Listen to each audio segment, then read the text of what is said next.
sights are set upon the land we love.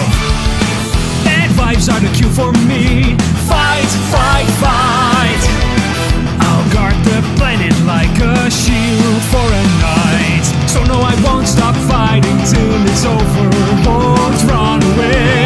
And you can bet that Earth will keep on turning. I'm making sure it's safe. Join in the face of my fists are sturdy in their faith. They'll never shake. Ain't nobody stopping their burn. Show what we're made of. I'll change the future with my nerves to one that we deserve for the world.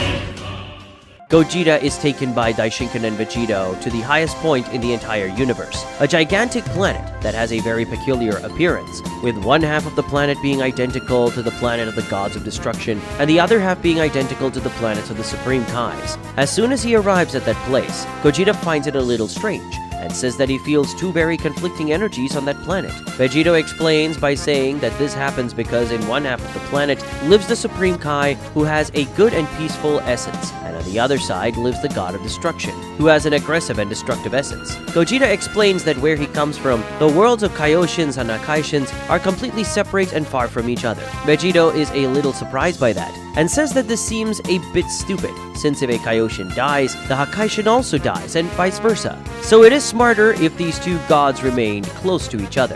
Gogeta stops to think about it a little and ends up agreeing, since in his world, someone has already used this weakness in the connection between gods once and killed them all. Suddenly, someone appears behind them saying the following: "Oh, that must have been a desperate situation." When Gogeta turns to see who it is, he realizes that it's Zamasu behind him, and at the same time he gets scared. "Zamasu, what are you doing here?" Gogeta's scare surprises everyone, including Zamasu himself, who responds by saying that he is the Supreme Kai, so it's natural for him to be there. At that moment, Gogeta remembers that he is in a parallel dimension and that things there are not like in his world. Focusing on Zamasu for a moment, he can feel that there are no evil intentions, so he calms down. Then he asks who the God of Destruction of this universe is, and as he was already waiting for the question, the God of Destruction comes floating to them, introducing himself. "That's me. I'm known as Chamras, the Destroyer." When Gogeta sees this God of Destruction, he is very surprised, since this being is identical to Beerus and Champa, only taller and more muscular. Gogeta can't help but comment on this similarity, and tells this god called Chamras that he is identical to two gods he knows, called Beerus and Champa. "Wow, so my boys have become gods somewhere?" Chamras asks. Gogeta asks by what he means by "my boys," but the answer comes before Chamras says, as he notices an explosion in that region of the planet, and then sees Beerus and Champa flying through the sky in an exchange of blows. But these two aren't like the Beerus and Champa he knows. They're kids. "You bastard, you stole my apple!" Champa screams in complaint.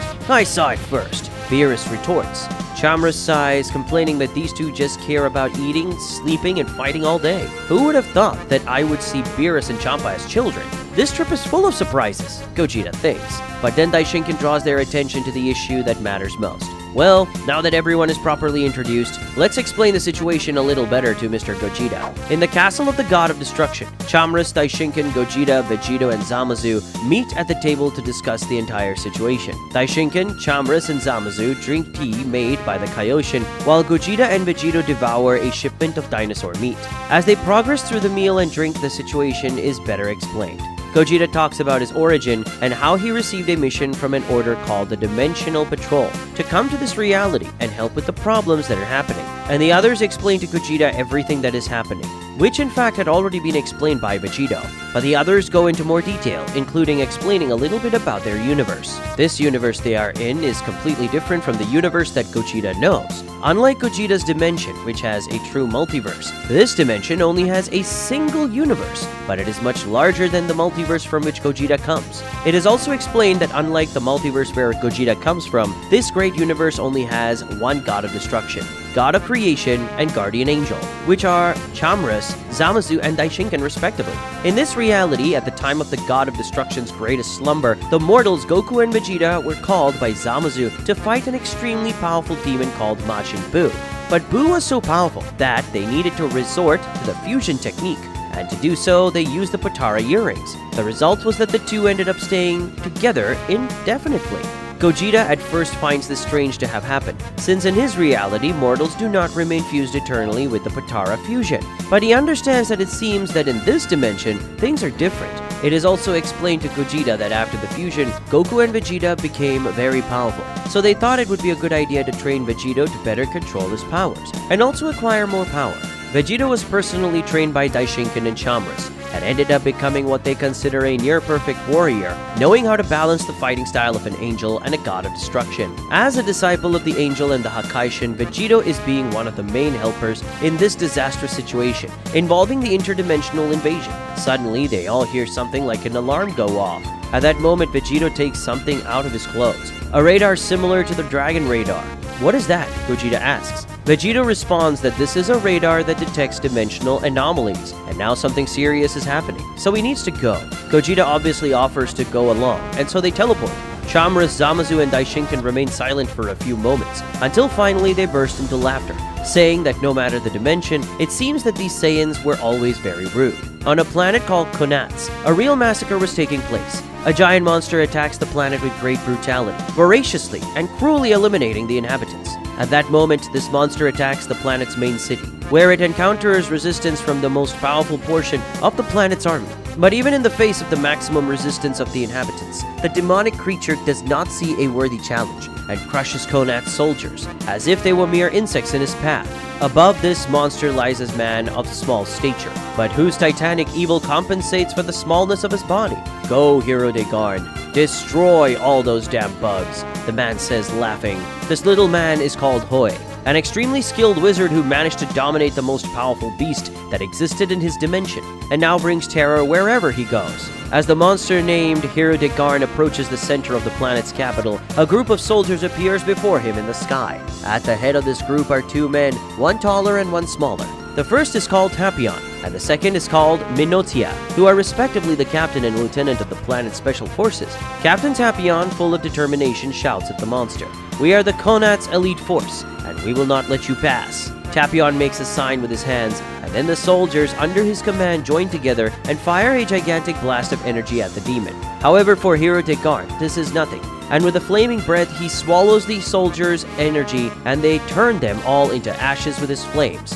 Tapion and Minotia manage to dodge the fireballs spit by Hero de Garn, but mourn the loss of their companions. Furious, Tapion draws his sword and goes at the monster, cursing him. Meanwhile, Minotia heads towards Hoi, trying to take advantage of the monster's distraction, with Tapion to try to eliminate the one who controls him. Minotia catches up to Hoi and throws a punch, but he is seriously injured when the evil wizard creates an electrosphere around him, severely electrocuting the young warrior. Hoi then paralyzes Minotia with telekinesis, leaving Konat's soldiers completely immobilized. Tapion, who is trying to distract Hero de Garn, sees what is happening and shouts for his lieutenant, who is also his younger brother. He tries to go help, but the distraction with Minotia costs him a grip from Hero de Garn, who completely traps him with his giant hand. Keeping Minotia trapped with one hand, Hoi accumulates a large amount of magical flames with the other.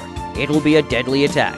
"Brother, no!" Tapion screams in despair as he struggles uselessly in Hero de Garn's hand in a failed attempt to escape.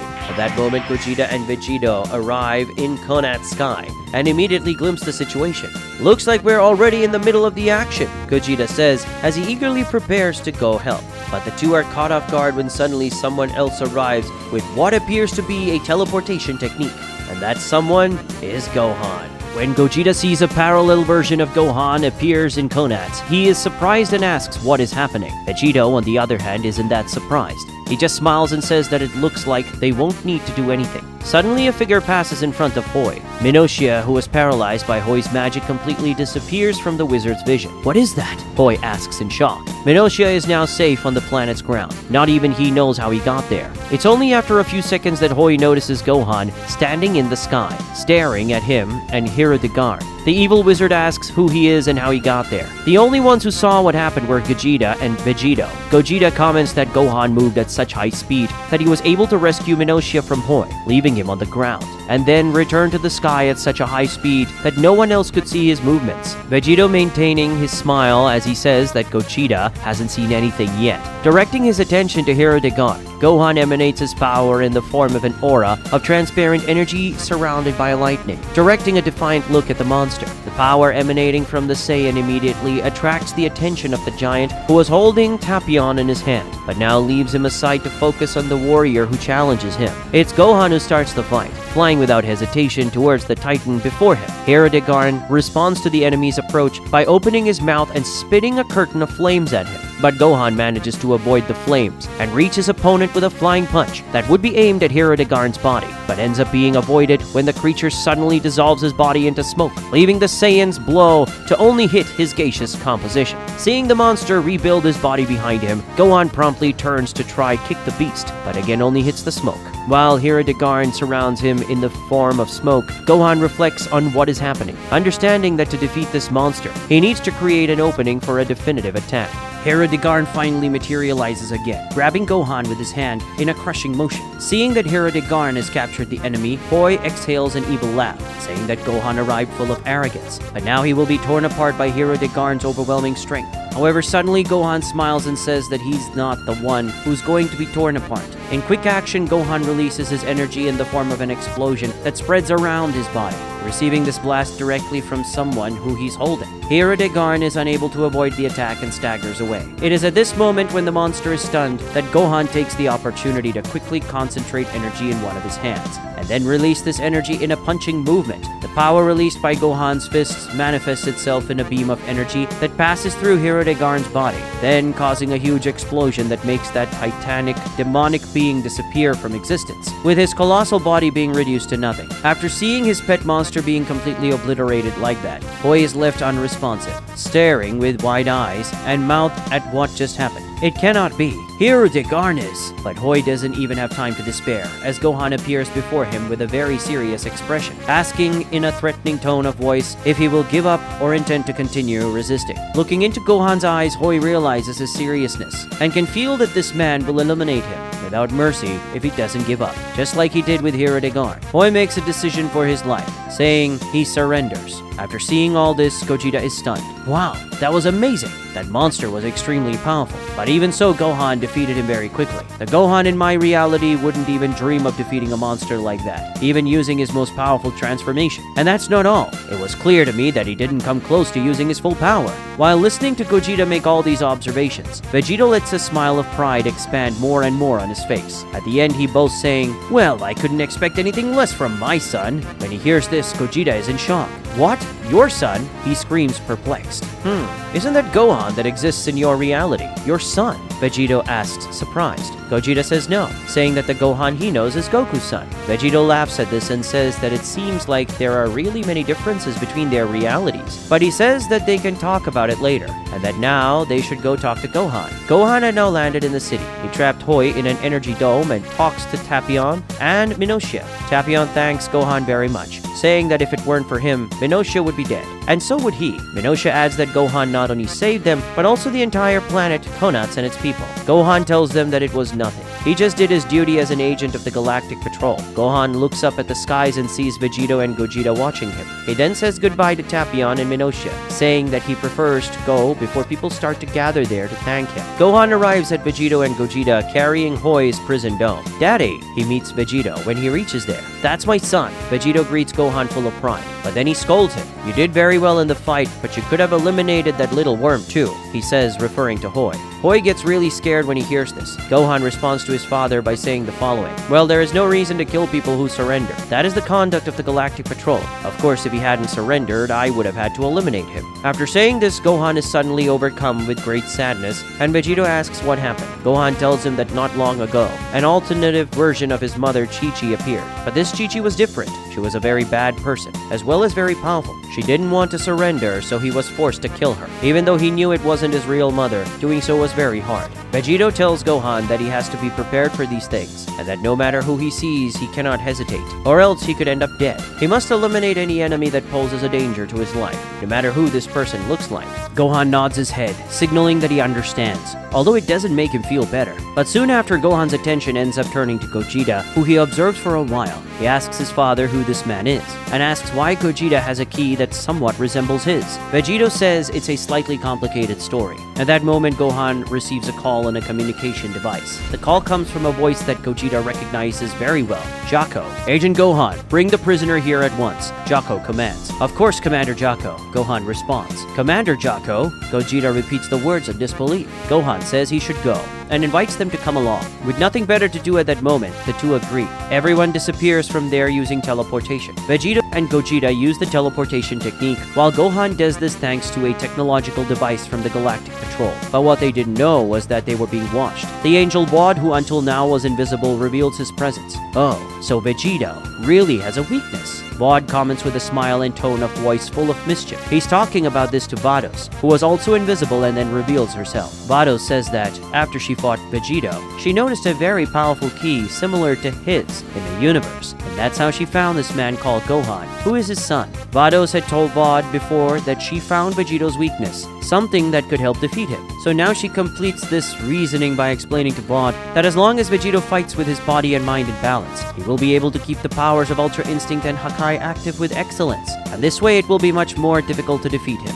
But if he goes through a major emotional balance, such as losing a son, his abilities will conflict, and then his defeat will be simpler. Vod agrees with her and says that now that he knows this, he will soon have Vegito's head in his hands, and will make him pay for what he did to her and the Angel's pride. After Gogeta, Gohan, and Vegito leave planet Konats, they go to the Galactic Patrol base. As soon as he arrives, Gohan leaves Hoi in the care of some patrolmen, and then heads to Commander Jocko's room. There they meet the commander, who is sitting in a throne-like chair in the middle of several monitors. As soon as he takes a look at this Jocko, Gogeta realizes that he is very different from the one Goku and Vegeta know in his home reality. Unlike the Jocko in his reality, this one seems much more serious and deserving of respect. Gogeta asks why Jocko is surrounded by so many screens. Using his perfect vision, Commander Jocko is able to monitor dozens of missions at once. Vegito explains he's a somewhat annoying and bossy commander, but I can't deny that he's very conscientious about his work. Gohan reports to the commander saying that the problem on planet Konats has been resolved. However, instead of praising him, Jocko scolds Gohan, saying that when he was temporarily crushed by Hirudegarn, his communicator ended up having an interference problem. Gohan apologizes for that and says he thought that attack wouldn't cause any problems. Jocko says he doesn't care about excuses, and says that a communicator like this, which works throughout this great universe, is very expensive. He says that Gohan will have to pay for this loss. At that moment, Gohan's mouth drops open, saying that he's going to have to work hard to pay for this. He asks the patrol to pay at least half the amount. Commander Jocko, however, is not accepting negotiations, and gives his final word, saying that Gohan will have to pay, and that's the end of the story. Gohan realizes that he's not going to change the commander's mind, so he just lowers his head and agrees. Then he introduces Gogeta to Jocko, despite him barely knowing Gogeta himself. Jocko says that he doesn't have time to meet new people, and that as long as Gogeta came to help, there's enough for him to know. After this unfriendly introduction, Gogeta concludes that in this dimension, Jocko may seem more respectable, but he is an asshole. Jocko tells Gohan to go get a new communicator and go back to work. According to him, it's a more developed version that probably won't have the same problem that the communicator he's using just had. Gohan obeys the commander and goes to get the new equipment, followed by Vegito and Gogeta. As they talk through the corridors of the base, Gogeta asks what their relationship is with the Galactic Patrol, and asks if Vegito is also an agent of the patrol. Vegito explains that he is not an agent, just Gohan. He says that the Galactic Patrol, which acts as a kind of universal police, ended up getting involved in the problem of dimensions, since it is a problem that affects the entire universe. Because of this, Vegito and the patrol ended up becoming allies. He explains that throughout the universe there are hundreds or sometimes even thousands of occurrences per day involving dimensional imbalances. The Galactic Patrol's dimensional radars can not only detect occurrences, but also measure the power level of the invaders. Depending on the attacker's power level, they already know which patrolman to send. The radar that Vegito uses only detects invaders who have a very high power level, so he didn't waste time on weak enemies. This last occurrence involving the wizard and the demon would be a case for someone like him, but as he doesn't have very accurate communication with the patrol, Gohan ended up being sent.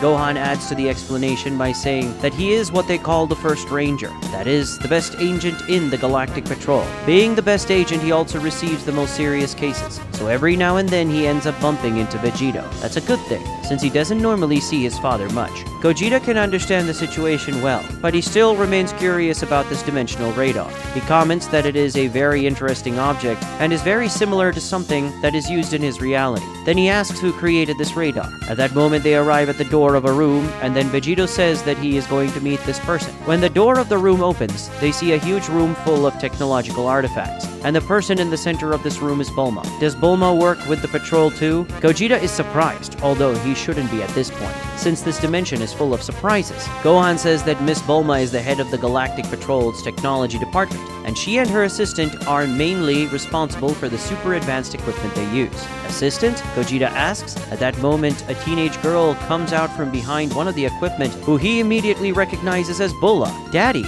are you here?" Bulla says while looking at Vegito. "What?" Gogeta screams, completely shocked by what he just heard. "Are you Bulla's father too?" Vegito doesn't seem to understand Gogeta's surprise, and asks what's wrong with that. Gogeta says the problem is very obvious. If he is Gohan and Bulla's father, that means he has two wives. Vegito, still not understanding Gogeta's shock, justifies. "Well, I am made up of two men, so it is natural that I got involved with two women, since their preferences are different." Vegito says these things with a naturalness that leaves Gogeta completely stunned, to the point where he can't even think of a response. In the end, he gives in and says he prefers not to discuss it. Gohan says that his half-sister Bulla managed to inherit Vegito's battle talent and power, and also Bulma's intelligence. He says very proudly that his sister has incredible potential and is an excellent fighter, but she prefers the technological field to the battlefield.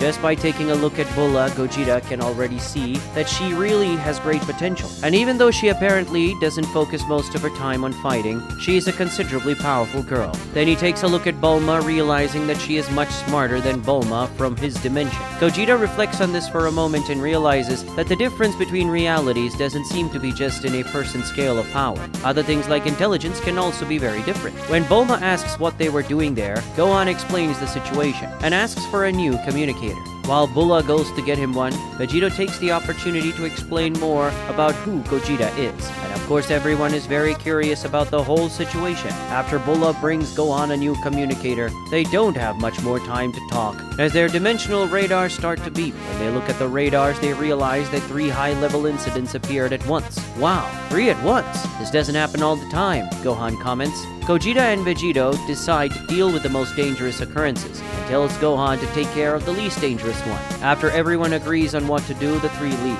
Gogeta teleports to a region of space where an entire solar system has just disappeared. Feeling the atmosphere of that place, he thinks, a very powerful energy seems to have been purposely emanated from here. It's like someone is trying to get our attention. At that moment, a laser comes from behind, but Gogeta easily dodges it. When he looks in the direction from which the attack came, he sees a very peculiar figure, someone who has the appearance of Frieza's race, and at the same time of a Namekian. No, it's not a simple Namekian, and someone who looks like Frieza. It's Piccolo himself, and Frieza himself fused together. What the hell did such a bizarre thing come from? Gogeta is completely disgusted by that sight. That bizarre being smiles at him, saying that he will make Gogeta feel true terror. "The only terror I feel is looking at your ugly face," the Saiyan responds. Vegito teleports to a planet that, to his surprise, is empty. He searches for a moment for the being that caught the radar's attention, until he notices the presence of someone behind him. When Vegito turns around to see who it is, he is stunned, realizing that the enemy is himself. What does that mean? Is it a version of me from another dimension? He wonders, but after looking a little better, he ponders.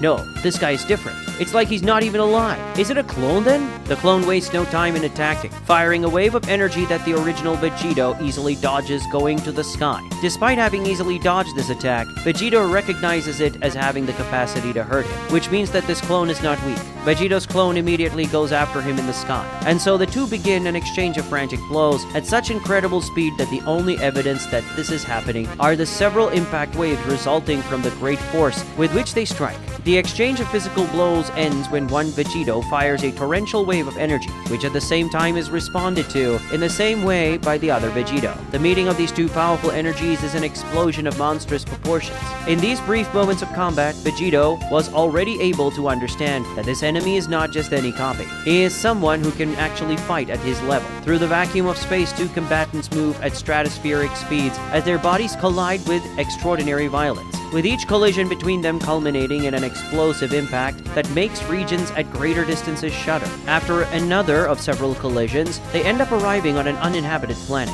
The mysterious guy, even without needing to change his energy, fires a powerful Makan Kosapo at Gogeta, who manages to dodge it, letting the attack leave that planet and go far beyond. The mysterious enemy's next attack comes right after, a powerful supernova with extraordinary power. Gogeta concentrates an equally powerful Kamehameha, launching it against the opponent's attack, causing both techniques to disappear in a majestic explosion. After having two such powerful attacks thwarted, one after the other, the mysterious warrior decides to stop for a moment. He comments that the feeling he has is what Gogeta seems to predict his attacks, and if he already knew them. Gogeta confirms but says that he uses these attacks much better than the people he knows.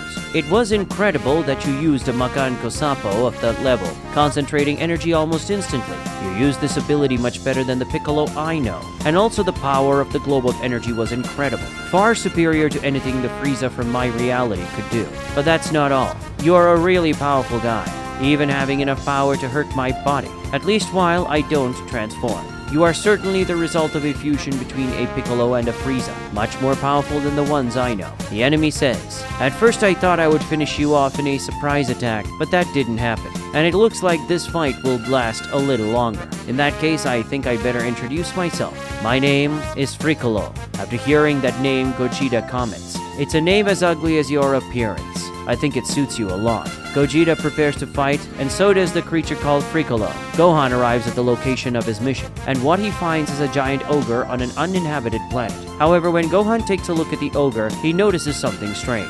Noticing that it was nothing more than a hologram, Gohan says out loud, "A cheap illusion like that could never fool me. Whoever is responsible for this, reveal yourself at once." And indeed the person responsible reveals himself, emitting a devilish laugh. "You noticed my illusion in an instant, which proves your skill and power. You are definitely Vegito's son."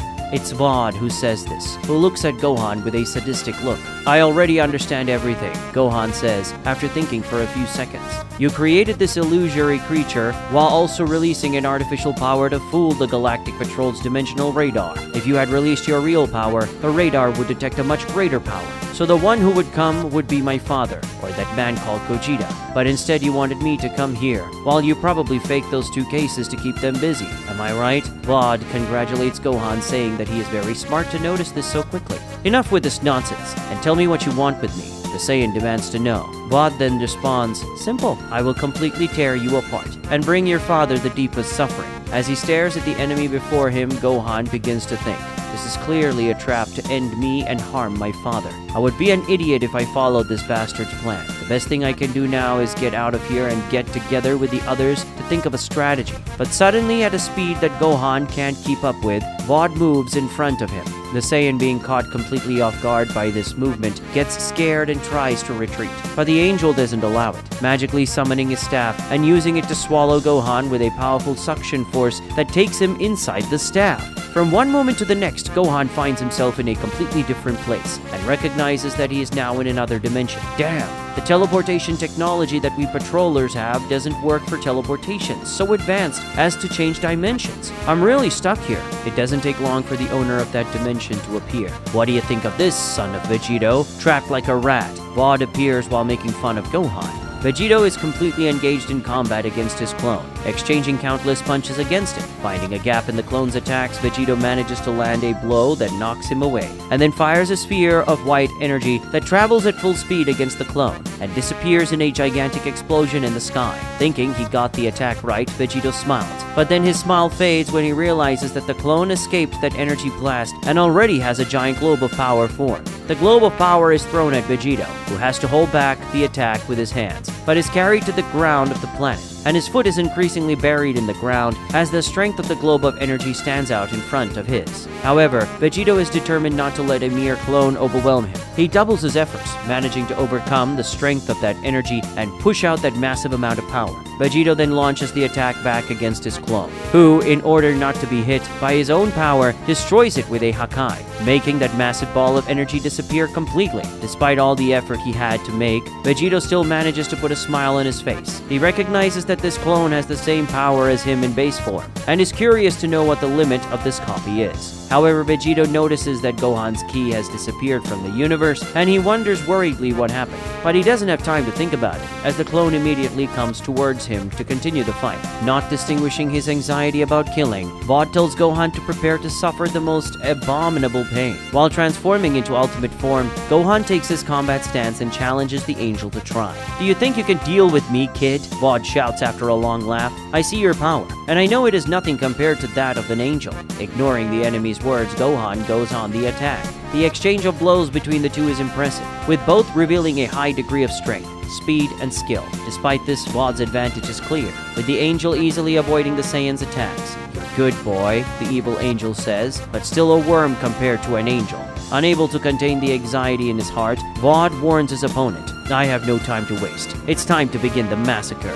Vod launches a very powerful attack. However, Gohan holds his hand. "What?" he exclaims in disbelief. Gohan smiles. "Looks like you made a small miscalculation, Angel." Gohan begins to scream, his voice echoing through the place like powerful thunder. His ki, even more powerful, begins to be released in a way that creates a powerful current of air. After that, the aura of energy rises, pushing Vod away, who remains incredulous at what he is feeling. This boy, what power is he hiding? Gohan's scream intensifies, causing intense vibrations around him, at the same time that his eyes seem to spin like a vortex, and his hair grows, taking on a whitish color. Finally, Gohan explodes his power, creating powerful currents of air and impact as he reveals his transformation. "Come, Angel," the hybrid Saiyan says. "Let's see who will feel true despair." Vod's private dimension trembles, while the angel himself also lets some involuntary tremors pass through his body. The person responsible for this is Gohan, who releases his energy with great intensity while showing his beast form. His power is extraordinary, causing even that particular dimension of an angel to suffer several anomalies in its ecosystem thanks to the Saiyan's bestial power. "I can't believe this bastard had so much power," the evil angel thinks, letting his surprise clearly appear on his face. Even knowing that Gohan is the son of the mighty Vegito, Vod had no idea that someone so young could have such high power. He clearly shows his astonishment through his expressions as he gapes at Gohan. Gohan stares at the enemy, looking straight into his eyes. The Saiyan warrior's eyes demonstrate seriousness, concentration, and above all, confidence in his victory. He finally calls his opponent to his point. "Come on, Angel, let's see who will feel true despair."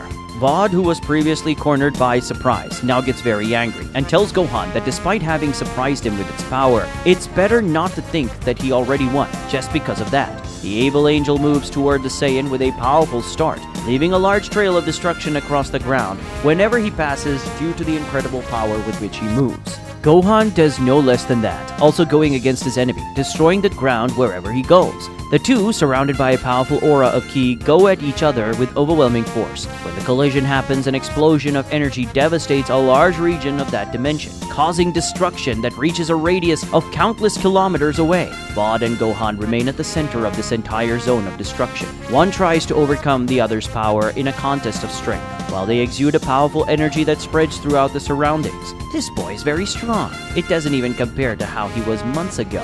Vod recognizes feeling all the strength that Gohan has recently acquired with his transformation. But then the angel gets angry and shouts at the Saiyan, "You brat, don't think you're going to pressure me." Vod increases the intensity of his ki. Gohan does the same in response. An explosion even bigger than the first happens. The two then end the contest of strength by starting to rise toward the sky in spiral movements, as if they were a tornado of power. As soon as they ascend to the skies, the two exchange powerful blows, filling the sky of that dimension with several explosions of impact and energy. To his complete shock, Vod is being pressured by Gohan, who delivers very powerful and incessant blows to him. As he is increasingly pressured by the Saiyan, Vod thinks, in addition to having great speed, strength, and good fighting techniques, this bastard is also very insistent. Gohan, while continuing to attack the angel, says, "You know, because my father has this ability, I know some things about Ultra Instinct. I know that this ability grants the user a very high attack, defense, and dodging capacity. But I also know that in exchange for this, the user must keep their mind and body in calm and harmony. But that doesn't seem to be the case with you. You seem like a very stressed guy." Vod doesn't like those insinuations. "Stop beating around the bush and say what you want to say." Gohan then explains better what he means. What I mean is that you probably have a very unrefined Ultra Instinct compared to the other angels. That's because you're completely unbalanced. My father's Ultra Instinct is so much better than yours. You wouldn't stand a chance against him. You insolent brat. Vought interrupts Gohan's speech in an outburst as he suddenly attempts a rage-filled attack. But Gohan predicts his movement and lands a precise blow on the angel, delivering a very powerful kick to his abdomen. A blow strong enough to make Vought flinch in pain. Then Gohan smiles as he thinks, I already know how to beat this guy. While the son fights in Vaught's dimension, the father fights in an uninhabited planet. Vegito and his clone cross the skies of that planet while competing with intense blows, firing thousands of punches and kicks per second, as well as several energy attacks that create a true show of lights and explosions across the sky. The pressure exerted on the planet is great, to the point that the entire ground is full of craters and cracks, indicating that it won't be long before the entire planet gives way and is completely destroyed. The more he fights against his clone, the more the real Vegito realizes that the clone's movements are very similar to his own, which leaves him intrigued and thoughtful. His movements are exactly like mine. How could such a perfect copy of me have been created? Vegito's distraction costs him a blow, which when it hits him, launches him against a block of stone, which is destroyed by the force of the fall. But Vegito doesn't stay buried in the rocks for long, as he destroys everything around him with his energy. Despite everything, he smiles and says that this clone is indeed a challenging opponent, which makes everything much more fun. But Vegito's smile fades, and his expression takes on a more serious tone when he begins to think about his son, Gohan, whose ki disappeared from this reality very suddenly. He wonders what's behind this, when he says to his clone, while starting to raise his ki, "Look, it's fun to fight someone who mirrors me, but unfortunately, I don't have much time right now. I'm going to finish you off quickly and find out what's going on." The power of destruction is released by Vegito in the form of a tenebrous aura of energy. Then a completely opposite energy appears, transmitting all the calm and serenity of Ultra Instinct. Now balancing the powers of Ultra Ego and Ultra Instinct, Vegito tells his clone that this fight is over.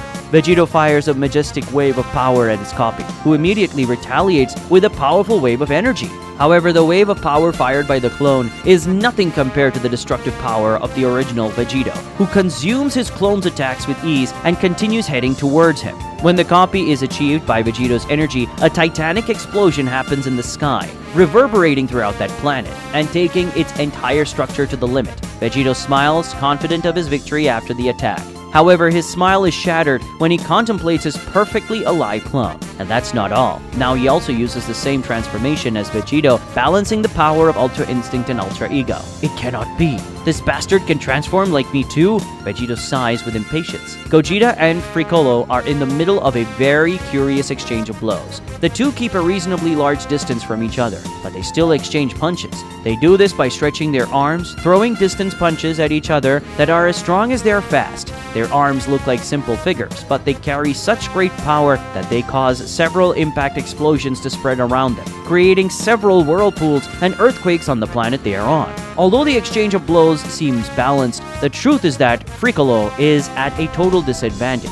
Being under a lot of pressure from Gogeta, and no longer able to maintain this exchange of punches, he decides to change his strategy and launch a large energy attack against Gogeta. However, Gogeta escapes the energy attack with a teleportation, and stopping above Frolo, hits a top-down kick that sends him crashing to the ground with great violence. Frolo ends up falling upside down on the ground with his head sticking into the ground and his body hanging like a nail. Gogeta lands next to him and, realizing that the enemy is completely inert, wonders if he exaggerated. But suddenly, Frolo's head comes out from under the ground behind Gogeta, firing a ki blast from his mouth. Gogeta immediately notices and dodges. Then he makes a cutting movement with his hand horizontally in the air, and the pressure of this movement hits Frolo's outstretched neck, cutting off his head. But before Frolo's head even hits the ground, an entire body appears beneath it. Good regeneration, the Saiyan praises while he can't hide his smile of amusement. You did not see anything, the opponent responds, also smiling. Frolo concentrates his energy, causing several anomalies on that planet. Then his power manifests itself in an incredible pillar of energy, an incredibly dense energy which shows a high degree of power. Now Frolo shows a transformation that has multiplied his power to extraordinary levels. He announces the name of this form, shouting, proud of his colossal power, "Contemplate the beige Frolo." But Gogeta doesn't see it with excitement, but rather disappointment. Dude, Beige? I can't think of a color more tacky than this. It seems like the color palette for transformations is getting really limited now. The Saiyan complains. You bastard. What matters is my power. Color is the least important thing. The beige warrior screams. Really? So why the color define the transformation name? Gogeta retorts. Furious, Frolo prepares to attack, saying he won't waste time with this ridiculous discussion. Gohan and Bod make that entire dimension shake with their blows, generating countless waves of impact around them at the same time that they are surrounded by intense electrical blasts, resulting from the collision of their attacks, highly energized by enormous power. The two release a large amount of ki as they fight, making the entire atmosphere of that place extremely dense. They cover the skies and the ground while flying at incredible speed, leaving several energy explosions in their wake. Gohan fights with determination, letting all the ferocity of his bestial form overflow through his attacks. Bod, on the other hand, despite being pressured, tries not to back down, determined not to let the Saiyan brat stand out against him. There's no way I'm being pressured by this worm. I will not allow that to happen, the angel thinks. While continuing to pressure his enemy, Gohan says, "You seem like a very proud guy, and it must be a tragedy for someone like you to be pressured like that by someone like me, right? This must really hinder you in keeping your Ultra Instinct working well." Bod shouts, telling Gohan to shut up, and tries an attack again, but he's hit again with an attack that is as precise as it is strong, which causes the angel great pain. With the enemy completely stunned by his last move, Gohan sees an opportunity, concentrating a large amount of his energy. He shouts, "Kamehameha!" A gigantic wave of power completely engulfs Bod.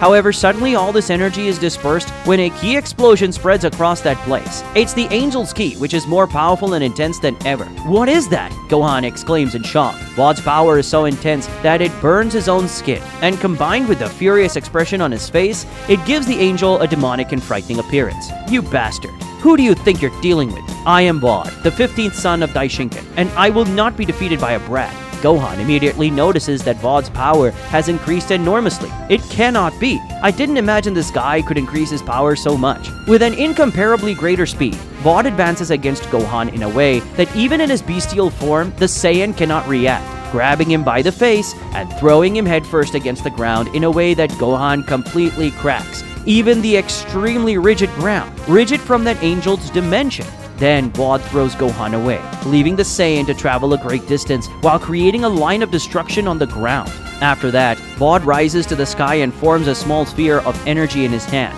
that he launches against the area where Gohan stopped. And even that small sphere, where it hits the ground, sets off a gigantic explosion. But at the last moment, Gohan managed to escape thanks to the Galactic Patrol's teleportation device, instantly arriving in front of Bod with his fist covered in power and throwing a punch with all his strength against the Angel. However, to the Saiyan's misfortune, Bod doesn't even move, making it seem like a simple stone hit a large, impassable mountain. It cannot be! Gohan despairs. Gogeta and Frolo's fight resumes in full swing. Now using his beige form, Frolo achieved an absurd increase in strength, speed, resistance, and raw power, taking the fight against Gogeta to a much higher level. Despite the notable increase in his opponent's power, Gogeta remains on par with him, even without transforming. This greatly frustrates Frolo, who really thought he would take the reins of that battle after transforming. In an attempt to scare Gogeta, Frolo fires an energy attack at him that contains completely extraordinary power. However, Gogeta responds with an equally powerful attack. The clash of these two attacks results in a gigantic explosion of power, which completely destroys the planet they are on. But the destruction of a mere planet for these beings of colossal power is nothing. Gogeta and Frolo engage in frantic movement, traveling astronomical distances through space while clashing their bodies with a titanic force that causes gigantic shockwaves that shake the structure of multiple solar systems. Cosmic disasters occur as the fight unfolds. Stars go into atomic imbalance and explode. Planets are affected by shockwaves and experience fatal natural disasters, and even dimensional barriers weaken. The collisions against Gogeta's body are not good for Frolo's body, which is severely injured. But using Frolo's regenerative abilities, he can always regenerate his external and internal injuries. And fueled by Frieza's bloodlust, he continues to attack with voracious determination. Gogeta hits Frolo with a very powerful wave of energy, which launches him a galaxy away, only stopping when he collides with a very resistant planet. After receiving this attack, Frolo becomes extremely angry, and when Gogeta arrives at him with a teleport, he says that the Saiyan is a bastard. Frolo raises his hand to form a gigantic supernova, and after launching this attack against Gogeta, he warns, this attack has enough power to destroy an entire ordinary universe. Frolo states, vain of his own power. However, Gogeta responds unimpressed. Sorry, but for me it's still not a big deal. Forming a small amount of energy of destruction in his hand, Gogeta launches it against Fricolo's attack, who completely disappears from existence in the same second. It cannot be. Fricolo is amazed. Even though Vod and Gohan are in another dimension, Gogeta feels the gigantic energy of the angel, who has just greatly increased his power, and become a little worried. Vegito continues the battle against his clone, which becomes increasingly intense. He's very impressed with the power of his copy and wonders how someone managed to copy his power like that, until finally Vegito seems to reason and find an answer. At that moment, Vegito moves away from his clone, and after concentrating, he fires an energy attack in a direction that doesn't seem to have anything, but his energy is defended by someone who was invisible there. The person who was hiding, watching everything, was Vados, who, while revealing herself, asks Vegito how he discovered her. Vegito says that now he stops to think about it. The level of power this clone is using is very similar to the level of power he used in the fight against her, and since he knows that angels have incredible abilities, he imagined that Vados might be able to simulate his power in a clone. However, she would have to be close by to be able to manipulate such a powerful puppet. After Vegito explains this, Vados lets out a smile and says that he is really very smart. She shows her staff and says, "After you destroyed my old staff, my father created a new one for me. Using the magical powers of the staff, I managed to transfer my own energy to this clone, but making it look like your energy." Vegito tells her that as she herself was unable to overcome the level of power he used in the other fight, this clone is not as strong as he was in that fight. So if there is no prospect of victory for her now, Vegito asks what Vados' objective is with all of this. "If I revealed my plans like that, it wouldn't be any fun, would it?" Suddenly, Gogeta's voice calls out to Vegito inside his mind. "Hey, Vegito, Gohan is in trouble," he says. Vegito asks how Gogeta knows this, and he explains that it's been a while since he was able to sense where Gohan had gone, and that he had fallen into an angel's trap. However, he wasn't that worried because he had sensed in Gohan the necessary potential to face the angel. But now this angel has increased his power a lot, and Gohan is in trouble. Vegito tells Gogeta that he should have said all this before. After talking to Gogeta, Vegito tells Vados that he already knows what she's planning, and says that this won't work, and that they won't be able to catch Gohan. Vados is surprised that he discovered everything so suddenly, and asks him how he did it. "I don't have time to chatter with you. I'm going to destroy both you and this damn copy at once, and then I'm going to help Gohan." Vados laughs when Vegito says this, and retorts saying that despite not having his full power, his clone will not be defeated that easily. But this time it's Vegito who has the last laugh, and responds by saying that all he needs to do is increase his power even more. At that moment, Vegito begins to concentrate his energy, and the power that begins to leave his body is completely frightening. Vados looks at him in disbelief, recognizing that the power he is releasing now is much greater than what he used in the fight against her. "How could you have become so much stronger in such a short time?" she asks, her voice filled with fear. "The answer to that is very simple," Vegito says, smiling with extreme pride in himself. "My power hasn't grown since our fight. I simply didn't use my full strength against you at that time." Vados receives this response as she feels her entire body freeze from the inside, making it seem like even her heart has stopped beating. The only thing she can do is, in an act of despair, order the clone to attack. But when the clone approaches Vegito, he is quickly eliminated with a very powerful shot of power from the Saiyan,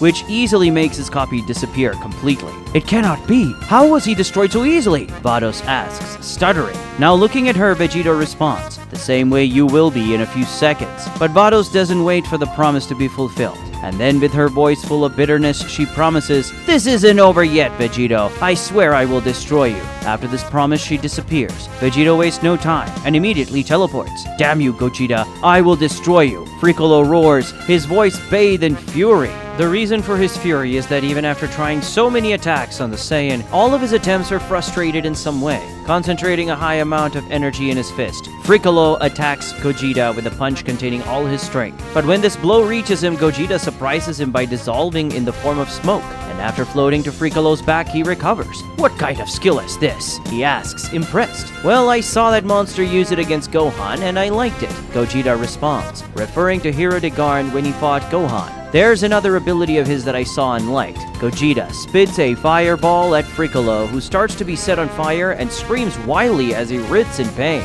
Even with the successful attack, Gogeta is dissatisfied. That burnt lizard smell doesn't please me at all. I'll figure it out." Gogeta quickly solves this problem, filling his lungs with air and blowing so hard that it disperses the flames that consume Fricolo. However, Gogeta exaggerates the strength of this breath, and along with the flames, it also leaves Fricolo's body his own skin. Looking at his skinless opponent, Gogeta doesn't like like what he sees either. Man, you just got uglier. He points his hand at Frolo and then he is instantly healed. After that, Frolo stands still for a moment, his body shaking as he feels the deepest hatred and despair. You damn insect, how dare you humiliate me like this? Frolo touches his index and middle fingers to his forehead, quickly building up a very high amount of energy. Gogeta immediately recognizes the technique. It looks like you're going to use Makan Kosapo again. Last time you managed to make a very powerful attack, even though you barely concentrated energy. I wonder what you'll be capable of now that you're accumulating power. In an attempt to provoke Gogeta, Frolo says, "You have so much confidence in your own power, right? If you are so brave and powerful, take this attack head on. I dare you." Starting to raise his ki to increase his resistance, Gogeta decides to accept Fricolo's challenge and guarantees that he won't move. Frolo then fires his extremely powerful Makan Kosapo. The attack hits Gogeta squarely, however despite the extremely high amount of concentrated power, it does not cause any apparent damage to Gogeta. "It's not possible," Frolo screams in disbelief. "The energy I just fired had enough power to pierce a body with a mass greater than half of this universe. Wow, that's equivalent to at least 9 universes from my home reality," Gogeta compares. However, for Gogeta it is nothing, so he sarcastically comforts his opponent while boasting, "Don't be sad, that was a really powerful attack.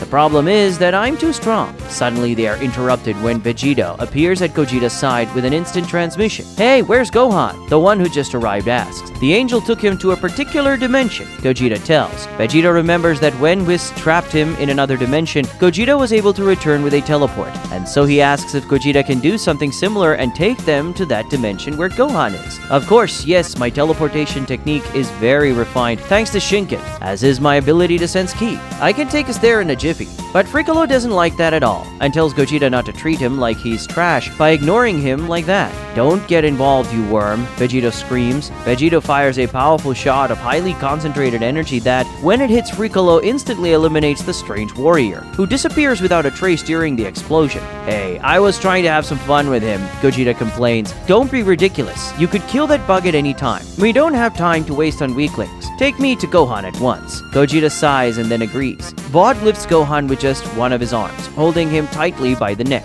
Out of breath, Gohan struggles in a futile attempt to escape the angel's hand, who smiles with excitement as he feels the hybrid Saiyan's neck being crushed. "It's over, son of Vegito. Your death has finally arrived." At that moment, Gogeta and Vegito appear. When he sees them, Vod concludes that Vados and her servant have failed, and then curses the situation. When he takes a good look at the situation, Vegito sighs with relief and says, "Oh man, I was thinking things were out of control.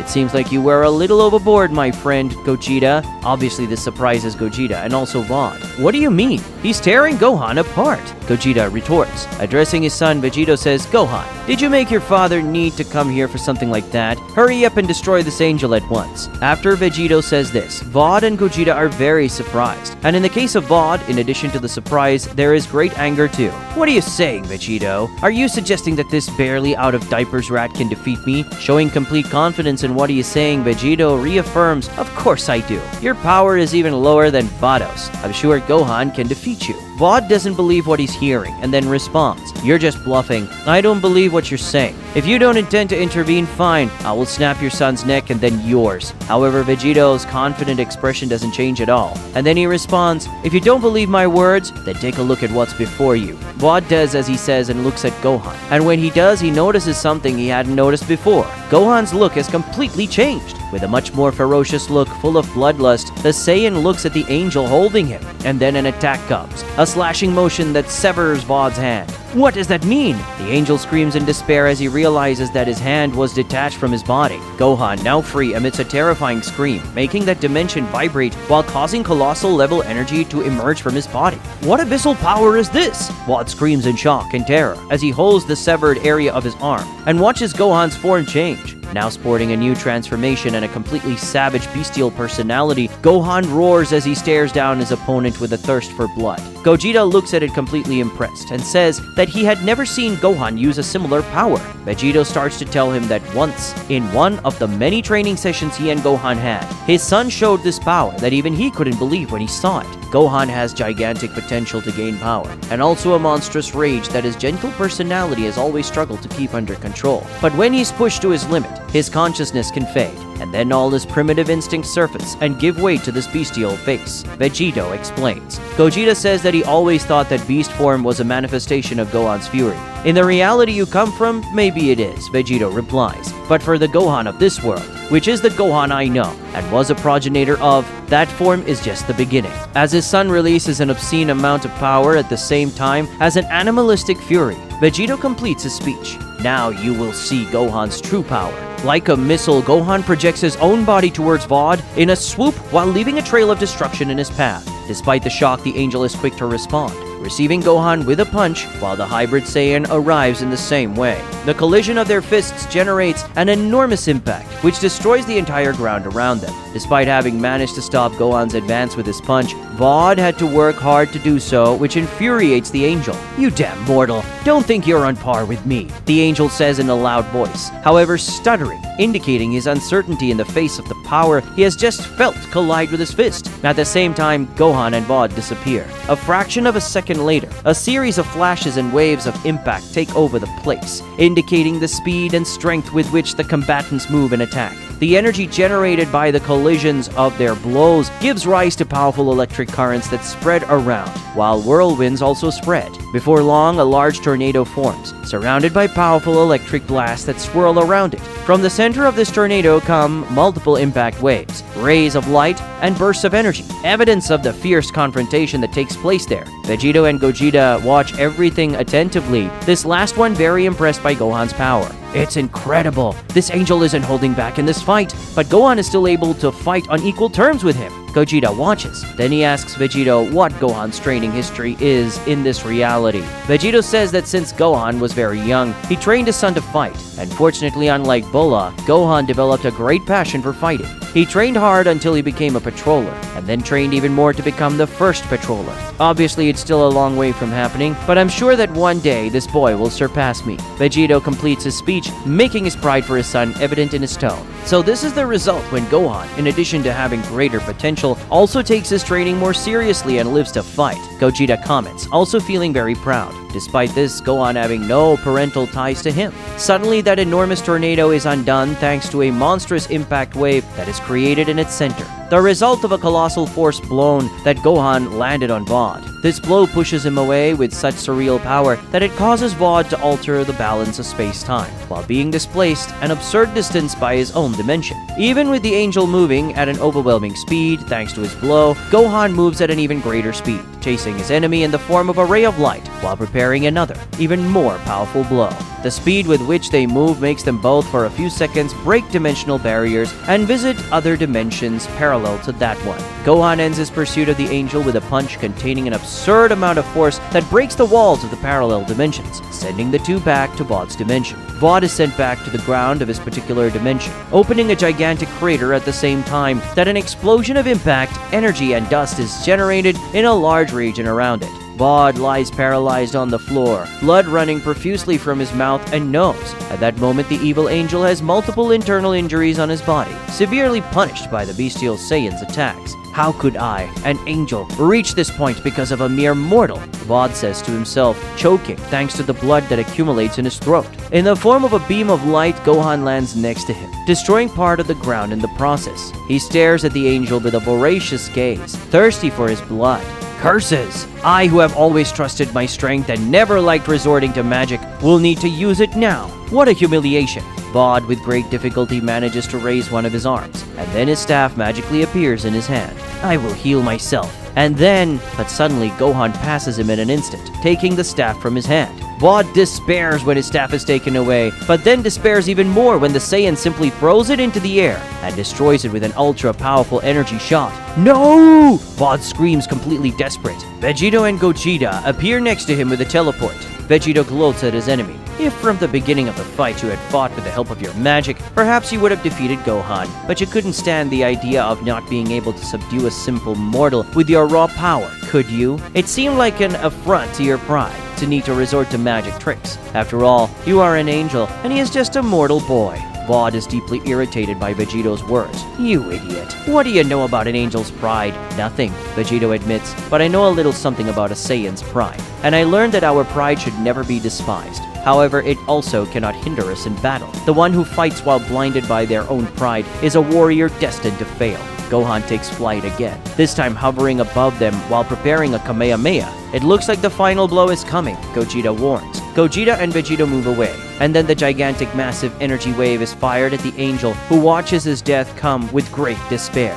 "You damn! How dare you! I am an angel!" Vod's last scream echoes across great distances, but is drowned out by the deafening sound of the energy blast that is created. The power of Gohan's Kamehameha spreads throughout the dimension at an absurd speed, destroying the walls of that reality and eliminating the entire dimension of Vod, as well as himself. They all reappear in the exact same place where Vod kidnapped Gohan to his dimension. Gogeta and Vegito watch carefully the youngest Saiyan, whose great wild power suddenly disappears.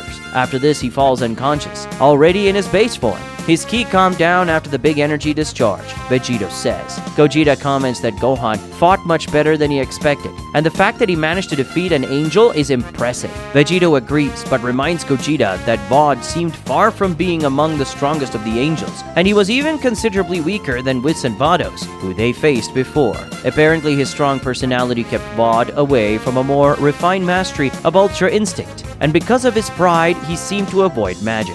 In other words, this feat of Gohan's should not be repeated with the other angels. He complements his reasoning. From now on, we will keep him under surveillance and also ensure that he becomes stronger. Gogeta asks how he intends to do this, and Vegito says he already has an idea. At the base of the evil angels, Vados walks thoughtfully through the corridors. She has just witnessed Vod's defeat and death, and it disturbs her. Suddenly, she comes face to face with another angel in the hallway. This angel, like her, has a feminine appearance, but unlike Vados, she does not dress in a mannered way, but in a way to sensually display her body. "You seem a little distressed, sister," the angel notes, with malice present in her voice. "You're not feeling guilty about what happened, are you?" "Oh, what am I saying? Of course you're not." Vados gets a little irritated. "Stop making insinuations and just say what you want to say, Rum," she asks impatiently. The angel called Rum Dez as Vados wants. Speaking more directly, "Do you think everyone here doesn't know that it was you who manipulated Vod into attacking that Saiyan? Between you and me, it was very mean of you to use our brother's crush on you to send him to his death."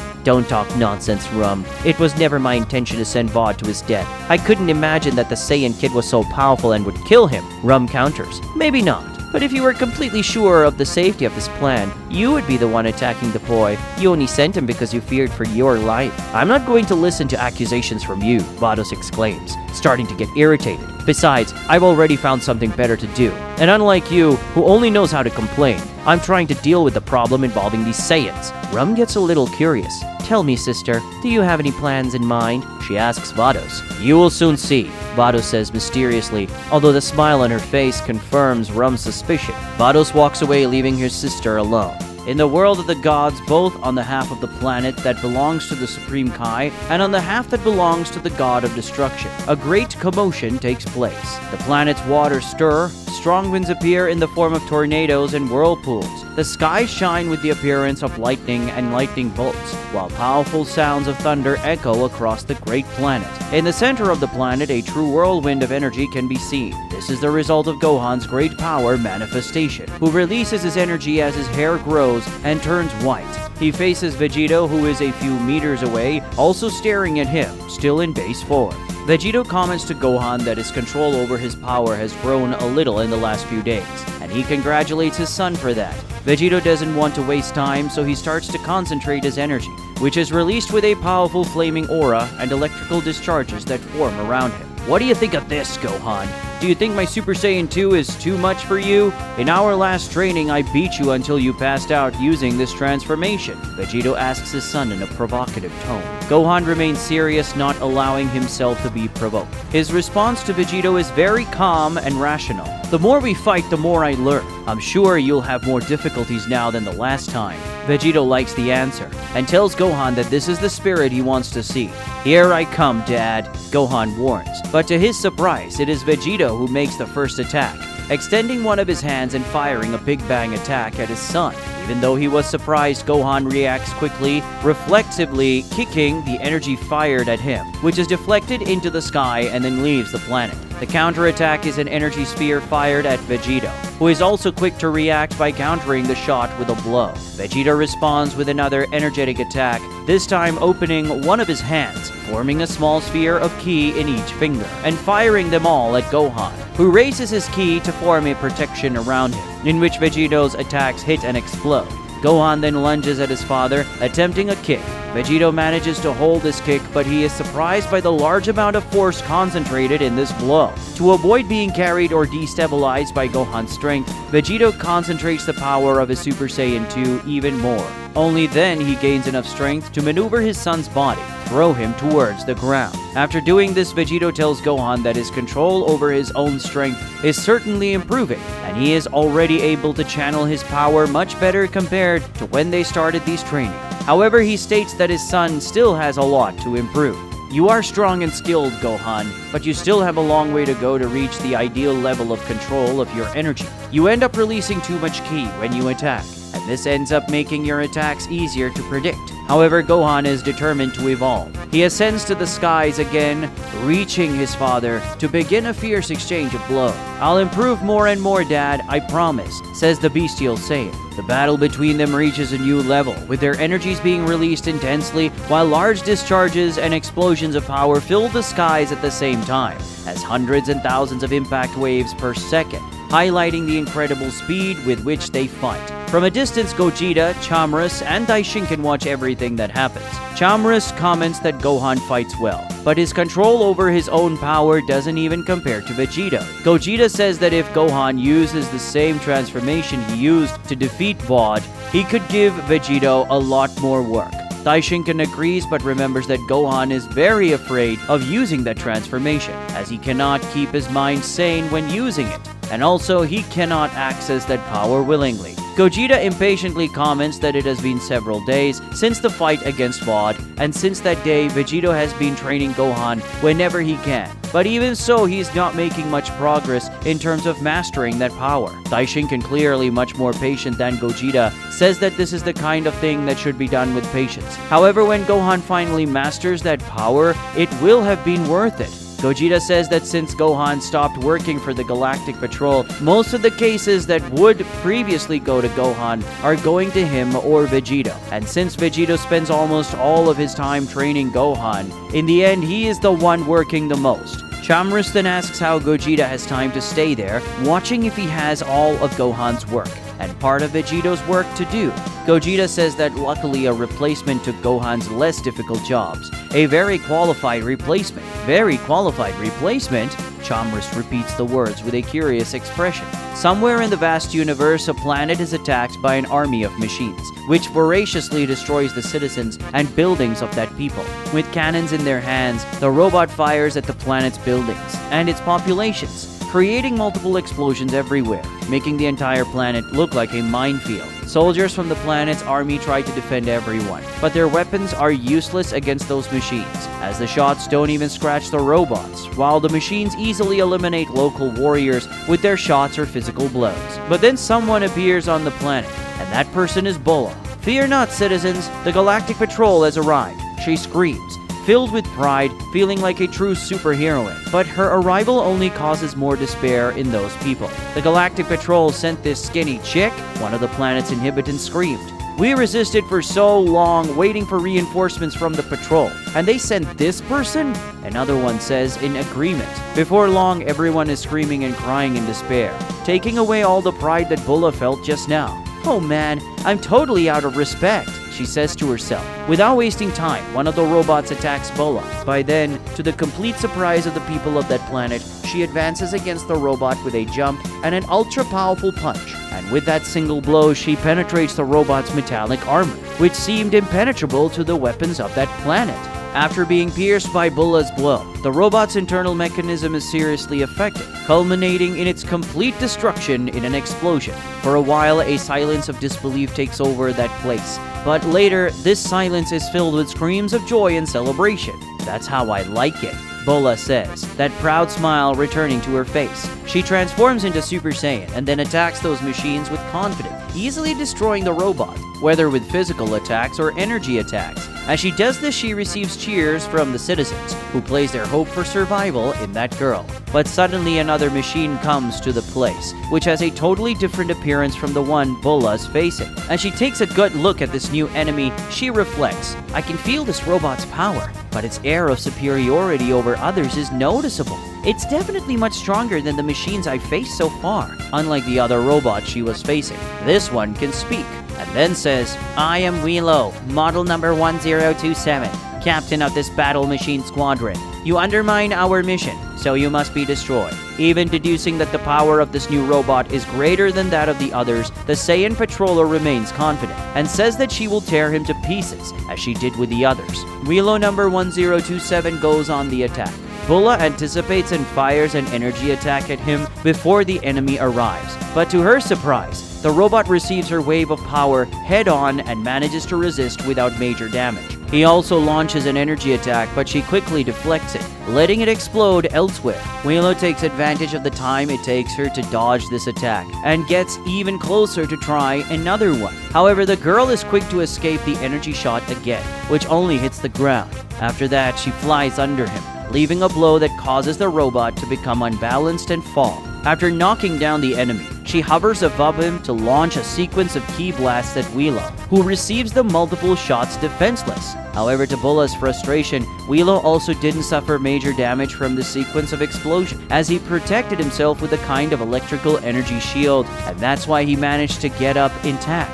The robot retaliates with an even more powerful and faster energy laser. Due to the speed of the attack, Bulla is unable to dodge it and must try to contain it with a Kamehameha. The dispute starts eventually, but soon the machine's advantage becomes evident with his energy laser advancing against the patroller's ki wave. It gets to the point where Bulla starts to be consumed by the enemy's power. However, the Saiyan still has more to show. "If you think that this is all my power, you are very mistaken, you junk bot," the young warrior screams. Summoning a large amount of ki, Bulla makes the power of her Kamehameha multiply, pushing Wheelo's energy back towards him and running over the robot with her power. After destroying all this energetic discharge head-on, the Wheelo 1027 model is completely destroyed. After all this, it is possible to see why Bulla has suddenly increased her attack power. She's now transformed into Super Saiyan 2. The citizens of that planet who were previously tense, thinking that she would be defeated by this robot, begin to scream with joy and relief. Already certain of her victory, Bulla says, now that the captain is being destroyed, taking out the others will be a breeze. She then begins to make several laps around the planet, at incredible speed, destroying all the robots she sees along the way, leaving explosions and debris from the battle machine scattered everywhere. In less than an hour, the entire robot army was completely decimated. After all the robots are destroyed, Bulla prepares to return to where most of the planet's inhabitants are, to receive the applause and flattery of the people. But before she can do so, she receives a message from Commander Jocko by communicator. The commander orders her to immediately return to the Galactic Patrol base. Bulla tries to insist that he let her stay there a little longer, but Jocko doesn't want any small talk and tells her to come back now. Bulla uses the teleportation technology to return to the Galactic Patrol base, more specifically to the main hall, where Commando Jocko remains surrounded by monitors, monitoring the patrollers' other missions. "Geez, Commander, you told me to get out of there at the best time," she protests. Jocko says her job is to eliminate threats, not show off. Bulla reminds him that she is not a field agent, but from the technology area, so the least he can do is let her enjoy the good times of a mission in the field. Obviously, the commander ignores this claim and says that they have incidents in other places that are currently being attacked by these robots. Bulla sighs and says that apparently she won't be able to rest anytime soon. Jocko confirms and says that the robot attacks clearly have a connection between them, and they need to find out who is behind it.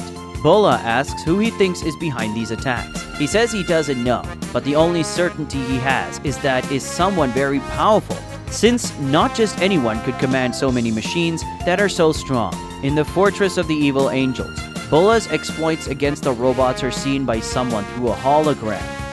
It seems those inconveniences from the Galactic Patrol have started to interfere with my operation, says the person watching what is being shown on the hologram. Well, I expected that sooner or later this would happen, but I was hoping it would take longer.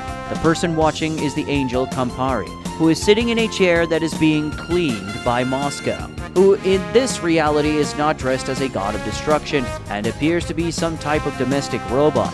Campari gets up from his chair, summons his staff, and using it goes to another dimension. In the dimension that Campari goes to, there is a fortress, which he enters. Inside this fortress there is a laboratory, and in that laboratory there is a woman working. As soon as Campari arrives, he asks, 21, how is the protest progressing? The woman, whose name is Android 21, responds, my lord, the project is progressing well and will be ready soon. I'm doing my best to quickly enter all the genetic data that is being sent. Campari approaches a capsule and takes a good look at what's inside it. Approaching him, Android 12 comments, my lord, I feel you are more anxious.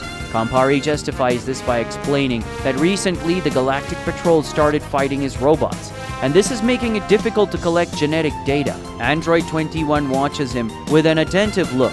It seems to me that this is worrying you a lot, my lord. I never thought that you, an angel, could be worried about mere mortals. Campari responds by saying the following. Vados thought that way and was humiliated by Vegito.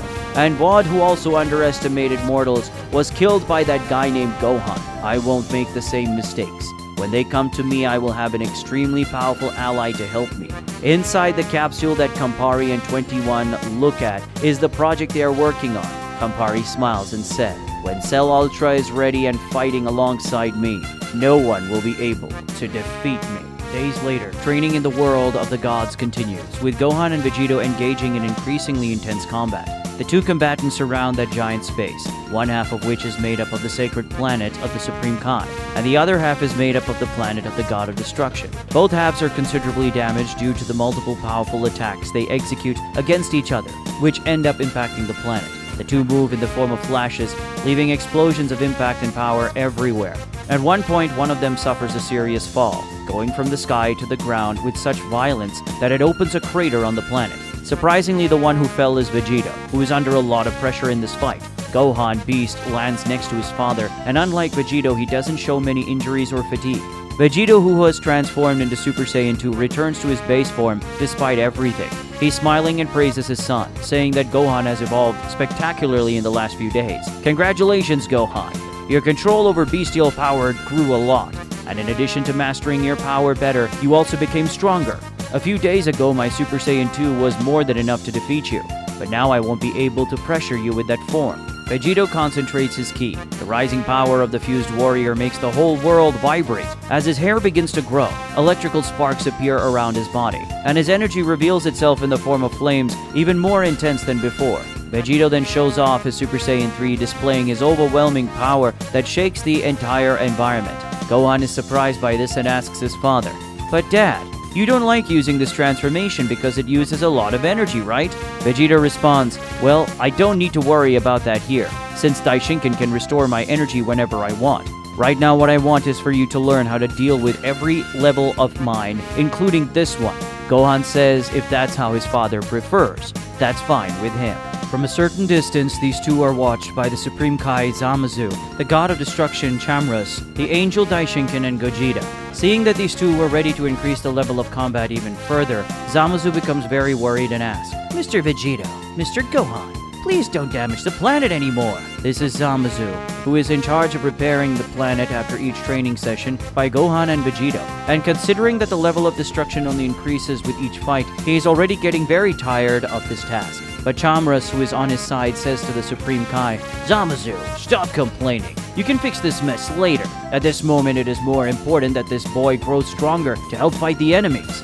As he prepares to continue, Vegito tells Gohan to be ready, because using this transformation, he ends up not controlling as precisely how much power he uses, so his attacks may end up being more exaggerated. Daishinkan tells Vegito that he can hit Gohan as much as he wants, because in the end, he will continue healing the boy. This is how Vegito and Gohan are able to train so intensely and so frequently, thanks to the angel's restorative powers. Gogeta is watching everyone a little bored. "Oh man, just watching is getting a little boring. Maybe I'll ask to fight a little too." He takes Vegito's dimensional radar that is kept with him and looks at the silent radar. It's been a few days since that radar beeped. Could it be that no more opponents at my level have emerged? And is the Galactic Patrol managing to deal with everything? He wonders. Maybe the angels decided to keep a low profile after Bot's defeat, or they're planning something. On a gigantic planet in this titanic universe, a very fierce battle takes place. In the center of this planet there is a large base, and close to this base a very peculiar combat is happening, where a veritable army of robots is being devastated by a single person. The person responsible for this annihilation of machines is Bulla, who transformed into Super Saiyan 2, fights hundreds of enemies at once. The robots attack the Saiyan in all possible ways, from physical blows to different types of shots. But she manages to escape or resist all attacks as she retaliates with very strong physical blows or powerful energy blasts that destroy the robots. In addition to common battle machines, she also faces Wheelo model robots. But with the power of Super Saiyan 2, she can also destroy these opponents with some ease, although this requires more energy in her attacks. In the midst of the veritable mass execution of robots that she promotes, Bulla looks at the base from which they're all coming, the heart of the enemy. She shouts with determination toward the enemy base, declaring that they can send as many as they want. She will destroy them. Inside the base, in the control room, a robot very different from the others leads this army. His expression watching this massacre is not good at all. Suddenly, the angel Campari appears before him through a magical hologram. Campari is in his fortress watching everything from his throne, with Android 21 by his side.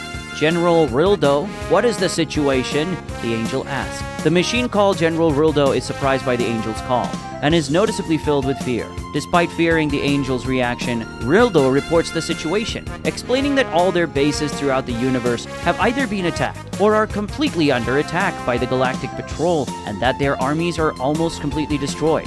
At that moment, the main base is being attacked by the Saiyan girl, who has destroyed so many of their robots in recent times. Campari is furious and reprimands his servant. You idiot!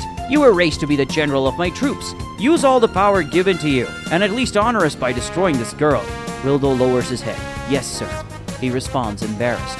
Bulla continues to eliminate combat robots by the dozens, when, suddenly, they are all stopping their attack, which leaves her a little surprised and suspicious. General Rildo leaves the main base, and it doesn't take long to reach her. He stares at the young warrior with great irritation. So, you're the Saiyan patroller who has been eliminating my troops. Seeing you up close, I realize how young you are. I can't believe a brat like you did all this damage to our army.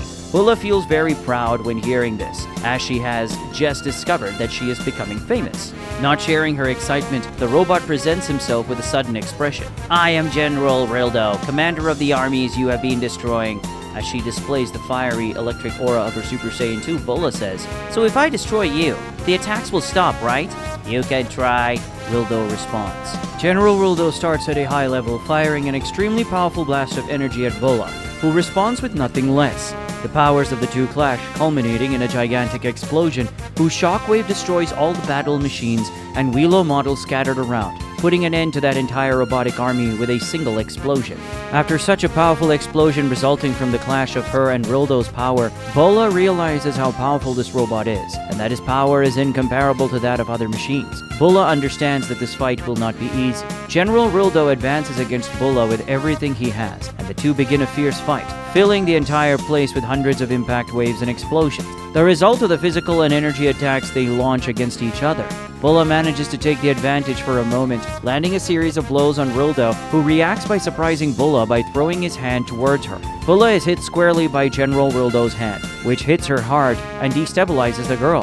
After that, the same hand, guided by Rildo, returns and hits her again, carrying her across the planet, leaving a huge trail of destruction everywhere. Once he stuns Bulla with such a strong and sudden attack, Rildo's hand grabs her by the head and brings her back to him. With a merciless grip, Rildo begins to crush the patroller's head while laughing and saying that he will make her pay for everything she did. But Bulla doesn't give up, and then starts firing a series of energy attacks at close range against Rildo's abdomen, who has no choice but to let go of her, only to receive a blow that sends him to the ground. Bulla then finishes her counterattack by concentrating her energy and firing it into a powerful Kamehameha, which, when Rildo sees it coming at him, screams in fear of the attack. The energy torrent hits home, causing a monstrous explosion that spreads across a vast area of that planet, showing the great power concentrated in that attack.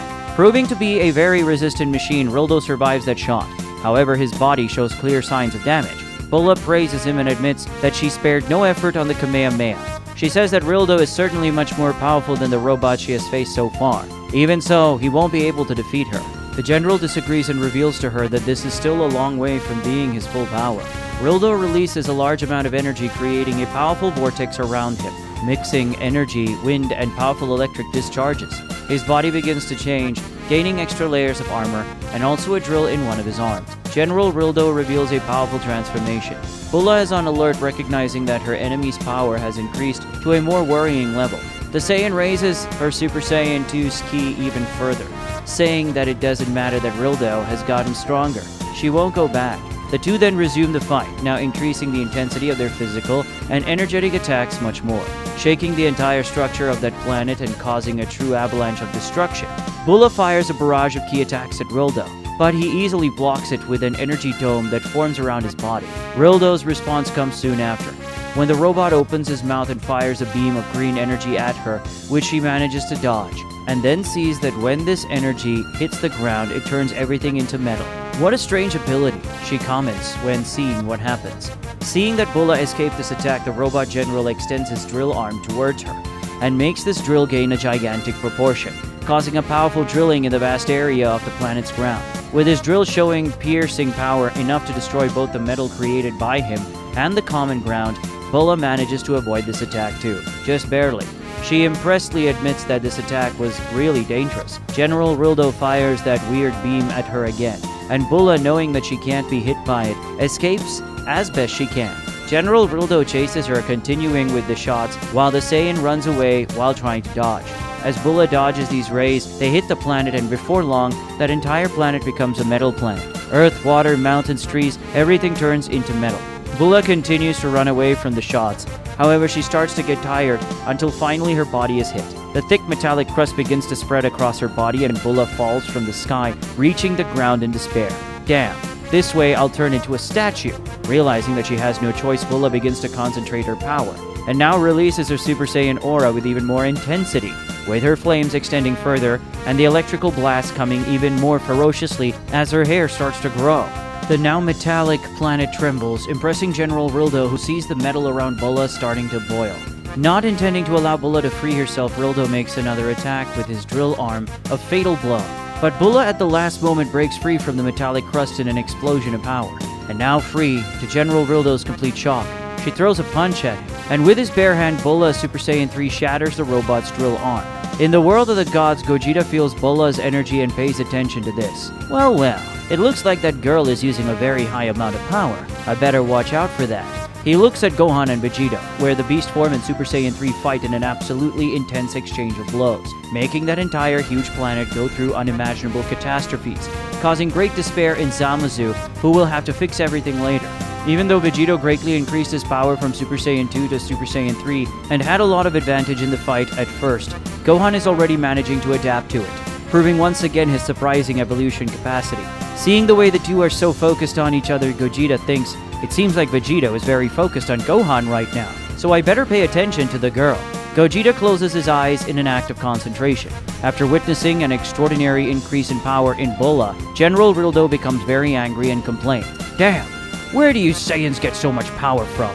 Sorry, it's just that I have somewhat privileged genetics, she boasts, her long golden hair blowing in the wind.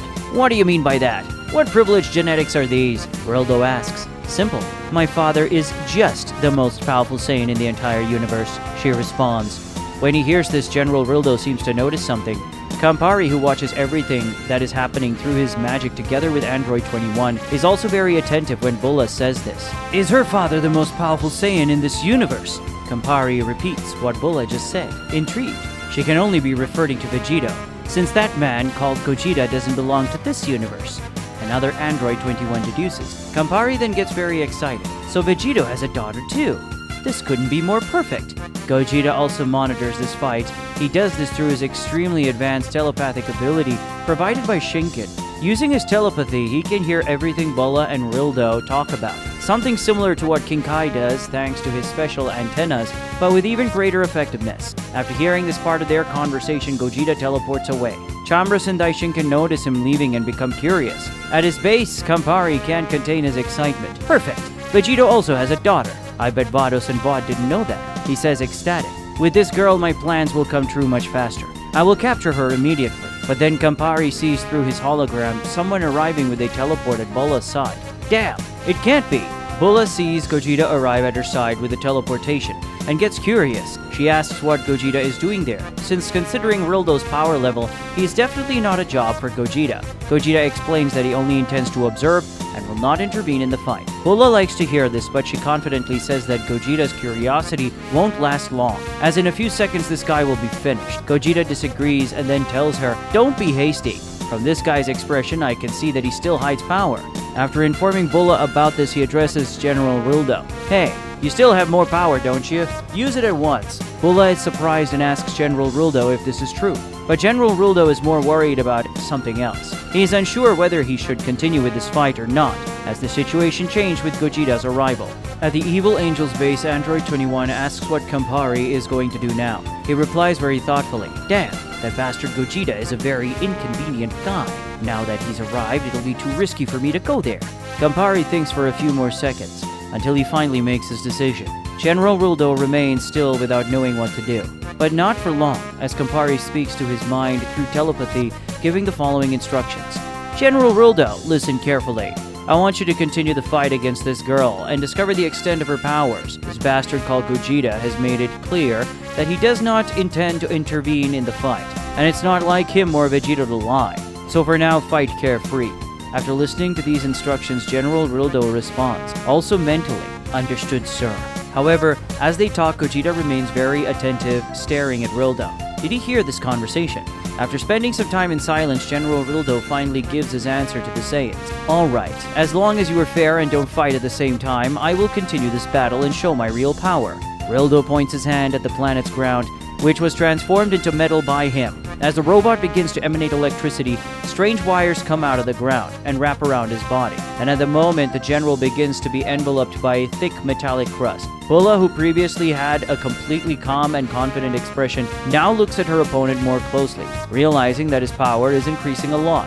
Gogeta, on the other hand, is not surprised, as he had already realized that Rildo had more power.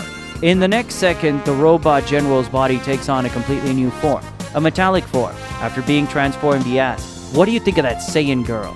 Even though she is surprised by this new increase in the enemy's power, Bulla remains confident and responds by saying that Rildo can use whatever form he wants. She will destroy him no matter what. Bulla and Rildo resume the fight, meeting each other and starting an exchange of blows while ascending to the sky in the form of a whirlwind of power. Gogeta just watches them, very entertained to finally be watching a different fight. Bulla and Rildo unleash a rain of energy attacks on the planet, all of which are attacks fired at each other that don't find their target, and then hit the ground, causing several explosions that destroy the environment. The two advance towards each other. He tears through the sky in the form of blue energy, and she in the form of yellow energy. The meeting between the two is so aggressive that it generates an explosion of power that destroys everything around them, and causes a strong wave of impact to reverberate throughout the planet. Bulla fires a key attack at Rildo. He makes his body dissipate in the form of liquid metal to later reappear elsewhere. Bulla observes his ability with great concern. In a fraction of a second, he can go from an extremely rigid metal state to a liquid state. However, that's not the only problem. Rildo, manipulating the metallic objects on the planet, makes dozens of beams project towards Bulla, who tries to defend herself by striking these beams away. However, she is inevitably surrounded by all those objects, which transform into a large metallic sphere. Then, in the form of a malleable metal, General Rildo protects himself against the dome, in which he trapped Bulla, and hits the Saiyan with all his strength, carrying her from the sky to the ground with a very strong attack. Bulla is noticeably sore after receiving this blow, and then she complains. "Damn, you're starting to annoy me with these tricks." General Rildo says that no matter what she does, he will be able to continue recovering, while she will lose more and more energy.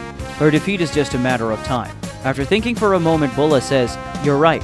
All the metal on this planet serves as fuel for you. Using this metal, you recover your body from injuries and also renew your energy. As long as there is metal nearby, you will continue fighting tirelessly and will be almost immortal. So I've already made my decision. I'm going to destroy this entire planet." Rildo says that it won't be that simple, and that after he covered this planet with his metal, it became much more resistant than an ordinary planet, and will not be destroyed by any attack. However, Bulla, who is now entirely surrounded by the Super Saiyan's fiery energy, responds by saying that this certainly won't be just any attack. Gogeta realizes what she is intending to do.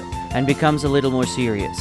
Rildo notices that the amount of energy that Bulla is releasing is really large, and he starts to get worried. He accumulates energy in his hands and says that whatever she is intending to do, he will not allow it.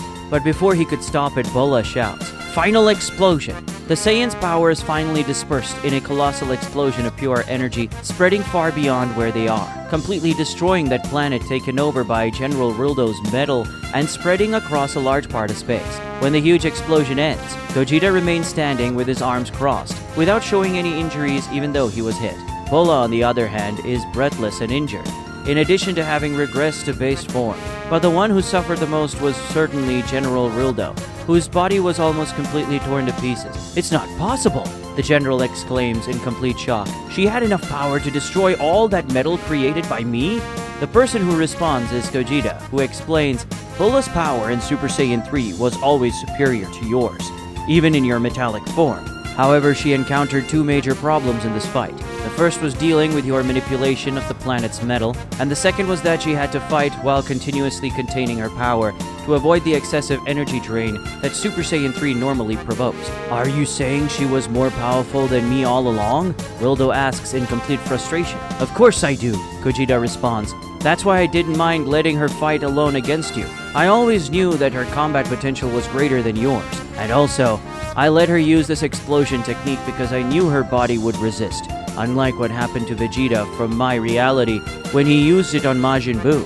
General Rildo begins to curse the whole situation, and recognizing that he is no longer able to fight, he turns to Campari through telepathy, begging, "Sir, please take me back." Campari hears his general's cry, and then, addressing Android 21, he gives the order, "Do it at once." Android 21 takes a remote control from her clothes, and then presses the only button on that control. An alert begins to be issued by General Rildo's body, who knows the meaning of this alert and begins to scream for forgiveness, filled with despair. After that, his body is completely destroyed in an explosion. Bulla is surprised by that, but Gogeta isn't. The person who was commanding him certainly chose to destroy this machine that he considered useless. He explains to the girl. Bulla says this is a shame, as she would like to examine his mechanisms with her mother to create a machine as powerful as him, or even more. With everything over, Gogeta looks at her with a proud smile, noting the following. She is very cunning to fight, and also very skilled. Bulma's intelligence combined with Vegito's battle aptitude did her good. Campari sits thoughtfully on his throne. Android 21 asks why he didn't bring General Rildo back, since she could fix him and maybe make improvements. Campari says that now that the Battle Machine Army and the Wheelo models have all been destroyed by the Saiyan Girl and the other members of the Galactic Patrol, General Rildo wouldn't be so useful, since he was created to lead the robotic army. It will take a while for us to produce a new army. When that happens, we can build a model similar to Rildo. The Angel compliments. Then Campari says that even if they produce a new army, now that they have caught the attention of the Galactic Patrol and Gogeta, it would be useless as this new army would be destroyed as well. At this point, they need to focus their efforts on finding an effective way to deal with them. Campari makes a teleportation, taking him and 21 out of the room and making them appear in the Fortress Laboratory right in front of the capsule of that project they called Cell Ultra. Looking almost hypnotized at that developing android, Campari states, "Our best option to defeat the Galactic Patrol, Gogeta and Vegito, is this android that will be my masterpiece." Android 21, on the other hand, is reluctant. "But my lord, the project is still incomplete." However, Campari displays an ecstatic smile when responding. When one last ingredient is added, it will be done. Android 21 understands what he means, but asks how they will do what he is planning with Gogeta on the radar. Using them, Campari says, "Looking to one of my sides, where a row of capsules with something lies inside. Do you intend to use them?" Android 21 asks, surprised. Campari confirms, yes. Finally, the extermination team will be used again, and they will not fail. On an uninhabited planet, a series of explosions happen. Gogeta is in the middle of a battle, moving nimbly across the planet's ground, dodging multiple ki blasts. At this moment, Gogeta is completely in disbelief, barely believing what is happening. He simply didn't expect to live to see this happen. Those who fight against Gogeta are Pilaf, Shu, and Mai. And to the Saiyan's complete shock, they are extremely powerful, to the point of offering him a challenge. While Pilaf fires energy shots at him, Shu advances, brandishing his sword to execute an attack, which Gogeta deftly dodges, seeing the ground below him being hit, and then the entire planet being split in half by the blade's cut. Then the one who attacks is Mai, who carries a shotgun and aims at him with a weapon. After aiming, Mai fires the shot, which Gogeta also dodges with a quick movement, and sees a gigantic crater being opened in the planet's ground thanks to the power of the projectile. The power of the shot was so great that a hole opened from one end of the planet to the other. Gogeta soon understood that in the dimension that these three come from, the scale of power is totally different from their home dimension. These three people, who in his dimension are extremely weak, in this other reality surpass the level of the gods of destruction he knows. And that's not all. The weapons they are using seem to be common weapons in their reality, but in this reality they are capable of damaging planets. While firing incessant energy shots at Gogeta as if his energy would never run out, Pilaf laughs in an evil way while saying that in this universe he is as powerful as a god and intends to act as such, dominating this entire universe. But Gogeta, at the same time as he avoids a super fast sequence of swords from Shu, responds to Pilaf saying that won't happen. A sword from Shu even cuts a lock of Gogeta's hair, who is impressed by his speed. "I'll make mincemeat of you," Shu threatens, continuing his incessant attacks. Suddenly, Gogeta notices something and his face takes on a much more serious expression. Shu swings his sword with technique and aggression in a precise cut that hits Gogeta's collarbone and buries the blade into the Saiyan's stomach. "Gotcha!" He celebrates. However, in less than a second, Gogeta's wound is completely healed, surprising him and the others. Shu tries to remove his sword from Gogeta's body, but the blade is stuck, and no matter how hard he tries, he can't. He asks what Gogeta did, and he replies that he just stiffed his body. This is easy when you master Ki as he does. Shu leaves the blade stuck in Gogeta's body and tries to jump away, but Gogeta holds him in the air using telekinesis, and when Mai fires a shot with her shotgun at him, Gogeta moves Shu in front of him, using the Dog Man as a shield. Mai's shot hits Shu and pushes him away very injured. Mai is surprised by this, and Gogeta uses the second of surprise too, also with telekinesis, take the shotgun out of Mai's hand, make the weapon that now floats turn against her, and fire a point-blank shot that also pushes the woman away very injured. Gogeta removes Shu's sword from his body, and then makes both Mai's shotgun and Shu's sword disappear from existence with a Hakai. These weapons are very dangerous in this dimension, he concludes as he destroys them. Seeing that his two companions are defeated, Pilaf becomes very angry and attacks Gogeta, making several attacks, but Gogeta easily dodges them all. Pilaf is very surprised by this and asks, "What happened? A few seconds ago you were being pressured, and now you defeated them in an instant." Gogeta responds, "Even though you are very powerful, I was always far above, but I was curious to see the extent of your powers. However, the situation has changed, and I have a more serious matter to worry about." Gogeta catches one of the thousands of punches thrown by Pilaf, and then with a single blow endowed with masterful precision, hits his neck and knocks him out. After defeating Pilaf, Gogeta reunites him, Shu, and Mai. The Saiyan heals Shu and Mai's injuries in an instant after extending his hands to them, and then sends them somewhere with teleportation while saying, "For now I will send you to a safe dimension. I will pick you up there later." Since he is apparently alone on the planet, Gogeta looks up at the sky and says, "I've already seen you guys. Get down here at once." Those that Gogeta speaks to are not inside the planet, but observing everything from afar in space. The mysterious trio, after hearing the Saiyan's call, descends to him, arriving from space to the planet's ground in a fraction of a second. Gogeta observes his three enemies for a moment and quickly concludes, "You're androids, aren't you? It explains why I only noticed you when you were close." They question how Gogeta noticed their presence if they don't have Ki. He responds that his senses are very heightened because of the Shinken, and even though he is not transformed into his Shinken form, his senses are still very heightened because of this ability. He simply noticed their presence with his other senses. After finishing answering the android's question, it's Gogeta's turn to ask his question. He asks who they are and says he doesn't recognize them. The android that appears to be the leader of the group introduces them. "We are android 13, 14, and 15. After the android introduces them, Gogeta thinks for a moment. Both in appearance and numbering, they resemble the androids created by Red Ribbon, but I have never seen any of them before. They were certainly created in a parallel reality. Gogeta concludes that their origin is not important. He smiles and in thoughts says, "The important thing is that they are acting exactly as I planned. I wonder if they've reached her already."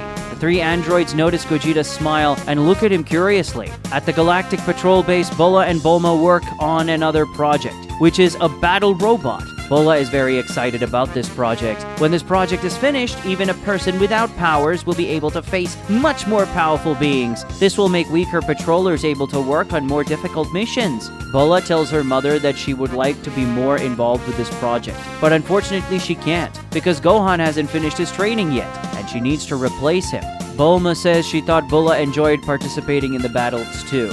Bulla admits that she actually enjoys it in a way, probably because of Vegito's Saiyan blood that runs through her veins. But in the end, technology is her true passion. In the base's control room, Jaco continues to observe the patrol's missions through the various monitors that surround it. Noticing a new occurrence, he contacts Bulla via a communicator, informing her of the new mission. Bulla sighs, certainly not wanting to go, but as she can't deny the mission, she says goodbye to her mother and goes. Bulla is taken by teleportation technology to a planet where an android attacks a city without any hesitation, eliminating all the citizens he sees. As soon as Bulla arrives, she tells this android to stop doing what he is doing. The android stares at her with a completely indifferent expression, like a true machine devoid of emotion. And it is with this same expressionlessness that the android points his hand to the ground and accumulates power.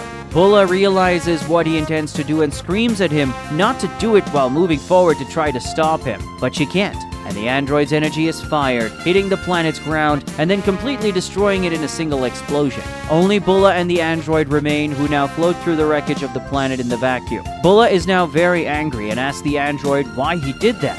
He responds by saying that his intention was to get her attention, so he no longer needed the planet. Bulla is very irritated to hear him treating all those people as if they were nothing, but she is curious to know that attracting her was his goal. "What do you want with me? Doesn't have anything to do with those robots I destroyed?" she asks. Not willing to say much, the android responds in a short and direct way. "My mission is not to answer your questions. All you need to know is that my name is Super Android 16, and I'm here to take you." Bulla gives her answer, taking her combat stance and saying she won't go with him. "You have no choice," the android responds. He immediately reaches her at such an incredible speed that Bulla is unable to react, and then lands a very strong punch that sinks into the Saiyan's stomach, making her wince in terrible pain. Realizing that the android was no joke, Bulla quickly transforms into a Super Saiyan and retaliates his attack with a side kick to the head. But it doesn't even have enough strength to make Super 16 move. Bulla recoils as she fires a wave of power at the energy. However, with great ease, he advances through the Saiyan's attack, quickly reaching her, grabbing her by the neck, and starting a chokehold. However, Bulla doesn't stand still. She reacts immediately, raising her power to Super Saiyan 2, releasing a flaming aura surrounded by electricity with great power. However, this doesn't affect the android, who keeps his hand on her neck. She launches several kicks against the enemy, reaching the android's abdomen, ribs, and face with her attacks. But against Super 16, none of that has any effect, as the android remains immobile. Finally, Bulla resorts to another power increase, Super Saiyan 3. As the aura of fire and lightning expands, 16 is pulled away from the girl. She is now breathing desperately, her hand on her sore neck, expressing great relief. Like any galactic patroller, Bulla is equipped with a technological device hidden in her uniform that allows her to breathe in the vacuum of space. In addition to relief, Bulla also feels very angry. "You bastard! You're going to pay for this!" she threatens the android. Super 16 doesn't respond. He just stares blankly at his opponent. Gogeta realizes from the sensation of ki that Bulla has already resorted to her Super Saiyan 3. "It seems I was right. They sent someone very powerful to deal with her," he thinks. Suddenly, the first of one of the androids is already inches from her face. It's Android 15 who rushes forward with an ultra-fast punch at the Saiyan, who at the last moment managed to dodge it, letting him pass straight through. Soon after, Gogeta has to make a jump because of how low an attack came from Android 14. And while he's in the air, the one who attacks is Android 13, who after forming a super concentrated sphere of red ki shoots at him. Gogeta escapes the attack with a teleportation and then sees the gigantic explosion happen in space. And although the attack does not explode on the planet, only the pressure of the explosion completely crushes that entire planet. These guys are really very strong, Gogeta recognizes. Gogeta faces androids 13, 14, and 15, while a trio that belongs to the extermination team sent by evil angels surrounds him, looking for an opening to attack. The first attack comes from Android 14, who thought he had found an opening, but was mistaken when he saw Gogeta skillfully avoid his blow, and then hit him with another one that threw him away. The next one is Android 13, who points one of his fingers at him and fires a super concentrated energy laser aimed at Gogeta's back. But he is paying attention and turns around, diverting the course of the attack with a kick. Android 15 emerges from below, attempting an upward punch aimed at the Saiyan's chin. However, Gogeta swiftly evades it by moving his head back, allowing the android's punch to pass through. Taking advantage of the opening, Gogeta propels his body forward again, using his own head to strike the android in the face. 13 and 14 approach at the same time to exchange blows against Gogeta, and then 15 returns to participate as well. Even though these three extremely powerful androids are attacking at the same time, Gogeta manages to keep up with them. On the other hand, Bulla, even in Super Saiyan 3, is not able to match the level of Super 16. As they exchange attacks in a frantic movement through the space of the Great Universe, the Saiyan realizes a great disadvantage in relation to the android, and while her attacks have no effect on the enemy, 16's attacks cause considerable damage to her body. Bulla moves away from the enemy and recognizes that she needs help, asks Commander Jaco through the communicator. Jaco is monitoring the patroller's mission in the base's command room when he hears Bulla's call, who asks for reinforcements immediately, preferably from Gogeta. Jaco tells her that Gogeta can't right now, as he's in the middle of a battle too, but says he'll look for patrollers available to help her. However, at that moment, an energy attack hits the Galactic Patrol base, opening a hole in the control room through which an invader enters. At the moment that the ship is hit, Bulma, who is in the technological development room working on the battle robot, loses her balance due to the intense shaking of the ship and wonders what is happening. In the command room, Commander Jaco asks who the invader is and how he managed to get to the base without being noticed by the patrol's very advanced radars. The attacker responds to the commander's questions. "You can call me Super Android 17, and the answer to your question is simple. Your radars didn't detect me simply because I moved at such an extraordinary speed that there wasn't time for that to happen." Jaco says that Super 17 is either very brave or very stupid to attack the Galactic Patrol base like that, since in an instant all the most powerful warriors in the universe will be against him. But then Super 17 smiles and says that won't happen. Concentrating his energy, 17 releases multiple electrical blasts from his body that spread throughout the base, overloading the systems and causing a short circuit in all of them. This way, all communication that Jaco could have is lost. Jaco doesn't believe what's happening, saying that the Galactic Patrol systems are very advanced and should support this kind of thing. But Super 17 responds very proud of himself, saying that the patroller systems are completely outdated compared to him. Jaco asks what he wants there and if the android's target is him. Super 17 says no, his target is someone else. This answer makes Jaco curious. In his fortress, Campari observes everything through his magic, sitting on his throne with Android 21 at his side. Android 21 seems a bit irritated and says she understands why Campari wants the Saiyan girl, but she doesn't understand why he wants that woman. Campari says the answer should be obvious, and that this person's help will be crucial to realizing their plan. 21 doesn't like to hear this, but she doesn't argue. Using telepathy, Campari speaks to Super 17's mind, ordering him not to waste time and get straight to the point. After receiving this order, Super 17 turns his back to Jaco to go somewhere else, but Jaco suddenly disappears from where he is and reappears in front of the android. He says that whatever the android wants, he won't have it. 17 tells him to get out of the way, but Jaco's response is to draw his gun and shoot him with an extremely powerful energy shot, which sends the android out of the ship. Only several kilometers later does 17 manage to stop his body, and when the commander of the Galactic Patrol comes flying towards him, the android admits surprised by this attack. Now, with 2 weapons in hand, Jaco says he may not be a great fighter, but no one handles the Patrol's extremely advanced weapons better than him, so things won't be as easy as 17 is thinking. Super 17 advances towards the commander of the Galactic Patrol, who unleashes a barrage of energy shots from his 2 weapons in a split second. The android incredibly dodges every shot as he closes in on him. Finally, he reaches Jaco and delivers a punch, but Jaco activates a technological shield to block 17's attack. With a swift maneuver,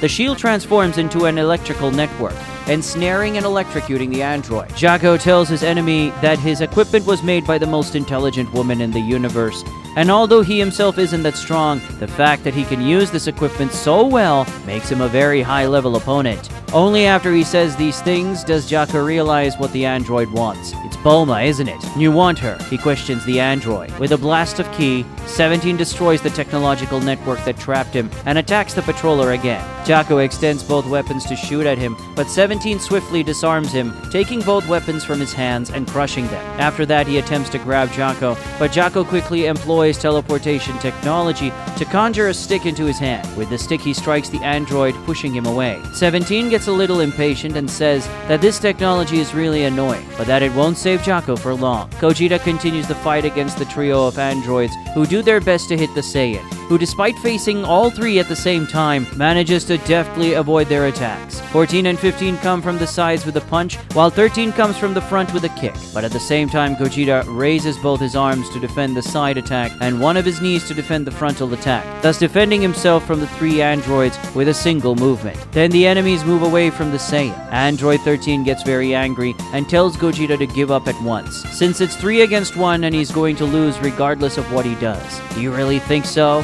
He asks in clear sarcasm and then responds, in that case, I think I'll fix my numerical disadvantage. Gogeta fills his lungs with air and then simply creates 3 ghosts of himself, similar to Gotenks' ghost. The androids are completely surprised by this and ask what kind of trick this is. Look at this turn of events. It seems that now you are the ones with the numerical disadvantage. He makes fun of his opponents. Gogeta orders his ghost to attack. Each ghost attacks an android. Unlike Gotenks' ghost, these do not explode with a simple touch. Instead, they begin real combat with the androids, exchanging several attacks. Even though they are just Gogeta's ghosts, each of them is on the same level as the androids, which leaves the 3 of them completely shocked. Gogeta just crosses his arms and watches their fight while teasing the androids by saying he's going to wait someone beats a ghost and comes to fight him. But while he provokes the androids with his words, his thoughts focus on Bulla. Pushing the power of her Super Saiyan 3 to the limit, Bulla continues to engage in an extremely arduous fight against Super Android 16. At that moment, she attacks him with countless spheres of energy that explode against the android's body, filling a large region of the dark void with lights in a luminous spectacle. However, all the spectacle is of no use, as 16's body remains intact. On the other hand, a single shot of 16 when hitting Bulla creates an explosion equally powerful as all the multiple explosions created by her, and unlike how it was with 16, the attack truly has an effect on the Saiyan, who has her body very injured. Damn, where are the reinforcements Commander Jaco promised? She asks herself, recognizing that she can't bear it much longer. Jaco is thrown with extreme violence into the Galactic Patrol base through a powerful attack from Super Android 17. The patrol commander can no longer stand up. Impressed by the fact that few of the enemy's attacks have been powerful enough to overcome the resistance provided by his technological suit, Jaco can no longer maintain his consciousness and passes out. 17 enters the ship right after him. The invader praises the patrol commander, saying that he really impressed him with his resistance, considering he is someone who does not have great powers. He recognizes that Jaco uses such powerful technology really well, but unfortunately he was dealing with an impossible opponent. 17 extends his hand to the fallen patrolman and says he will end this once and for all. But when he was about to completely eliminate Jaco, something hits him and takes the android out of the ship again. 17 is carried away from the ship, and he sees that what hit him was some kind of battle robot. This robot is the same one that Bulma was working on with Bulla a short time ago, and she is the one controlling it inside this robot. Bulma is a little scared since the project isn't finished yet, but she had no choice but to intervene. Android 17 realizes that Bulma is the one controlling this robot and asks if she really intends to confront him with it. Bulma says that this machine is being created precisely so that someone weaker can face someone stronger. So this is the perfect test. The robot's arm is pointed in the direction of 17. Several holes open, and a series of missiles are fired at the android. 17 protects his body with an energy dome, and when his shield is hit by the missiles, gigantic explosions occur in that region of space. Super 17 is surprised by the power of these missiles, as he did not expect them to be so powerful. Bulma wastes no time and leads the robot to attack, reaching 17 with a super punch, but it is easily held by him. However, Bulma had anticipated this and promptly activates a jet of extremely powerful flames from the robot's hand. completely engulfing the enemy's body. The flames released by the robot could easily incinerate an entire planet. However, apparently for Super 17, this is nothing, as the android remains unshakable even after being bathed in flame. With a single punch, Super 17 penetrates the robot's arm, and then he simply pulls Bulma out of the machine. 17 praises Bulma, admitting that this battle robot had impressive power,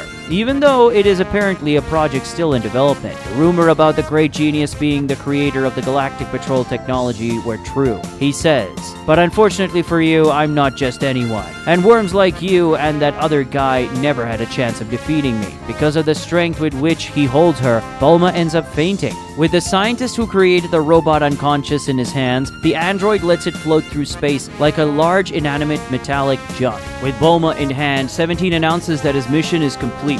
In another very distant point in that great universe, Bulla and Super Android 16 face off. At this point, Bulla is already completely exhausted and injured, having tried in every possible way to resist Super 16. But even in Super Saiyan 3, all her resistance was useless. Super Android 16 has his body completely intact and without scratches, still maintaining his indifferent posture and devoid of any type of feeling. But Bulla doesn't give up and advances in a determined attack, delivering the most powerful punch she could give the android. However, when the punch lands, it is her hand that breaks. At the height of her pain and fatigue, she regresses to her base form, and then the fight is ended by Super 16, who brutally hits her in the ribs, destroying the Saiyan's bones and causing her to faint through overwhelming pain. Once Bulla is passed out, 16 holds her, puts her on his shoulder, and tells that his mission is complete. Campari smiles very satisfied. In front of him, teleported by the angel's magic, Super Android 16 and 17 arrive, who respectively carry Bulla and Bulma. The angel praises his machines. "Very well, Super Android 16 and 17. You have completed your tasks perfectly." Then he telepathically communicates with the others. "Androids 13, 14, and 15. You can now return. I'll bring you back right now." The three androids, while facing the ghosts created by Gogeta, receive this announcement and prepare to leave. But suddenly, Gogeta's ghosts, who was fighting against them, exchanging blows, grab the three of them. When the ghosts do this, Gogeta creates energy shields around them, and then he says goodbye to the machines. "Well, thanks for keeping me entertained for those few minutes, but now I'm tired of this game." Gogeta's ghosts explode while holding the android, but the explosion is contained within the shields created by Gogeta. Each explosion from a ghost had enough power to destroy an entire ordinary-sized universe. But as he didn't want to cause damage over a large area, Gogeta contained the expansion of the explosion. When he undoes the domes, he sees that all that remains of what those androids were are a small few pieces of their internal mechanism. "Damn, androids 13, 14, and 15 were destroyed at the last moment," Android 21 laments. Campari says it's a shame, but at least they did their job, which in the end is what really matters. However, there is still use for them, the angel adds as he taps his staff on the ground. Gogeta sees those few pieces of the androids magically disappear and becomes a little curious about that. The pieces of androids 13, 14, and 15 appear before Campari and the others. 21. "Reuse this wreckage," he says to the android next to him. "But first, you already know what you have to do, right?" he asks while staring with a smile at the passed out Bulma. Android 21 is reluctant to do what Campari is asking, and says that her mind is enough to carry out his plans. But Campari insists, saying that this woman is the brilliant mind behind the Galactic Patrol, certainly one of the most intelligent people in her dimension, or the most intelligent. If the intelligence of the two are united, the result will be incomparable. 21 tries to insist, but in an act that surprises her, Campari gets up from his throne and slaps the android in the face, who immediately falls to the ground with her hand on the painful face. "Enough of that," Campari screams. "Your job is not to argue with me, but to obey me. Do it at once, or you will be destroyed." 21 remains silent for some time, looking at the angel. The expression on her face seems to be a mixture of fear and disappointment. Android 21 begins a transformation process, with her body that looks like an earthling now taking on a very peculiar shape, very reminiscent of Majin Buu. She makes a piece of her body detach and capture Bulma, and then brings that part of her body back, absorbing the other woman. After doing this, she returns to her base form. Campari looks at her curiously and asks how 21 is feeling now. "Well, now I have access to the intelligence of this woman named Bulma, and it is very advanced indeed. I have at least double my mental capacity now, 21 responds, but despite her response being positive, she still maintains a displeased appearance. Splendid, Campari exclaims happily. With the mind of this woman called Bulma and Vegito's genes present in Bulla's body, the Cell Ultra project will be completed much faster and also with much more power than I expected. Campari tells Android 21 to hurry up and get to work, as they have to finish this android as quickly as possible to destroy Vegito once and for all, and also his allies. In the world of the gods, a magnificent combat unfolds. Multiple explosions of impact and energy happen everywhere on the planet at the same time, that rays of light travel across the globe many times per second. The level of speed and power in that fight is simply extraordinary. Within the planet, many weather phenomena happen at the same time. The entire Earth is affected by an earthquake of catastrophic scales. In the large central lake of the planet, which is the size of an ocean, an unprecedented tsunami occurs. Lights fill the skies in the form of bolts and lightning, whose thunderous sound echoes across the globe. Giant torpedoes form everywhere, taking trees from forests and even parts of the ground. But none of these powerful natural phenomena cause more damage to the planet than the monstrous impact waves that are generated by the attacks of combatants, whose colliding fists generate powerful gusts of wind and electrical currents. The combatants are Gohan and Vegito, the first fighting in his beast form, and the second fighting in Super Saiyan Blue. Zamasu, Chamras, and Daishinkan witness this combat. Zamasu can't even stay in place. In order to avoid being carried away by the strong wind and the force of the impacts of the attacks, he needs to hold on to Chamras. Meanwhile, Chamras and Daishinkan remain completely mesmerized by the fight. Daishinkan comments that Gohan's potential is truly extraordinary. A few days ago, he could barely fight Vegito in regular Super Saiyan, but now using the same transformation, he is already able to maintain a fight against Vegito's Super Saiyan Blue. Chamras agrees, but reminds Daishinkan that the objective of the training itself has not yet been completed, as Vegito's intention was always to make Gohan use that other transformation, which has not happened yet. However, Daishinkan reminds the Hakaishin that despite not having used the transformation yet, Gohan has already managed to advance a lot in controlling his own power in these training. And this indirectly helps a lot, since in the end, the objective of all this has always been to do Gohan can better control his power and fury. In short, even though he hadn't used the transformation yet, he had definitely progressed. Gohan and Vegito advance against each other, both preparing a punch with great power. However, they stop immediately when Gogeta appears behind them with a teleport.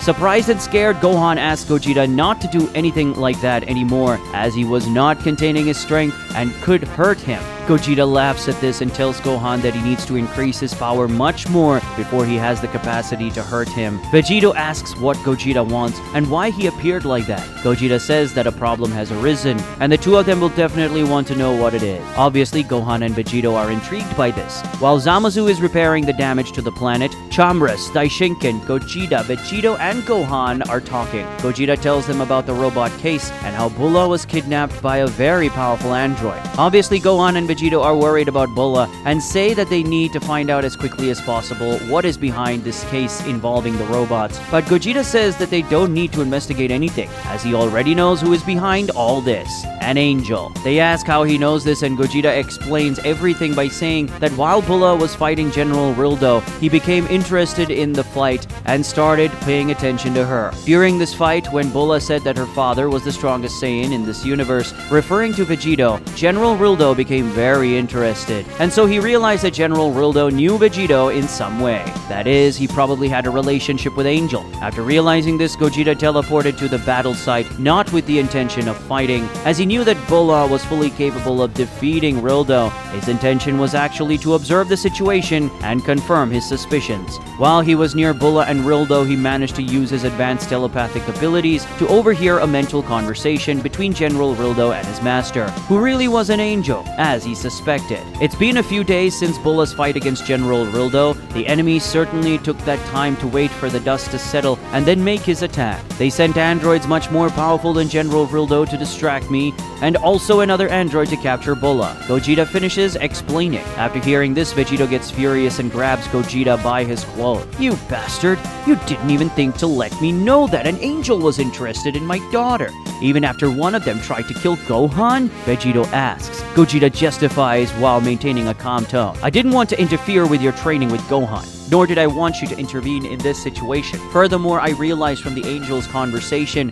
with General Rildo that he didn't want to kill Bulla. His intentions were different from Wad's intentions with Gohan. So rest assured that he won't harm Bulla for now. Despite Gogeta's words, Vegito doesn't calm down. You say that with such calmness because it is not your daughter who is in the hands of the enemy. Feeling the grip of Vegito's hands on his clothes intensify, Gogeta pushes him away and then disagrees, saying that in his dimension, Bulla is Vegeta's daughter, just as Gohan is Goku's son. So he does care about them, and he wouldn't be so calm unless he was sure that nothing bad would happen to Bulla. How can you be so sure nothing will happen to her? Vegito confronts him. Maybe this angel won't harm her right away, but what about after he gets what he wants from her? When Vegito asks this question, Gogeta smiles and responds calmly, saying that won't happen because this angel won't get what he wants from her. There is another reason I've been following Bulla and Rildo's battle closely. Having witnessed her fight using all her power, I was able to become very familiar with her ki. And since her ki had such a strong presence in my consciousness, my ability to feel it is much greater. This is one of the various skills I acquired thanks to Shinken.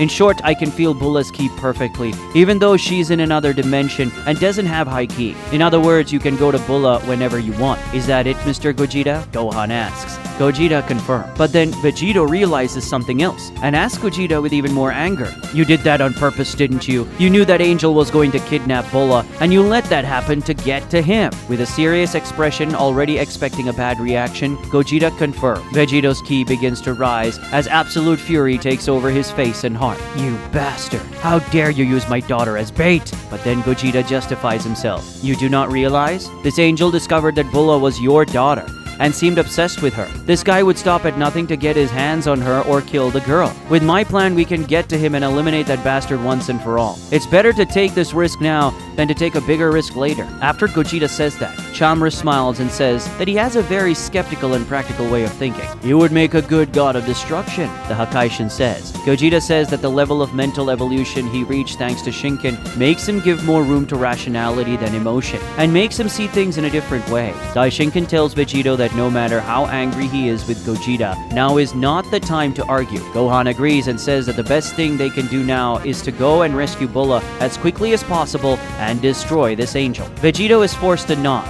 Alright, let's go at once. But then he turns to Gogeta and makes his threat. But if anything bad happens to Bulla, I will completely destroy you. Although the threat is very serious, Gogeta smiles and says that this is the spirit, but he better save all this fury for the angel who wants his daughter. In the laboratory, Campari watches Android 21 work. Now next to the capsule where Cell Ultra is kept, there is another capsule where Bulla is being kept. Campari praises Android 21, saying that now she has Bulma's intelligence, she is working much more efficiently, since she has already finished that other project, and is moving forward extremely quickly with Cell. 21 doesn't respond because even though she recognizes the improvement in her efficiency, she still doesn't like the idea of having been forced to absorb another scientist. Campari smiles eagerly as he watches 21 at work. However, his smile is completely shattered when he notices an alert on his staff. It cannot be! How did they get here? The angel screams in surprise when he realizes the presence of his enemy. Already in that dimension, but outside the technological fortress, lie the three Saiyans, Gohan, Gogeta, and Vegito. Campari appears before them. He asks about their presence there, curious to know how they managed to get to that private dimension. But Vegito doesn't even respond to the angel, advancing against him, transforming into Super Saiyan Blue, and, with blood in his eyes, attacking with a punch that Campari defends with his staff. After holding Vegito's punch, the angel pushes him away with a motion of his staff.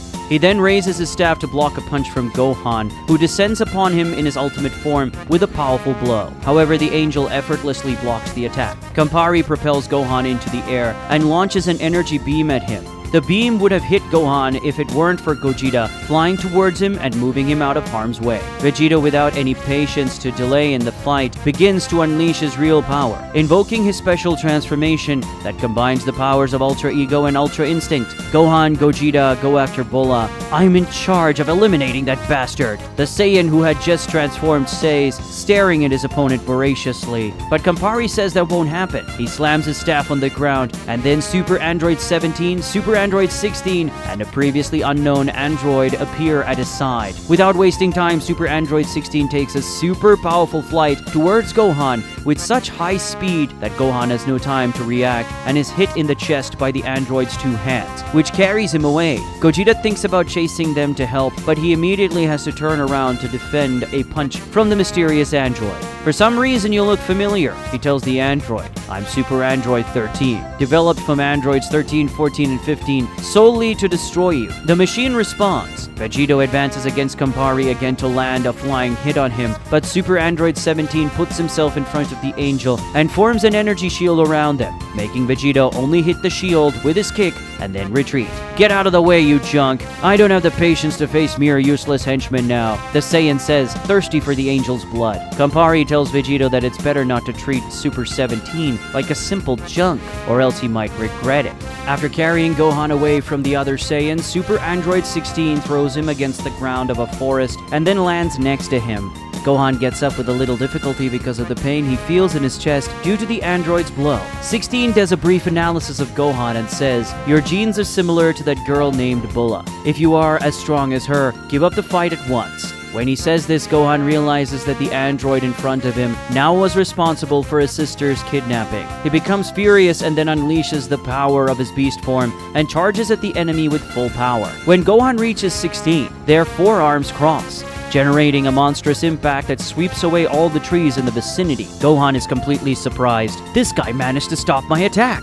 It can't be. 16 counterattacks by punching Gohan in the chin and knocking him off the ground. But before Gohan could gain altitude, the android grabs him by the ankle and throws the Saiyan backward to the ground with great force, still holding Gohan by the ankle. 16 points his other hand at him and fires a blast of energy that causes a gigantic explosion throughout that area. After this attack, Gohan already has reasonable injuries on his body, remaining down with the android holding him. Your power is incomparably greater than that of the Saiyan named Bulla, but it is still insufficient to beat me, the android says as he prepares a second energy attack. But this time Gohan reacts, firing a wave of energy at him that hits 16 and makes the android let go of his ankle as he is pushed away. After that, Gohan gets up and says that the android will pay for attacking his sister. The entire private dimension of the evil angel tremble. The reason is Vegito, who releases his monstrous power at high intensity. His form combines the power of Ultra Instinct and Ultra Ego, the result of his training with the angel and the god of destruction of his dimension. However, at this moment, it is the power of destruction that prevails in his energy aura and also in his heart and mind. The Saiyan is furious, and the target in front of him is Super 17, who is on the path of his revenge against Campari, who ordered the attack and kidnapping of his daughter. You better get out of my way, android, or I will destroy you without any mercy, Vegito warns. However, Super 17 seems sure of his decision, responding to the threat with a smile and saying that Vegito is very mistaken if he thinks he is just any opponent. Vegito doesn't warn twice. He reaches the android with an extremely powerful punch to the center of his body, creating an explosion of impact so strong that even Campari, who was behind 17, has to try hard to avoid being carried away. However, despite the strong attack he just received, Super 17 promptly reacts, surprising Vegito with a response attack to the middle of the face. 17's blow knocks the Saiyan to the ground and makes him slide for several kilometers, causing the destruction of the ground and also several trees in that forested part of the dimension. This guy is strong. Vegito recognizes it while wiping the trickle of blood that starts to drip from his mouth. However, the Saiyan warrior is not frightened, advancing again against the android who advances against him. The shock power of their bodies is insanely high, opening up considerable cracks even in the tough ground of that dimension. After the first collision, a fervent exchange of blows begins, with man and android launching thousands of attacks per second, blows filled with colossal power making the entire dimension vibrate. Campari watches Vegito and Super 17's confrontation with a confident smile.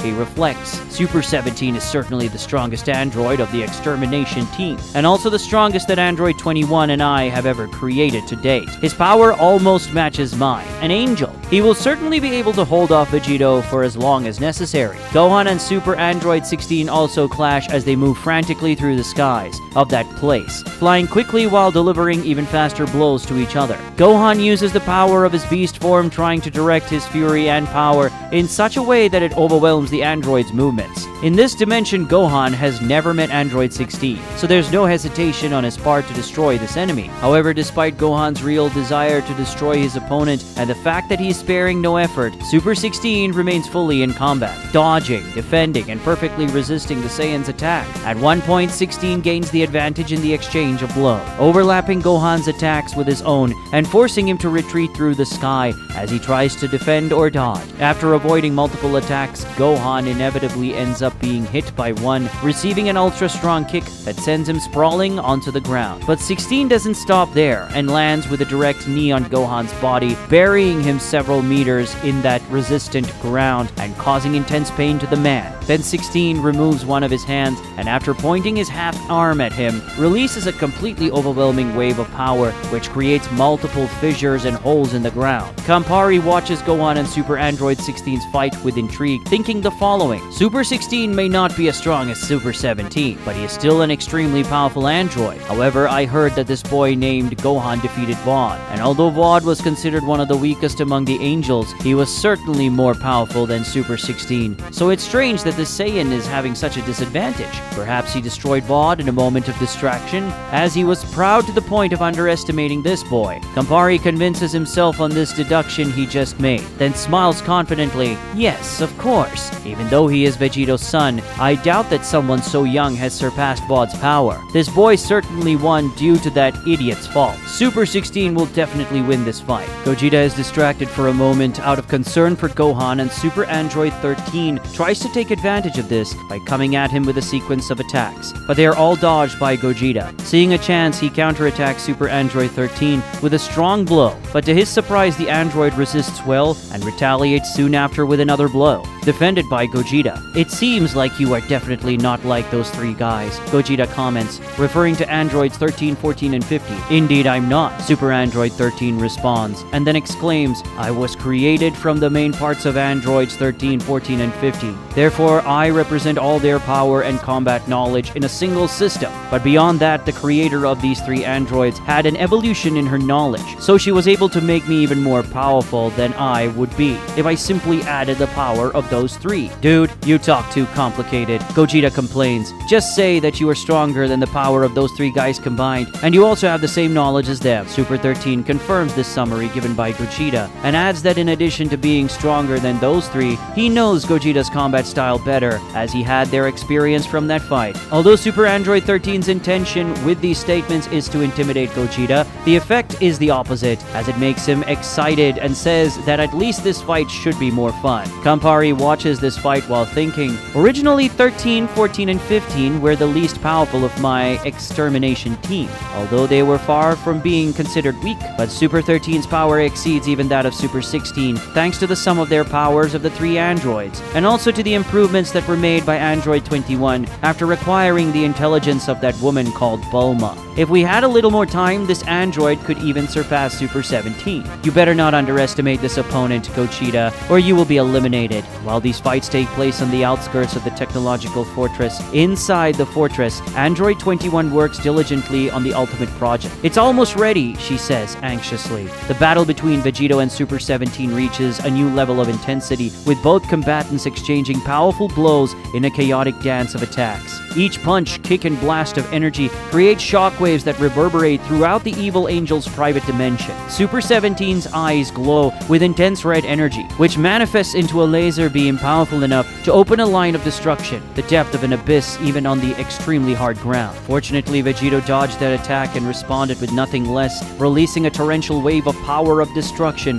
with the capacity to destroy two entire common-sized universes. However, 17 had a defense capable of dealing with this, forming a resistance energy shield around him that received the full power of Vegito's attack head-on, but not without being severely shaken by all that destructive power. Vegito disappears for a brief moment, then reappears above Super 17 to complement the first attack by launching a sequence of energy beams that explode when they hit the android's shield, and eventually destroy it, throwing Super 17 against the ground, accompanied by a series of explosions. But Super 17 doesn't take long to respond, taking to the skies with extraordinary power to land a devastating punch punch capable of drawing a handful of blood from the Saiyan. Holding Gohan by his white hair, Super Android 16 carries him through the sky until they reach a mountain, where Gohan's face is smashed hard against the rocks. Then Super 16 repeats the movement, compulsively hitting Gohan's face against the rocks, until the Saiyan finally reacts by turning around, elbowing the android, forcing him to let go, and then pointing his hand at Super 16's face and fire an energy wave at close range that completely engulfs the android's head. But Super 16 doesn't suffer more than a few scratches from that attack, and immediately retaliates with a wave of power that not only engulfs Gohan's entire body, but also the entire mountain. The mountain is completely destroyed by Super 16's energy, while Gohan, despite keeping his body intact, falls from the sky to the ground, seriously injured. As he stands up, he greatly regrets his weakness. Damn, I have to get past this guy to save my sister, but I just can't. Super Android 16 lands in front of him, ready for more. Gohan advances against Super 16, trying to push him, with both interlocking their hands in a contest of strength. But this contest soon reveals its winner, with the android bringing the Saiyan to his knees while bending his hands with his superior strength. Frustration takes over Gohan, who suffers more from his weakness than from physical pain. Once the man is on his knees, the machine hits him with a sharp knee to the face, causing a serious stun. After that, he grabs the Saiyan's big hair and hits a second knee, which is much stronger than the first. Then the android frees him, and Gohan gets up with difficulty, trying to walk away with staggering steps because of the strong impact he suffered. But cloudier than Gohan's vision is his heart, which now more than ever yearns for power. Power! I need more power! Now the android advances with a punch endowed with titanic strength. The power of the blow is such that the pressure exerted by the impact alone knocks countless trees away from the forest around them. Gohan is thrown several miles away, digging through the hard rocks of a mountain and remaining buried in the center of the immense rocky body. Now will be the end of you. Super Android 16 brings his two hands together, beginning to concentrate a gigantic amount of energy,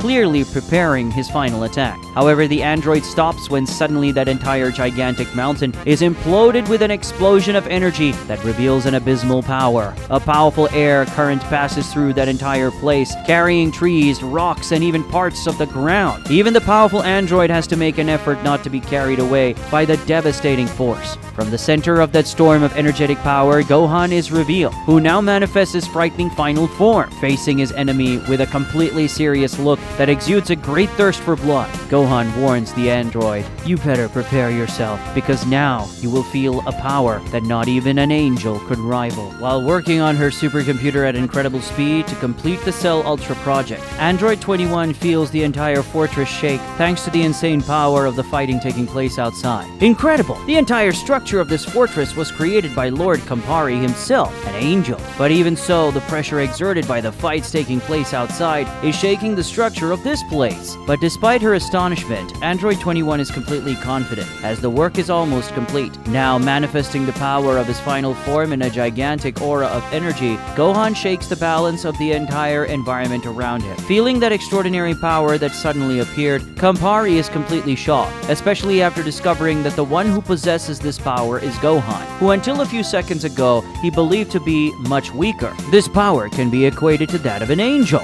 Campari recognizes, scared, so he continues his fierce fight against Android 17. Vegito feels Gohan's power and smiles, proud of his son. Finally, he released his full power, like I always told him to do. Super 17 is very surprised when he feels Gohan's energy and says he never imagined he would have so much power. The power that had just appeared on the battlefield also catches the attention of Gogeta and Super Android 13, who for a moment stop fighting to assimilate what is happening. Very good, boy, Gogeta praises in a low voice. Contemplating the power his enemy has just revealed, Super Android 16 tenses for the first time, displaying some expression other than the constant indifference he usually expresses. He attacks first, launching a wave of concentrated power against the Saiyan, but it is repelled by the aura that surrounds Gohan, who then counterattacks by advancing against the android at such a high speed that it distorts space-time. Gohan's blow is an elbow that hits Super 16 with such force that it causes a crack in his extremely rigid body. But much worse, cracks are the ones suns that spread across the ground, cracking the entire ground around them at huge depths because of the great pressure that this blow released. Super 16 retaliates with a punch to Gohan's face, who receives the attack with incredible resistance, barely moving his face, and then responds with a punch hundreds of times more powerful, taking Super 16 off the ground and sending him with such speed that tears the fabric of space-time as it travels an extraordinary distance, moving light years away from Campari's technological fortress.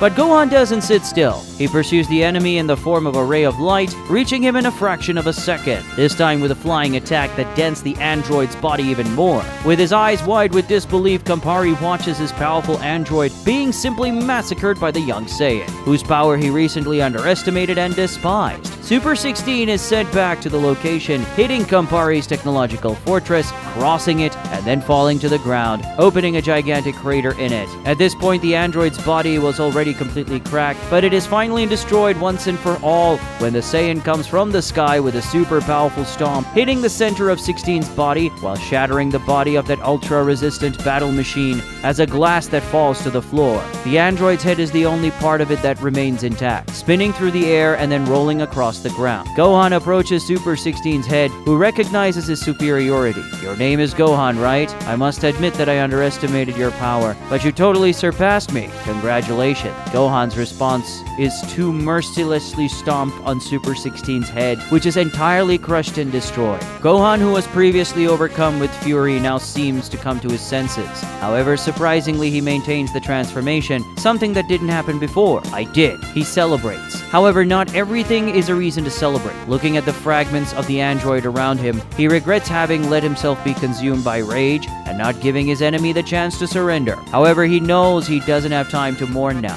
Looking at the fortress in front of him, he flies towards it to rescue his half-sister. Campari sees this and then intervenes, disappearing from where he is and reappearing in Gohan's path. "If you think you will interfere with my plans, you are very mistaken, Saiyan brat," the angel shouts. Gohan gets into a fighting stance. "Just as I defeated Vought, I will defeat you." Vegito is in the middle of the fight against Super 17 when he sees Campari going at it against Gohan. "I'm the one who will destroy this bastard," he says, jealous of his son's opponent. Vegito holds one of Super 17's attacks and throws him away. Super 17 stops in the air and, seeing that the Saiyan was already coming to continue attacking, shouts, "Flash Bomber!" After Super 17 shouts the name of his technique, it manifests itself in the form of countless energy rays that emanate from the body towards Vegito. Despite the onslaught of energy beams, Vegito refuses to retreat. Instead, he continues to advance, skillfully dodging each beam with the remnants of Ultra Instinct power still at his disposal. Vegito advances until he finally reaches Super 17. However, when he was finally going to counterattack, he is surprised when the machine removes one of his hands and fires a sequence of projectiles. This surprises Vegito, who is directly hit by the shots. The shots do not cause significant damage to the Saiyan's body, however they are just a distraction to open the gap for a powerful punch from Super 17 to enter. Vegito feels the intensity of his opponent's punch, but his determination doesn't waver. He uses his incredible speed to dodge the android's next strike and counterattack with a series of rapid punches and kicks. The battle in the sky reaches a new height of speed, with the two fighters appearing as blurs of energy, leaving luminous trails in the air. The evil angel's private dimension continues to shake with the energy released in that confrontation. Gohan and Campari's fight has begun. Saiyan and Angel travel through the skies of that dimension at extraordinary speed, in the form of blurs of light crossing each other's path, colliding attacks of colossal strength that cause intense tremors throughout the dimension. In this fight, Gohan is at a disadvantage because Campari possesses Ultra Instinct, granting him greater defensive capabilities. Despite Gohan's struggle to match Campari in resistance, strength, and speed,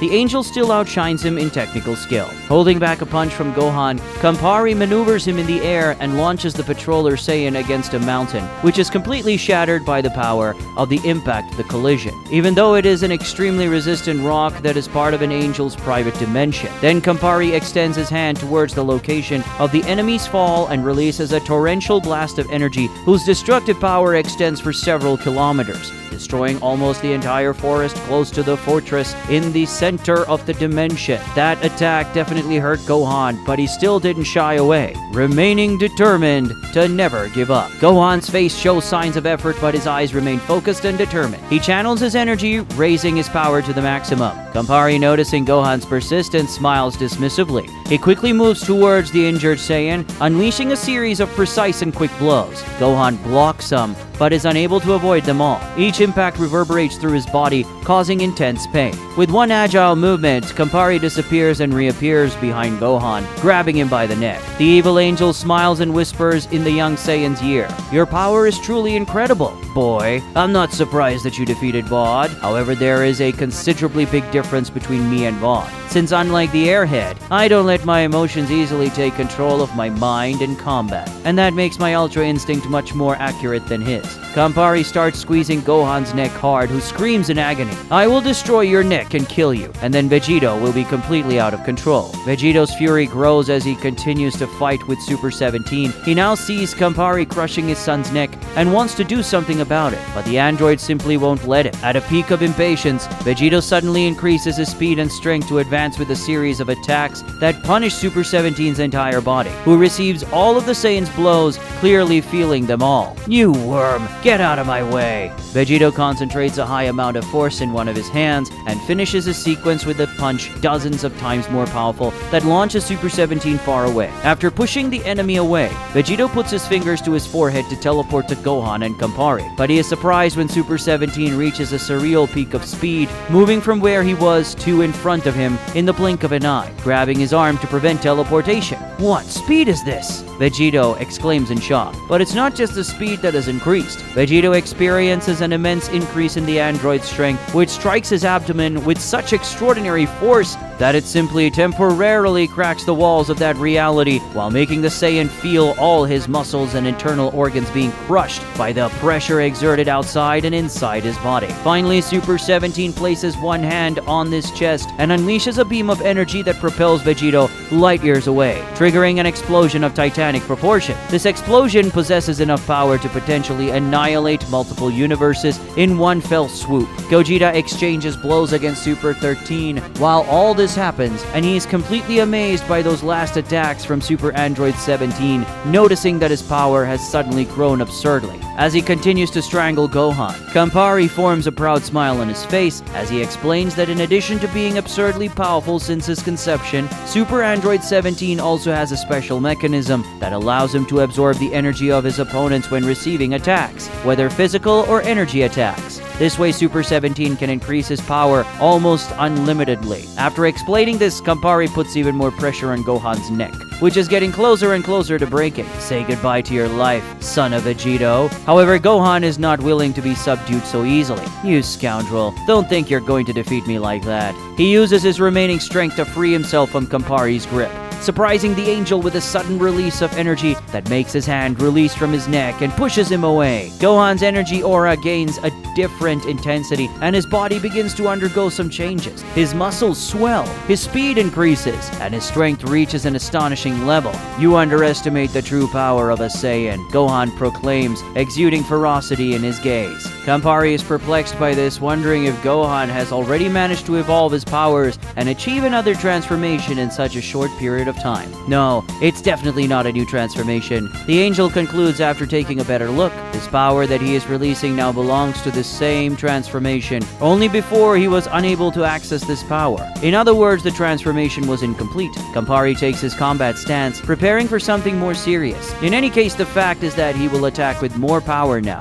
Gohan launches a beam of concentrated energy towards Campari. The angel dodges quickly, but the resulting explosion opens a gap. Gohan takes the opportunity to launch a combined attack of punches and kicks, causing Campari to retreat. The exchange of blows continues, but now Gohan shows renewed aggression. Returning from the long distance he traveled, thanks to Super Android 17's attack, Vegito moves at abysmal speed while girded by a powerful energy aura of destruction. Taken by a murderous fury, the Saiyan reaches the android, waiting for him for a collision of surreal proportions, creating an explosion of impact so brutal that it destroys the fabric of space-time around them. sending them both temporarily to an alternate dimension. In this new dimension, the two strike each other voraciously, with each blow containing a notorious murderous twist, especially Vegito, who at this moment is almost completely consumed by the power of destruction. As he fights, all he can think about is how, because of Campari, his daughter was hurt and kidnapped, and now his son has to suffer too. Vegito wants that damn angel's blood on his hands, but this android is in the way. In a moment, Super 17 moves away and launches a globe of black energy outlined by intense bursts of red electricity at Vegito. Vegito responds with a Big Bang attack. When the energies collide, the explosion causes that parallel dimension to shake violently. After that, the physical fight continues with a series of attacks and counterattacks, each more powerful than the last. That dimension can barely support this fight anymore, being on the verge of collapse.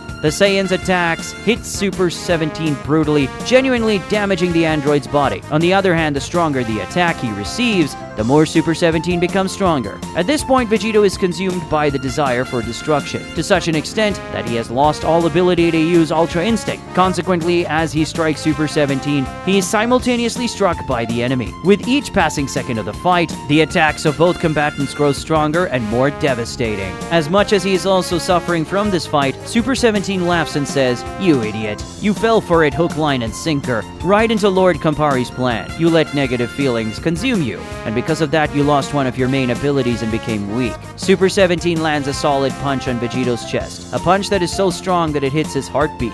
Realizing this, Super 17 sees an opportunity and smiled. As they continue exchanging blows, Super 17 says that even though he also suffers a lot from this fight, at least he's getting stronger and stronger with each blow he received, in addition to not getting tired because of his infinite energy. On the other hand, Vegito only gets tired and weakens with each passing second. Finally, seeing another gap, the android attacks with a devastating blow, a clear punch to Vegito's heart that would certainly stop the organ from working. But to Super 17's complete shock, Vegito resists his attack incredibly well. At that moment, he takes advantage of the android's fright to hold his arm, and with his other fist, coated in the energy of destruction, impales Super 17 with his arm. Not believing what just happened, Super 17 asks how Vegito had enough resistance to resist his blow like that, and also enough strength to damage his body this way. Vegito responds by explaining that Super 17 is not the only one capable of strengthening himself as he fights and receives attacks. In the same way that you grow stronger as you absorb the energy of my attacks, I also grow stronger as my drive for battle increases, thanks to the desire for destruction that burns in my heart. In other words, while you thought only you got stronger, I got even stronger. Through his arm that pierces Super 17's body, Vegito channels his energy of destruction into the android's body, which begins to inflate bizarrely. Super 17 screams in despair, begging for Vegito's mercy or for help from his master Campari. Facing the enemy mercilessly, Vegito says that nothing and no one will save him from his wrong. Gohan and Campari's clash unfolds in full swing. The evil angel's private dimensions become the stage for an epic battle, where every blow and every blast of energy echoes like thunder. Campari is fascinated by Gohan's bravery and determination, as well as his power. "You are amazing, boy. The more you fight with me, the more you evolve at an excellent pace. I must admit that Saiyans are really fascinating." However, Campari soon regains control of the battle, putting pressure on Gohan, who despite trying hard, is unable to overcome the enemy's advantage. However, angels are still a superior race, Campari concludes. He focuses his energy, forming a glowing sphere in the palm of his hand. With precise movements, he unleashes a devastating energy beam towards Gohan. Initially, Gohan dodges the attack, but Campari's energy beam relentlessly pursues him, eventually striking the patroller. The impact culminates in an overwhelming explosion that fills the sky with a dazzling light show. Gohan falls from the sky unconscious and seriously injured. From a distance, Campari extends his hand to him, preparing the final attack. With his death, I'm sure that Vegito, who is already out of control, will be even more consumed by hatred, and this will weaken him. But Campari's speech is interrupted when an explosion of cosmic proportions invades his dimension. That explosion was the result of Vegito's final attack on Super Android 17, who finally imploded after having his body invaded by an absurd amount of the Saiyan's destructive power. The destructive power of the this attack was so surreally great that it ended up destroying the entire dimension where Vegito and Super 17 were. And now it invades Campari's dimension, completely shaking its structures. Campari now contemplates Vegito, who, having finished destroying the android, now turns his full attention to him, displaying immeasurable power. Mouth open, Campari asks how Vegito reached that level with only the power of destruction and excluding Ultra Instinct. He answers, "Haven't you, angels, at this point realized that it's a bad idea to irritate a Saiyan?" Vegito's aura of power expands, and the power released by it is so massive that it makes the angel's heart vibrate with fear. Filled with a thirst for blood and destruction, Vegito says, "Now, angel, suffer the consequences of provoking a Saiyan's fury," in the form of a ray of purple light. Vegito reaches Campari before he can react, delivering a powerful elbow between the angel's chest and pushing him a gigantic distance. While charged by the enemy's blow, Campari vomits his own blood, appalled by his astonishing strength. The fight between Gogeta and Super Android 13 also remains, but now Gogeta is much calmer. It seems like Vegito is motivated enough, and I don't need to worry about Gohan anymore. I can finally concentrate on this guy for real. His body moves with superhuman grace, deftly dodging Super Android 13's precise attacks. Super Android 13 doesn't give up easily. He continues to pressure Gogeta with a string of powerful attacks, combining punches and kicks in quick succession. However, Gogeta, with his incredible dexterity,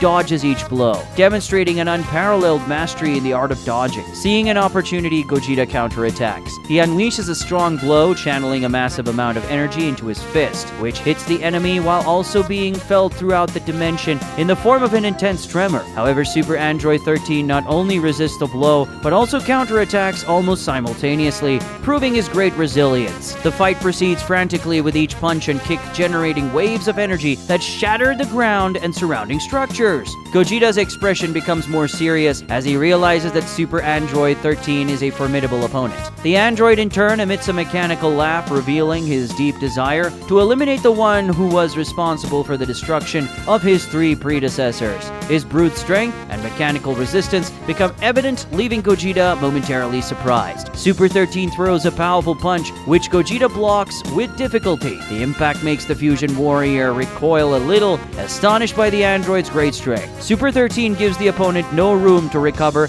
and immediately launches a sequence of quick and precise blows, putting Gogeta's agility and skill to the test. This guy really knows my fighting style because of the battle I had against those other three androids. I intentionally prolonged that combat to feign distraction while the other guy captured Bulla. As a result, I took too long to finish the battle and ended up revealing my movements. In a peculiar and absolutely surprising move, Super Android 13 blocks a kick from Gogeta and, holding his leg, lands a sharp punch between the Saiyan's legs, who feels the android's hand crush his sensitive region. "Ouch, my balls!" Gogeta yells as he recoils himself with his hand on the affected area. Taking advantage of this trickery move, Super Android 13 moves to Gogeta's back and grabs him, exerting a violent constriction force that begins to crush the Saiyan. Super 13 boasts by saying the following: "I know all of your moves, so even if your fighting style is naturally surprising, it won't affect me." Angered by the blow he just received, Gogeta simply makes his neck rotate in such a way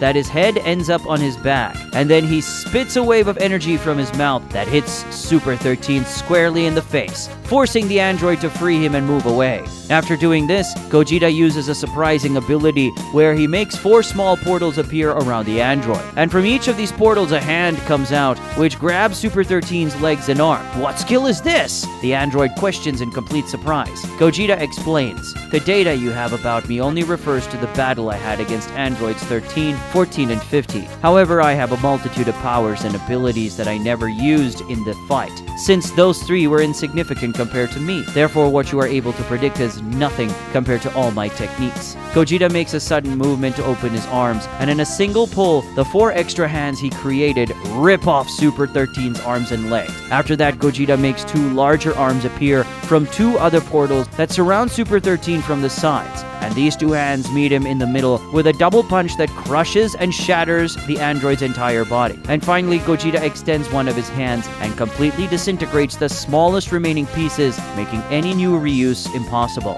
It was fun while it lasted, but that low blow really pissed me off, he says as he claps both hands together in a cleaning gesture. Campari is carried by Vegito while receiving a barrage of angry attacks from him, finally being hit by a stronger blow that throws him against the ground and makes the angel open a huge crater. In the center of the crater, he agonizes in pain as he stands up. Damn, this bastard's power is unbelievable! Now I know what Vado suffered at the hands of that bastard. Campari then looks at Gogeta, irritably discovering that Super Android 13 has been destroyed. I already expected that Super 13 wouldn't defeat Gogeta, but I was hoping he would last a little longer. He looks at his fortress and wonders if it's long before Android 21 finishes her work.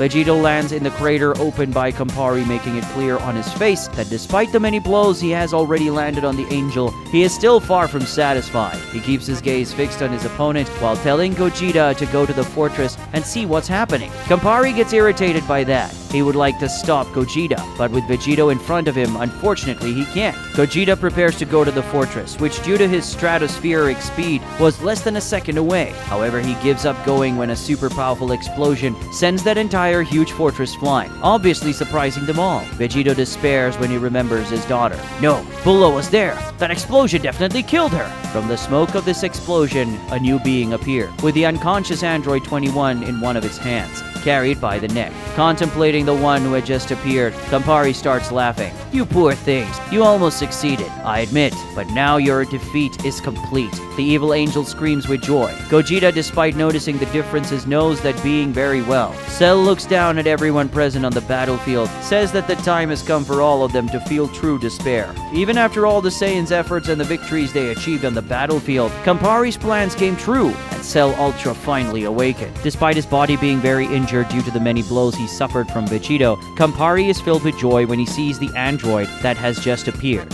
Amid laughter, he mocked his enemies, saying that despite all their efforts, in the end his plans ended up coming true. Vegito can only think about his daughter, Bulla, who was inside the fortress. And what Vegito doesn't know is that inside Android 21 is Bulma, his wife, who was absorbed by the android so that her intelligence could be used to finish the Cell Ultra project faster. Gogeta, on the other hand, can tell that Bulma is inside Android 21. When he looks at her, he notices this thanks to Shinken's extremely accurate senses. What the hell is going on here? He wonders. Gogeta already knew Cell thanks to the experiences Goku and Vegeta had with him. But Vegito apparently didn't know Cell, which means that in this dimension, Goku and Vegeta never faced Cell. Vegito begins to release his ki with incredible intensity, emanating his power of destruction with terrifying power. His anger is all directed at Cell as he asks how this bastard dares to kill his daughter. Even with Vegito showing terrifying power, Cell looks at him with a disdainful smile and says that someone like him doesn't care about trash. Vegito can't contain his fury. He projects himself towards Cell in an explosion of power, reaching extraordinary speed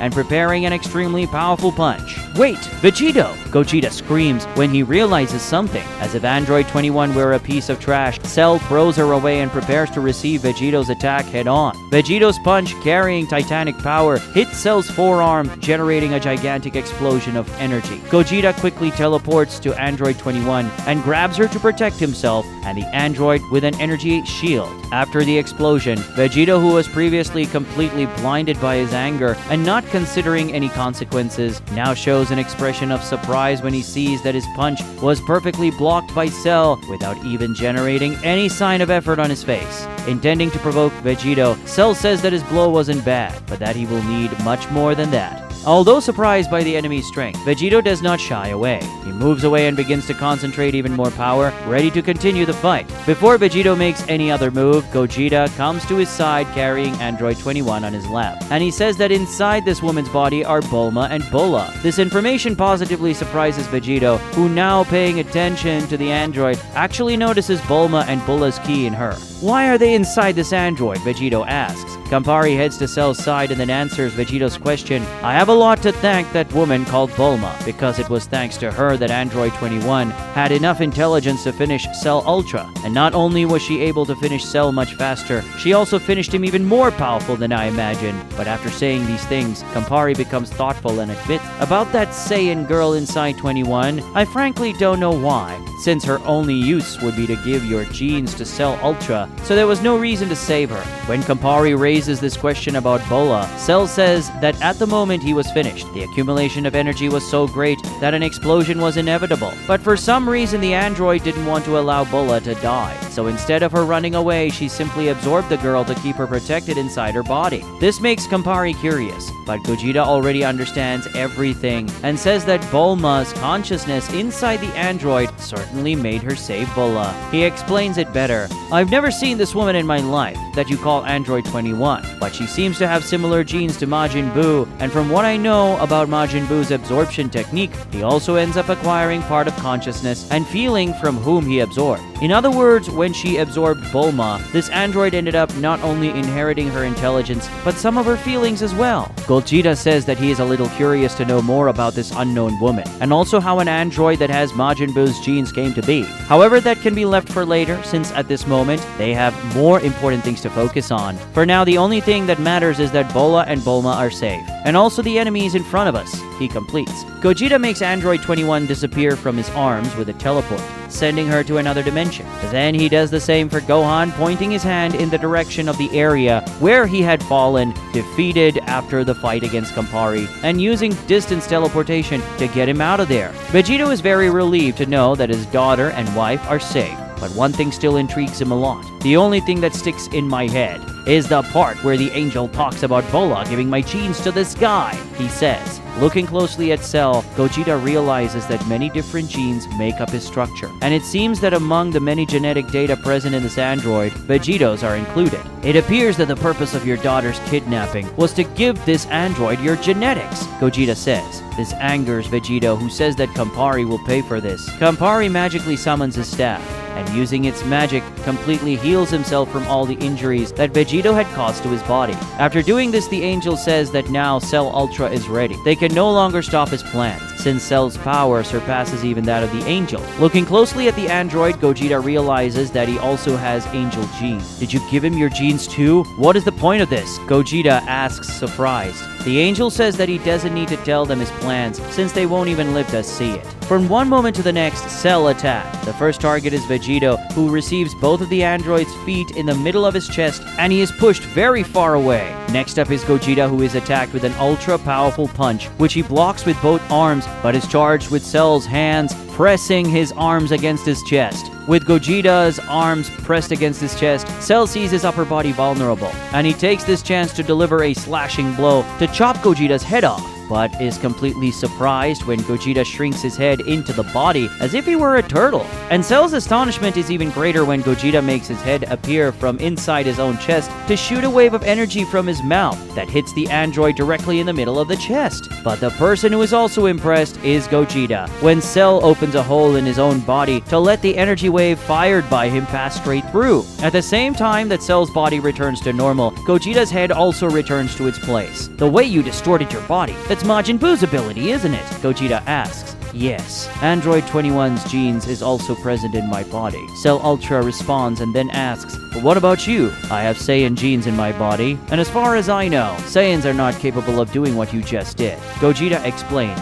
Normally, Saiyans don't do this. However, I am an exception. I possess a special knowledge called Shinken, which gives me such enhanced control over my own ki that I am able to do almost anything with my body and energy. When Cell hears this, he becomes very curious and says that Gogeta seems to be a very interesting opponent. Taken by this excitement, Cell says he wants to see how far this special knowledge called Shinken go. As he concentrates his energy, Cell catches Gogeta's attention when he begins to reflect a bluish glow on his body, which soon after manifests itself in the form of a powerful aura of blue energy, which Gogeta immediately recognizes as being Super Saiyan Blue. Can you use divine transformations? Incredible! He exclaims, excited. Seized by great fury, Vegito returns to Cell, flying at full speed and ready to land a direct blow on him. but Gogeta stops him by getting in his way. When Gogeta does this, Vegito gets very angry and asks him what he is doing. Gogeta says that he will fight Cell and that Vegito should focus on Campari and avenge the kidnapping of his wife and daughter. Even though he's a little reluctant, Vegito ends up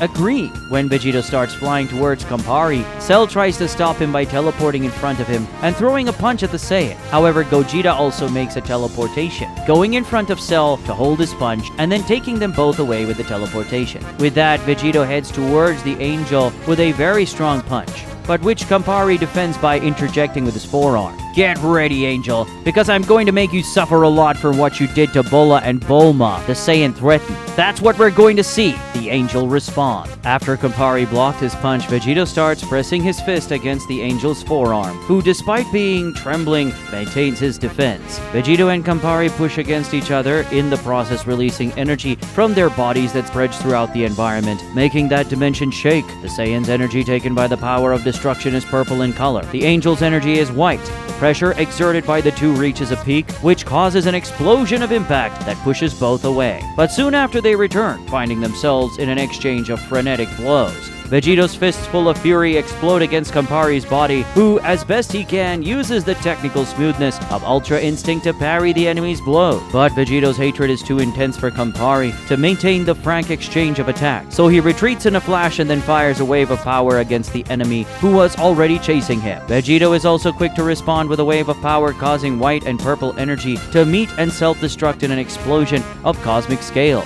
which causes the walls of that dimension to rupture. Campari takes advantage of the luminous spectacle generated by the explosion to move quickly to Vegito's back and hit him in the back of the head with a precise and very strong blow. Vegito is stunned by this attack, but he still manages to quickly turn around to land a direct kick to Campari's abdomen, who has the air knocked out by the force of that blow. Vegito then tries to take advantage of this opportunity to hit Campari in the face with another kick, but he misses the attack and is then counterattacked when the Angel avoids his foot and hits him with a kick straight to the neck. Choking, he retreats only to be hit in the chest by an advancing punch from the Angel, but Vegito receives his blow with resilience and retaliates with a punch to the jaw that launches Campari into the air, to then explode a globe of energy launched against the Angel's body. Campari spins through the air due to the force of the explosion, while Vegito advances towards him, preparing another attack, and saying that the more blows he receives, the stronger his body will become. However, before the Saiyan launches the next attack, the Angel summons his staff, and using magic, tears the fabric of space-time in front of him in such a way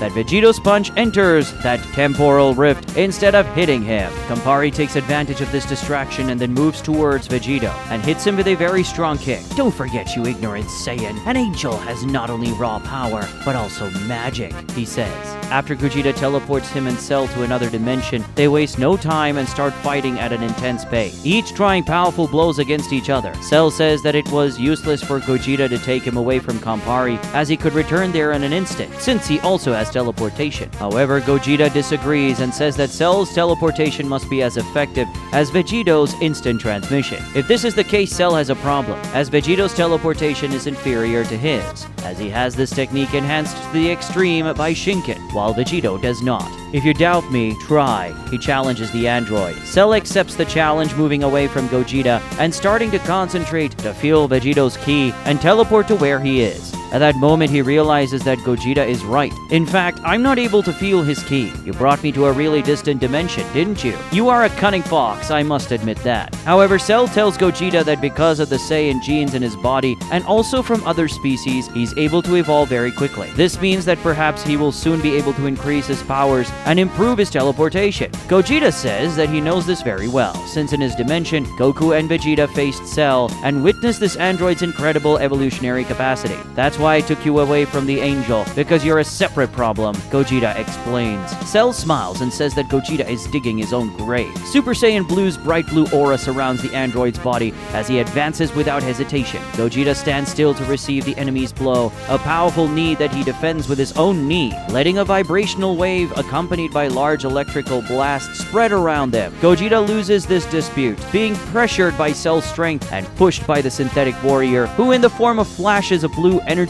forces him to retreat as he executes attacks at a speed that exceeds the speed of light thousands of times. Cell's energy is impressive, and with each blow of his that Gogeta needs to defend, he feels the impact of the attacks invade his body, hitting muscles, bones, and internal organs. The android's energy is so dense that it takes over the entire environment, making Gogeta feel very oppressed towards him. But the pressure is only truly felt when Cell's punch hits directly in the middle of Gogeta's chest, who feels his lungs and heart being crushed by the android's fist. The pressure from the punch is so powerful that the energy from the impact passes through Gogeta's body and creates an explosion of air behind him. Blood pours out of his mouth. Gogeta really felt the power of that blow. The reaction, however, is quick, with the Saiyan now releasing his Shinken power, which, when released, shocks Cell to the point of making the android move away in fright.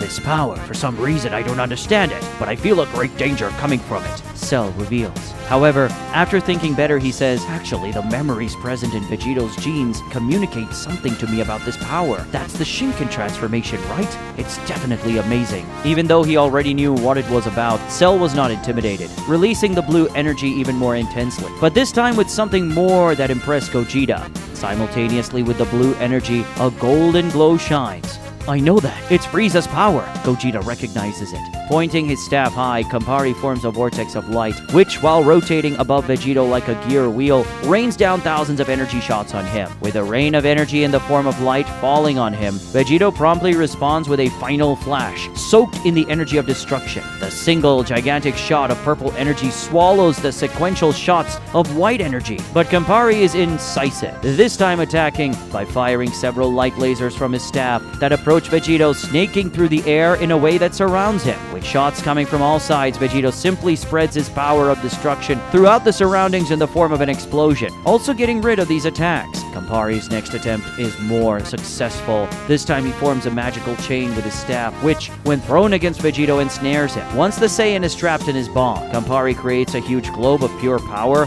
with his energy and launches it at him. Vegito exerts colossal strength to free himself from the magical bond, reaching the point of breaking it, but not fast enough to avoid the globe of energy, which hits him, culminating in an explosion on a cosmic scale, powerful enough to distort all laws of the dimension, creating countless fissures in the walls of reality and generating a gigantic black hole that exudes tremendous force. After that explosion, an apocalyptic scenario takes over that particular dimension of Campari, which, even though it is much more resistant than a common dimension, is not withstanding the full power of that battle. Vegito, on the other hand, despite having received that explosion in full, manages to exit the black hole and only suffer medium severity injuries. Not bad, but it's going to take more than that to kill me, he says. Campari feels frustrated. He really put a lot of power into that attack. However, the angel responds by saying that he still has a lot of power to use.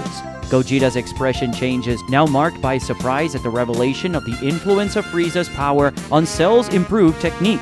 The golden aura mixed with that blue energy created a formidable combination, further increasing the pressure on the battlefield. Cell, with an arrogant smile, advances towards Gogeta again, revealing incredible speed that defies comprehension. He launches a series of quick and precise attacks, combining punches, kicks, and blasts of golden blue energy, keeping Gogeta under constant pressure. Blue energy causes a feeling of balance and ferocity at the same time, combining the essence of the Saiyan's divine power and battle spirit. At the same time, the golden energy emanates an intimidating aura, as if it were a manifestation of Frieza's evil essence. As the asteroid's tireless attacks are launched against Gogeta, Cell's voice echoes across the battlefield. The fusion of different life forms has granted me not only the strength of the Saiyans, but also the cunning of Frieza and much more. You face an opponent who transcends the barriers of a single race, Gogeta. However, Gogeta's response is sharp, finding an opening in Cell's attacks to land an overwhelming punch, energized by Shinken power. A blow that surprises Cell as it shatters the android's chest and arm. Cell steps back, a little scared. The Shinken aura takes over Gogeta's body. As he says that, in fact, Cell has overcome the barriers of a single race. However, he also did this, reaching a higher level with his Shinken, using the ability of Majin Buu or any other race with regenerative powers whose genes are present in him. Cell restores the part of his body that was just destroyed, and even though he received this very strong blow that was capable of destroying part of his body, he advances again against the enemy without showing any fear. As the two exchange intense and powerful blows again, Gogeta notices that Cell's body has already strengthened, indicating the android's incredible capacity for evolution and learning. As their blows generate intense reverberations throughout that dimension, reality begins to change around them, creating things like random color scales, reversal of directions, and distortion of shape at a moment when one's fist and another's elbow collide. An explosion of impact transports them simultaneously to another dimension, with a sequence of punches so fast that they appear in trails of light. Gogeta shatters almost Cell's entire body, leaving only his head intact. Gogeta fires an energy blast to destroy Cell's head and put an end to him, but the android is quick to teleport his head away from the attack and get the fraction of a second needed to regenerate his entire body. After regeneration, Cell advances at an even greater speed, even surpassing Gogeta a little, who, to avoid an enemy's punch directly in his face, creates an energy barrier to stop the blow. Cell moves away, concentrates a high amount of golden energy in one hand, a high amount of blue energy in the other, fires both intertwined in an energy torrent that contains enormous power. When Cell's attack collides with Gogeta's barrier, it creates an explosion so huge that their energy occupies that entire dimension and completely destroys it, taking them both to another alternative place. After being transported to this other dimension, Gogeta looks for his enemy until he sees Cell approaching at an extremely high speed in the form of blue and gold reflection. Gogeta welcomes the approaching enemy with a powerful kick, which Cell responds to by turning his body in a tornado of light and also finishing with a kick. Their legs cross in an explosion of blue, yellow, and white energy as another dimensional wall breaks with a single shot. After this collision, they move away from each other. Gogeta shows some surprise in his expression. Cell, on the other hand, shows an unshakable, confident expression. You are truly powerful, Gogeta, but there is something you still don't understand. Evolution is inherent in me. With the genetics of Saiyans and Frieza, I can overcome any adversity and evolve with extraordinary speed.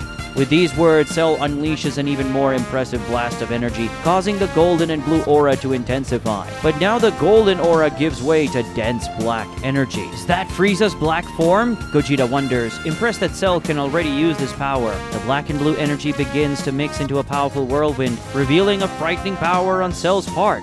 Gogeta, aware of the gravity of the situation, concentrated on increasing his own power even further. Campari's private dimension is in ruins, filled with fissures in the walls of reality, with the presence of a gigantic black hole exuding tremendous force. As if these catastrophes weren't bad enough, Vegito and Campari continue to cause more absurd events thanks to the supernatural scale combat they wage. In a frantic moment, they travel through the entire dimension at such a speed that it appears to be the garden of a simple house, going round and round in the gigantic reality as if the distance of billions of light years were nothing. As they exchange attack, Campari's disadvantage becomes more and more evident.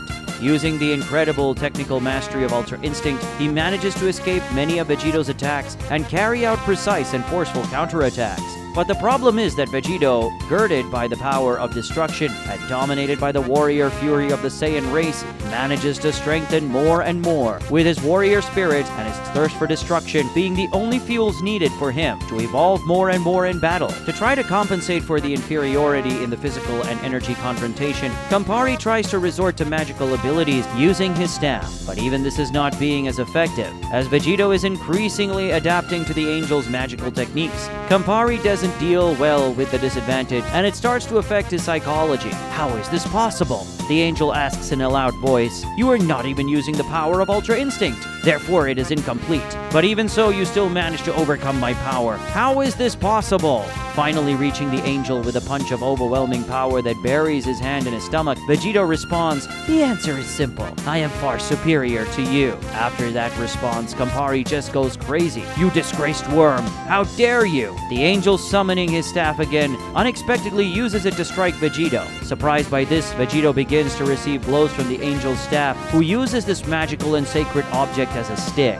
While beating the Saiyan who dared to offend him, Campari screams hysterically in a mixture of hatred and despair. However, Vegito manages to react, countering one of Campari's movements by kicking the staff and throwing it away, then grabbing the angel by the hair and pulling him towards him, landing a punch right in the middle of Campari's face, whose beautiful angelic face is crushed by the Saiyan's fist. Vegito doesn't stop with the first punch, still holding the opponent by the hair with one hand. With the other, he punches in sequence, landing extremely strong punches straight to Campari's face, who is stunned to the point of not even being able to react. At the same time as he deforms his enemy's face with his furious fist, Vegito tells Campari that it doesn't matter if he's an angel. No one messes with his family and goes unpunished. Satisfied with punches to the face, Vegito now accumulates a portion of energy in his hand, only to then hit Campari in the face with his energy, causing a small explosion and sending the angel away. Campari goes to the ground. He now has a very different physiognomy, with his once smooth skin now showing crack from which blood oozes in abundance. His once perfect face now completely deformed, his once arrogant expression now showing great pain and suffering. Staggering, Campari manages to get up. I need to heal myself again, immediately, he thinks as he extends his hands to summon his staff again. But there's no time, because as soon as the staff reaches his hand, Vegito simultaneously arrives with a devastating blow in a low flight, shattering the angel's chest, crossing his arm with one hand. The pain is so great that Campari drops the staff that just arrived in his hand, with his chest and mouth squirting his divine blood. When Vegito removes his arm in an abrupt jerk, the angel falls to his knees. The combination of pain, shock, and shortness of breath prevents him from even being able to speak. Campari remains with his eyes wide and rolled back, a look of someone who is already on the verge of death. Vegito points one of his hands at him and says, "It's good that with this, you, angels, learn not to mess with my family anymore." With a concentrated Hakai, Vegito definitively eliminates Campari from existence, making the powerful and proud angel less than dirt. After the battle is won, he sighs with relief and also satisfaction when he looks at the sky, feeling a power so colossal that it reaches him even though he is in dimensions away. As Gogeta, Shinken, and Black Cell Super Saiyan Blue battle unfolds, the battlefield has become a storm of power, with energies colliding in a spectacle of light and shadow. The combat continued, with each blow shaping the imminent outcome of a fight that challenged the limits of power and evolution. Cell continued to develop, achieving perfect harmony between the Saiyan divine power and the power that comes from Frieza. And in addition to these powers, Gogeta could also feel different types of ki in him, which came from a gigantic mixture of races whose genes were inserted into him. This cell was very different from the two types of cell that were created on the Earth in Gogeta's dimension. This cell had a much greater genetic wealth, indicating that Campari collected genes from multiple realities, making a detailed genetic crossing with the intention of creating a perfect warrior. To make matters worse, this cell's genetic data was collected in realities where beings are much more powerful than in the reality from which Gogeta comes. The power of the Frieza that Cell uses, for example, is infinitely superior to the power of the Frieza from Gogeta's dimension. In other words, Gogeta now has the ultimate android as his opponent. Cell becomes more powerful every moment, managing to adapt very well to Gogeta's combat style and power. On the other hand, Gogeta also increases his power more and more as his opponent gets stronger. Attack of 1,000 fists! Gogeta shouts the name of a technique. Suddenly, a gigantic number of hands made of pure energy materialize around him, and they all go towards Cell, who, surprised by this, at first only manages to shrink like a turtle in a shell, thus receiving in all directions Gogeta's multiple energy fist attack. Tired of receiving those blows, Cell releases his power in the form of an explosion of black and blue energy, wiping out of existence all the energy fists that had been created by Gogeta. But when Cell destroys the fists that surround him, he can see a fist of planetary proportions coming towards him, carrying a power superior to 1,000 others. Cell is hit squarely by this punch that is strong enough to generate an impact so monstrous that it destroys the entire dimension they are in at that moment. After receiving this punch head-on, Cell's body is crumbled like a cockroach after taking a good blow. The grotesque sight of Cell completely crumbled doesn't last long as he makes his body recover. Gogeta comes to him and asks if Cell is ready for more. The android's response does not come with words, but with a new release of power, this time with his aura of blue and black energy disappearing to give way to the energy of Ultra Instinct. Cell intends to take this fight to another level now. Gogeta notices that this Ultra Instinct that Cell has seems to be different from his or Vegito's. Cell's Ultra Instinct seems more pure. I already understand, as you have Campari's genes. An angel, you can access the purest form of instinct, Gogeta deduces. Forming a proud smile on his face, Cell confirms his deduction. But speaking of Campari, you still don't realize what happened to him, do you? Gogeta interrupts the subject to ask. With his ability to sense ki raised to higher levels by Shinken, Gogeta was was able to feel everything that happened in the fight between Campari and Vegito. Cell, on the other hand, had not yet developed his ability to sense ki to this point. Your lord and creator is dead. Vegito destroyed him once and for all, Gogeta informs the android. Cell remains thoughtful for a few seconds and then says, well, I was programmed to hold my creator in high esteem, so I'm not happy about that. And I wish I could have helped him. On the other hand, I don't feel sad either. To Gogeta's surprise, Cell stops releasing energy, returns to his base form. Gogeta asks what happened and says that this fight is far from over. Cell responds by saying that it would be a lot of fun to take this fight to the end, but it will be much better if they can face each other another time. He justifies it by explaining the following. You see, Gogeta, as much as I am a great genius, the truth is that I was born just a few minutes ago, so I'm not used to my powers yet. It would be much better if I had time to discover more about myself and develop myself, so we could have a perfect fight. Don't you think? Faced with these arguments from Cell, Gogeta is forced to agree. You're right, the fight would be much more exciting if you developed your skills more. The truth is that despite using my Shinken form, I'm still a long way from using my maximum power, and obviously the fight would be much better and more challenging if I had the need to raise my power to the limit. Cell laughs at Gogeta and says it looks like they speak the same language, the language of Saiyan warriors. Apparently you understand me, so let me go.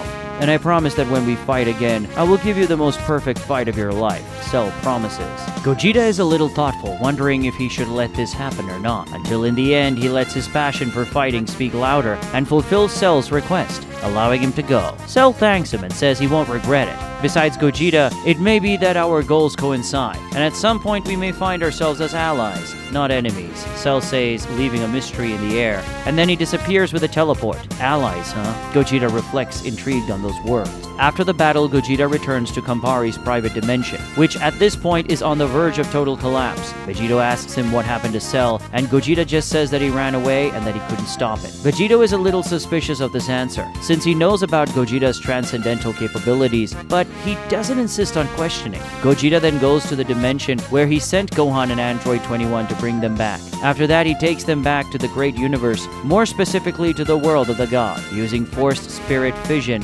Gogeta separates Android 21 from Bulma and Bulla, easily undoing the absorption. When he does this, everyone is very surprised, since Gogeta has faced other fusions since arriving in this reality, such as Vegito himself. But he didn't use this ability. Gogeta explains everything, saying that in the case of Frolo, the fusion of Frieza and Piccolo from another dimension, he didn't use forced spirit fission, simply because he didn't want to, as it wouldn't be any fun fighting them without the power of this fusion. But in Vegito's case, Gogeta says that for some reason, he's not able to undo the fusion. He theorizes that perhaps his ability doesn't work on beings from Vegito's dimension. In short, due to some curious circumstance involving the weird laws of parallel reality, I can't seem to undo fusions from your reality. Vegito, on the other hand, I can undo fusions of beings from another reality if I wish, like this android, and also Frolo. Of course, this messes with Vegito's head, and he doesn't even try to understand much, so as not to become more confused. The important thing for him is that Bulma and Bulla are now fine.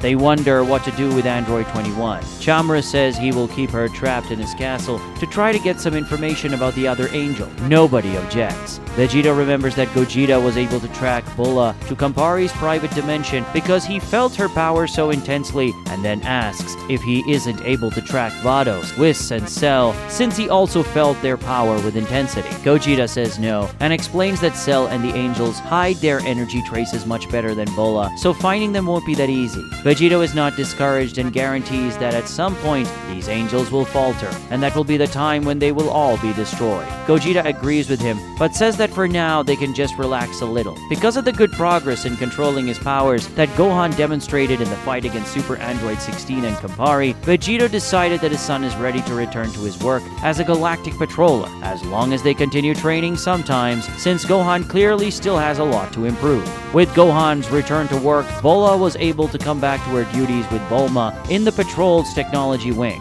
although she developed a certain taste for battles and agreed to carry out some missions in the field from time to time. After having her combat robot massacred by Super Android 17, Bulma is determined to make even better battle machines and accessories. She also had to work together with Bulla to repair the Galactic Patrol base that was badly damaged by Super 17, and assured Commander Jaco that she would make better battle equipment for him. Vegito and Gogeta also resume normal activities, returning to deal with the occurrences that appear throughout the universe. In the secret fortress of the evil angels, the angel Rum walks the corridors in distress. The reason for her distress is the recent death of her brother, Campari, who is the second to be killed by the Saiyans. Suddenly, Rum notices something strange coming from one of the places in the fortress, more specifically from Vados' room. But she finds this strange, since days ago Vados mysteriously left the fortress to carry out some plan that had to do with the Saiyans. Rum wastes no time and goes to the Vados room. And when she arrives, she meets her sister again, who has a radiant expression, exuding a Machiavellian joy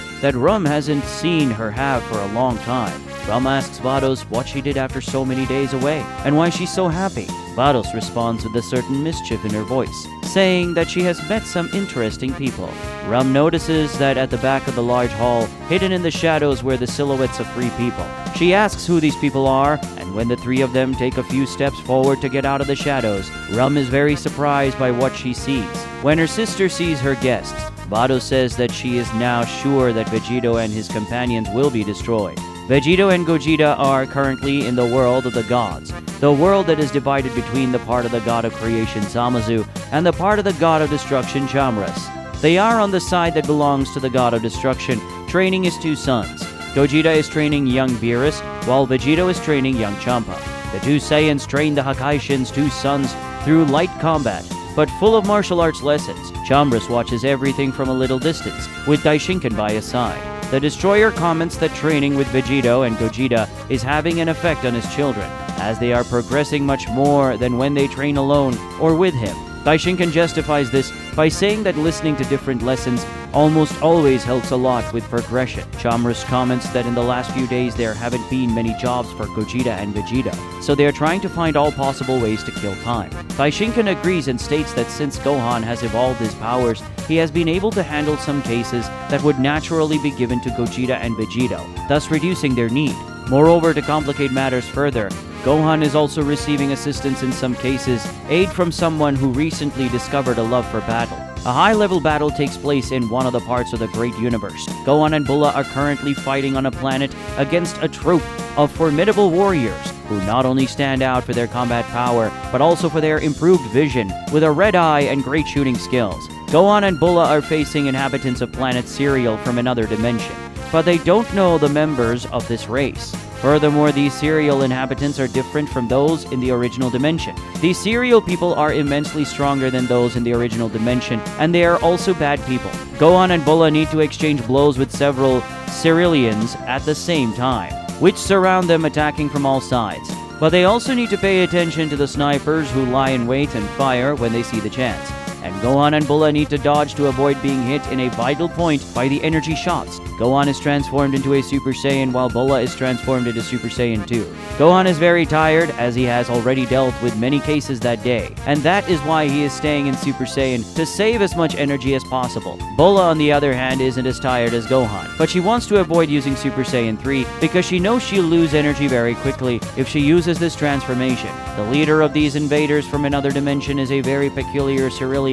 It is a person who has half the body of a man and the other half of a woman. The man is Granola and the woman is Muesli. It is an evil version of both, called Gracely. Gracely gives commands to his soldiers as they attack Gohan and Bulla without stopping in a synchronized manner. The Cerealian leader gives orders from a certain distance while his soldiers fight against the patrolling Saiyans. The reason Gohan and Bulla are there is because this group of Cerealians recently appeared in their dimension. They just attacked this planet where they are fighting and eliminating the entire population of that place to make it their new planet. Bulla ends up being injured by one of those shots, being grazed in the arm and suffering a medium-depth wound. Gohan tells Bulla that they can no longer continue in this situation and they need to end this fight as quickly as possible. He asks Bulla to use Super Saiyan 3 to hold off all these enemies, and in the meantime he goes to the leader. Bulla says that if they increase their powers, they will get tired very quickly. Gohan says that this won't be a problem as long as they end this fight quickly. Bulla ends up agreeing with him and transforms into Super Saiyan 3.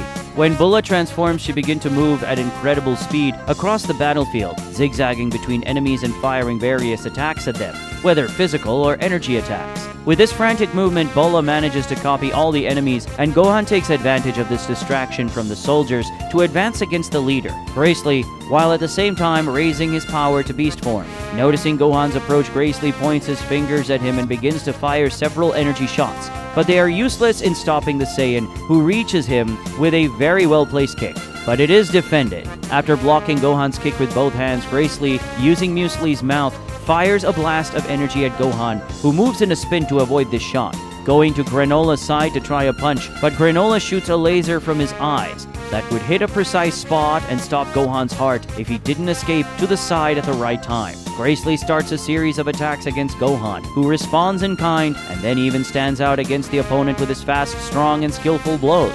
Finding the right moment for a definitive attack, Gohan hits Gracely in the chest with an energy attack that impales the evil Cerulean. But that was just a clone. Meanwhile, the real Gracely reveals himself in the distance, his hands poised as if holding a bow and arrow. He then unleashes a tremendously powerful energy blast, tearing through space-time as it hurls towards Gohan. However, Gohan is quick to extend his arms and form a rotating ki shield in front of him that stops Gracely's attack. After doing so, Gohan hurls his shield, which spins towards Gracely like a slicing energy disc, cleaving him in half with a vertical cut that separates Granola from Muesli. Then Gohan teleports between them, extending a hand to each half and disintegrating both with a wave of energy fired from each hand. After they see their leader, Gracely, being completely decimated, the evil Ceruleans go into despair, and then Bulla takes this opportunity to concentrate all the power of her Super Saiyan 3 and release this energy all at once in an explosion that destroys all of them. After this attack, Bulla can't stand it because she's so tired and returns to her base form. Gohan, relieved that the fight was over, also regresses to his base form. He was about to go back to where his half-sister was, but suddenly a very dense fog took over that place, to the point where he could barely see a foot in front of him. Gohan first wonders if this sudden fog is a characteristic of that place, but he later realizes that the source of it is magic, and not a natural event. Gohan screams for Bulla when suddenly he sees a silhouette appear nearby. This person soon reveals himself to be a complete stranger to Gohan. "Who are you?" he asks, alarmed. "You'll soon find out." The strange man responds, exuding evil in his smile. Bulla, who is also blinded by this dense fog, calls for her brother, Gohan. She doesn't have to look far to see a shadow appear in the fog. This shadow soon reveals itself to be Gohan. However, he looks a little different, as he is wearing another outfit and also has a more serious and malicious expression. Gogeta and Vegito are in the world of the gods when Vegito's dimensional radar starts beeping, and at the same time Gogeta feels three very powerful energies appear in the great universe. The two meet at the same time and realize that two very powerful beings have just appeared near Gohan and Bulla, while at another very distant point, a third person has appeared. Vegito doesn't need to think twice before deciding to go and see who's messing with his kids. Gogeta agrees with him and says he will go after the other guy. The two teleport at the same time. Gogeta arrives in a very remote region of space, which is currently full of cosmic anomalies, such as black holes forming and stars exploding. What a strange thing! The energy present in this place is so dense and evil that it is shaking the entire cosmic balance. Gogeta notices tensely. Looking ahead, he sees the person responsible for this emerging. Surrounded by dense red energy and expressing genuine evil, Goku appears. Seeing that, Gogeta is obviously surprised. Looking a little afraid at Gohan, who appeared in front of her, Bulla asks who he is. Gohan's response is a shot of energy that would certainly completely destroy Bulla if it weren't for Vegito appearing in front of her with a teleport and punching the attack away. In a distant place in the great universe, the structure of an entire solar system is shaken only by the presence of a single being, who, even without trying, is surrounded by an aura of red energy that exudes immeasurable evil. This person is Goku, but a totally different Goku than everyone knows.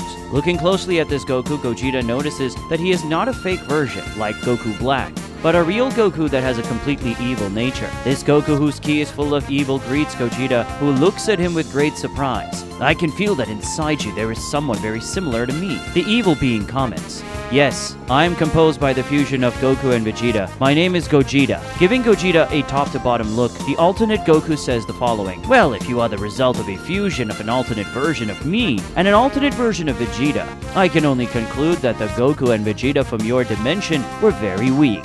Gogeta almost doesn't believe it when he hears this, and responds by saying that he underestimates himself. "Given your nature, I will call you Evil Goku.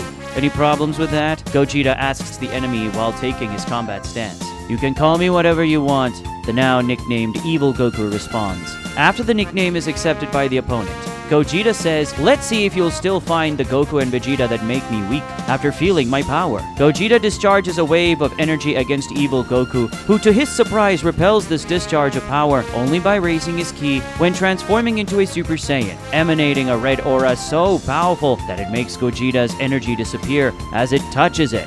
"What?" Gogeta exclaims in shock. While he displays red energy exuding power and evil, evil Goku reveals hair as red as blood, a Super Saiyan form completely different from anything Gogeta has ever seen. "It's my turn," says the evil Saiyan as he moves in the blink of an eye towards Gogeta, landing a sharp blow on his abdomen. Gogeta receives this attack with great surprise, but is quick to respond with a blow, which is defended by evil Goku and counterattack. So in an instant, they begin a fierce exchange of blows while moving. Vegito is standing between the strange version of Gohan that emerged and his daughter Bulla, who the enemy just tried to kill. "Damn, who are you?" he asked, irritated when he looks at the face of someone who looks like his son. The mysterious Gohan's response to raise his ki to the level of Super Saiyan God and fire an energy sphere at Vegito. Vegito advances towards him, meeting the attack to repel with a punch while transforming into a Super Saiyan God, and then reaching the mysterious Gohan with another punch. In a reaction that Vegito didn't expect, Gohan reaches out to him with both hands and throws him against the ground using telekinesis. After that, he gains altitude with a jump and magically summoning a huge metal cube, launches it at the fallen Saiyan. The cube hits Vegito, crushing him against the ground and opening a crater while pushing him to the center of the planet.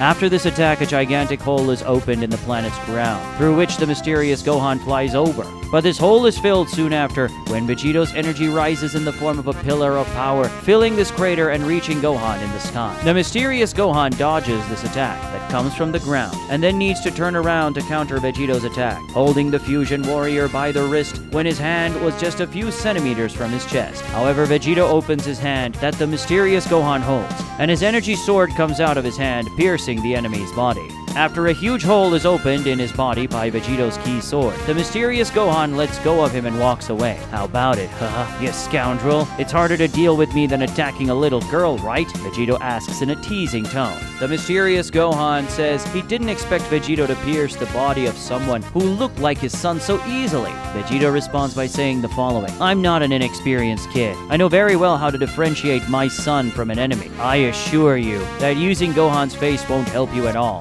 On the contrary, it will only serve to make me angrier." Unexpectedly, the mysterious Gohan smiles when he hears this, saying that it's fun to see that he's not dealing with an amateur. And even more unexpected is the instant healing that he presents afterwards, making that wound disappear instantly. "It looks like you know some interesting tricks. It won't be as quick as I thought," Vegito comments, and then asks his opponent's name. "Well, in my world they call me Gohan Black, and you can call me that too," answers the mysterious Gohan. The self-appointed Gohan Black advances in his transformation, now showing Super 7 Rose. Understanding that this was a serious matter, Vegito transforms into Super Saiyan Blue while ordering Bulla to leave that place immediately, as this was not a battle for her. Even reluctantly, Bulla obeys her father and escapes with the Galactic Patrol's technological teleport. With all these explosions, Gohan already realizes that his father is fighting because of the impacts of the battle. The fog that had taken over the planet dissipated, and he could see that Vegito was fighting someone very similar to him. However, 1 second of Gohan's distraction is enough for the mysterious enemy in front of him to arrive right in front of him, scarring Gohan and grabbing his neck in a powerful chokehold. "If I were you, I wouldn't take your eyes off me for a second," says the man who hangs him. Feeling the force of the enemy's grip crush his throat, he immediately realizes that he is a very strong opponent. Recognizing that he cannot keep his parameters low against this enemy, Gohan releases a large amount of ki at once, pushing the mysterious man away at the same time that his hair grows and takes on a white hue, revealing the beast form.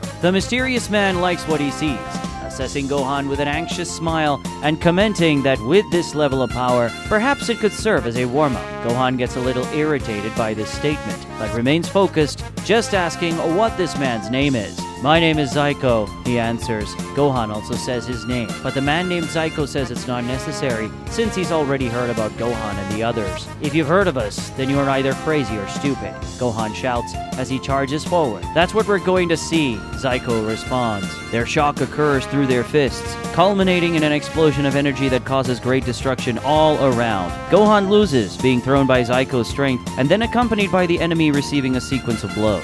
He's strong, very strong, Gohan emphasizes in his mind, impressed by the power of Zyko's attacks. The confrontation between Gogeta and evil Goku reaches impressive levels. The speed of the two combatants is so intense that their movements become blurred in space, leaving trails of red and transparent energy as they collide. Gogeta is surprisingly pressured by evil Goku, who releases incredible power from his fists while exchanging blows against him. But Gogeta doesn't let this advantage last long, increasing his power level and consequently launching stronger and faster attacks against the evil version of Goku, who now retreats under the attacks received. However, evil Goku does not intend to be pressured for long, advancing to phase 2 of his Super Saiyan, expanding the aura of red flames, now surrounded by intense red electrical blasts. As his opponent's power increases, Gogeta is pressured again. In an unexpected move, evil Goku disappears from Gogeta's sight and reappears behind him, delivering a powerful blow to the fused warrior's back. After that strike, evil Goku pursues the enemy to continue a series of attacks. However, Gogeta quickly regains composure, halting his forced movement and then swiftly changing direction, lunging at evil Goku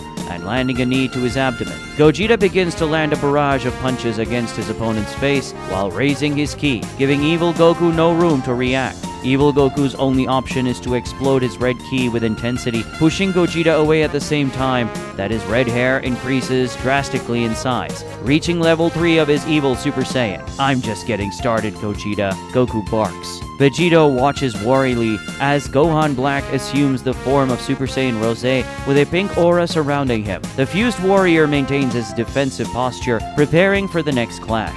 Super Saiyan Rose, huh? I didn't know about this transformation. Vegito comments, keeping his ki steady, but ready to increase its intensity as needed. Gohan Black explains that this is the transformation that occurs when someone who is already a god transforms into Super Saiyan Blue. Vegito takes advantage of the speech from Gohan Black to ask who he really is, as he has Gohan's face and body, and also his ki has some similarities. On the other hand, his body appears to be immortal, and his ki also resembles that of a god. At that moment, Vegito remembers that Zamasu he knows, the counterpart of the god of destruction Chambras. That's right, now that I think about it, your ki reminds me a little of the Supreme Kai Zamasu. How do you explain this to me? Gohan Black simply replies that he doesn't need to explain anything to Vegito, and then moves on. The two warriors clash again, with the energy emanating from their bodies, creating a storm of power. Gohan Black demonstrates incredible agility and strength, exchanging blows with Vegito in a frantic contest of attacks and defenses. In the midst of the fight, Gohan Black surprises Vegito with his ability to manipulate dark energy, launching blasts of dark ki that attempt to envelop and weaken his opponent. Vegito in turn responds with the speed and precision characteristic of Ultra Instinct.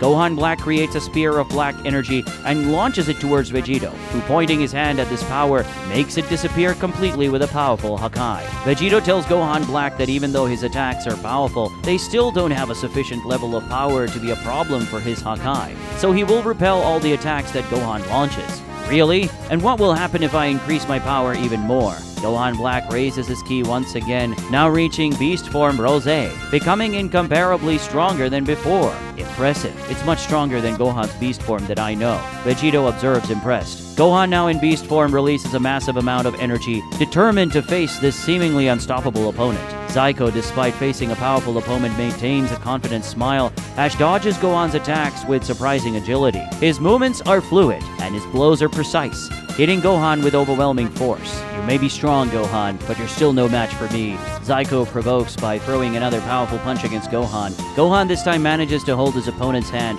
and pull Zyko against him to attack with a headbutt to his face. However, the headbutt that Zyko lands immediately in response is at least 10 times stronger, launching Gohan from the sky to the ground to open several cracks in it. With blood running down his face thanks to his opponent's hard forehead, Gohan gets up, but not without feeling severe pain throughout his body. Zyko says that, as he imagined, Gohan has served as a good warm-up so far. However, the warm-up time is over, so if Gohan has more power to show, do it now, or else he will be eliminated. Gohan faces the other combatant and listens to his words. After that, he ponders what to do. I wouldn't want to waste the little energy I have left, but this guy is really very powerful. I have no chance of winning if I don't use my full power. Deciding what to do, Gohan concentrates all his power and unleashes it in a form of his final transformation. Zyko reacts with a smile, admitting that Gohan is now considerably more powerful than before. Gohan's expression, unlike Zyko's, is serious and tense. He knows he has to end this fight as soon as possible, or or else he will lose. Gohan Black, gifted with the great power of his beast Rose form, drives Vegito away from the planet with his punches. Vegito retreats before his enemy, trying to adapt to Gohan Black's combat style, which contains a very peculiar mix between the fighting styles of a Saiyan and a Kaioshin. Gohan Black forms a sphere of energy in one of his hands and launches it at Vegito, who prepares to defend himself from the attack. However, Gohan Black creates a portal in the way, causing the energy sphere to be transported to Vegito's back and explodes behind his head. Thanks to the gap that the attack creates, he fires a Massacre that hits Vegito square in the chest and pushes him light years away. However, Vegito returns all these light years instantly through teleportation, filling Gohan Black's face with punches loaded with great force. Vegito punishes his opponent's face while saying that regardless of what Gohan Black does, he is still stronger. Vegito grabs him by the hair and throws him in the air like an object. He then prepares a final Hakai that certainly has enough power to completely erase Gohan Black from existence. But once again, he surprises, going to a higher level again, now revealing an even more powerful transformation. With this transformation, Gohan Black concentrates a huge amount of energy in a fraction of a second and fires a Makan Kosapo powerful enough to pierce Vegito's energy wave and travel through the power of destruction until it reaches its bearer. At the risk of being crossed by that beam of energy, Vegito needs to cancel the attack and dodge. He admits to Gohan Black that his power is incredible and asks if his son can reach that level too. Gohan Black explains that probably not, since unlike Vegito's son Gohan, he's not an ordinary Saiyan, and also Gohan will never be able to reach that level, since he won't live that long. Neither does he. Vegito also increases his power once again, telling Gohan Black not to brag too much, as he also still has a lot to show. The battle between evil Goku Super Saiyan 3 and Gogeta also continues at full steam. The exchange of blows is fierce, and sometimes Gogeta hitting, sometimes Goku hitting, although it doesn't take too long for Gogeta to take the advantage once again, making more of his blows enter Goku's defenses, who feels each of the punches he receives. Side dodging a punch from evil Goku, who attempted a clumsy counterattack, Gogeta moves to his back, grabbing the evil Saiyan by his red hair, then spinning Goku several times, throwing him away and finishing the attack with a key spear containing highly concentrated destructive power. Goku narrowly escapes this destructive power, using his teleportation to disappear from the path of the energy sphere and reappear already recharging his own energy to fire a Kamehameha composed of black ki, just as Gogeta responds with a standard colored blue Kamehameha. Black and blue energies collide in a spectacle of power, causing such powerful remnants of energy to spread that they begin to destroy everything several solar systems away. It doesn't take long for the black energy to be at a disadvantage in this dispute, being quickly consumed by the blue energy that advances in a devastating way towards evil Goku. Evil Goku's reaction is immediate, releasing even more monstrous ki, quickly transforming into an evil version of Super Saiyan 4. Unfortunately for Gogeta, the wave of black energy gains 10 times its original size, easily swallowing the wave of blue energy and heading towards him with extraordinary speed. Thanks to his agile reflexes given by Ultra Instinct, Gogeta barely dodges, escaping an attack that would be very hard-hitting. He is not intimidated despite the great increase in power that evil Goku has just had, and advances with a series of quick blows. But the evil Saiyan deftly dodges, demonstrating surprising agility. Evil Goku Super Saiyan 4 smiles while dodging Gogeta's attacks. Do you think these blows will defeat me? You really underestimate the power that an evil essence can have, Gogeta. Evil Goku begins to retaliate against the attacks, resuming the exchange of blows against Gogeta, who at first finds it very difficult to deal with, but it doesn't take long for him to level up his power to Goku's. The battle reaches a new level of intensity, with energy blasts and shocks of power that shake the space around them. A kick from Gogeta lands in evil Goku's face, sending him staggering away as Gogeta prepares and fires a wave of power at him. However, evil Goku launches a Kian-san as a counterattack, cutting through Gogeta's energy wave as if it were butter to reach him by cutting his arm. After taking one of Gogeta's arms, evil Goku manipulates the Kian-san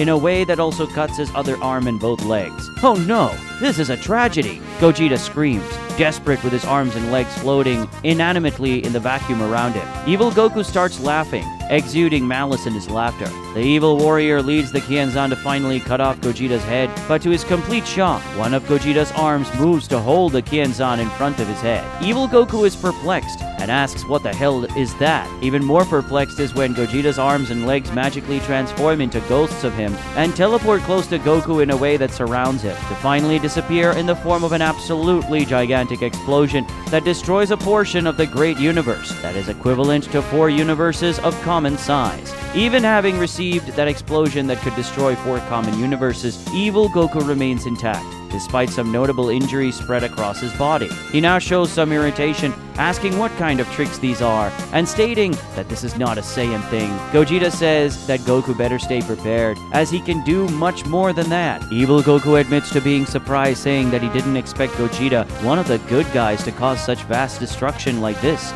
killing so many people. Gogeta responds by saying that not a single living being died because of his last 2 attacks, as in fact the power of evil Goku's evil energy had already killed everyone who lived within that distance. You have an answer for everything, don't you? So I want to see if you have an answer to that. Once again, evil Goku concentrates his power. However, this time, Gogeta feels that something completely different is coming. An increase in power far superior to anything evil Goku has presented so far. Goku's ki burns so intensely that his skin expels smoke, taking on a reddish hue as if it were combusting. His hair takes on a whitish appearance and begins to grow, while a surreally powerful red aura surrounds his body. Gogeta feels a great heat taking over the void, as if he were in front of a sun. No, it's as if he were in front of 1,000 suns. The vibrations generated by this energy reverberate throughout the universe, causing the chain destruction of countless celestial bodies and even making entire galaxies disappear. Now behold the terrifying power of Super Saiyan 5. Evil Goku screams as he completes his transformation process. The tension is evident on Gogeta's face as he witnesses a form he never thought he would see. Gohan Black flies towards Vegito and passes right by him, leaving a knee to the face that stuns the fused warrior. After that, he returns to land a flying punch at Vegito, but is stopped when the other warrior releases a torrent of energy power that hits Gohan Black, pushing him away. Gohan Black simply doesn't accept being pushed like that, so he starts to force himself against Vegito's energy and advances on it until he can reach him to land a punch straight in the face. By spitting out a handful of blood that accumulated in his mouth thanks to that last punch, Vegito recognizes that Gohan Black's power has really grown in an extraordinary way after that last transformation. Vegito and Gohan Black's attention is suddenly drawn to evil Goku's energy, which at that moment reverberates throughout the great universe and makes everything shake. Extraordinary. They are at a gigantic distance from us, but yet we can feel this power so intensely, Gohan Black comments. Indeed, it is extraordinary, Vegito agrees. Gohan and Zyko also continue their battle. For the first time in this fight, Gohan has a clear advantage. Gohan hits Zyko violently, causing huge impacts on his body. Feeling evil Goku's titanic energy, Gohan hesitates for a moment, costing him a well-placed punch to the face. Zyko warns Gohan that he better not take his attention away from the fight, or he'll die. Even though he keeps his eyes fixed on his opponent, Gohan can't take his mind off the power he's feeling now, coming from that evil monster that's facing Gogeta. Glimpsing in silence for a few moments the Super Saiyan 5 that evil Goku has just revealed, Gogeta finally gives his opinion, emitting an intrigued smile and praising the extraordinary power that his enemy possesses. However, I cannot envy you, as I also have a very exclusive power. As you showed this transformation of yours, nothing is more fair than for me to also show you my special power. By girding his body with brilliant and superior energy, Gogeta switches to his transcendental form, the Shinken. Evil Goku stares open-mouthed at what he just has seen, enchanted by that power that conveys a feeling of absolute superiority. However, he says, it's an impressive power, but it conveys too much balance for my taste. I am an agent of chaos and hate, he claims. Vegito is able to sense that Gogeta has resorted to his Shinken form. Well, if that guy has already started showing off, there's no reason for me not to do the same. Vegito also exudes his incredible power, bringing into harmony the ki that originates from Ultra Instinct and also the ki that originates from Ultra Ego. With these two energies perfectly balanced, he shows his final form. Gohan Black is, for a moment, mesmerized by that. Simply magnificent. Not only did you learn the Ultra Instinct of the angels and the Hakai of the God of Destruction, but you also managed to find a way to use these opposing powers in balance. The villain observes amazed. Gohan Black says, that if he had met Vegito sooner, he could have asked for his body. This Vegito, who has never faced Goku Black, obviously doesn't understand what Gohan Black means, and says that it's good that he doesn't have ulterior motives with his body other than exchanging blows. Gohan realizes that his father has increased his power, which indicates his intention to get it over with. Raising his ki to the maximum, he decides to do the same, as his time is already reaching its limit. Get ready, Zyko, because in a few minutes you will be completely destroyed, Gohan announces. Exuding scorching heat and an oppressive ki aura, evil Goku, newly transformed into the form he calls Super Saiyan 5, holds a savage gaze upon Gogeta, a gaze that craves blood and violence. Gogeta does the opposite, surrounded by Shinken's aura of brilliant energy. He feints the evil Saiyan in front of him with a neutral but attentive expression, as he knows that whoever is in front of him is a dangerous opponent. Even galaxies away from where Gogeta is, Vegito feels his power, as well as his enemies. However, he also shows extraordinary power, combining the energies of Ultra Instinct and Ultra Ego, surprising Gohan Black, who finds it fascinating that a mortal is able to balance with such mastery these two divine energies of opposite character. However, Gohan Black is also not far behind in terms of power, displaying a very particular transformation never seen by Vegito. Both recognize each other's power, understanding that this battle was close to an end. Determined to quickly finish the battle against Zyko because he has little energy, Gohan releases the power of his final form with great intensity. Get ready, Zyko, because in a few seconds you will be completely destroyed, Gohan announces. After the announcement comes the attack. In the form of a blur of light, Gohan moves almost instantly towards Zyko, throwing a powerful punch in his mouth. Zyko's blood sprays out of his mouth due to the power of the blow, which also stuns him and throws him against the ground. But this is just the first of many attacks from Gohan, who mercilessly punches Zyko, pressing and burying his head more and more against the ground with his strong and successive blows. Zyko, when he manages to react after countless blows to his face, pushing Gohan with a key attack to give him time to get up, and then attacking Gohan with a flying punch aimed at his face. Gohan stops the punch and moves Zyko with one hand so that with the other he can hit his stomach accurately, causing Zyko to vomit bloody. After making Zyko shrink his head due to the pain in his abdomen, Gohan elbows him from top to bottom in the head, making his head bleed while throwing him against the ground. Vegito and Gohan Black meet in a clash of bodies that makes the barriers of reality shake. An exchange of blows begins soon after. Movements with surreal strength and speed are carried out by the two combatants, which aim to end the fight once and for all with some definitive attack. The first to be hit is Vegito, who receives a direct punch to the lungs, which, for a fraction of a second, stops all functioning of the organ. The counterattack is equally cruel, a well-aimed punch to Gohan Black's neck, which crushes his throat for a moment. Despite the hard blows received, their movements remain full, at an incredible rhythm that remains unshakable. Millions of attacks per second are launched, giving the feeling that time has stopped for these two, who seem oblivious to the laws of reality and time. Gohan Black invades Vegito's guard again, this time with a direct elbow to the face that makes the fused warrior retreat. Vegito's response is harsh and immediate, returning against his opponent in the form of a purple whirlwind, completing his turn with a sidekick to Gohan Black's head, making his brain shake and causing dizziness. Evil Goku and Gogeta collide their fists with overwhelming power, just in that act opening dimensional fissures around them. When touching Evil Goku's hand, Gogeta's hand burns. When he withdraws his hand, he ends up receiving a punch in the face, with his cheek also being slightly burned. Evil Goku praises Gogeta while boasting, "I must admit, I'm surprised you only suffered these minor burns from touching me. When I'm in Super Saiyan 5, my power burns so intensely that my temperature can equal 1,000 suns. There are a few living beings that can even stay alive close to me, much less touch me. Consider yourself privileged, Gogeta." Showing a defiant smile, Gogeta replies, "Your power is truly incredible, but as long as I cover my body with my energy, I can avoid these burns, since I have enough power to do so." However, despite Gogeta's mouth uttering these words, in his mind he shows concern. The heat that this guy emanates is no joke. He's capable of killing all the weakest living beings even at gigantic distances. I need to keep him in this part of the universe where there are no more living beings nearby, or take him to another dimension. Gogeta takes the initiative to attack, reaching Evil Goku in a moment so fast that it seems instantaneous, attacking him with a kick that Goku defends with one of his arms, and then with another kick that Goku defends with the other. Taking advantage of this physical contact, Gogeta prepares to teleport, but Evil Goku already permeates this, steps forward and teleports himself, The two are taken to a very different dimension, a dark dimension that is dominated by an evil energy that Gogeta has never seen the like of. What is this place? And what evil power is this? He asks evil Goku. Goku explains, this dimension is called the Dark World. In my original reality, there was one, so I concluded that it could exist in this reality too. You wanted a place to fight carefree, didn't you? This is the ideal place, since there's nothing but evil here. Gogeta says it was perfect for evil Goku to take him to this place, so he can destroy evil Goku in this horrible place. Launched from the sky to the ground, Zyko creates a gigantic line of destruction with his own body. He has many injuries and also feels the pain of each of the blows he received. Floating above him is Gohan, who can't hide some gasps. I'm going to ask you just once. Do you surrender, or would you like to die? The patroller question is direct, addressed with the look of someone who's willing to do whatever it takes.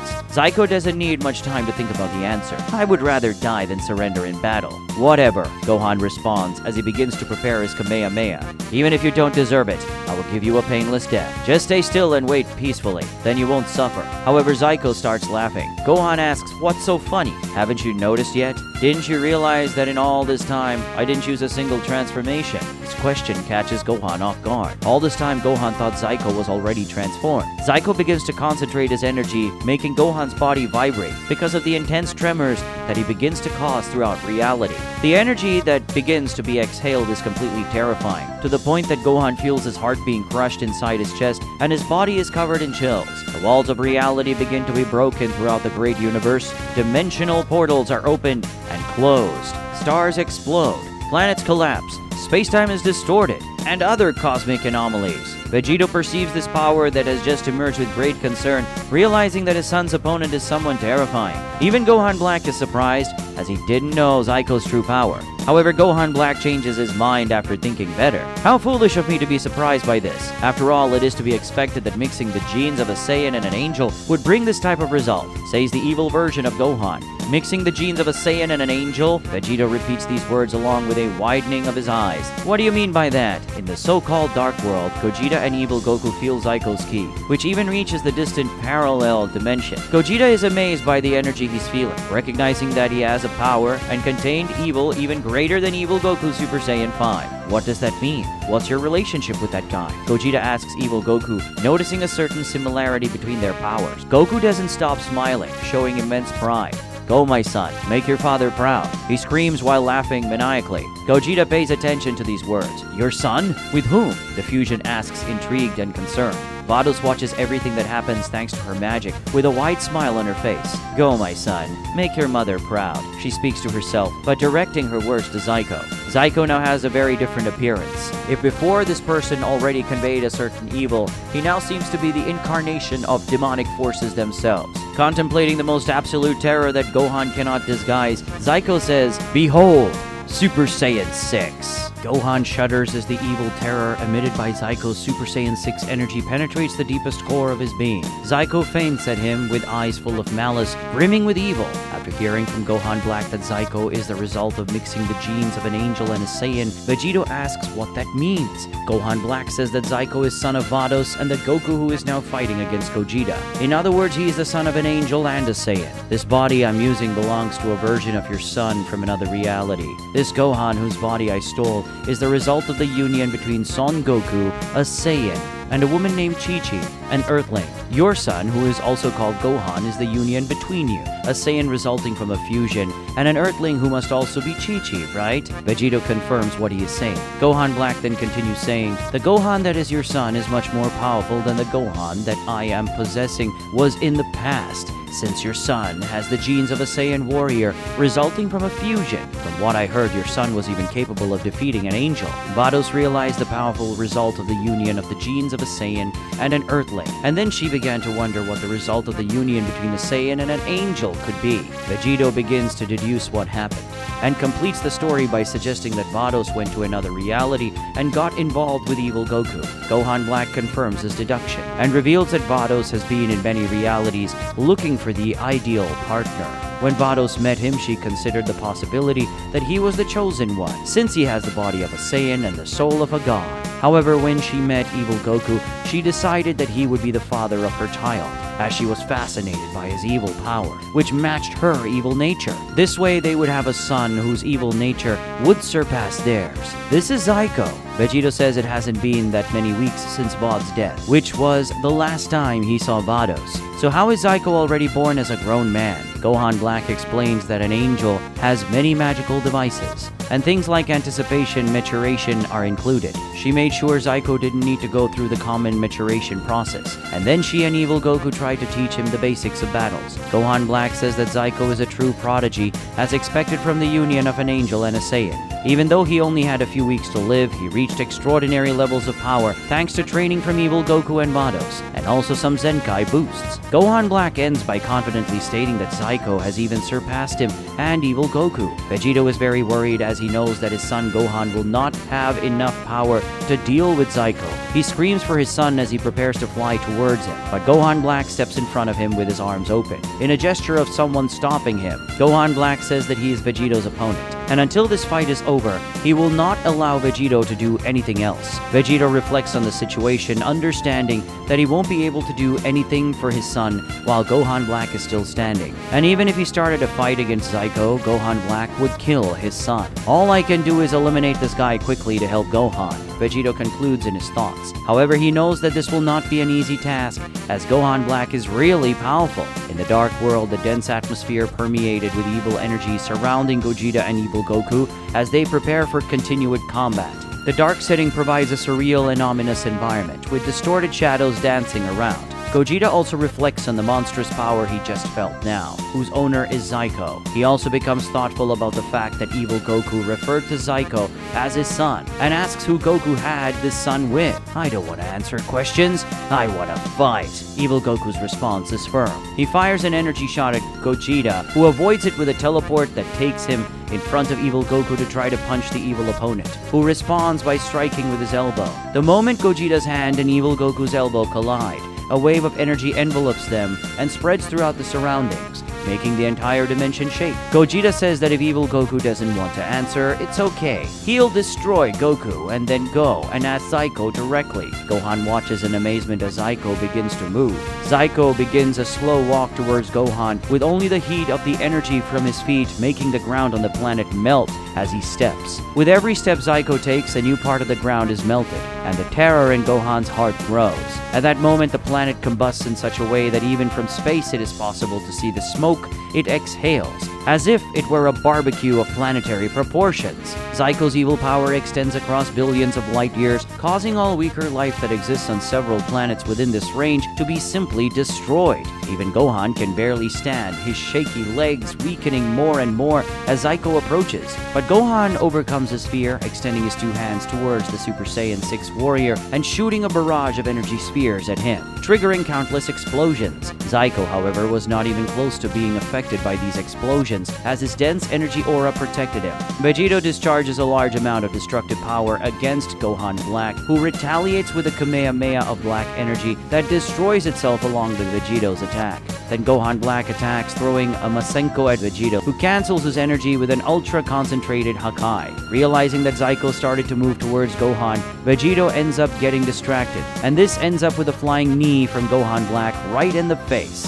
Vegito gets angry and launches a huge wave of destruction energy at him, but Gohan Black surprises him by summoning an energy sight that he uses to open a tear in the fabric of space-time with a single movement, making Vegito's energy enter that fissure and disappear. After that, with the scythe in hand, he advances against Vegito, attempting fatal cuts. Vegito skillfully dodges attacks using his Ultra Instinct, leaving only trails of white energy as traces of his movements. In the dark world, the battle reaches completely overwhelming levels. Gogeta and evil Goku trade devastating blows, each unleashing their maximum strength to overcome the other. The shadowy ground shakes with the intensity of the fight, and the air is permeated with an ominous energy. As they face each other, Gogeta notices that the dimension itself seems to resist his presence. Evil energy tries to envelop him, slowing his movements and making it difficult to concentrate. Evil Goku, smiling sadistically, says, "Let's see if you can fight so well here, Gogeta. This is my domain, and you're about to discover that the evil of this dimension is something you've never faced before." However, Gogeta's determination remains firm. Maintaining his confident posture, he responds, "If you think this place will stop me from defeating you, you are mistaken. I will end you and this evil energy once and for all." As the evil energy of that reality in the form of shadows begins to envelop him, Gogeta concentrates his Shinken power and releases it with a powerful scream in the form of an energy dome that dispels the shadows around him. Evil Goku is surprised when he sees this, as he didn't think it was possible for someone to nullify the negative energy of this dimension like that. Gogeta smiles proudly, telling him that Shinken is a power that deceives common understanding. Equipped with confidence, Gogeta advances with hunger for victory, covering Evil Goku's body with a series of blows that the evil warrior has to work hard to deal with. No longer able to maintain the physical confrontation with Gogeta, Evil Goku moves away with a teleportation, and then uses a technique called Dark Taioken, a technique where, instead of emitting an intense light, he emits total darkness. With everything around him turning into complete pitch black, Gogeta completely loses the chance to use his vision. Even so, with a powerful kick, he intercepts an attack from Evil Goku, pressing the enemy's abdomen, stomach, and ribs with his foot, and making all those shadows disappear in an instant.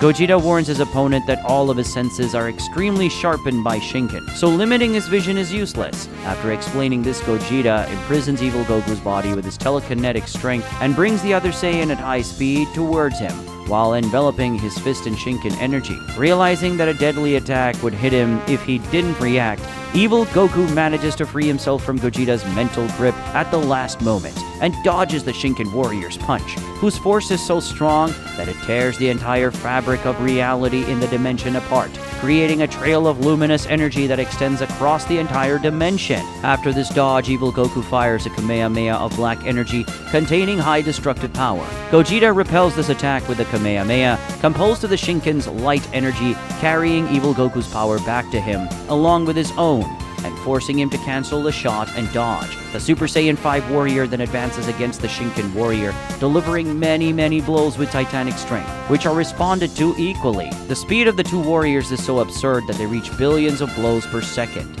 each containing unparalleled power and mastery. Evil Goku is hit in the middle of the face with a powerful punch that emits a boom that can be heard from a stratospheric distance. He counterattacks with an equally strong blow, but which is technically slipped by Gogeta, who uses Evil Goku's own strength to make him pass straight through with his attack and spin uncontrollably for several kilometers before finally stopping. And when he stops, Evil Goku is hit by a flying kick from Gogeta, whose strength carries him through a gigantic distance, leaving a tear in the fabric of reality. Then Evil Goku returns furious while accumulating a massive amount of energy in his aura, and then reaches Gogeta with a flying punch, which his aura manifests itself in the form of a large black dragon. The punch hits Gogeta square in the abdomen, but the impact force goes straight through him, opening several cracks in that reality due to the enormous force of that blow. Because of the pain, Gogeta involuntarily opens his mouth, and at the moment, Evil Goku touches Gogeta's mouth with his other hand and begins to inject his energy into his body to the point that makes Gogeta inflate as if he were a balloon. "Explode with my evil energy," Evil Goku screams, laughing hysterically, ecstatic with hatred and the desire to kill Gogeta. However, his intentions are frustrated when Gogeta discharges all that extra energy into his body through his eyes, swallowing Evil Goku with his own energy until his body finally empties and returns to normal size. "Phew, what a relief. I thought I was going to explode," Gogeta says after a burp. Evil Goku is deeply furious, saying that there is only one way to destroy Gogeta once and for all. Gogeta asks what this way is. Evil Goku raises his hands, and at that moment a globe of red energy begins to accumulate above them. Gogeta immediately realizes that this is a spirit bomb, but using evil energy instead of positive energy. Of course, someone with an evil version of every Goku technique would have a dark version of the spirit bomb as well. Gogeta emphasizes. The evil energy from the entire dimension involuntarily gathers in the spirit bomb made by Evil Goku, along with Goku's own energy. As the collection of energy is not voluntary, the technique is ready in a very short time. Get ready, Gogeta, because now you will receive all the evil power. Gohan continually fires his energy at Zyko, who continues advancing at a slow and calm walk, as if it were nothing. Gohan stops firing and pants as he returns to his base form due to energy exhaustion. Curse you! I don't have time to be tired now, he swears. Getting closer and closer, Zyko reveals to Gohan that he was very eager to fight him, as his mother, Vados, was very curious about who would be stronger, her son or Vegito's son. He took this dispute as something personal, so he really wanted to face Gohan. However, I must admit that I'm a little disappointed. I expected a greater challenge from you, he concludes. Gohan is provoked when he hears those last words, and putting in extra effort, he transforms again. Not so far away, Vegito and Gohan Black's battle continues, with the fused warrior dodging his opponent's incessant scythe attacks. Seeing an opportunity to counterattack, Vegito hits a kick that pushes Gohan Black away, but the scythe warrior, even far away, makes a movement with his weapon. A power cut manifests itself and advances towards Vegito, who narrowly avoids it, and then sees that the power cut culminated in the opening of an even bigger crack. Gohan Black decides to continue his attacks from a distance, simulating several cutting movements in the air that manifest themselves in the form of energy blades, and head towards Vegito, who skillfully avoids the attacks, thanks to the dodging ability derived from Ultra Instinct. At the same time as the dodging movements, Vegito asks Gohan Black what his interest is in all of this. I understand the motivations of the evil version of Goku who became romantically involved with Vados. I also understand Zyko's reasons, who is fulfilling her mother's wishes. But what about you? What could you gain from all this? He asks the evil version of his son. Gohan Black says that his interest is to be the supreme god of all realities and dimensions. However, he recognizes that there are beings much more powerful than him. His desire is to stay close to these powerful beings to learn how to gain more power. You seem like a proud guy to me. It's a little humiliating to play this role, don't you think? Vegito argues in a provocative tone. Sometimes it is necessary serve to rule. Even someone proud like me understands that, Gohan Black retorts. After that he says, you know, Vegito, there's no point in trying to convince me to stop fighting, or to turn me against my companions. A Saiyan's specialty is battle, not rhetoric. Then see the rhetoric of my fists. Vegito shouts in response with his fist filled with energy of destruction. He manages to reach Gohan Black and throw an extremely powerful punch. Gohan Black interjects the punch with the handle of his scythe, but the handle of the scythe breaks, and the blow hits his chest with great force. Gohan Black is pushed by the direct blow into one of the several fissures he opened, clearly on purpose on Vegito's part. He manages to stop just before entering the fissure. However, Vegito already has a high amount of power concentrated in his hands, firing an energy torrent that hits Gohan Black with the intention of pushing him into the fissure. Even when hit squarely, Gohan Black manages with great difficulty to resist being pushed. Vegito insists on the attack, determined to make the enemy's resistance not last so long. Gohan concentrates all this left of his power to invoke his final transformation for the last time. He channels this power into one of his hands, preparing the strongest punch he can. Zyko keeps his approach slow and calm, without showing any type of hesitation. Seeing this as an act of mockery, Gohan finally shoots towards the other Saiyan, emitting a shout that conveys all his power and fury. The punch comes, although Zyko defends with a single finger.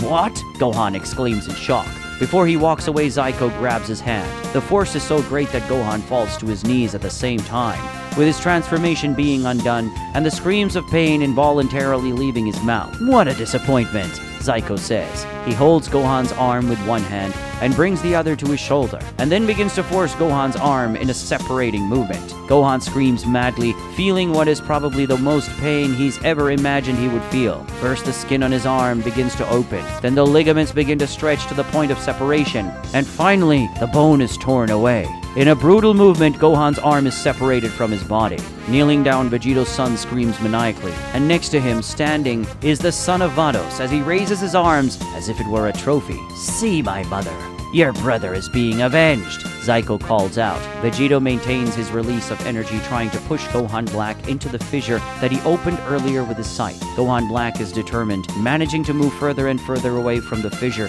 despite the incredible force pushing him towards it. At that moment, Vegito hears his son's screams of despair and pain. Something very serious happened. Driven by worry, impatience, and anger, Vegito suddenly has a sudden increase in power, managing to more than double the strength of his energy discharge through a furious shout. Faced with a sudden increase in the power of Vegito's attack, Gohan Black can no longer resist, being quickly pushed into the fissure, and then inside that fissure, an explosion of cosmic scales occurs at the same time as the portal closes, indicating that that entire parallel dimension was destroyed. Free from Gohan Black, Vegito immediately teleports. Zyko holds Gohan's arm in his hand. He covers Gohan's arm with his energy in a way that destroys all the skin, muscles, and tendons on the severed arm, leaving only the bones remaining. With Gohan's bone-shaped arm in his hand, Zyko steps on him in a way that makes Gohan's face fall down on the ground. He presses the defeated Saiyan to the ground and begins a sequence of what appears to be whips, with Gohan's own arm being the whip.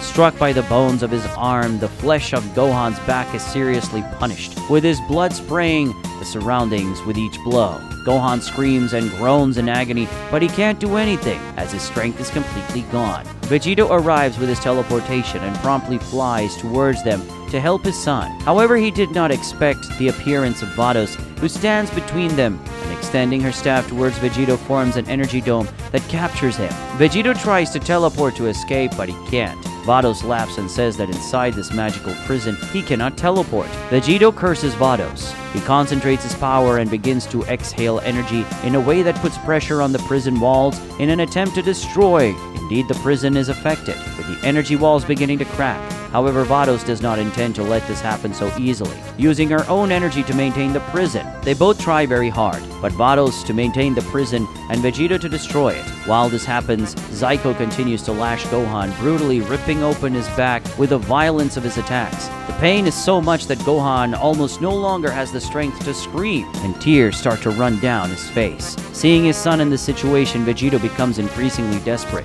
increasing the pressure on Vados' prison. Realizing that she won't be able to keep Vegito for long, Vados orders Zyko to finish up Gohan once and for all. Zyko is a little disappointed as he wanted more. He throws Gohan's arm aside like it was trash, and then grabs him by the head with both of his hands to start pressing Vegito's son's skull in a crushing motion. Evil Goku launches his powerful red spirit bomb towards Gogeta, containing his and that chaotic dimension's evil energy. Gogeta surprisingly does not retreat, but advances towards the large globe of red energy. He remembers the attack that Evil Goku landed on him just now, which made his ki manifest in the form of a dragon. Gogeta does the same thing, girding himself with Shinken's brilliant energy, making it burn so intensely that the brilliance of his power is blinding. Amidst this powerful glow, the figure of a gleaming serpentine dragon emerges, not a simple manifestation of energy. Gogeta himself is the dragon. In dragon form, Gogeta hits the spirit bomb right in its center, and with his power concentrated on piercing, it opens a hole as it pierces the bomb without completely destroying it. So Gogeta passes through the spirit bomb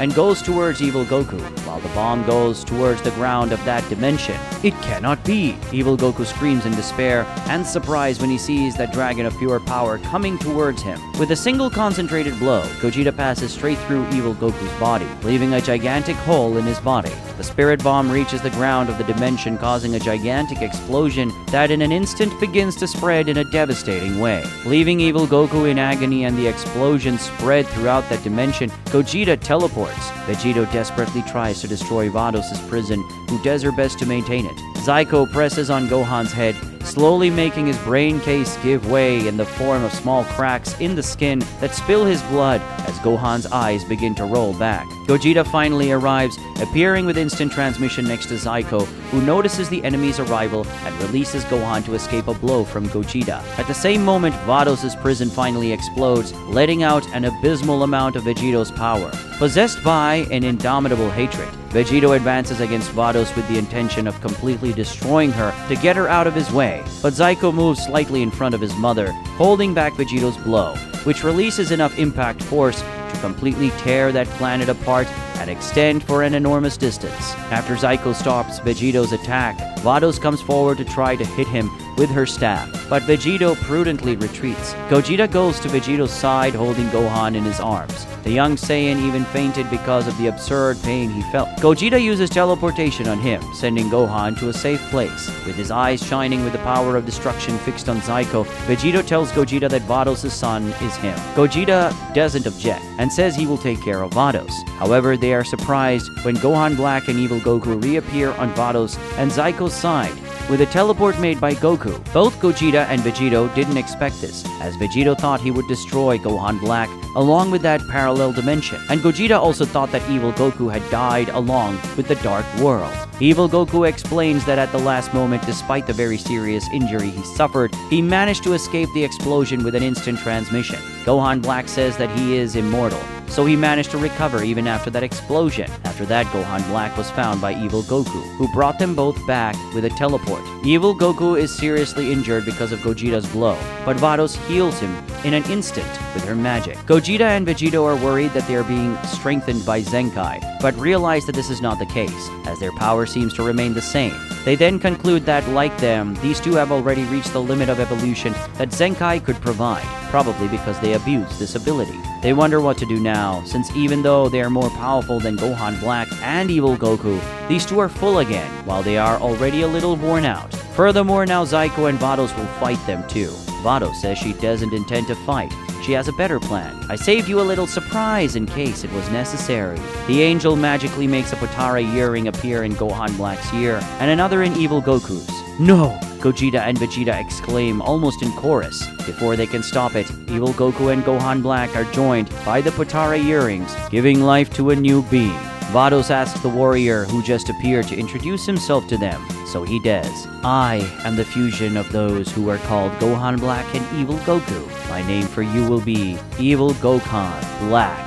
Facing the two other fusion warriors who gape at him, Evil Gohan Black displays a sovereign smile. Vegito and Gogeta, who look at him with their mouths open. Damn, this isn't good, says Vegito. It wasn't easy to fight those guys separately. Now that they've merged, it will be much worse, Gogeta adds. And that's not all. We have already spent a considerable amount of energy in the previous combats. Vados has a very confident smile on her face and asks Gohan to start showing them his true power. Gohan nods, then begins releasing a dizzying amount of ki. The aura of energy he releases begins to cause absolutely intense vibrations throughout the gigantic universe. Even the bodies of Gogeta, Vegito, Zyko, and Vados begin to tremble with the monstrous ki. Even billions of light years away, planets and stars collapse. Stellar explosions happen across multiple galaxies and solar systems. Millions of planets experience catastrophic calamities, many to the point of being completely torn apart. Even in other dimensions comes the result of Gohan's obscene release of power, with fissures in space-time being opened and bringing with them this dense evil energy that causes despair in beings from multiple worlds. In the world of the gods, Daishinkan and Chamras feel this mastodonic ki and become alarmed. This power is simply overwhelming. Will Gogeta and Vegito be able to handle this? Chamras questions. Daishinkan doesn't respond. He maintains a worried silence. Surrounded by a dense layer of evil energy, Gohan shows everyone a sublime form that no one present in that place has ever seen. Behold the power of Super Saiyan 7. He roars, letting out laughter that causes vibrations throughout the place thanks to the power of his voice. Vados laughs with excitement when she sees this, admitting that not even she expected the power of this fusion to be so great. You know what I'm thinking? After you two die, I will want a Gohan's child too. I'm sure it will be an invincible warrior. When Zyko hears his mother say this, he doesn't hide his jealousy. He raises his Super Saiyan 6's ki, saying that he has not reached the limit of his powers, and will prove to his mother that he can surpass Gohan's level. Gogeta and Vegito prepare for combat, one invoking his Shinken power more intensely, and the other the Ki of Destruction together with the Ki of Ultra Instinct. What will we do, Gogeta? Vegito asks for the first time, truly fearing an opponent. Gogeta thinks for a few seconds before responding. I will deal with Gohan. You defeat this other guy and avenge what he did to Gohan. Vegito agrees with a nod. Far away, they are all observed by the Angel Rum, who watches the whole situation with a very serious expression. That's not good at all, she says to herself. Rum then leaves that place in a hurry. At the same time, Evil Gohan Black, Super Saiyan 7, and Zyko Super Saiyan 6 raise their ki. With his heart filled with jealousy, Zyko challenges his companion. What do you say we make a bet, Gohan? Let's see who wins the fight first. Gohan accepts the challenge, not doubting for a moment the outcome that benefits him. Enough with the bullshit, Vegito shouts, approaching Zyko at an absurd speed to land a kick with all his violence. But Zyko's response comes at an even greater speed, holding back the attack with his forearm. A punch from Zyko comes next, blocked by Vegito. "You're strong, kid. I didn't spare any strength on that kick." Vegito admits, "Now I know why Gohan couldn't even come close to beating you." Gogeta doesn't stay still either. He prepares to attack Gohan. However, he is surprised when the other fusion moves in front of him at such a high speed that not even Gogeta could notice his movement. All he can do is raise his arm reflectively to catch a punch from Gohan at the expense of feeling a sharp pain in the bones and muscles of his forearm. Despite this, he is not intimidated and immediately counterattacks with a punch, only to be shocked when his blow is easily stopped by Gohan's hand, who, with a squeeze, crushes his hand, shattering his bones. Gogeta steps back holding his hand, whose bones have just turned into mush. "This guy is strong, very strong," Gogeta acknowledges while healing his injured hand. Certain of their fall, Vado says that today will be the day that Gogeta and Vegito finally fall. The clash between Vegito and Zyko is intense. Every strike, parry, and dodge sending waves of energy throughout the great universe. As their fists and feet fly, the void trembles under the impact of their bodies. Vegito attacks the enemy with great fury, seeking revenge for the suffering Zyko put his son through.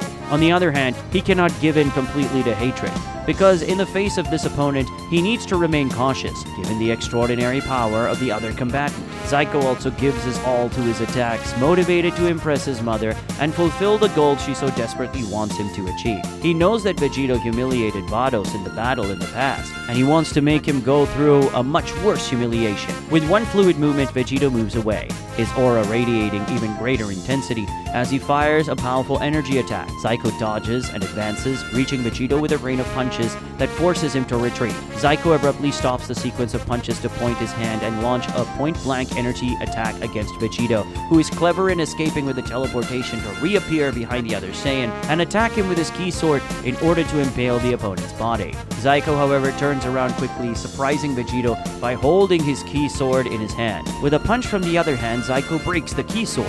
Then he advances towards Vegito, his fists enveloped in a dark aura to strike his body with great power and draw his blood. Vegito retreats after this last blow, which really hurt him. Zyko smiles defiantly, his ki increasing more and more. Gogeta and Gohan also engage more intensely in combat. The tumultuous energy generated by their fight echoed throughout the universe, creating an atmosphere charged with tension generated by the conflict between the evil energy of Gohan Super Saiyan 7 and the pure energy of Gogeta Shinken. Gogeta, although incredibly powerful, feels the weight of the disadvantage compared to Gohan. His movements are agile and precise, endowed with all the mastery of Shinken. However, Gohan seems to anticipate each of his movements with impressive ease.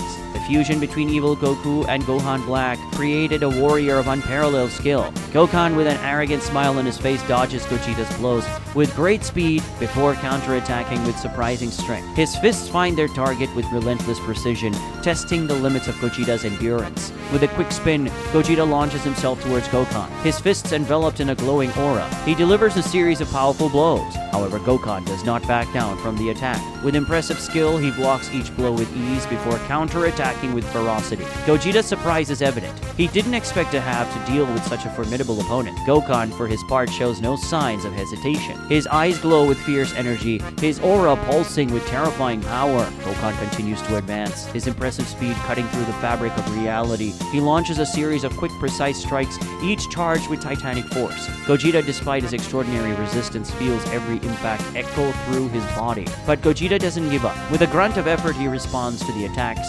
refusing to crumble. The results of these two fights are catastrophic for the universe, which, despite being so large and dense, suffers worrying phenomena. In many places, space-time is partially or completely distorted, causing confusion in what is past and future. Parts of the universe simply disappear. Other parts are suddenly fused. Total chaos ensues. In the world of the gods, Zamasu despairs, telling Chamras and Daishinkan that the natural order of the universe is being severely shaken, and if things continue like this, everything could disappear. Chamras tells Daishinkan that this is going too far, and that they will need to intervene. Again, Daishinkan responds nothing. He just remains silent and thoughtful. With the roar of determination, Gogeta focuses his energy, fueling his movements with the power of the Shinken. Every strike, every dodge is executed with relentless precision. As fists and ki blasts fly, the battlefield becomes a storm of energy. The intensity of the fight reaches a new level, with Gogeta channeling all his power to resist Gohan's incessant attacks. Gohan, for his part, shows no signs of slowing down. His determination is as fierce as his strength. His strikes charged with the evil energy of Super Saiyan 7. Each time his fists find their target, the impact is felt throughout the universe. reverberating through space and time. Gogeta accumulates a large amount of power to fire a powerful, highly concentrated energy laser that would pierce a body within the density of multiple universes. Gohan receives this attack head-on,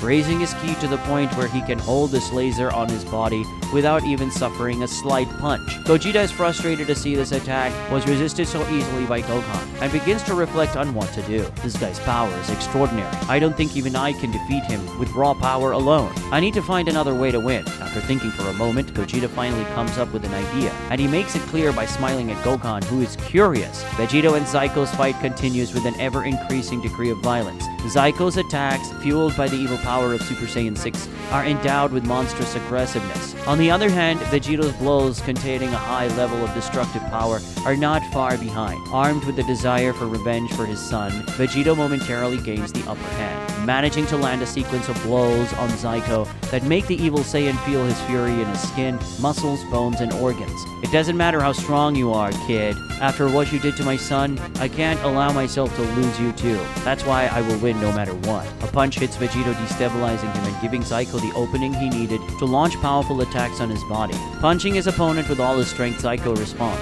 Don't think you're the only one with good motivations here, Vegito. With a swift movement, Vegito moves away once more, his mind working quickly to formulate a strategy. Damn, no matter how much I try to excel against this guy, he can respond in kind. I cannot exhaust my energy with him, as there's no more enemies to defeat. When he sees Gogeta smile, Gohan asks what's wrong with him, remembering that his situation isn't good at all. Gogeta says he will find out soon. The fusion of Goku and Vegeta extends his hand, causing a pot to magically appear in front of him. He then begins to draw a seal on this pot. Evil Gohan Black watches this curiously, wondering what he's intending to do. Vados, however, already knows what's happening and shouts at Gohan, saying that it's a sealing technique and that he can't allow Gogeta to do it. Evil Gohan Black complies, quickly firing a powerful energy attack intending to stop Gogeta. But Gogeta is smarter and uses teleportation. He avoids Gohan's attack and goes behind his back. Before Gohan could escape, Gogeta held out his hands to him and shouted, "If I can't kill you, I'll seal you." Evil Containment Wave. A spiral of energy captures Evil Gohan Black, who begins to be swallowed towards the magic pot created by Gogeta. Vados rushes towards them to try to stop it,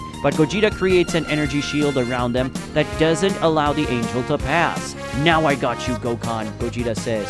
Then he looks at Vados. "And you're next." Vados receives this threat with great fear. Looking at Vegito, Zyko can see how disconcerted he is at not being able to finish this fight in one go. He then decides to provoke more. "What's the matter, Vegito? Are you too weak to avenge your son's defeat?" Vegito gets even angrier and prepares to attack. But then, an attack comes from behind Zyko, piercing his heart. Absolutely shocked, he looks back, and when he sees who hit him, he sheds a tear. "Mother, why?" Vados stabbed her own son, with a smile on her face. "Why, Mother?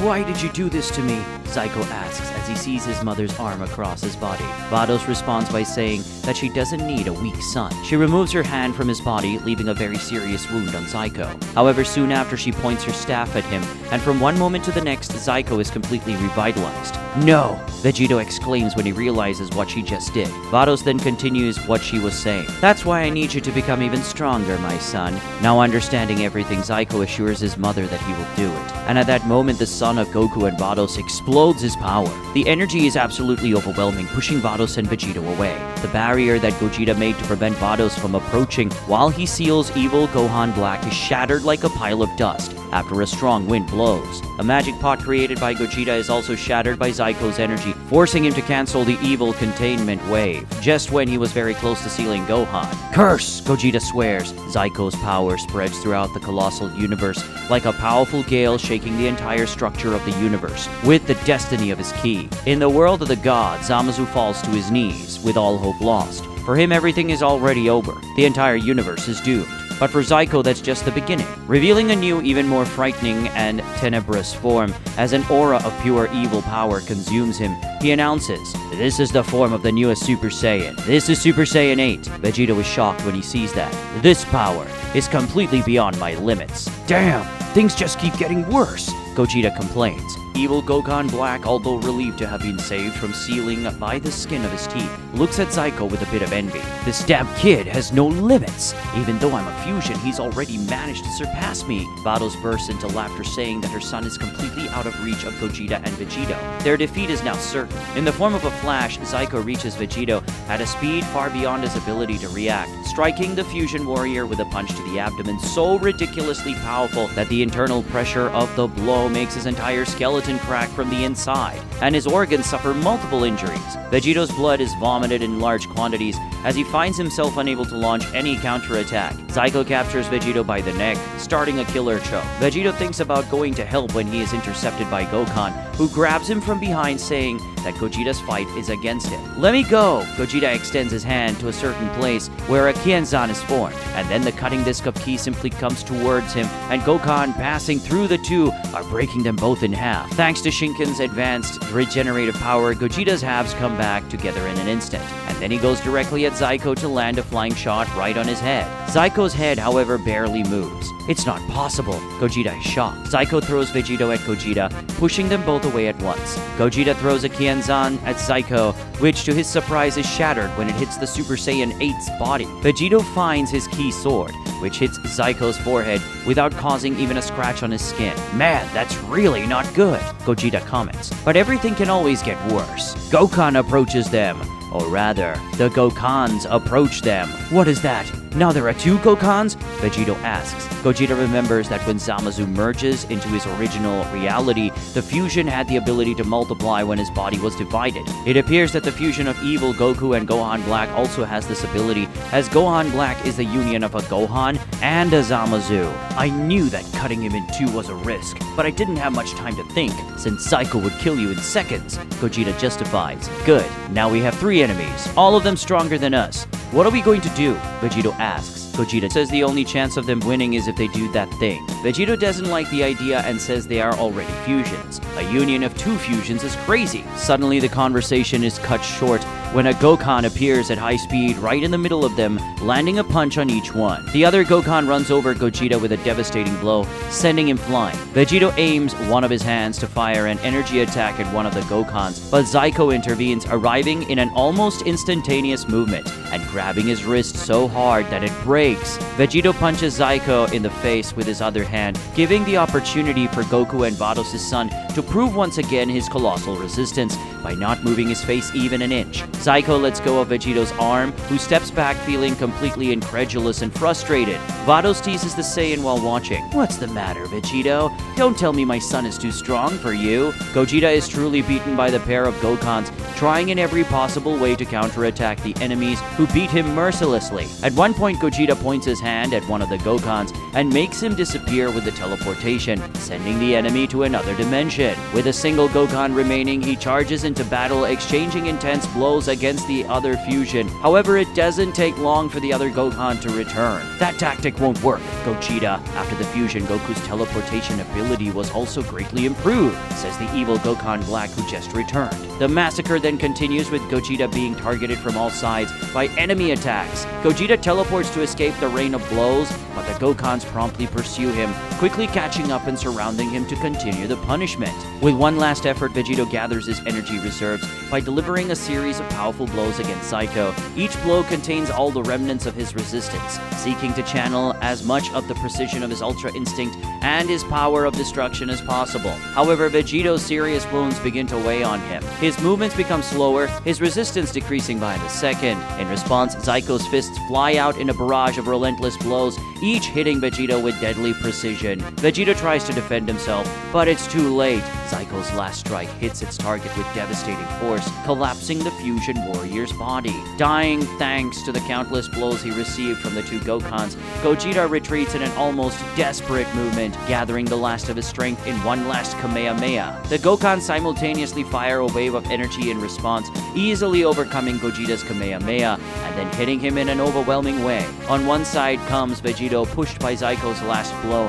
that destroyed his body from the inside. On the other side comes Gogeta, swept away by the joint attack of the two Gokans. The two companions collide back to back, one violently stopping the other. Vegito and Gogeta remain motionless, floating through the void. Their faces and body expressions indicate that they have finally reached their limits. Man, this time I think we lost. These guys are really strong, Gogeta admits with a smile on his face, despite everything. I think you're right. They are amazing. Vegito agrees, also smiling, but then he remembers something and asks, hey, can you heal our injuries? Gogeta says yes, he can do that. By touching Vegito, Gogeta heals him. Then he touches himself, also healing himself. However, he warns, but it's useless since I can't revitalize all our energy, so it won't make much of a difference to us now. We could try to run away, but Gohan would chase us. And also, it's not suiting us to run away from a fight like cowards, right? Vegito agrees, saying that Gogeta is right.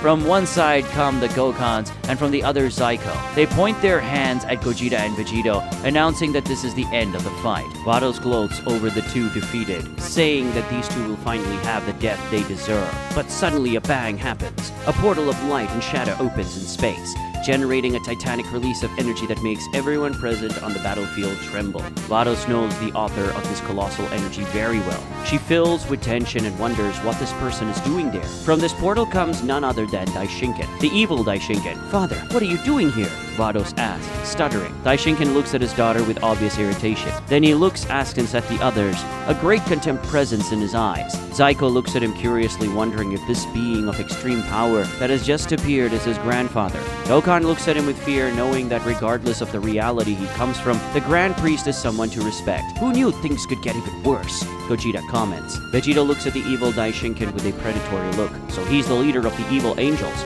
my final enemy. I couldn't meet him in a worse situation. From the portal from which Daishinken came, another angel comes out. She greets Vados with a wicked smile. Hello, sister. If you don't mind, I decided to tell Daddy about your little party. Vados tells Rom that there was no need to involve Father in this. Then she addresses Daishinken, saying that she found a way to defeat Gogeta and Vegito, and that she would take their heads to him in a short time. The Daishinken's response is a shot of energy that passes through Vados' body, opening a crater in the chest of his own daughter, who's paralyzed by the pain and shock of this attack. Before Vados and anyone else there could even ask what was happening, Daishinken moves in the form of a blur of light, going to the backs of the two Gokans and extending his hands to them. A magical seal immediately forms on the Daishinken's hands, opening a portal in front of him and generating a suction force that the Gokans simply cannot avoid, swallowing the two screaming into this portal, which closes in the next second. Zyko asks what he did, and Daishinken responds that he just used a sealing technique that sent Gohan to a parallel world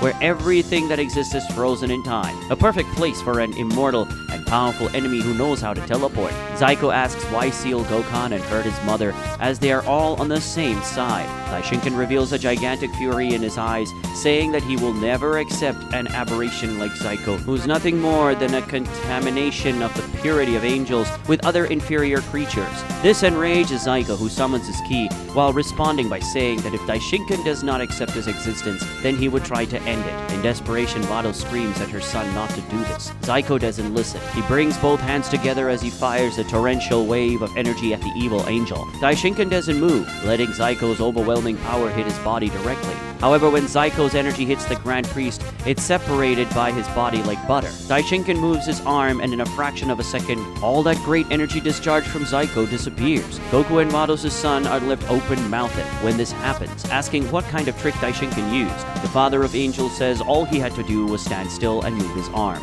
That alone was enough to get rid of such an insignificant attack. Zyko's anger grows even more. He goes to his grandfather with his first surrounded by a high amount of concentrated energy, which is all released against Daishinken's face in the form of a punch that contains all the strength and power of the evil Saiyan, discharging a colossal amount of energy that goes far beyond the body of the evil angel, extending over millions of light years. But all of this was useless. Daishinken remains intact without a single scratch, Stunned by the shock of seeing the insignificance of his attack, the Saiyan begins to retreat, stuttering as he tries to tell himself that this is all a trick, and that such power cannot exist. Daishinkan reaches out to him, capturing Zyko with his telekinetic strength in a way that leaves the Saiyan completely immobilized. He slowly brings Zyko to him, helpless to defend himself, and screaming for the Grand Priest to let him go.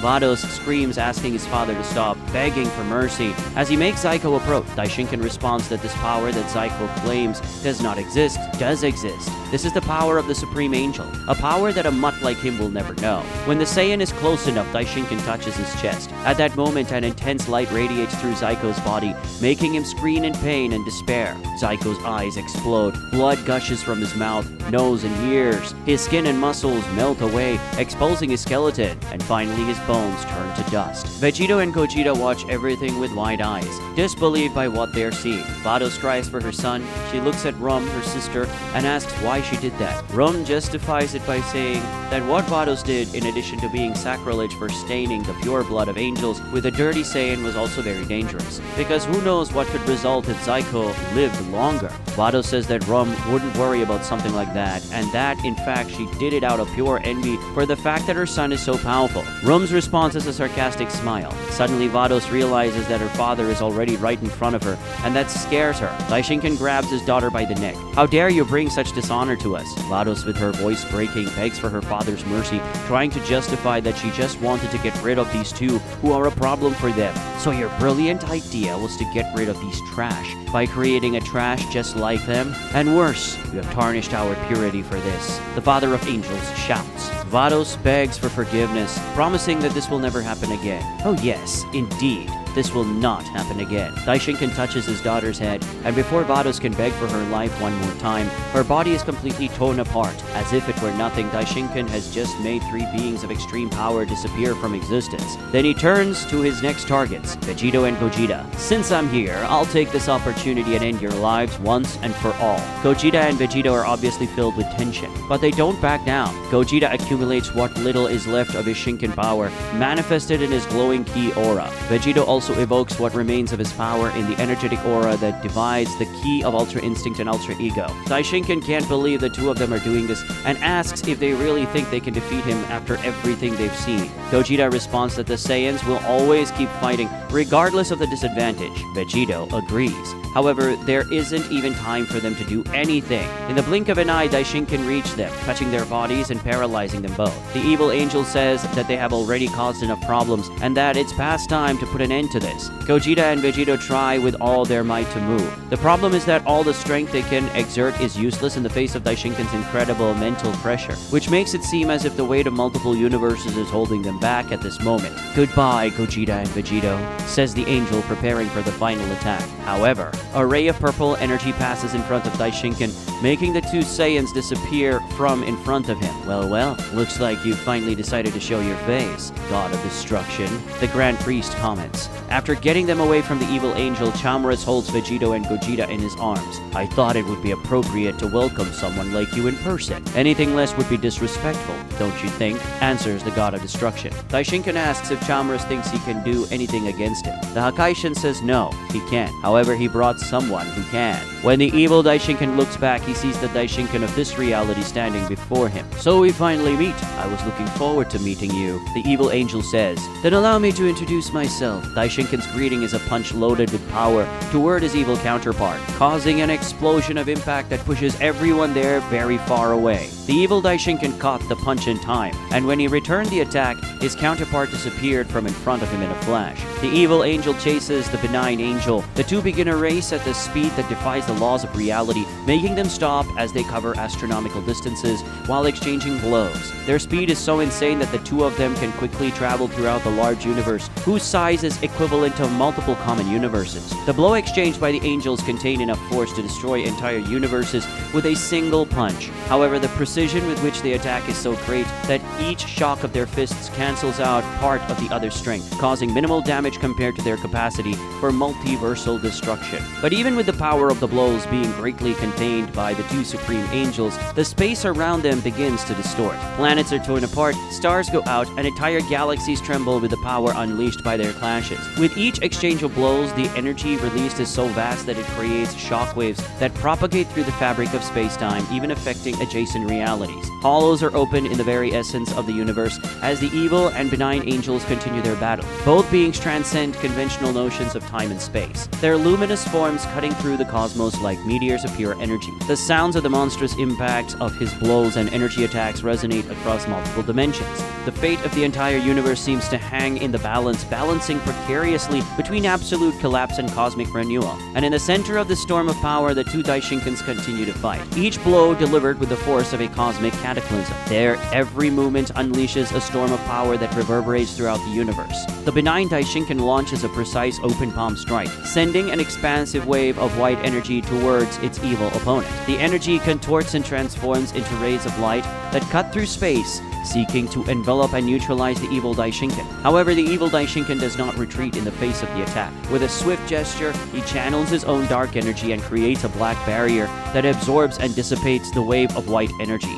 transforming it into pure darkness that spreads across the cosmos like a hungry shadow. In response, the benign Daishinkin gathers his divine energy around himself, forming a glowing spear of light that grows in size and intensity. With a mighty scream, he launches the spear towards his opponent, its blinding glow illuminating everything around him. The evil Daishinkin smiles as he prepares to counterattack. With a swift movement of his hand, he creates a dimensional rift that deflects the spear of energy, sending it hurling through space before disintegrating amidst a dazzling explosion of light. Although the two Daishinkins are astronomical distances away, Gogeta, Vegito, Chamrus, and Rum can feel their energy as if they were right next door. Gogeta comments that this power is on another level, and that this way the entire great universe and its dimensions will be destroyed. Chamrus says that although it doesn't seem like it, they're trying hard to use their powers with precision to the point of not destroying the entire universe. What concerns the god of destruction is not the universe being completely destroyed, but rather how it will look after this confrontation. Gogeta admits to being surprised that Daishinkin intervened like that and decided to fight,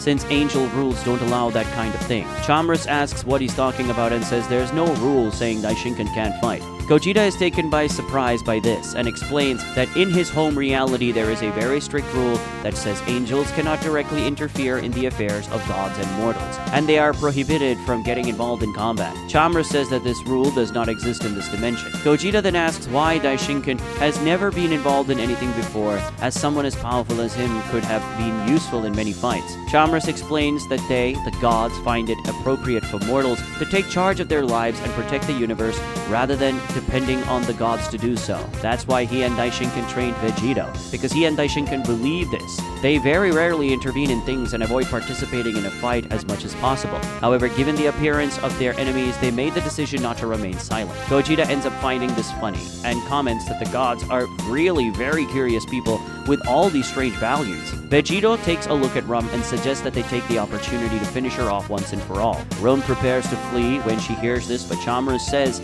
that at this moment the universe is already under enormous pressure thanks to the confrontation between the angels, so they cannot start any combat now. Rum is more relieved when she hears this and decides not to run away. The Daishinkins continue to exchange titanic blows amidst a whirlwind of energy that surrounds them. Surrounded by a storm of power, the two clash their fists once again, making all that surrounding energy disappear, and even stopping time for a few seconds. For a brief moment, the universe appears to freeze as the two divine beings contemplate the extent of what their battles has caused. They realize that millions of planets have been torn apart, stars are dying for their last breaths, and entire galaxies tremble in anticipation. The benign Daishinkin recognizes that this fight will lead nowhere, or at least not before destroying the entire universe. As someone who must value the good of the universe, he cannot let this happen. The evil Daishinkin ends up agreeing, saying that it wouldn't be good for him if the entire universe was destroyed.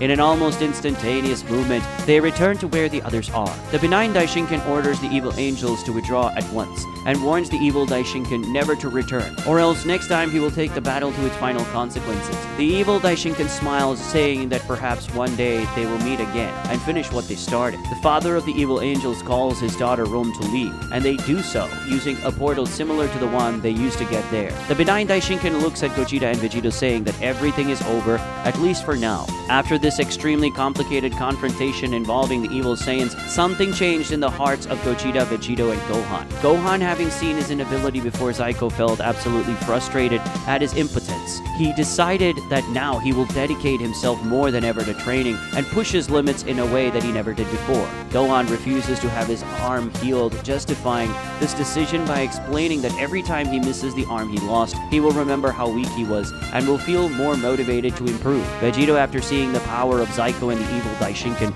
felt his pride being deeply hurt and realized that he still has a lot to improve. Gogeta felt equal frustration, noting that even though he has achieved Shinken's superior power, he still has a long way to go. He decided that he will strive to perfect his skills and become stronger and stronger to the point of defeating the evil Daishinkan and all other enemies that appear before him. From that moment on, Gogeta, Vegito, and Gohan begin an intense training campaign with Daishinkan, seeking to further overcome their limits and defeat the most powerful enemies. In the vast cosmos of the great universe, a clash of cosmic proportions unfolds. On one side are Gogeta and Vegito, and on the other, the angels Awamo and Konat. In recent times, hundreds of dimensional rifts have been opened across the great universe, bringing many enemies to Gogeta, Vegito, and the Galactic Patrol. After an investigation, it was discovered that those responsible for this were the two evil angels, Awamo and Konat, who were looking for something in the vastness of multiple realities. Given this, it's clear that the confrontation was inevitable, although the two angels are certainly not happy that it happened so soon. Vegito hovers like a walking supernova, his fiery ki ready to manifest in a display of unparalleled power, evoking the power that balances Ultra Instinct and Hakai. Awamo, his opponent, also manifests his ki with intensity, transmitting in his energy the feeling of superiority that Ultra Instinct brings, despite his eyes showing a certain uncertainty and fear.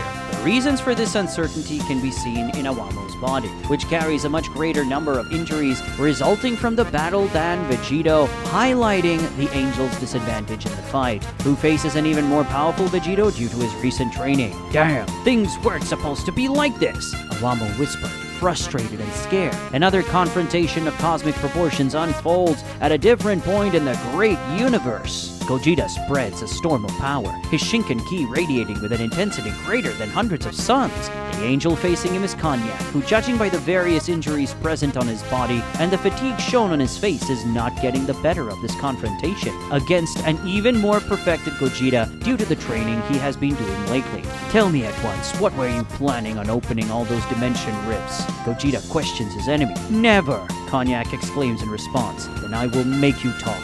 In the form of a blast of energy, Gogeta shoots towards Konat with overwhelming speed. His strikes are swift and devastating, each punch and kick unleashing shockwaves that shake the space around him. Seeking to use the mastery of his Ultra Instinct with maximum precision, Konat tries to avoid Gogeta's blows with defenses and dodges provided with stupendous technical refinement. Gogeta's technical mastery, however, is even more refined. With his Ultra Instinct raised to extraordinary levels by Shinken, the Saiyan presents even more refined movements. In a combat style that combines graceful and powerful movements in just the right way, Gogeta channels his ki into a powerful energy attack. Rays of brilliant light converge in his hands, forming a sphere of power that seems ready to tear at the very fabric of the universe. The Shinken warrior launches the attack towards Konat, its trajectory leaving a luminous trail in the vacuum of space. Unable to defend or dodge this attack due to his power and speed, Konat brandishes his staff, manipulating space-time, making the sphere of power disappear before him. In response, Konat launches his own offensive,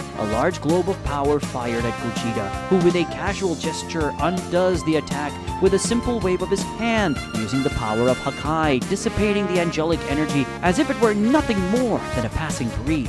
Vegito pressures Awamo with rapid and devastating attacks, powered by his high degree of destruction power, each blow unleashing shockwaves that reverberates throughout the universe. Vegito launches powerful blasts of ki, which Awamo struggles to get rid of by pushing the technical qualities of his Ultra Instinct to the maximum. Unfortunately for the Angel, Vegito also has an advanced degree of Ultra Instinct, avoiding the counterattacks that the Angel manages to launch with so much difficulty. Vegito's offensive is incessant, with strikes so fast, strong, and consecutive that they even confuse Awamo in his own defense. Awamo tries to respond in equity, so rays of cosmic energy intertwine in a spectacle of dark and luminous ki as the two combatants increasingly engage in confrontation. Gogeta attacks Konyak with a series of devastating blows, hitting the Angel squarely with punches and kicks with the brutality of a monster and the cadence of a master. Finding it increasingly difficult to withstand the opponent's attacks, Konyak retreats to swearing, cursing Gogeta. He wants to run away, but he can't, as he could leave a trail and be chased. On the other hand, he cannot win this fight alone. Swinging his staff to propagate a magical blow, Konyak tears the fabric of space-time, opening a dimensional rift, causing a dragon to appear before him,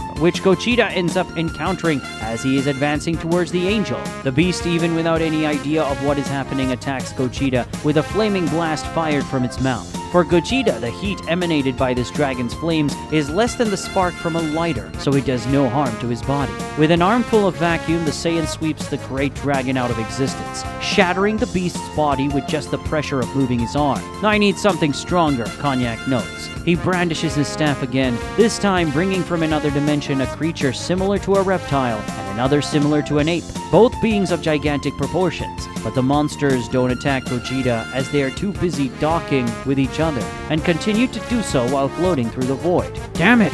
Konyak despairs. Raising his glowing staff, Awamo causes multiple spheres of energy to appear, which are all fired once at Vegito. The Saiyan's defense is to raise his ki in an energy barrier, making the Angel spheres explode when they touch him. Vegito counterattacks by concentrating an abysmal amount of power into a sphere of fiery energy, launching it towards Awamo with terrifying force. With no time to dodge, the Angel extends his staff in front of his body to form a shield. The impact creates an explosion of light and energy, engulfing the surrounding space in a storm of unbridled power. The result of this was not good for Awamo, who now has more injuries than ever spread across his body. In addition to his broken magic staff, "It cannot be. This couldn't have happened," the Angel laments. "This is the end for you." Vegito points one of his hands at the Angel and announces. He fires a big bang attack that hits the Angel squarely, destroying his entire body instantly in a majestic explosion. "One less than those bastards," Vegito celebrates. In a moment, the tentacles of a monstrous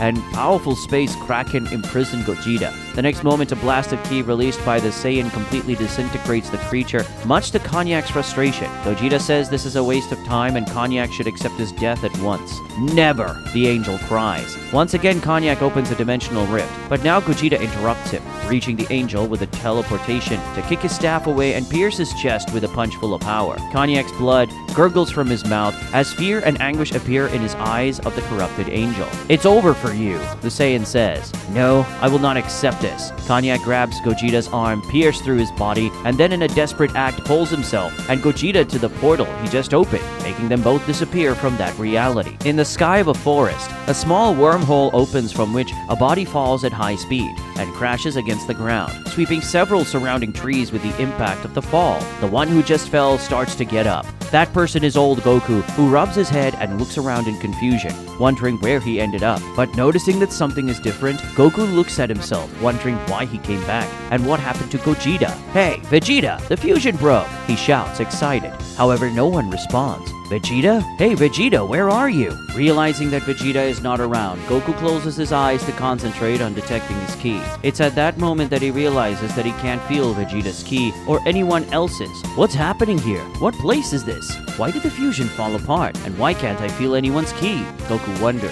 In the middle of a vast ocean lies a large archipelago. On the shores of this archipelago, there is a small island, where another small wormhole opens and expels another being, causing considerable destruction on the island due to the power of the fall. The person who has just been thrown there is God Vegeta, who is also very surprised when he discovers that he has separated from Kakarot and is not able to feel his or anyone else's ki. What place is this? And what happened to me and Kakarot? Kakarot? Vegeta wonders. Goku flies over the forest he fell into looking for signs of civilization. Man, what is this place? I feel totally lost. Goku feels completely disconcerted until he finally sees something relevant. A large city that begins to appear on the horizon. Goku doesn't need to think twice to rush there. Deciding that it would be better not to fly so as not to attract attention in the city, Goku lands and walks in. What a curious place. It's very different from the cities I know, he comments in his own mind as he walks and observes things around. Suddenly, a very appetizing smell invades his nostrils, immediately making Goku's stomach growl.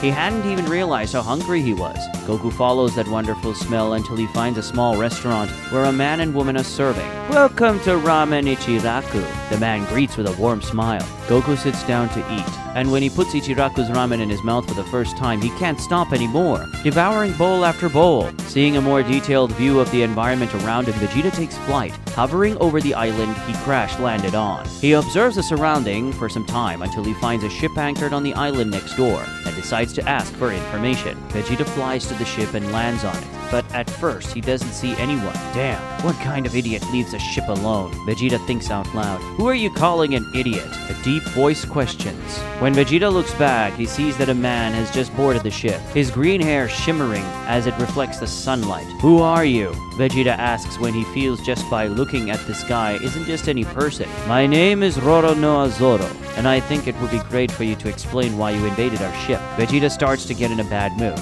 "I don't like the way you talk. Who do you think you are to give me orders?" Zoro's bad mood is the same. "You're the one barging in, and you think you have the right to ask questions? I'm the one who doesn't like the way you talk." "Oh yeah? So why don't you do something about it?" Vegeta challenges. "I'll be very pleased to do that," Zoro responds, already touching his swords. There's almost no more ramen left at Ichiraku when Goku finally feels full, leaving the owner, Tucci, gaping as he piles up bowls and bowls all over the counter. Goku thanks them, saying he already feels satisfied, but he almost throws out all the food when he sees the bill. "Oh man, I forgot I had to pay for this." But he finally becomes alarmed when someone teleports in front of him, appearing to switch places with a bowl on the counter. "What?" Sasuke Uchiha throws a kick, which Goku reflexively blocks with his arms, sending him tumbling out of Ramen Ichiraku onto the floor. Before Goku could even understand the situation, Sakura Haruno comes running towards him, preparing an overwhelming punch, which when it hits the Saiyan who defends himself with his arms at the last moment, throws him into the air, pushing him an enormous distance in height, making Goku spin through the sky of the Hidden Leaf Village. Then a giant shuriken of blue-white energy slices through the air towards him. This attack was launched by Naruto Uzumaki from the top of a building in the village. Goku creates an energy shield around his body to defend himself, and when the energy shuriken hits the shield, it culminates into an explosion of impact and energy that launches Goku even further out of the village. What the hell is going on here? Goku asks himself as he gets up after the fall. Suddenly someone emerges from the ground with a leaf behind him. When Goku turns around, he sees a masked man with white hair looking at him with blood-red eyes. Kamui shouts Kakashi Hatake. Goku puts his arm in front of his body to receive the attack. However, he's surprised when instead of seeing something physical, a suction force begins to attract his body, sucking it in and making it disappear. It doesn't take long for Naruto, Sasuke, and Sakura to join Kakashi. "Sensei, how was it?" Naruto asks. "I sent him to another dimension with my Kamui. We did it." But Kakashi couldn't be more wrong. In a matter of seconds, Goku is back with his teleportation, scaring them all. "Hey, what are you guys doing?" he complains, irritated and confused. The group of ninjas is amazed at this, asking how Goku managed to do this. Goku says that it wasn't difficult to return from the dimension he was sent to, since it's not that far away. So it was easy with his teleportation. Realizing that this enemy would be more difficult to defeat than they thought, Naruto placed him a few steps ahead of the others. "Everyone, let me deal with his opponent for now," says the blonde ninja. Vegeta descends to the ground of the island with a somersault and some acrobatics. He has just escaped a series of attacks from the green-haired swordsman, who once again attacks him by jumping down and attempting a vertical attack, which Vegeta dodges and sees the entire island and see in the direction of Zoro's sword receive a cut from the depth of an abyss. This guy's cutting power is impressive, Vegeta observes. Vegeta flies back and fires an energy sphere at the swordsman, but Zoro, with just a movement of his sword, cuts Vegeta's energy even from a distance, sending a cutting pressure so great that it receives the Saiyan who, when he avoids it, sees the clouds in the sky being divided far above him. This guy could cut through a god of destruction's body like butter. I need to be careful, Vegeta admits. But they are interrupted when another person arrives at the place, landing with a jump right in front of Zoro. Luffy, what is it? Can't you see I'm in the middle of a fight? Zoro complains. Luffy has a very serious look and says to his companion, Zoro, I'm sorry, but I'm going to have to interrupt your fight this time. I'm the one who has to defeat this guy. Both Vegeta and Zoro are very surprised when they hear this. When old Goku sees the young blonde standing in front of the others to face him, he smiles and praises him, saying that Naruto is braver than he thought, since he seemed to be the cowardly type attacking by surprise along with those others. Naruto feels deeply offended by this and retorts, Who do you think you're talking to? I'm Naruto Uzumaki, the one acclaimed by everyone as the great shinobi god. Of course I wouldn't chicken out, says the blonde. Shinobi god? Well, bad luck for you, but I was trained by the god of martial arts, the god of earth, and the god of the northern galaxy and angels. Naruto responds, I don't care who your masters were. I've been preparing for the invaders' arrival, so I'm ready for it. Of course, Goku doesn't understand anything he's talking about, and asks what Naruto means by that. Kakashi interferes in the conversation, advising Naruto not to reveal any more information. Naruto does as his sensei suggests, and tells Goku that the conversation is over. With a movement faster than light, Naruto throws a kunai towards Goku, who is caught off guard by his opponent's unexpected speed. Narrowly dodges by moving his head to the side, with the knife passing close to his face, making a shallow cut on his cheek. The weapons in this reality are extremely lethal, he notices after the cut.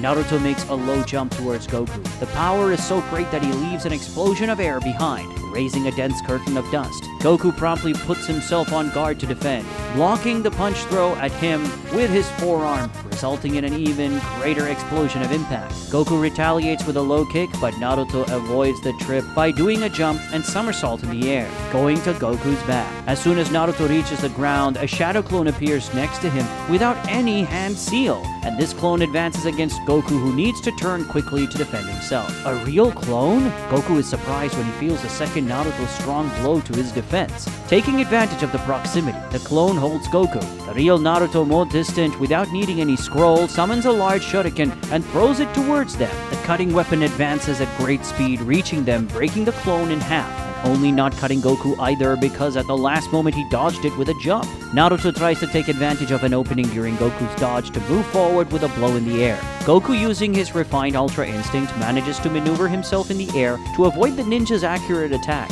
and makes an almost instantaneous counterattack, throwing Naruto against the ground with such force that he opens a hole in the ground. Goku's movements impress the ninjas, who did not expect Naruto's attacks to be avoided with such skill. In the middle of the hole made in the ground, Naruto stands up. He suffered no apparent damage even with such a strong blow, proving to have great physical resistance. Goku, after landing from the jump, praises Naruto for his resilience, saying that he didn't hold back on that kick. He then reflects, it seems that people from this reality are on average much stronger than people from my original reality, and that also applies to this planet and the objects that exist here. I need to be very careful in this place. When Luffy appears in the middle of their fight, saying that he is the one who must face this enemy, God Vegeta and Zoro are very impressed and surprised. Zoro asks Luffy why he is saying this. This guy is one of the men from the prophecy, Luffy responds. With this answer, Zoro is surprised, asking if Luffy is sure of what he's saying. Prophecy? What prophecy? Vegeta asks, not understanding what it is about.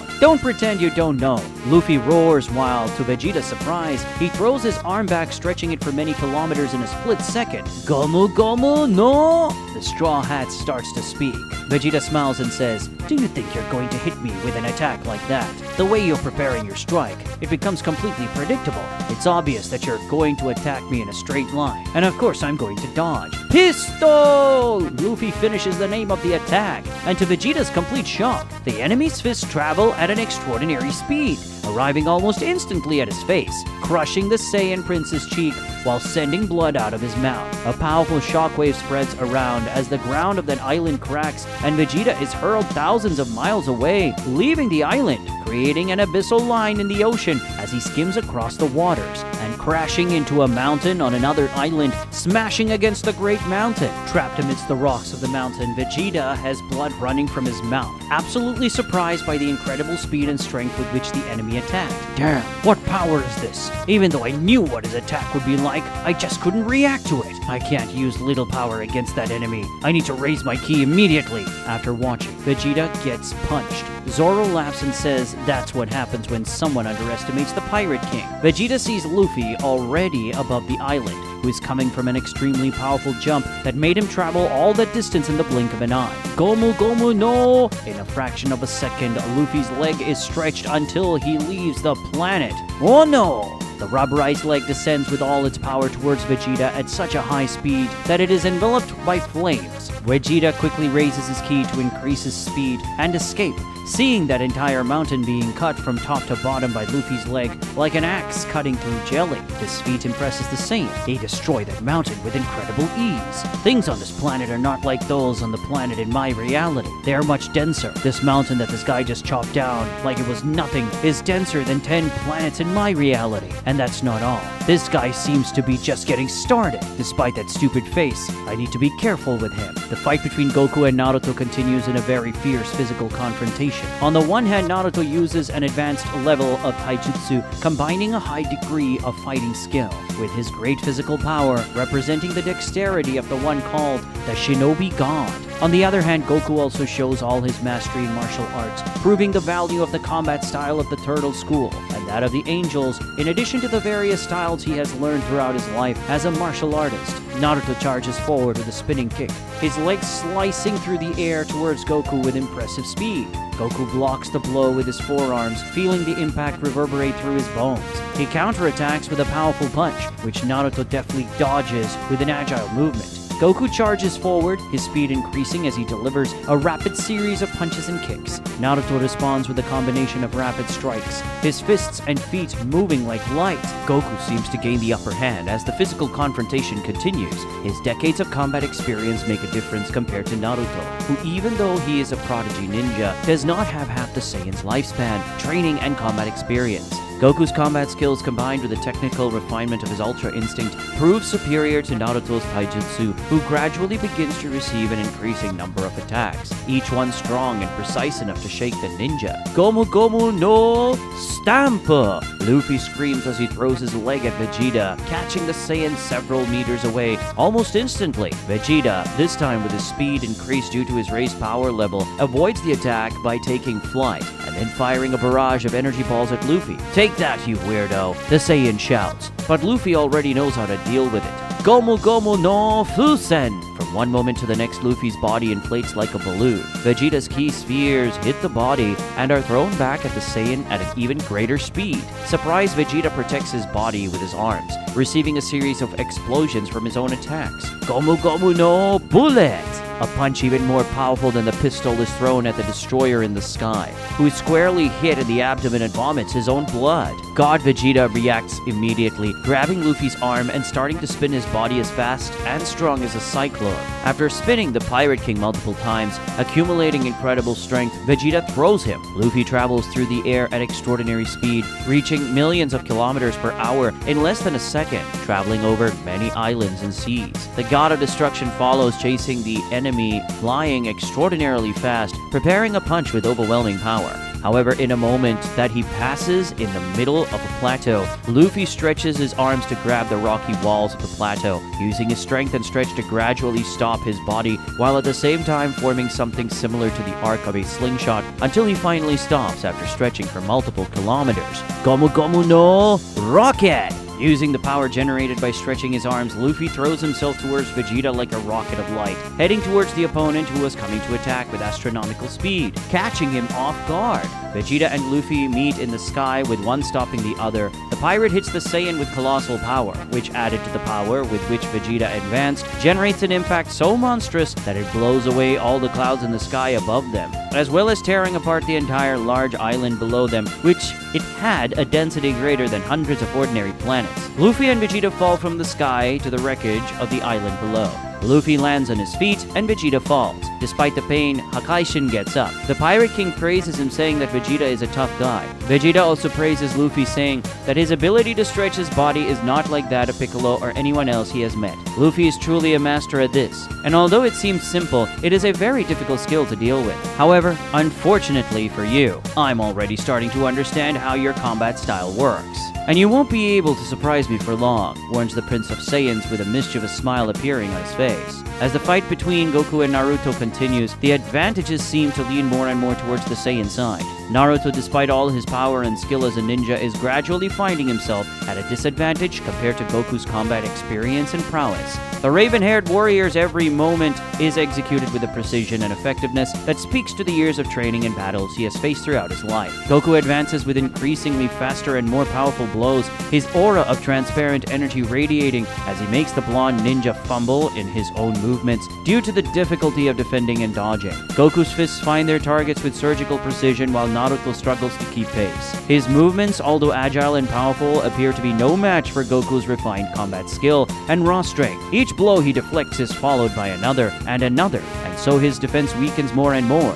If this continues, he's going to finish me off. Naruto recognizes it. Confident of his growing advantage in the fight, Goku advances for an attack with the intention of ending it once and for all. A punch equipped with a high amount of concentrated force. However, Naruto holds the blow with his hand, causing an impact explosion to spread hundreds of kilometers away, destroying the surrounding ground. Goku didn't expect that. What happened? I was sure this punch would defeat you. Now showing an orange glow in his eyes that takes on the appearance of a frog, Naruto responds, "You're right, that punch would definitely defeat me, but only if I had the same power as a second ago." After activating Sage Mode in less than a second and holding back Goku's blow, Naruto retaliates by hitting his other hand with a Rasengan straight to his abdomen, pushing the older fighter towards the sky. Then the technique culminates in a huge explosion with enough luminous capacity to light up an entire large country. Gomu Gomu no Gatling! A machine gun of punches comes towards Vegeta, who fearlessly advances against the attacks and avoids the enemy's arms. Even in the midst of all these blows, Vegeta reaches Luffy, delivering a clear blow to the rubber man's face. However, only Luffy's head is pushed with Vegeta's blow, then returns with incredible strength, at the same time that Luffy grabs Vegeta's shoulders to prevent him from retreating. Gomu Gomu no Ken! A devastating headbutt comes at Vegeta's face. However, the Prince of Saiyans is smarter and jumps, making Luffy's face crash into his knee. Luffy lets go of him and staggers away. "I already told you that I would quickly get used to your fighting style. Those cheap tricks won't work against me anymore," says the Saiyan. Recovering from his dizziness, Luffy responds with a challenging smile. "In that case, I'll change the way I fight a little." A strange vapor begins to be released from Luffy's body, and at the same time, the pirate's skin takes on a reddish tone, as if he were combusting. Luffy, without any difficulty and almost instantly, summons the power of his Gear Second. "What is this?" Vegeta wonders, watching carefully. Goku descends from the sky like a meteor, flames and ki enveloping his body. Naruto, accumulating a large amount of strength in his leg, performs a powerful jump, propelling himself into the sky like a flaming rocket. The Saiyan coming from above and the Shinobi coming from below meet in the middle with a downward and upward punch. The clash of their fists causing an intense reverberation at a gigantic distance. The encounter causes the two to cancel each other's movement in midair, and then their fall begins. While gravity acts, pulling the two towards the ground, the combatants exchange fierce blows. They hit the ground at the same time, with Naruto immediately executing a blow that Goku deftly dodges. However, the Saiyan is surprised when he receives the attack despite having dodged it, being sent flying and bouncing across the ground. When he recovers from the blow he just received, Goku comments that this is very strange, as he is sure he dodged that punch. After thinking a little better and concentrating for a moment, Goku finally realizes what happened. "I'm feeling something different in the environment. It seems that somehow nature is responding to your power. The transformation you just used didn't just cause a simple increase in your physical attributes, did it?" "No," Naruto responds. "Sage Mode makes me able to channel the energy of nature, not only increasing my overall power, but also giving me some other types of abilities." Goku smiles excitedly and praises Naruto, saying it's a cool technique. In a serpentine low flight, Vegeta lunges at Luffy, who attacks him with a technique called Gomu Gomu no Jet Gatling, a much stronger and faster version of the punch machine gun that he used shortly before. Despite the pirate's increased speed, the Saiyan is able to follow his movements, also faster due to having released more power. "It's useless to increase your speed if your combat style is the same. I already said it won't work against me," Vegeta screams. He reaches Luffy, running him over with a punch right in the middle of the chest, dragging him a vast distance, causing a large line of destruction on the ground. When Vegeta looks at his hand that just hit his opponent, he sees that it is bleeding. What happened? His body suddenly became very hard. Vegeta looks at Luffy and notices that his chest is coated with some kind of dark metal. "Armament Haki. You didn't expect that, right?" the Pirate King says with a superb tone. Then, he coats his arms with this metal and disappears from in front of Vegeta at such an incredible speed that it looks like teleportation. Reappearing above the Saiyan, he throws a punch with his spinning arm. Gomu Gomu no Hawk Rifle! The rotating metallic rubber arm goes at full speed. However, Vegeta disappears with the teleportation, surprising Luffy. The Saiyan reappears above him, preparing a Big Bang attack that he launches into Luffy's blind spot. However, he turns around, interlacing his fingers. Gomu Gomu no Tates! Luffy's fingers take on the appearance of a net, receiving the energy fired by Vegeta and throwing it back at him. The destroyer is caught off guard by that, but manages to dodge the return shot. However, he does not avoid Luffy's Gomu Gomu no Jet Whip, being hit squarely on the opponent's whip kick and thrown back to the ground of the island, sweeping a radius of kilometers of trees before finally stopping. Vegeta wonders what's going on. I'm pretty sure I aimed at his blind spot. And even though he has the ability to sense my ki, it was too quick for him to react like that. So how did he do that? The battle between the Saiyan warrior and the Hidden Leaf Village ninja becomes a whirlwind of movement and energy, each blow delivered with pinpoint precision. Goku uses his ki masterfully and Naruto channels natural energy with his chakra like a true Sai. Despite the power of nature being in his favor, Naruto finds himself at a disadvantage again, realizing that Goku has already adapted to his combat style. Goku knocks Naruto away and launches a Kamehameha, the energy wave cutting through the air with devastating power. The ninja responds with a big ball Rasengan, concentrating his chakra in large quantities into a giant sphere of energy that collides with Goku's attack in an explosion of light and sound. After this clash of powers, Goku suffers nothing. Naruto, on the other hand, displays injuries on his arm. Sasuke, Kakashi, and Sakura watch the fight from a distance with great concern. Sasuke comments that Naruto's Sage Mode has already been surpassed by that guy. Kakashi comments that if that is the case, Naruto's next step will be to use that power. Sakura says it's better for them to stay away because if Naruto uses this power and this enemy responds in kind, everyone around them will be in danger, and they will need to deal with the side effects of this battle. The three then agree to move away. With the sensitive power of Sage Mode, Naruto notices the departure of his companions, and then makes his decision and warns, "Get ready, because from now on, I'm going to fight really seriously." From one moment to the next, Naruto's body was surrounded by an intense golden glow. Come on, Kurama. Goku is very aware of this. Although he cannot sense his opponent's power accurately, he can tell that it has increased a lot, and that things will indeed get more intense from now on. Vegeta and Luffy's fight continues on an increasing scale of power. More and more smoke is released from the pirate's body, and his skin burns more and more intensely as he pushes the limits of his gear second. Until recently, Vegeta was at a complete disadvantage in the fight, unable to land a single blow on Luffy. The Straw Hat, in contrast, was always successful in his attacks. Now this is starting to change, and as Vegeta receives Luffy's blows, he improves his performance in the fight, being able to dodge and defend more of the enemy's attacks, and now also being able to counterattack. When a sequence of stronger blows hit him, Luffy becomes confused and pressured. With an arrogant smile, Vegeta says that he finally understood what was happening. "You were anticipating my attacks, weren't you? I don't know how you do it, but I realize that somehow you're able to predict the future in a few seconds, and that's how you intercept even my most unpredictable attacks. However, I realize that if I increase my speed, even if you're able to predict my movements, you'll not be able to react to them." Hit by the God of Destruction's consecutive attacks, Luffy laments, "Damn, how did this guy manage to discover the secret behind my observation haki so quickly?" A series of punishing blows target Luffy, finishing him with a point-blank energy shot that sweeps the pirate away, along with half of the island they were on and a huge portion of the ocean. After all these attacks, Luffy shows a considerable amount of injuries, and the pain that spreads throughout his body is the sign he needs to know that at this level, he will not be able to win this battle. Floating, Vegeta begins to evoke a high amount of destructive ki.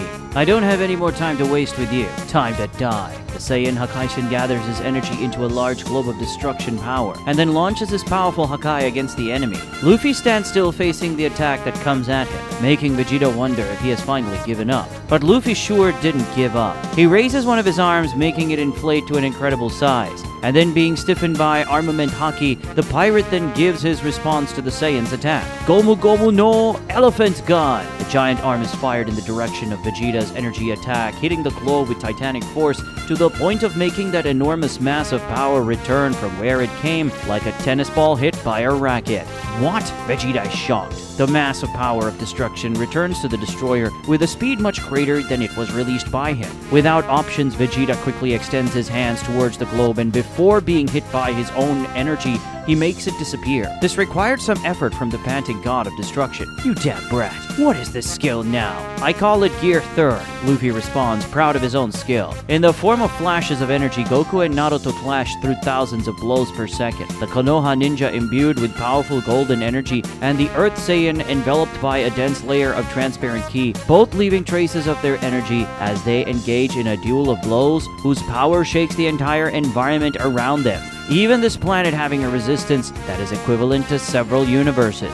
Naruto quickly disappears in a flash of light, leaving multiple clones that advance by all directions, surrounding Goku, who uses his refinement martial skills to deflect, defend, and counterattack the clones, who disappear when hit. Goku starts moving with strong starts while raising his ki, sweeping away a large number of clones with each start, until there are none left. With his heightened senses, he can perceive the real Naruto, who fires a Rasen Shuriken at him, which Goku responds with a Kienzan. The Ki Disc and the Chakra Shuriken meet in the middle of the path, one rotating frantically against the other, releasing several sparks of energy from friction until culminating in an explosion of power. As if it were an energy machine gun, Goku fires a barrage of ki blasts at the opponent, who advances in a zigzag pattern until he reaches the Saiyan again. The two warriors exchange powerful blows that make the ground shake and the heavens echo with the sound of the collisions. Naruto finally thinks to find a gap in Goku's impeccable defense, trying a stunning blow. Unfortunately for him, Goku dodges the attack by millimeters to hit the opponent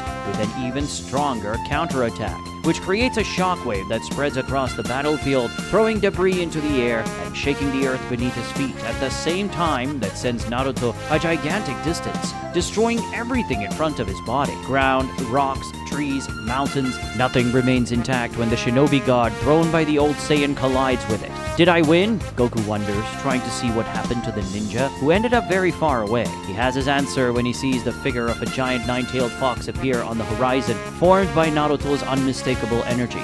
What is that? He wonders, curious. Gomu Gomu no Giant Stamp! Luffy screams after jumping over Vegeta. The rubber man's foot gains gigantic proportions, becoming larger than the large island Vegeta is on at the moment and descending against the Saiyan and the island at a frighteningly high speed for a foot with so much mass. Seeing that he couldn't dodge it in time, God Vegeta uses teleportation, leaving the entire island to be crushed alone under Luffy's foot. The force of the Pirate King Stomp is such that it causes the ocean waters around the island to spread over great distances, causing a widespread tsunami that extends across a large part of that multiversal scale planet. Vegeta completes his teleportation by reappearing, flying over Luffy with both hands joined and beginning to concentrate a high amount of power.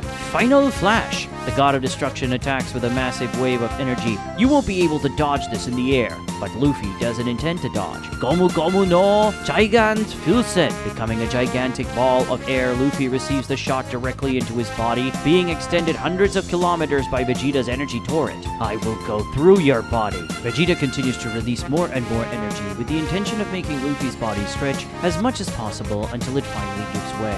However, not even Vegeta expected that Luffy could extend beyond the limits of that planet of multiversal proportions. Finally, the Saiyan's energy is returned, now with a pressure thousands of times greater than the initial one. Vegeta tries to stop the attack, but he can't. Explosion with the power of multiversal destruction hits the god of destruction squarely, causing a light greater than thousands of suns to radiate across the sky of that gigantic planet, while a thunderous boom greater than 1,000,000 thunder reverberates, causing extremely intense vibrations that provokes earthquakes of very high scales throughout the world. Goku is facing the giant fox coming towards him when the blinding light takes over the skies and the thunderous sound echoes, making the entire earth shake intensely. What incredible power! Goku thinks as he witnesses all those events on such extraordinary scales. It looks like Luffy is in an intense fight with the other guy. Naruto comments and wonders if he's okay. Kurama scolds Naruto, saying that he has to focus on his own opponent, which is already enough of a problem. Goku goes against Naruto and Kurama. He floats in a way that is face to face with Kurama's head, which is where Naruto is. Hey, do you know if there's anyone fighting against my companion named Vegeta? He questions. Goku cannot sense Vegeta's ki in this reality. However, he deduces that he has something to do with it. I'm not going to give you any information, Naruto responds. Then I will end this fight and investigate on my own, Goku retorts. Concentrating his ki, Goku manifests it into a large avatar of energy that equals Kurama's size. What about this? I know how to summon a giant too. Naruto is surprised by this and says that his technique reminds him a lot of Sasuke Susanoo. I've never heard of this technique. Goku says. Impatient, Kurama manifests his chakra with great intensity, saying that they are not there to talk. Goku claps his fists, saying that if they want to continue fighting, he won't be the one to oppose. Naruto claps his fists equally in total agreement. After receiving his own final flash head-on with multiplied power, Vegeta remained still in the air, showing that he withstood all that damage without being carried away by that colossal power. However, there are consequences on his body. Multiple injuries, many visible, many not. You damn rubber brat! Vegeta curses his opponent, panting. After the explosion, Luffy was thrown into the sea, with the force of impact sending him into the deepest regions of the ocean. However, with his monstrous physical fitness, he was able to quickly return, and his head emerges from the water looking at the enemy in the sky. Luffy doesn't seem affected by the water in any way. Wow, are you still alive after that? The pirate is impressed when he sees the enemy alive and conscious in the sky. Enraged, Vegeta begins to release his power of destruction with frightening intensity, shaking the waters and skies, causing intense waves and strong electrical gusts as well as great winds. Zoro, who is following the fight from a distance, reflects impressed on the incredible power of this invader and realizes that Luffy will have no other option than to try even harder. After Vegeta resists that explosion, Luffy understands that he will not be defeated with just his current level of power. Therefore, he needs to take things to the next level. Luffy's body begins to inflate and be taken over by dark energy. A high amount of smoke exhaled by him surrounds the straw hat. And then when this smoke is dispersed, the pirate presents a new form. Gear 4th, Bound Man, he exclaims as he emerges from the water, floating with the jet being released from his legs. In a large continental portion of the vast planet that is equivalent to many entire universe, the figure of two titans stands out. On one side is the manifestation of Goku's ki, which has his appearance. On the other side is the physical manifestation of the nine-tailed fox, belonging to Naruto. Naruto warns Kurama to be ready, as this guy's energy seems to be incredibly dense. Kurama says he already knows that. Goku smiles at the opponents in front of him, excited to realize the great power they have. Hovering over the waters of the planet's gigantic ocean, Luffy and Vegeta watch each other. The energy of destruction surrounds God Vegeta, who carefully studies the form that the opponent in front of him has just revealed. Luffy, staying in the air using turbines on his legs, faces the other combatant seriously, smoke exhaling from his body. Enraged by all the trouble this idiot is causing, Vegeta guarantees that no matter what transformation and abilities Luffy uses, he will be completely destroyed in the end. Directing a defiant look at the god of destruction,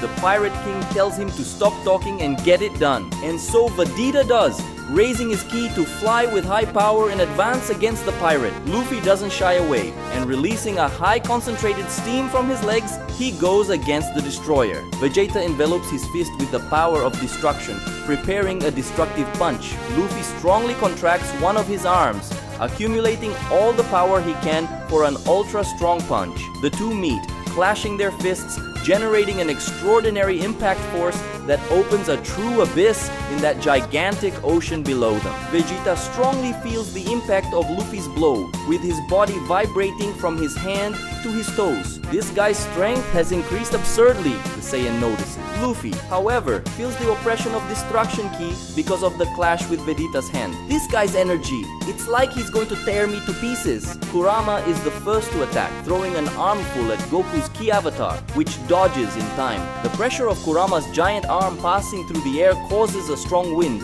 sweeping away land and trees that were in the direction of the attack. Goku swings his energy giant, counter-attacking with a punch that has enough force to drag Kurama's massive body along the ground when he blocks it with his arms. The fox's response is a quick tailed beast bomb. Goku deflects it with his giant arm, launching the energy into the middle of a dense forest, much of which disappears in the explosion triggered by the Nine Tails power. Kurama, on 4 legs, runs towards Goku, who meets him. The colossal bodies of the beast and the Saiyan meet in a huge clash, causing intense winds and vibrations to travel an enormous distance. Goku, driven by the pulsing energy of his ki, launches a series of rapid attacks, his fists and feet moving like lightning despite his large size as he tries to find an opening in Kurama's defense. The nine-tailed fox, in turn, responds with fatal attack, his sharp claws cutting the air with fury as he seeks to shred the opponent who masterfully avoids the attack. With one of his tails,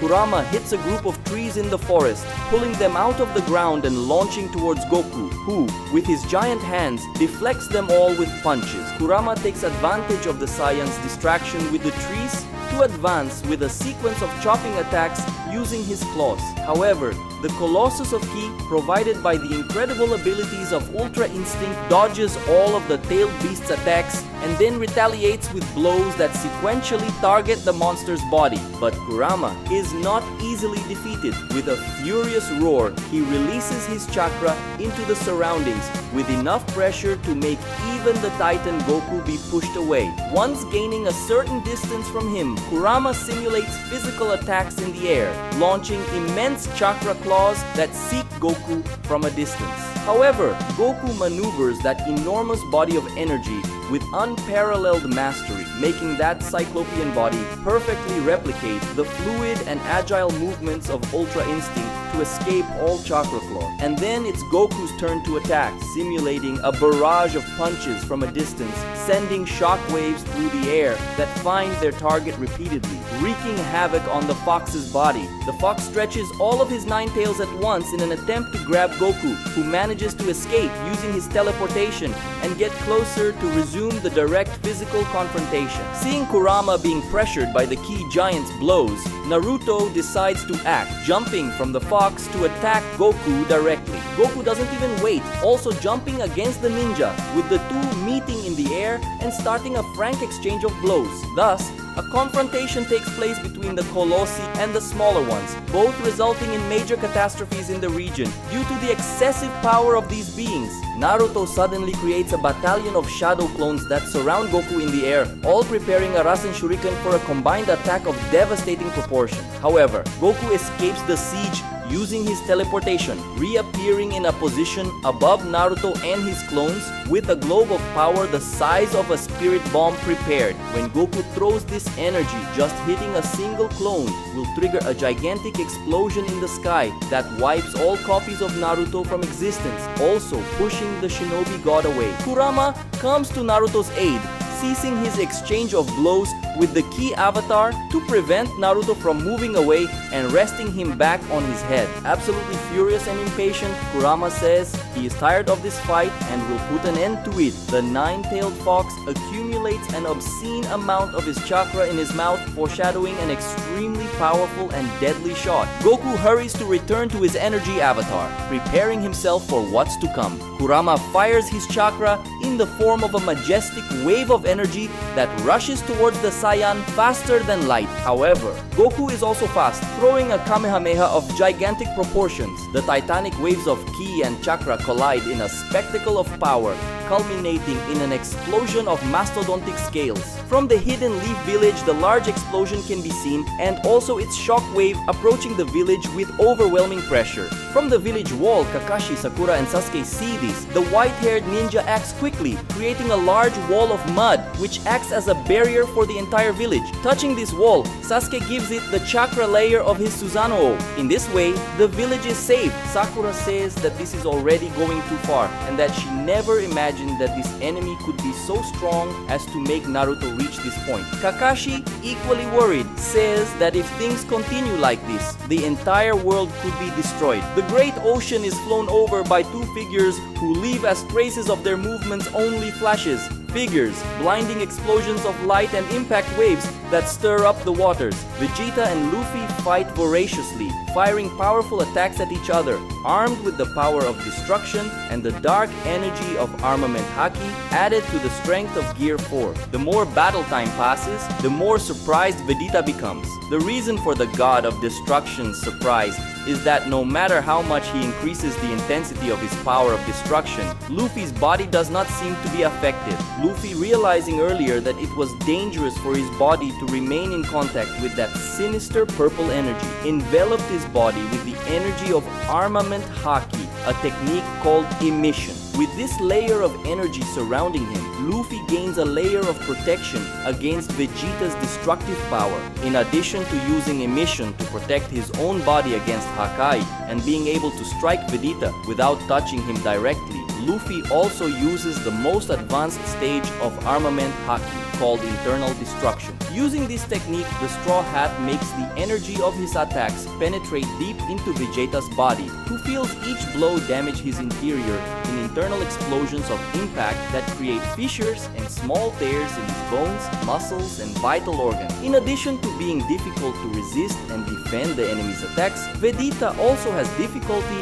landing his own attacks, as Luffy's very advanced observation Haki helps him anticipate Vegeta's blows, who can only land attacks if they are much faster than Luffy's reaction time, which is not easy. You annoying worm! Vegeta reaches the peak of his stress, breaking away from Luffy to summon a large amount of destructive power into a massive sphere. Luffy realizes the danger of that attack and then gives Vegeta an oppressive look, which, to the Saiyan's complete surprise, actually oppresses him. The great mass of power of destruction disappears from Vegeta's hands, who wonders what just happened and why his body is shaking. Luffy just used his Supreme King Haki intensely, imposing his willpower against the Saiyans. What kind of power is this? It's like this guy is dominating me from the inside, Vegeta wondered, impressed.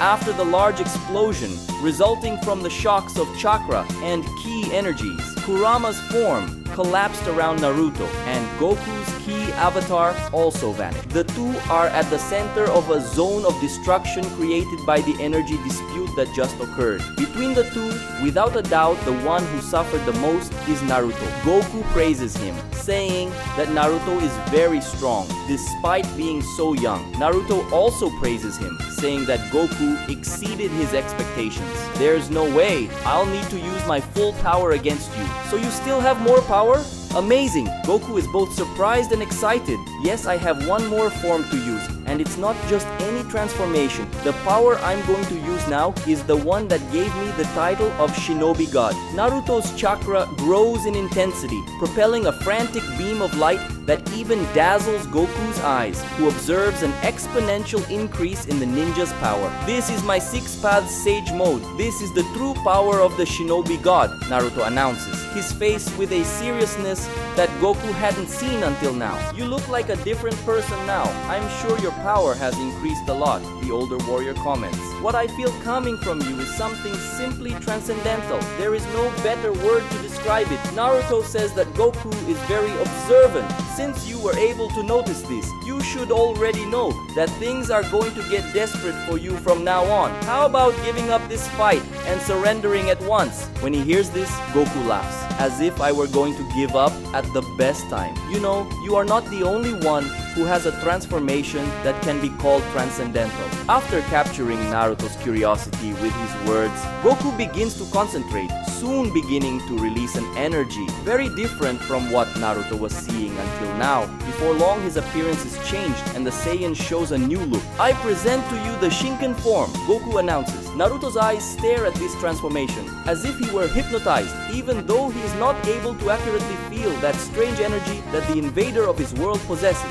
Naruto can know with certainty that this is a power that transcends the common laws of reality. How about we start the last round? Goku Shinken suggests. Who are you rooting for? Naruto or Goku? If you're rooting for Naruto, comment now. Hashtag Naruto 6 Paths Mode. Or comment hashtag Goku Shinken if you're rooting for Goku to win. Anyway, moving on. Gomu Gomu no Kong Gun. After retracting his fist, embedding great power, Luffy throws a powerful and accurate punch at God Vegeta, who, with his ability to react affected by the oppression of Conqueror's Haki, finds himself unable to dodge the blow despite it being a direct and obvious attack. The God of Destruction travels thousands of light years away, cutting across the great ocean, leaving a trail the size of an abyss on the waters. Entire islands are cut in half as he passes them. Mountains are separated or simply shattered by the collision with the Saiyan's body. After billions of kilometers, traveled across the large multiversal scale planet, Vegeta finally stops when he finds the floor of an island in which a large crater opens. Upon getting up, the Saiyan Hakaishin vomits his own blood, his body severely shaken by the power of internal destruction Haki, which punished his entire internal structure.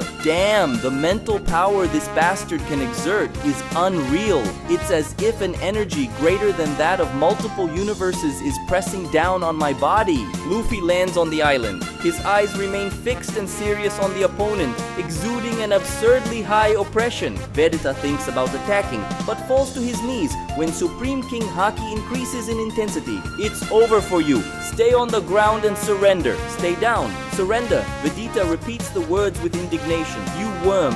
Who do you think you're talking to? I am the Prince of Saiyans, the great Vegeta, and I don't bow to anyone. In an explosion of power and fury, Vegeta releases his ki. In an instant, all the oppression of the Conqueror's Haki is removed from him, to the complete shock of Luffy, who sees the power of his willpower being completely driven away before the determination of that proud warrior girded in bright purple energy, who in this moment shows a very different appearance. What happened to this guy? His power.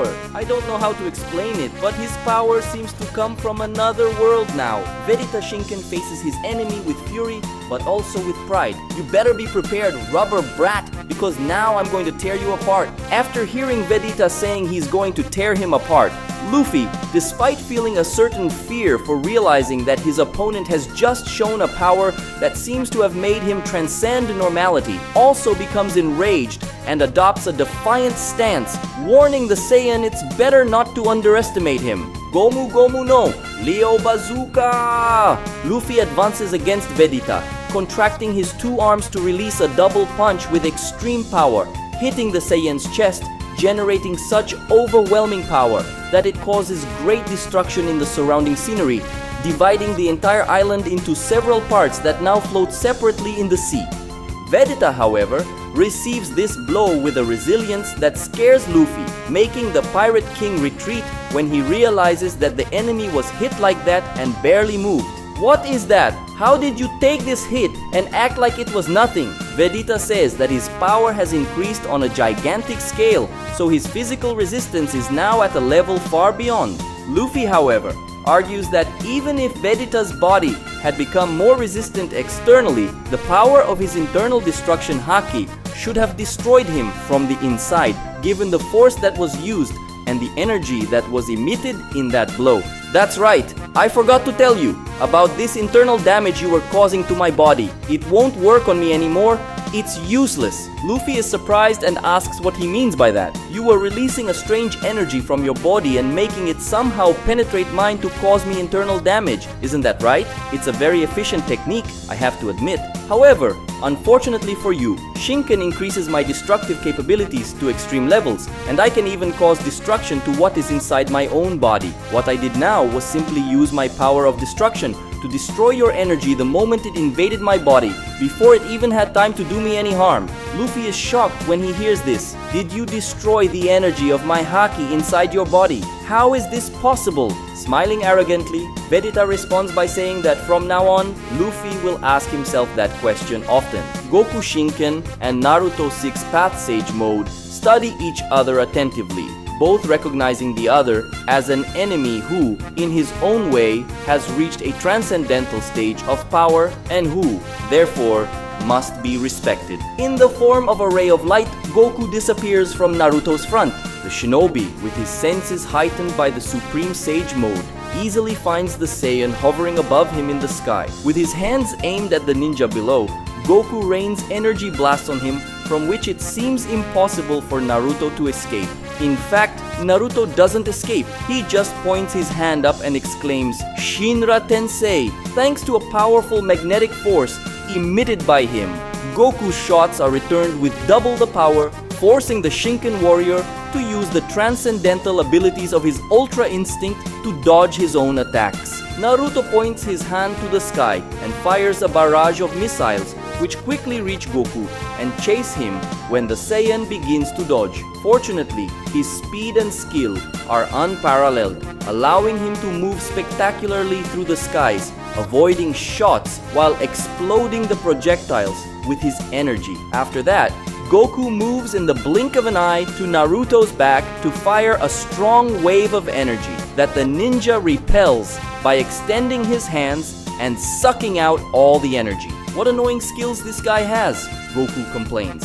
Gomu Gomu no! Kong Organ! Multiple attacks from Luffy hit Vegeta's body in a barrage of punches containing all the power that Luffy's Gear 4 can generate. But all of this is to the frustration of the pirate who sees the Saiyan acting indifferently in the face of his blows. Then comes Vegeta's turn to attack, and he does so by reaching Luffy with a destructive punch, which when it hits the pirate's body, releases a destructive energy into the surrounding area so intense that it makes all the remaining parts of that destroyed island disappear, as well as all the ocean water and pieces of land within a radius of hundreds of thousands of kilometers away, making that entire region previously filled with land and water a total void surrounded by dust. The only matter that remains is Luffy's body, which, despite resisting, is severely shaken, losing its transformation and failing into the abyss where the island and the water below it were before. Now it's over. Vegeta proclaims his victory after a sigh. However, as he falls deeper into this great abyss, millions of kilometers deep, Luffy's almost inanimate body begins to release a strange smoke, while at the same time, he begins to shake. Luffy's hair begins to take on a strange shape, and a wide smile takes over his face. Involuntary rubbery movements begin, and lightning is released around him. And then, in a smiling scream, Luffy ascends again, emerging from the abyss with an ambiguous movement, not knowing whether it was a jump in the air or a flight, returning to his opponent, exhaling energy, smoke, electricity, and a loud laugh. When he sees his enemy come out of the abyss like that, showing a new appearance and a mischievous smile, Vegeta asks what the hell is going on there, being sure that that blow should have at least knocked him out. Luffy responds by saying that now, Vegeta will finally witness the power that made him proclaim the Great Pirate King, and also, the most powerful pirate of all time. Inflating his arm, Luffy fires a punch so ridiculously fast that it catches even Vegeta Shinken off guard, hitting the center of the Saiyan's body and causing an impact so surreal that it makes Vegeta's eyes pop out of his face and then launches him far, far away. Luffy tells him to prepare, because from now on Vegeta is going to have the funniest fight of his life. Naruto and Goku traverse heaven and earth exchanging blows, their strength equivalent to that of two colossal titans. Their speeds exceed light, their skills and abilities surpass the most absolute masters. Their powers cannot be described as anything less than divine and transcendental. Seeing some disadvantage in the direct exchange of blows, Naruto summons a staff, now trying to hit Goku with this divine weapon, forcing the Saiyan to adopt a more defensive posture to dodge. At one point,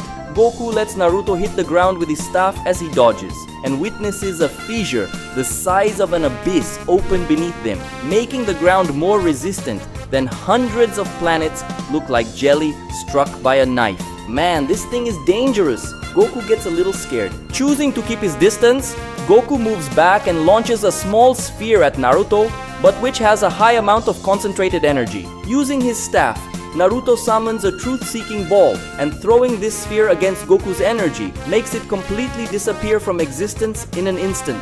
What incredible power this sphere has, Goku comments. Naruto produces more of them in an instant and throws them all at Goku, who quickly and skillfully needs to dodge. Using his staff, the ninja god guides the spheres towards Goku, who constantly needs to escape them. With this sage mode of mine, I can do things unimaginable to other ninjas, such as using almost any jutsu or producing these spheres at my pleasure, as far as my chakra allows.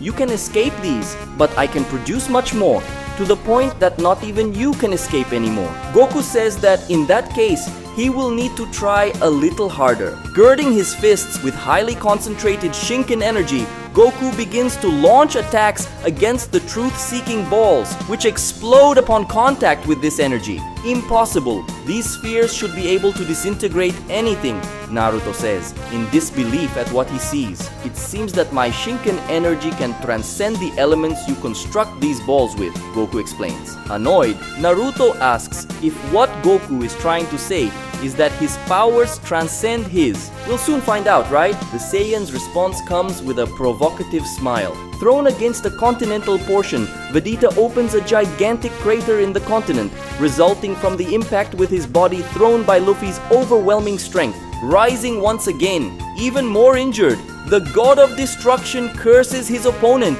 questioning what kind of power this is. Luffy, reaching him with a jump and a maniacal laugh, landing on the ground, making it become a trampoline with his touch, says that this is the power of his Gear 5, the power of a god. Is this the power of a god? Don't make me laugh, you worm! I will show you what the power of a god is. Vegeta points his hand and fires a powerful Hakai at the rubber man. However, Luffy, in a way inexplicable to common logic, amidst his hysterical laughter, distorts the ground to launch that powerful energy of destruction back at the Hakaishin, who is so scared that his tongue comes out of his mouth. The destructive explosion hits Vegeta squarely, roasting his body and stunning the god of destruction. Muka muka muka muke!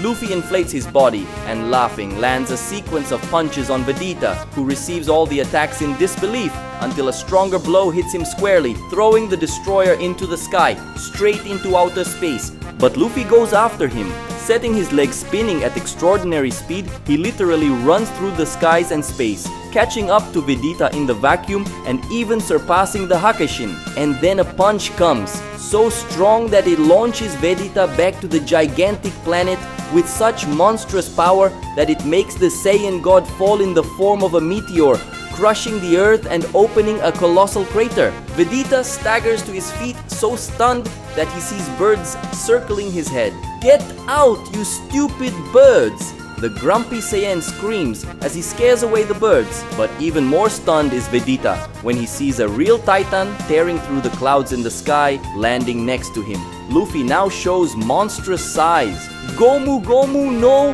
Giant! Vegeta grinds his teeth in irritation. I never thought it was possible, but I finally found an opponent more annoying than that damn Kakarot. Watching everything from afar, Zoro smiles. No matter how strong this spiky-haired man is, Luffy will not be defeated, not using this power. It was with this power that he was finally acclaimed as the great pirate king and the most powerful pirate in history. In this form, his powers are like those of a god, and only that guy called a god can match him. If you've made it this far, comment now, #Vegeta Shinken versus Luffy Gear 5. And also comment on who you think will win this fight. In another part of that gigantic world, the one who is acclaimed as the shinobi god faces an arduous fight, involved with Goku in a storm of power as both raise their level more and more. Traces of the battle are left across the planet, with lightning and thunder in the sky, earthquakes on Earth, and strong tornadoes in the air. Kakashi Sasuke and Sakura witness all those calamities with concern, seeing the Hidden Leaf Village suffer severe damage and being sure that the situation is the same throughout much of that world. They hope that Naruto will finish this fight as soon as possible, and comment that they never imagined that someone other than the great Pirate King could lead him to increase his level so much. The sky fills with unbridled energy as the earth trembles beneath their feet and the elements riot around them. Naruto, driven by his supreme shinobi skills, continues to unleash an impressive array of techniques, each more formidable than the last. His chakra seems infinite, fueling his determination not to give in even an inch to the pressure imposed by Goku. Meanwhile, Goku Shinken, with his unparalleled dexterity and superior ki, responds with precise strikes and attacks that defy the laws of reality. The battlefield transforms into a scene of destruction and chaos, with craters forming with each impact, lightning piercing the sky, and furious winds sweeping across the landscape.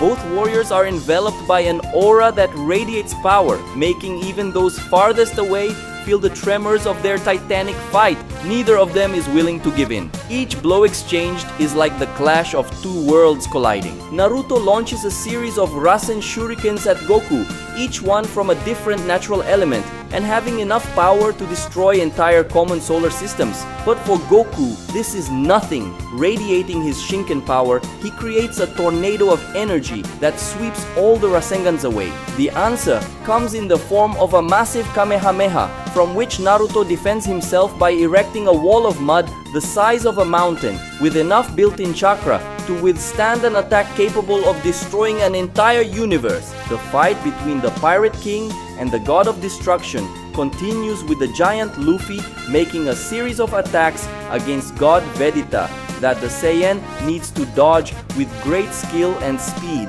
given the large proportions of the size of the blows, which despite Luffy's giant body are very fast. Vegeta and Luffy exert great pressure on the environment due to the dense energy that the two release, thus inevitably causing a series of weather events such as earthquakes and storms. In an action that surprises Vegeta, Luffy simply grabs a bolt of lightning that falls from the sky.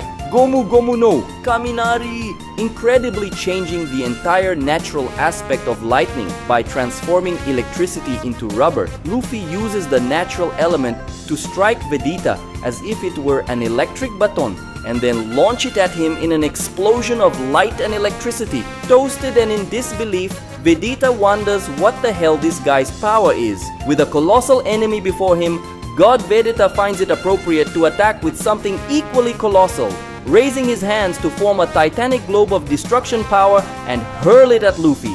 When this mass of destructive power comes into contact with Luffy's body, it is surprisingly transformed into a rubber ball by him and bounced back to the one who conflagrated it. At first, Vegeta is surprised when he sees his attack being returned like that, but then he says that if Luffy wants to play, he can play too. The God of Destruction points his hand at the globe of power and makes it disappear from where it is to reappear next to Luffy, who again needs to counter the attack to avoid being hit. But Vegeta returns the attack again and again and again until Luffy is finally hit and receives an explosion of extreme power straight to his body. The Straw Hat loses his gigantic size, reducing to his original height. I think I'm starting to understand how your powers work. I must admit that it is really incredible.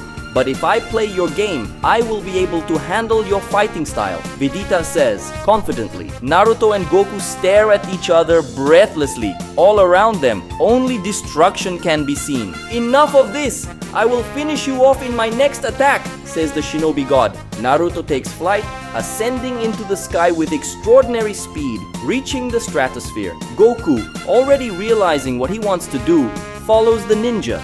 Floating above the planet, they face each other. Naruto raises his arm, in a second gathering enough chakra to create a Rasengan that surpasses even the size of that gigantic planet, a mass of chakra greater than multiple universes. Your power is incredible, Goku comments, but I won't back down. Goku puts his hands together, starting to accumulate his energy between them. The fight is going to a final dispute now.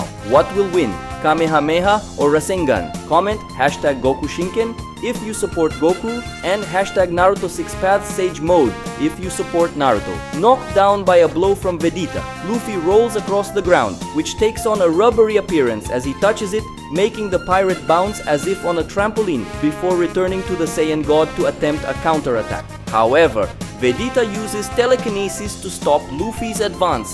And then, with the pirate paralyzed by the power of his mind, the Hakaishin targets him with a sequence of energy shots, popping the pirate with multiple explosions. Luffy resists the attacks well, but is starting to show signs of fatigue. Vegeta tells him that now it's time to end the game. Luffy laughs again and, excited by the idea, agrees. Accumulating strength in his legs, the Straw Hat makes an extraordinarily powerful jump, going from the ground to space in a fraction of seconds. Gomu Gomu no Bairangan! From space, Luffy launches his attack, a fist the size of multiple ordinary planets, with the impact power to destroy more than one ordinary universe. Seeing the pirate's gigantic fist appear among the clouds, Vegeta immediately prepares himself bringing his two hands together to concentrate his energy. From the Hidden Leaf Village, what appears to be a blue sun can be seen shining in the sky. But it is not a sun, it's Naruto's energy, radiating across an entire half of the planet. Kakashi, Sasuke, and Sakura watch this with great attention, knowing that the end of the battle that would decide the fate of their world was approaching. On the other side of the large planet, the vision that was seen was that of a gigantic fist falling from the sky. Zoro, recognizing that as Luffy's strongest blow, knows that the decision of that fight is coming. Goku and Naruto finally make the final attack. On one side, the Shinobi God advances with his gigantic Rasengan. On the other, the Shinken warrior fires a very powerful Kamehameha. The spiral sphere of chakra and the wave of ki meet in a clash of cosmic scales, shaking with vibrational and impact waves the entire planet of multiversal size beneath them, ending this encounter of energies in an explosion of astounding proportions. Facing the Pirate King's gigantic fist that falls on him, Vegeta fires a final flash of absurd proportions, colliding his energy with Luffy's hand, creating a shockwave that begins to shatter a gigantic portion of the planet's territory at the same time as it sends a vibrational shockwave throughout it. At the same moment, the two impact explosions occur in both halves of the planet, shaking its entire structure while marking the end of the combats of those beings with transcendental powers. Surrounded by flames as if they were meteorites or perhaps shooting stars, Naruto and Goku fall from the sky, both arriving on the ground without their transformations. But between the two, the one who stands up is Goku, while Naruto remains down. Despite his injuries, when Goku approaches his fallen enemy, he can't help but smile and excitedly admits that Naruto is an amazing guy and he didn't think he would have so much fun in this fight at first.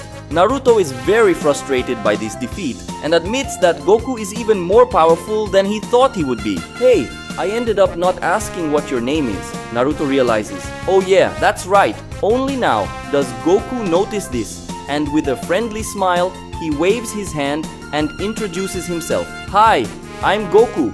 Naruto recognizes that name. Goku, huh? What a coincidence, I know a creature that has that name. He then also introduces himself. I'm Naruto Uzumaki, but I think you've heard my name before. Goku says it's always a pleasure to meet a strong guy like him. Naruto tells Goku to get straight to the point and finish him off once and for all. But Goku says he won't do anything, since Naruto is already defeated. So there's no reason for that. When Naruto hears this, he is very surprised. Sasuke, Kakashi, and Sakura arrive soon after, shouting for Naruto and ready to attack Goku. However, Naruto shouts for them to stop. On the other side of the world, the one who is down is Luffy, already in his common form, watched by Vegeta, who has also returned to his base form. Who knew a worm with the power of rubber could give me so much trouble? Vegeta comments, irritated. Unexpectedly, Luffy starts laughing. He admits his defeat and praises Vegeta. Go ahead, you can finish me off, the pirate says. Vegeta sighs and says, there's no reason to waste any more energy. Just stay out of my way and I won't destroy you, says the Saiyan. Luffy didn't expect that answer, surprised that Vegeta didn't want to kill him. Already with his hands on his swords about to draw them, Zoro shouts for Luffy as he lands with a jump next to them, ready to attack Vegeta. But Luffy shouts at Zoro not to do that, which obviously surprises the swordsman. At the center of this large planet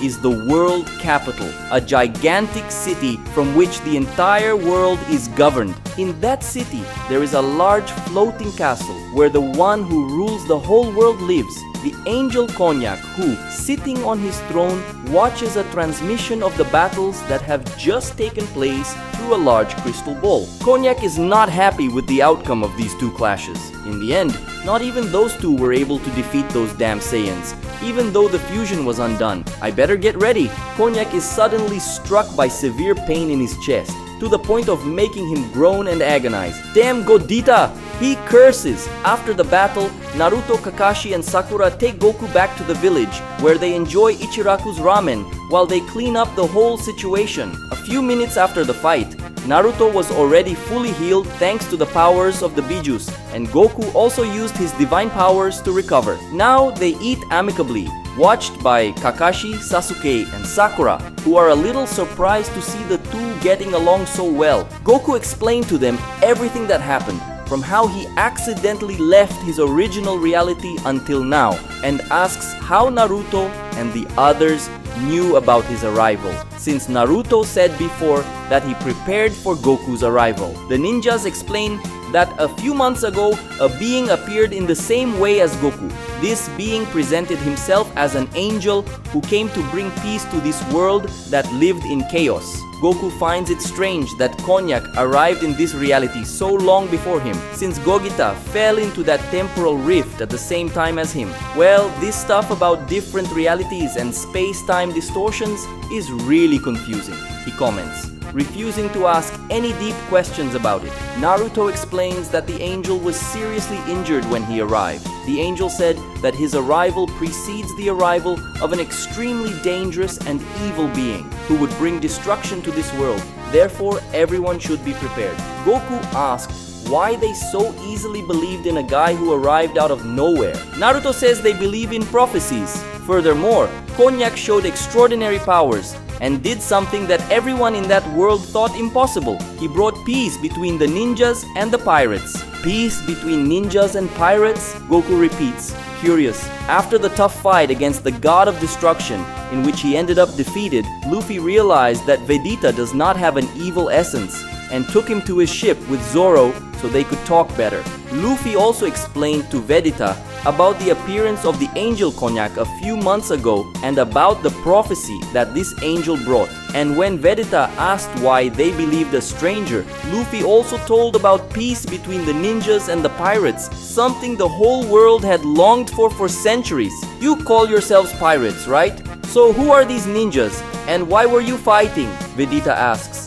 Luffy says that the planet, for the most part, is divided by the large continent, also called the Ninja World, and the Great Ocean. The Ninja World, as the name suggests, is ruled by ninjas. The Great Ocean, on the other hand, was a lawless land where pirates ply their activities.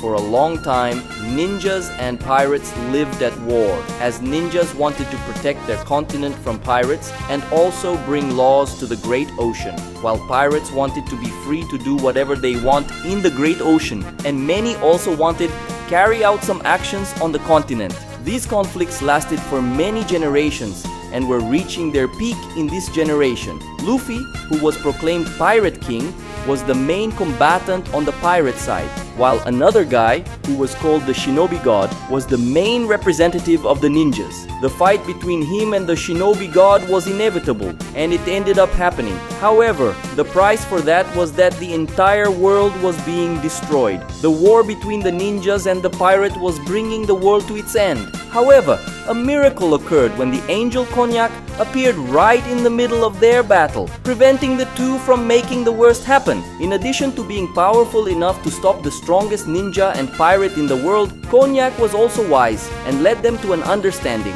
However, not everything is rosy, and he also spoke about an extremely powerful man who would bring about the end of the world. I thought that person was you, but you don't seem like a bad guy despite your appearance, Luffy concludes. After Naruto and his team tell him everything, Goku tells them about Konyak's real identity, explaining that he is an evil angel and cannot be trusted. Where is him now? Goku asks. Naruto says that after arriving in this world and telling the prophecy, Konyak set out to prepare all of them to deal with the great evil that would come. He was then taken to the world capital and temporarily gained command over ninjas and pirates around the world. Goku deduces that Konyak already knew that sooner or later Gogeta would arrive in this dimension. Therefore, he tried to mobilize the entire world to prepare for his arrival, since alone he does not have enough power to defeat the fusion. But at that moment, Goku realizes something and asks, "Hey Naruto, you mentioned a certain pirate king, right? And from the way you said it, this guy seems to be as strong as you." Naruto confirms and says that this person is called Monkey D. Luffy. Goku begins to reflect, deducing that in a common situation, Konyak would send the two strongest people in the world at once to deal with him. But where is Luffy? When he asks this, Naruto says that in fact, it is strange that Luffy didn't come to help him in the fight. Goku then comes to the conclusion that if Luffy didn't intervene in their fight, it's because he was fighting somewhere else. This means he probably met Vegeta. On the pirate ship, Vegeta comes to the same conclusion. If Kakarot met this shinobi god, he certainly won and will be aware of the situation too. In other words, he will go after this damned angel. If I can't find him through Ki, I'll do it by going after this guy. Vegeta gets up and asks Luffy and Zoro to take him to the world capital immediately. When Goku asks Naruto and his team for the exact same thing, they warn him that Konyak will certainly be waiting for him. However, Goku is not intimidated, and clapping his fists, he smiles with excitement, saying that he is counting on it. The Pirate King's ship sails across the great ocean, carrying Luffy, Zoro, and God Vegeta. Their destination, at Vegeta's request, is the world capital, where the evil angel Konyak is. The ship moves at a stupidly high speed thanks to Luffy, who occasionally fills his body with air and blows the sail, making the entire ship reach stratospheric speed for several minutes. Despite this, Vegeta is impatient, saying that it would be much faster if they flew. Zoro says that no matter where they need to go, they always take the ship with them, or else they wouldn't be a pirate crew. When Zoro says this, Vegeta takes the opportunity to satisfy his curiosity. Speaking of which, you guys love to say you're a pirate crew, but I'm only seeing the two of you. How can you call this a crew? When Vegeta asks this question, both Zoro and Luffy gain a sadder and darker look in their expressions, making it clear that this subject is taboo for them. It didn't used to be just the two of us. Luffy responds briefly, his tone and expression making it clear that he doesn't want to discuss the subject any further. I understand. Somehow, Vegeta feels sorry for both of them. The person who talks a little more about the subject is Zoro, saying that unfortunately, the war between ninjas and pirates had a very high cost for the Straw Hat Pirates. Luffy and I were the last ones left of our crew. I tell him all the time that we should look for new companions, since we need other people to do the other functions that we don't know how to do very well. But Luffy refuses to look for new people. Vegeta listens to everything in silence, and then looks at Luffy. I understand. It seems like this guy is quite sentimental despite looking like an airhead. On the large continent, Goku travels with Team 7, the ninjas running and the Saiyan flying over them. As they travel, Goku sees great destruction throughout that territory. In the terrain, many craters and cracks. In forests, fallen trees, and partially destroyed mountains. And in cities and towns, much destruction and reconstruction work. Goku asks about all this destruction, deducing that very intense battles took place all over that place. The ninjas confirm this, saying that this was the result of the great war between ninjas and pirates. It must have been a horrible war. Goku comments, "It was the worst war this world has ever seen," Naruto confirms. "The losses are incalculable, whether in destruction or loss of life. I myself have lost count of how many comrades I saw die in that war. In addition to my many friends, I lost my father and mother in this war. Sasuke lost his entire clan. Kakashi-sensei lost his father and also his best friends. Sakura lost her best friend too. We will never forget the terror of that war." With the grief of their fallen comrades hanging over their minds, the ninjas are saddened. Let me tell you something. Naruto begins to speak, his tone full of seriousness. Regardless of anything, the fact is that Konyak brought the peace that our world so needed. I hope you're right about him, because if you're not, we're all going to band together and take you down. Even though he is threatened, Goku does not get angry. On the contrary, he understands their side perfectly, but he assures that he is not wrong. Konyak is an evil being and he needs to be slaughtered. As it approaches the world capital across the great ocean, the Straw Hat ship enters a river, which serves as a water bridge between the capital and the ocean. As soon as they enter this river and see that they are the only ones in it, Zoro and Luffy suspect that something is wrong. Since, according to them, normally this river would be full of pirate ships and merchants and not empty like this. "Konyak is waiting for us," Vegeta states with certainty. Suddenly, a dense fog circles the river, completely obscuring their vision. "It seems like it has already started," Zoro says with an excited smile. Vegeta, while shouting for them to stop hiding, hits both his hands in a powerful slap, creating a wave of impact so strong that in a second, it dissipates all the dense fog that has accumulated. When the fog clears, they find themselves surrounded by dozens, or perhaps hundreds, of ships. Pirates from all over the world are gathered there. Commanding this gigantic fleet of pirates are the Shichibukais. Well, it seems like everyone came together to welcome us. How interesting, Zoro comments. Impatient, Vegeta begins to raise his ki, saying he will finish them all off in an instant. But Zoro tells him and Luffy not to bother, as he will deal with everyone there. Can you do that? Vegeta asks, a little in disbelief. But Luffy is the one who responds, saying that behind him, Zoro is the most powerful pirate in this world. He can definitely handle this situation. Go at once and leave this to me, Zoro says as he draws his swords and puts himself in a fighting stance. Luffy thanks his companion as he transforms into Gear 4 and starts flying away, telling Vegeta to follow him. Vegeta says goodbye to the green-haired pirate with a smile that shows respect and follows Luffy. Among the Shichibukai, the one trying to chase Luffy and Vegeta is Dracule Mihawk, who jumps towards them, preparing a sword cut. But Zoro intervenes, jumping in front of him and forcing Mihawk to give up his attack to counter Zoro's sword. A brief exchange of sword strikes begins in the air as the two swordsmen fall, with only the pressure of their blades deflected by each other, cutting through dozens of ships around them. In the end, Zoro returns to his ship and Mihawk to where he was. The green-haired man is intact, while the hawk-eyed man shows some cuts. You can all come at once, I'll cut everyone, the pirate from the Straw Hat crew says with conviction. Luffy and Vegeta fly towards the world capital, already seeing the great metropolis. We're getting to him, the pirate warns. Coming over dry land, Team 7 and Goku can now see the large city. However, the large land in front of the city, which seemed empty, is suddenly filled with thousands of small explosions of smoke. In the next instant, thousands of ninjas from all over the world appear, all led by the 5 Kage. Sasuke says that he really thought it was strange that they were getting closer so easily. Kakashi comments that Konyak doesn't seem to have thought twice before creating a trap for them,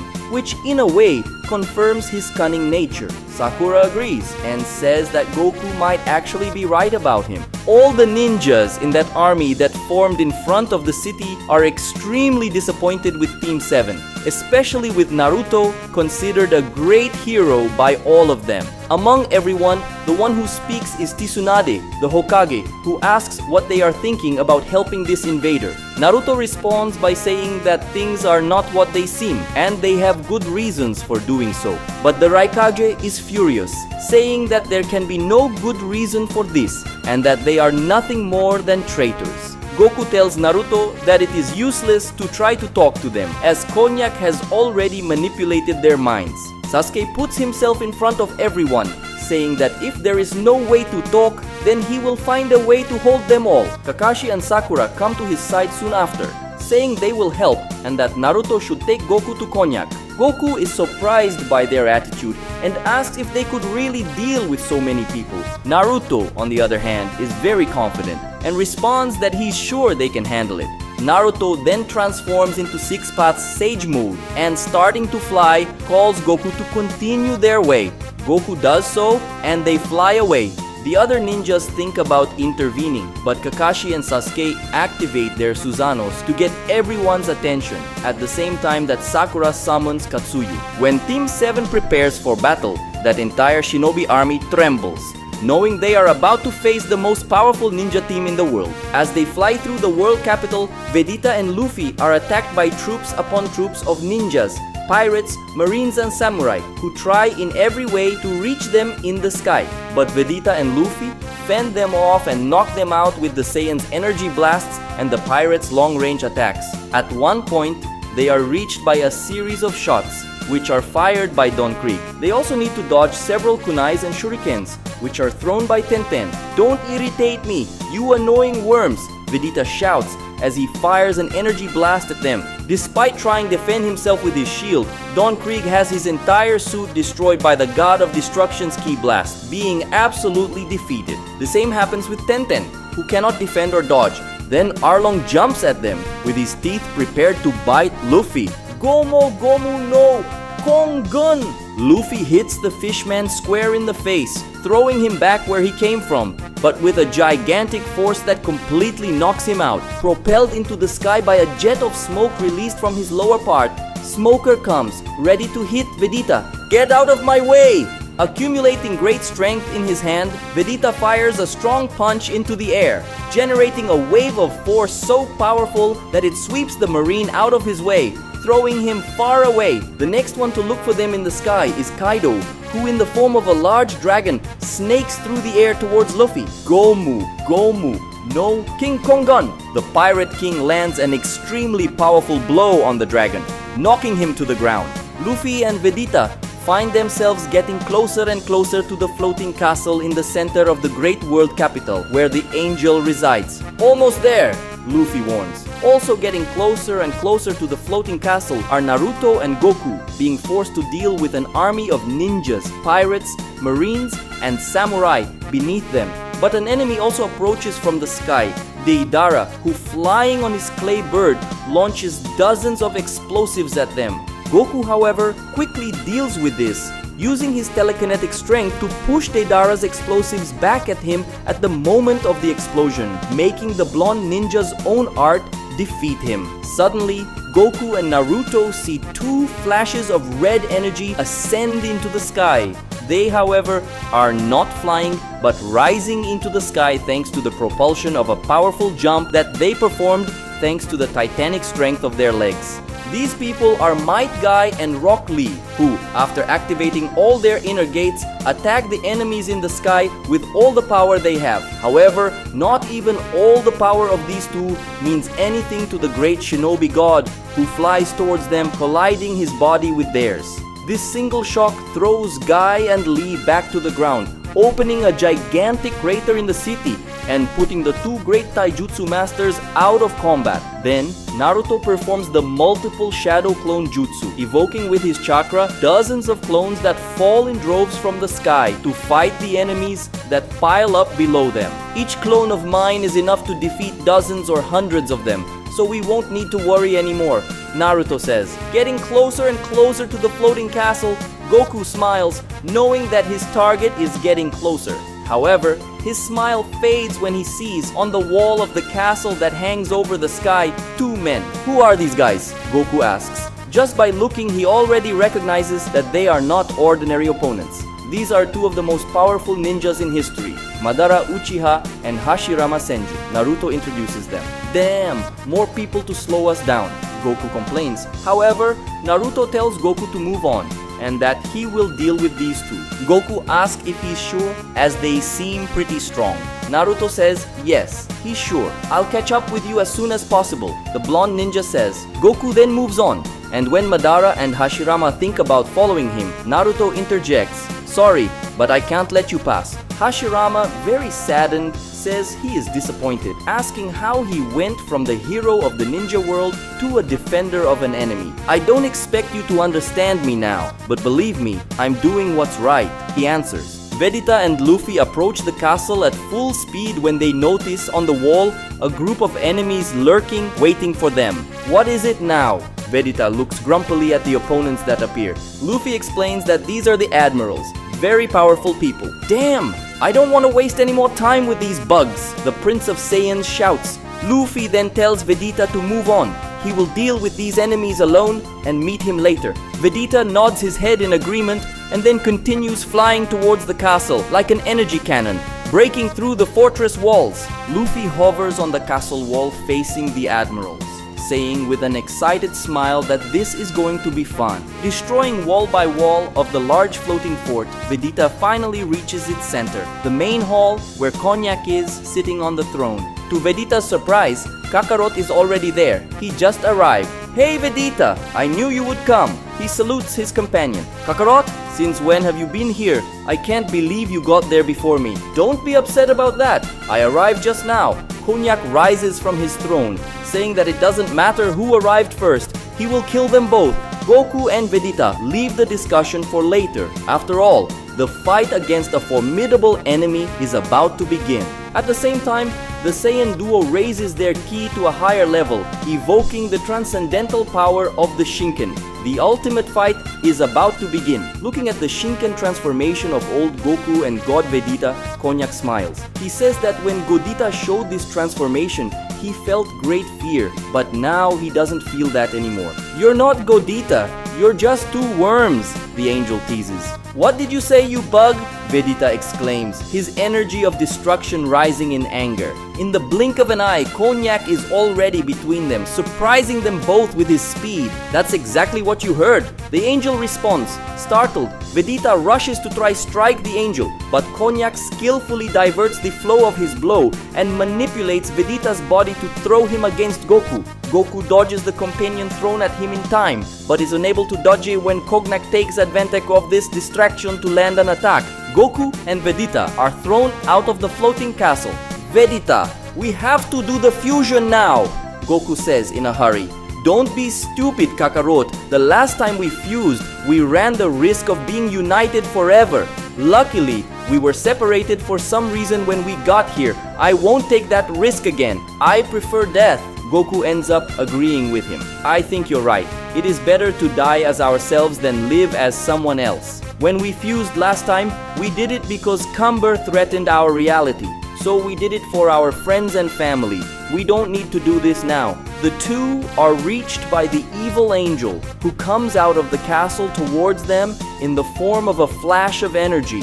Goku and Vegeta quickly separate to avoid being run over by the angel's devastating movement, who, after missing them, opens his arms and launches a wave of power at each one. Thanks to his transcendentally improved Ultra Instinct, Goku is able to dodge using his good reflexes, even though his speed is very limited compared to that of the angel. Vegeta, on the other hand, is forced to try and hold back Konat's energy, which he doesn't do successfully and is carried away. Goku stands against the angel in an attempt to land successive attacks, which Konat easily escapes using his superior agility, and then, using his superior strength, he strikes Goku's chest with highly forceful power. Goku suffers from the blow, however, he shows great resilience when counter-attacking, even if unsuccessfully. Very good, boy. That punch of mine was aimed squarely at your heart.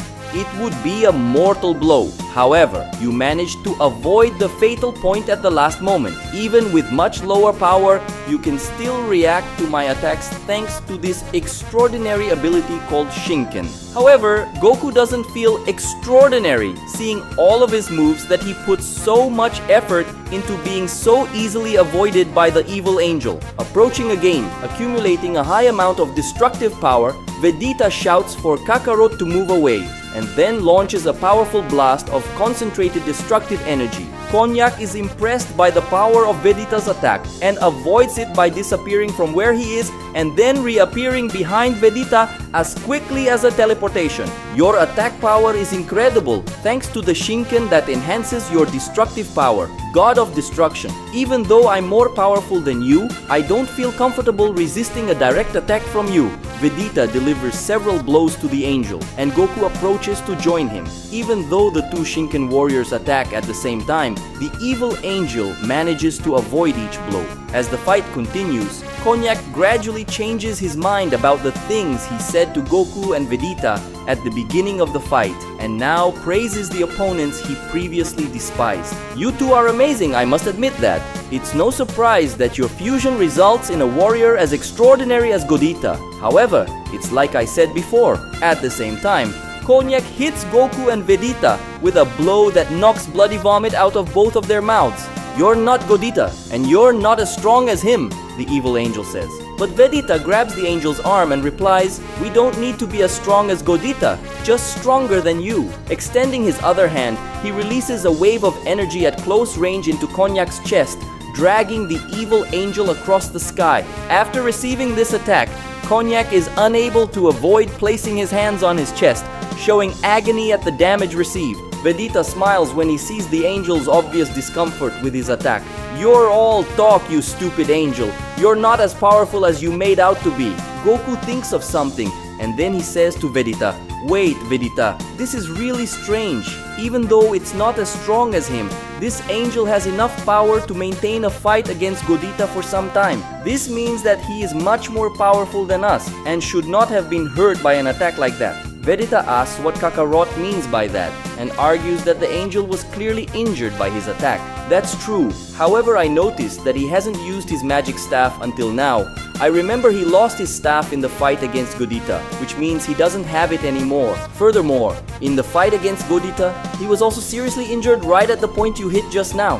Vegeta begins to understand what Goku means. So you're saying he's still suffering from the injury Gogeta caused because he couldn't heal himself with his magic staff? Goku confirms and says that when the body is badly injured, the power level can also be affected. Gohan, for example, lost approximately half of his power in the fight against Cell when his arm was injured. At this moment, Konyak's power is greatly reduced and he has a weak point that they can exploit.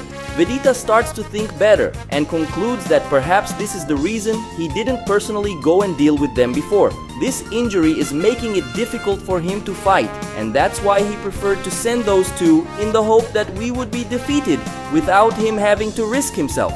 Goku agrees with this conclusion and then admits, you know, I didn't have much hope of winning this fight since these angels are much stronger than the angels from our original reality. But now, I see that we really can win.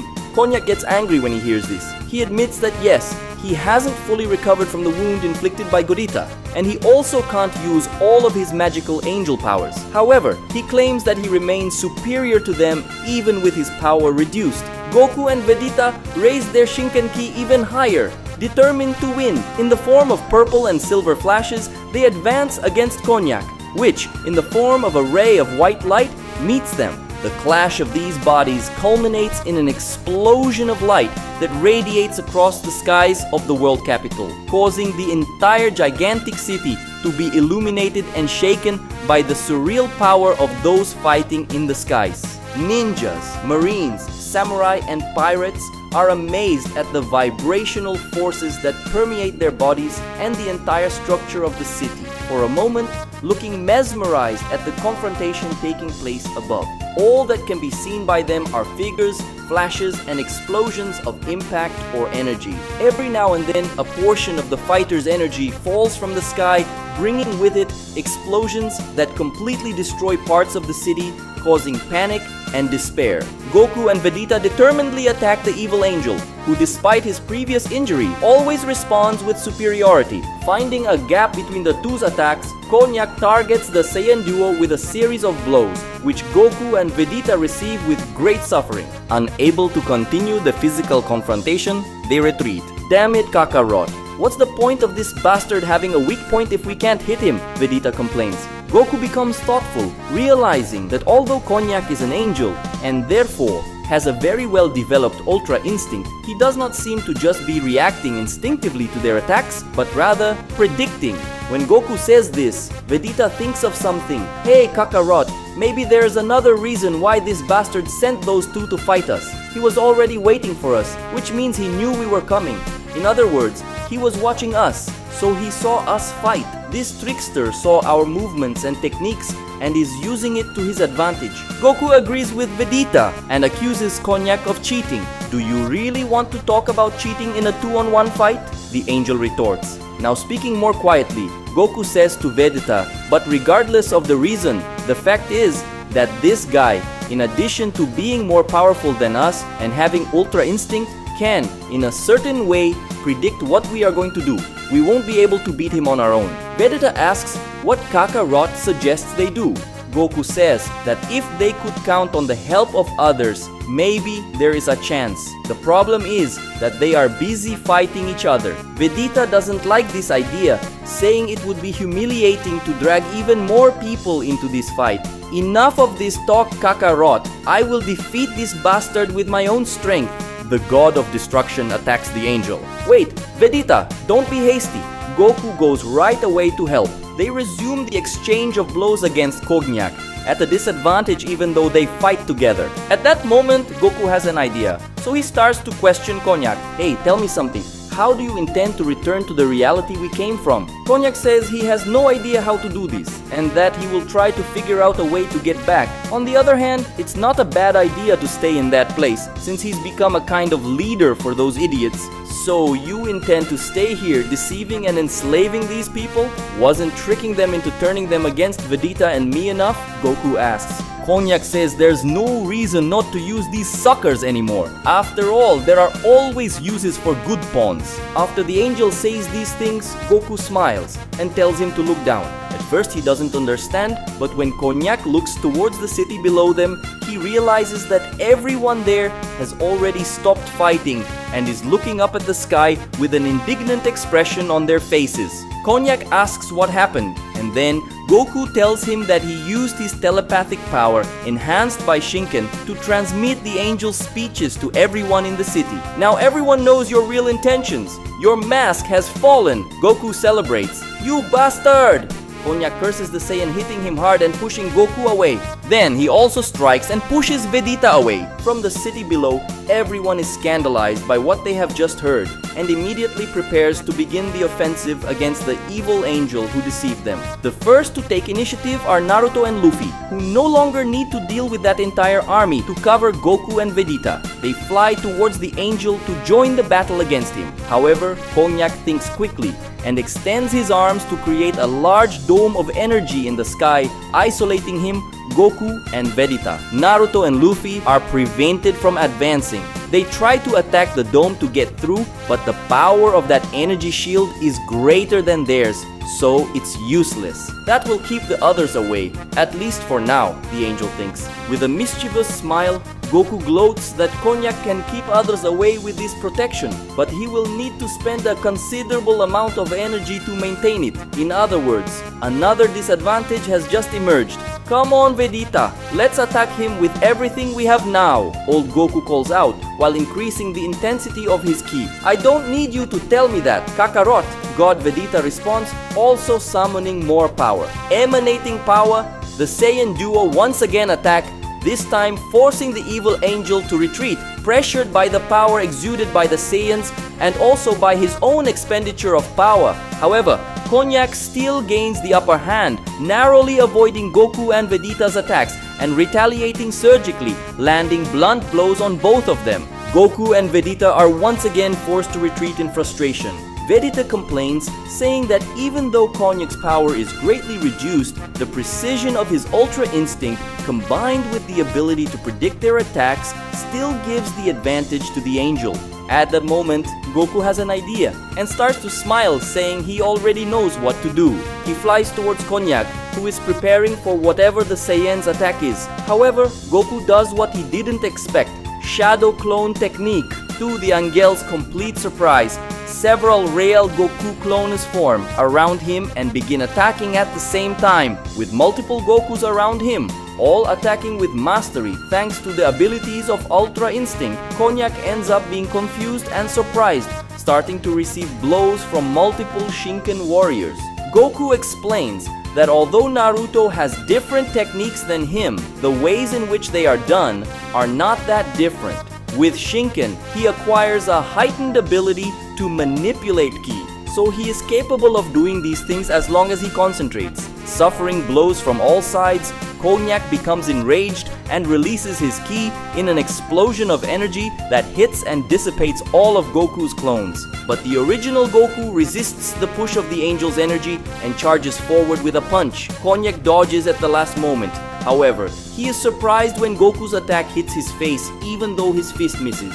Goku channeled his ki imperceptibly to hit the angel, just as Naruto hit him using his natural chakra in Sage Mode. Struck by surprise by the blow, Konyak staggers, and then Goku, creating a rotating spiral sphere of ki in his hand, shouts, Rasengan! The ki sphere hits the middle of the angel's chest, carrying him away and then exploding. With all this direct impact on the injured area of his chest, the angel expels blood through his mouth amidst agonizing coughs. However, Konyak still lives and in fury prepares to counterattack Goku. You bastard! How dare you! The evil angel raises his hands to concentrate his energy in a devastating attack, but he is surprised again when an arm wraps around his body like a rope. trapping him. When Konyak realizes, he sees that the person who did this was Vegeta, who simply stretched his arm towards him. It's not just Kakarot who can copy other people's skills. I can also use control over my ki to use that Straw Hat Idiot's techniques. Containing Konyak with one of his arms, Vegeta stretches the other back while accumulating his energy of destruction in his fist. And then, making his arm return with full power, Vegeta shouts, "Hakai Pisto!" The Saiyan God's arm, imbued with the power of destruction, travels at an extraordinary speed towards Konyak, hitting the angel's chest right at its weak point, crossing his body. Vegeta releases Konyak at the same time as he removes his arm from the villain's body, bringing both his arms back to begin preparing a Gallic gun. In tune, Goku also prepares an attack, accumulating his energy for a Kamehameha. Konyak, pouring blood from his mouth, finds himself paralyzed by the excruciating pain that affects him and also by the shock of what is happening. In unity, Goku and Vegeta fire their attacks. Kamehameha and Gallic Gun meet in a titanic clash of energy with the dying angel at the center. In an explosion of colossal power, both techniques disappear, taking the evil angel with them. With the defeat of the enemy that deceived them all, the Marines, pirates, ninjas, and samurai below, who once craved the blood of the Saiyans, now scream in jubilation at their victory. As soon as Konyak disappears, his shield dissipates, allowing Naruto and Luffy to approach, who arrive flying towards Goku and Vegeta, praising them for their victory. "Hey, you used my Gomu Gomu no pistol. That was really cool," Luffy says to Vegeta, excited. Vegeta, on the other hand, isn't proud of this at all. On the contrary, he's embarrassed. "I still can't believe I stooped so low as to use such a ridiculous technique." Naruto also praises Goku, saying that he had a lot of work to learn those techniques, while Goku learned just by watching him use them. "You are a true genius. I admit that," says the shinobi god. Goku is flattered and thanks him. Luffy says that since they are all together, they should eat something to celebrate. Naruto agrees and invites everyone to go to Ramen Ichiraku. Goku is very happy when he hears this and tells Vegeta that he has to meet Ichiraku. The food there is incredible. Vegeta pretends to be uninterested but agrees to go. However, their attention is suddenly caught when a tear opens in the sky, revealing a fissure in space-time. Goku and Vegeta immediately recognize it as a dimensional rift and are alarmed, as are Naruto, Luffy, and everyone else. However, when they see who has just come out of that dimensional rift, they are more relieved. It is the Daishinkan from Vegito's reality. Goku tells everyone to stay calm because the person just arrived is a friend. Vegeta asks how Daishinkan found them, and he explains that he was already searching between dimensions, but managed to find them at this moment because of the great increase in power just now. With the increase in Goku, Vegeta, and Konyak's Ki, he was able to detect them and reach this dimension. Goku is very happy about this and says they can leave soon after a meal at Ichiraku, but Daishinkan's expression is not good at all. For some reason, he looks worried, tired, and in pain. He says he needs Goku and Vegeta to go with him immediately. Seeing that something wrong has happened, they agree. Goku and Vegeta say goodbye to Naruto and Luffy and tell them to give their greetings to the others. "I hope that even after Konyak's defeat, you will maintain peace," Goku says. But Naruto and Luffy say that even though it all started with a lie, in the end, they all learned to work together. And this bond that was built won't break apart so easily. The Saiyans are happy when they hear this. They say goodbye and leave that reality next to Daishinkan. Once they cross the dimensional rift, it takes less than a second for them to return to the world they came from before. Interestingly, although Goku and Vegeta entered the rift with Daishinkan, the one who comes out on the other side with the Supreme Angel is Gogeta. Gogeta is surprised when he realizes he's back and asks what happened. Daishinkan theorizes that because the fusion was separated by some sort of atypicality of that dimension, the effect was undone once they returned. But actually, it's better this way, since given the situation, I will need your power, Gogeta, and not Goku and Vegeta's power. Gogeta says that Daishinkan doesn't look very good and asks if something happened. When asked this question, Daishinkan looks seriously at Gogeta and replies that yes, something happened, something very bad. Distressed, Gogeta asks him to speak at once. Vegito is gone, Daishinkan announces, to Gogeta's complete shock. But that's not all. The evil angels are closer than ever to defeating us. Gogeta asks what he's talking about and how things could have changed in such a short time. I mean, Goku and Vegeta only spent a little more than a day in that reality of ninjas and pirates. How in such a short time have things changed so much? But Daishinkan explains to Gogeta that apparently the passage of time was very different in the reality he just arrived from. In that reality, it may have only been a little more than a day for Goku and Vegeta. But in this reality, many days have passed. From Goku and Vegeta's memories, Gogeta remembers that Cognac arrived in that dimension weeks before them, even though they fell into the dimensional rift at the same time. In other words, the passage of time is indeed very confusing. Anyway, explain to me once and for all what happened, Gogeta asks, his anxiety growing more and more. Daishinkan then begins to tell what happened a few days ago. Intense training takes place in the world of the gods. Vegito, in his Ultra form, intensely trains Gohan, who fights in his most powerful form, trying to learn how to compensate for the lack of his arm that was ripped off by Zyko. But this time, Bulla was also taken to train in the world of the gods, serving as a training partner for Beerus and Champa, helping the boys evolve at the same time that she also evolves. Daishinkan is absent from the planet, focused on wandering through dimensions looking for Gogeta. Everything seems normal when, suddenly, Vegito receives an alert from the dimensional radar. This time, a gigantic anomaly has been detected, and he obviously rushes to answer the call. When Vegito arrives at the location, he finds a dimensional rift from which an extremely dark energy exudes, something that seems to have the capacity to contaminate the entire great universe with the purest evil. When Vegito enters this dimension, he finds an absolutely gigantic energy source of universal proportions, a source of pure evil energy. This is pure evil. Something like that would have enough power to contaminate entire universes. Vegito's body trembles at that. It catches his attention when the angel Corn reveals himself, making Vegito automatically conclude that he was responsible for opening that dimensional rift. Corn is ecstatic, laughing from ear to ear, vibrating with excitement. He says proudly that among all the angels, he was the one who found what they were looking for so much. Vegito asks what he means by that. Corn reveals that their entire goal during this time was to find the evil seed, and he finally succeeded. All this time snooping around hundreds of thousands of realities has finally paid off. We did it! Corn screams in joy. Vegito says he doesn't know what he's talking about, but he's sure he can't allow this thing to continue to exist. Corn says he won't let Vegito ruin their plans now. The evil angel attacks Vegito with everything he has, with the two entering into an intense combat in which the Saiyan warrior has complete advantage. Despite all of Corn's efforts, it doesn't take long for Vegito to end the battle, completely destroying the evil angel with a powerful Hakai. After eliminating Corn, Vegito hurries to think about what to do about that source of evil power that the angel called the evil seed. However, to his misfortune, the evil Daishinkan arrives. He was called by Corn the moment he found that dimension, and his fight against Vegito was just to buy time. You won't be able to defeat me, Vegito. Give up and surrender, says the evil Daishinkan.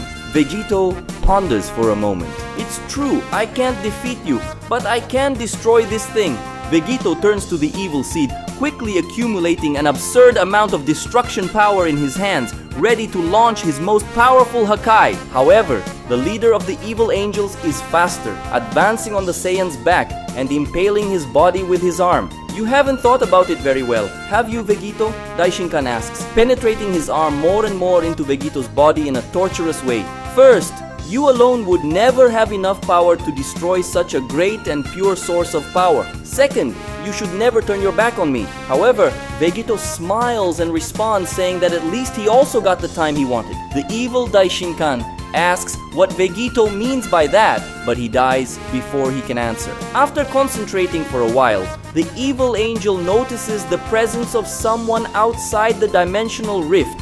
This person is the Daishinkan of this reality, who even though he was searching for Gogeta between dimensions, felt the leak of this evil energy throughout the universe and went to see what it was about.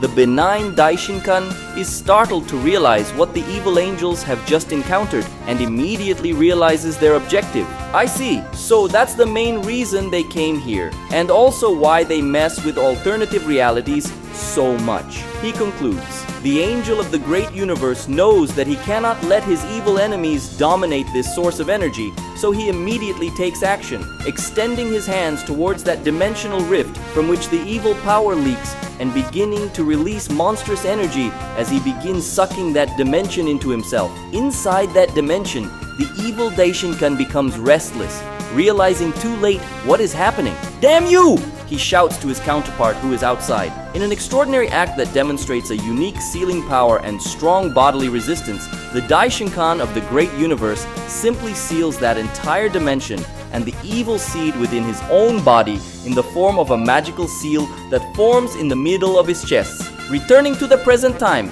as soon as Daishinkan finishes telling Gogeta all this, he shows the magical seal on his chest. Right now, that entire dimension is sealed inside me, including that strange source of power and my evil counterpart. Gogeta notices that the Daishinkan's body doesn't look so good, showing that maintaining this sealing has a high cost for him. It was an incredible feat. The problem is that it won't last long. You are right, Gogeta. There is a high cost for me to maintain this sealing, both in power and health. I am very weak and I will not resist for too long, Daishinkan informs.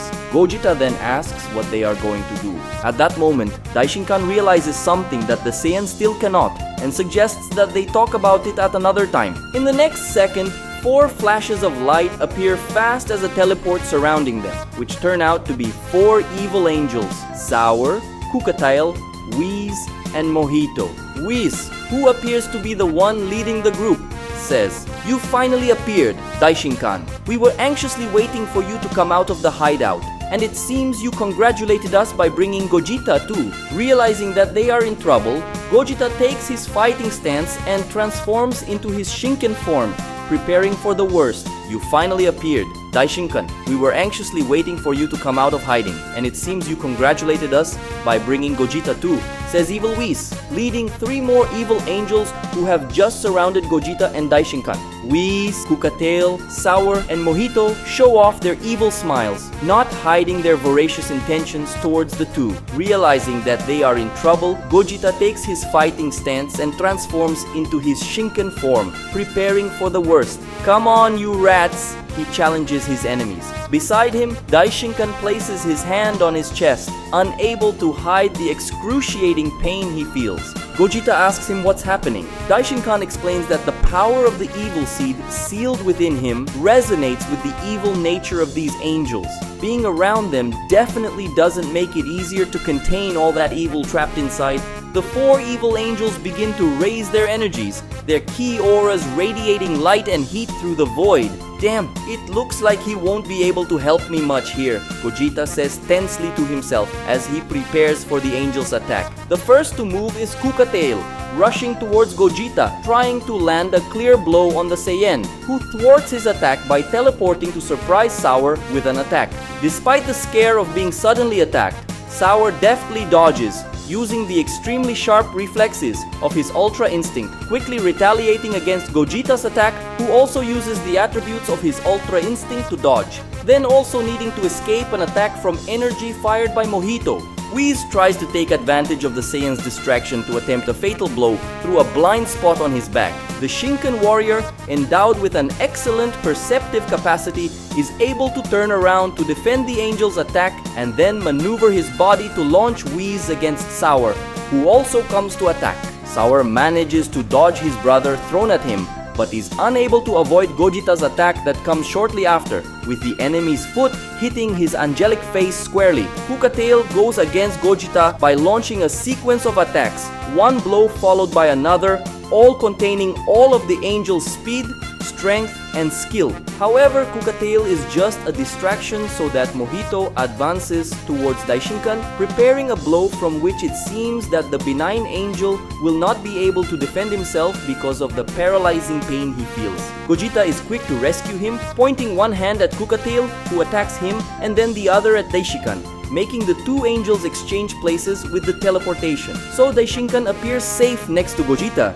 and Kukatail is hit hard by Mojito. Gogeta takes this chance to accumulate a huge amount of ki in his hand in the form of a small sphere of multicolored energy. Stardust Breaker! Gogeta screams as he launches his attack. The sphere of energy with enough accumulated power to vaporize the two angels heads towards them at full speed. However, Whis and Sour intervene at the same time, getting in front of their two evil brothers, forming an energy shield that, containing the power of the two angels combined, manages to block Gogeta's shot, causing an explosion of cosmic proportions to appear. Damn, it's hard to land a fatal attack with so many of them fighting together. Gogeta complains after having such a powerful attack thwarted. Daishinkan, in agony, asks him to take this chance to retreat. Gogeta says that he doesn't want to do that and that it would be shameful to run away like that. Daishinkan insists and reveals that the longer these angels spend close to him, the more dangerous this fight will become.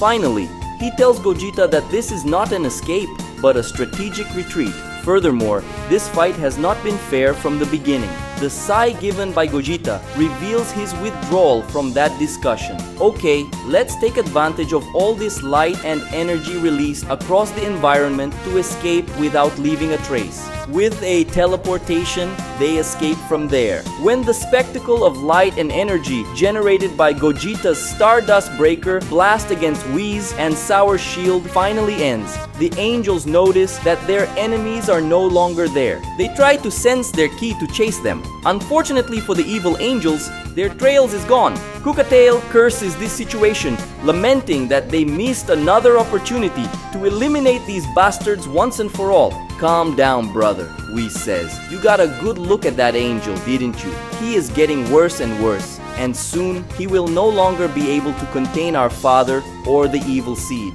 It won't be long before our father returns more powerful than ever, and when that happens, our victory will be assured. In agreement with Whis' words, the other angels smile. After teleporting, Gogeta and Daishinkan appear in the world of the gods. Gogeta asks how they ended up there, since he didn't imagine going to this world when he teleported. Daishinkan explains that he somehow manipulated Gogeta into going there. Gogeta doesn't like it very much, however. He quickly forgets that when he realizes that there is something very different about that place. The planet is in another dimension. When Gogeta asks the reason for this, Daishinkan explains that they were forced to remove the planet from the great universe as they were attacked by evil angels and were unable to defend themselves. Daishinkan says that without Vegito and him being weakened, they were unable to face all those angels. If you ask me, I'd say I could have at least destroyed some of them, Chamrus says, his energetic voice echoing through the place as he approaches. Daishinkan responds to the god of destruction by saying that even if he destroyed some angels, it would be useless since there are too many of them. Gogeta then questions what happened to the universe, since the angel and the god of destruction fled. Unfortunately, the universe ended up at the mercy of these bastards. Chamrus says, not containing his anger, I feel terrible being the god of that universe and having abandoned it like that. My desire is to return and destroy all those stupid angels. Before long, Zamasu also arrives at them, responding to Chamrus saying that doing so would be a useless sacrifice. Daishinkan agrees. Gogeta begins to concentrate to feel the energies present in the rest of that place. He feels the presence of Bulma and Android 21. When he looks in the direction in which he felt the energies, he notices that there is a large technological center on the planet. When Gogeta asks what that is, Daishinkan tells him that they brought Bulma to the planet and also the Galactic Patrol's technological devices. They organized all of this in a kind of technological center. Chamrus adds by explaining that the Galactic Patrol base was attacked by evil angels who decided to take advantage of Daishinkan's weakening moment and the absence of Vegito and Gogeta to take revenge on the patrol, which also caused them a lot of problems. Fortunately, they managed to rescue Bulma and also save the patrol's key technologies. Gogeta asks what happened to the rest of the Galactic Patrol. The patrol has been almost entirely disbanded, Daishinkan responds. Gogeta gets worried when he hears this and asks what happened to Gohan and Bulla. Oh, don't worry, they're doing just fine, Daishinkan reassures him. Actually, I think you'd better see for yourself. The angel extends one of his arms, causing, through his magic, a dimensional portal to materialize next to them. When this portal is opened, Gogeta feels incredible energy escaping from it, making it clear that very powerful people live in that place. However, he realizes that these energies are familiar in some way. After a few seconds of surprise, Gogeta just smiles, extremely proud. So it's you. I guess I shouldn't expect anything less. 4 powerful warriors emerge from the portal recently opened by Daishinkan. Gohan, Bulla, Beerus, and Champa. Gohan shows a more mature appearance. His appearance has not aged much. However, there is something about him that shows great evolution, whether personally or in power. Gogeta sees in Vegito's son the seriousness of his father, worthy of a man equipped with the desire and willingness to do what must be done. In Bulla's case, there is a notable gain in maturity, although she has not lost her youthful appearance. Furthermore, Vegito's daughter shows a wild determination in her eyes, reminiscent of her father's vitality and indomitable spirit. But those who are most surprising in their changes are young Beerus and young Champa, the children of Chamrus, who until recently had a completely childish appearance and behavior, now reveal themselves in the form of 2 young people who, although they maintain the excitement of youth in their looks and expressions, convey great grandeur, like the powerful god of destruction that generated them. Unable to help but notice the gain in maturity and power of all of them,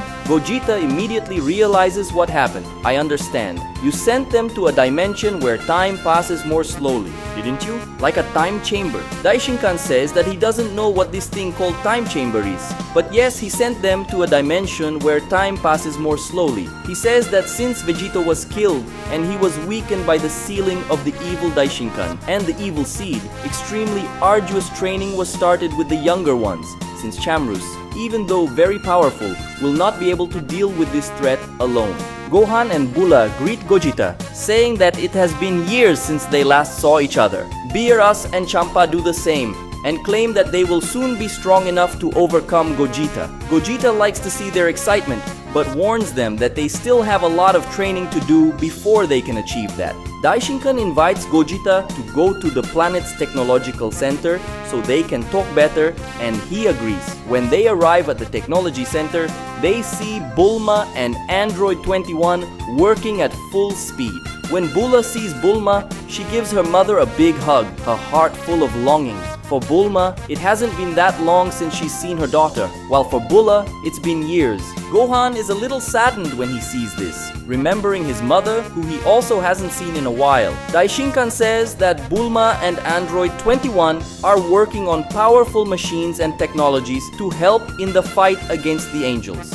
Gogeta is a little suspicious about Android 21, asking how they can trust a woman who was recently working for an evil angel. Android 21 defends herself by arguing that she only did what she was ordered to do. She also adds that, despite everything, in the end they kind of always had a common goal, even when they were enemies. Gogeta doesn't understand what she means. Android 21 says that Campari was not faithful to his father, and that in fact he always intended to put an end to Daishinkan's tyranny. She explains that Daishinkan is a very cruel father, a true despot whom everyone fears. Many angels actually respect him as a leader. However, many only obey him out of sheer terror. But Campari followed the orders of the evil Daishinkan and tried to kill us all, Gogeta retorts. Android 21 responds that of course he did that. After all, Vegito and the others were never allies. On the other hand, he needed to earn his father's respect and also work on his new technologies without arousing suspicion.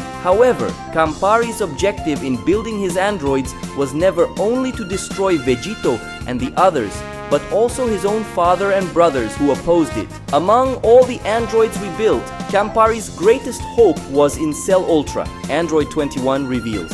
Cell Ultra was our masterpiece, built from countless genetic crosses, even receiving genetics from Campari himself, an angel. Your friends told me what Daishinkan did to Vados when he found out about her genetic cross with a Saiyan, so you should have an idea of the risk Campari took by putting his own genetics into Cell Ultra. He did this in hopes of creating a perfect warrior who could evolve limitlessly, to the point where he could surpass his father and the other angels. Gogeta stops to think a little better and ends up remembering that in the final moments of his battle against Cell Ultra, he mentioned something about the possibility of them reuniting as allies, suggesting that it was built for some other undisclosed reason. Remembering these things convinces Gogeta of the android's words.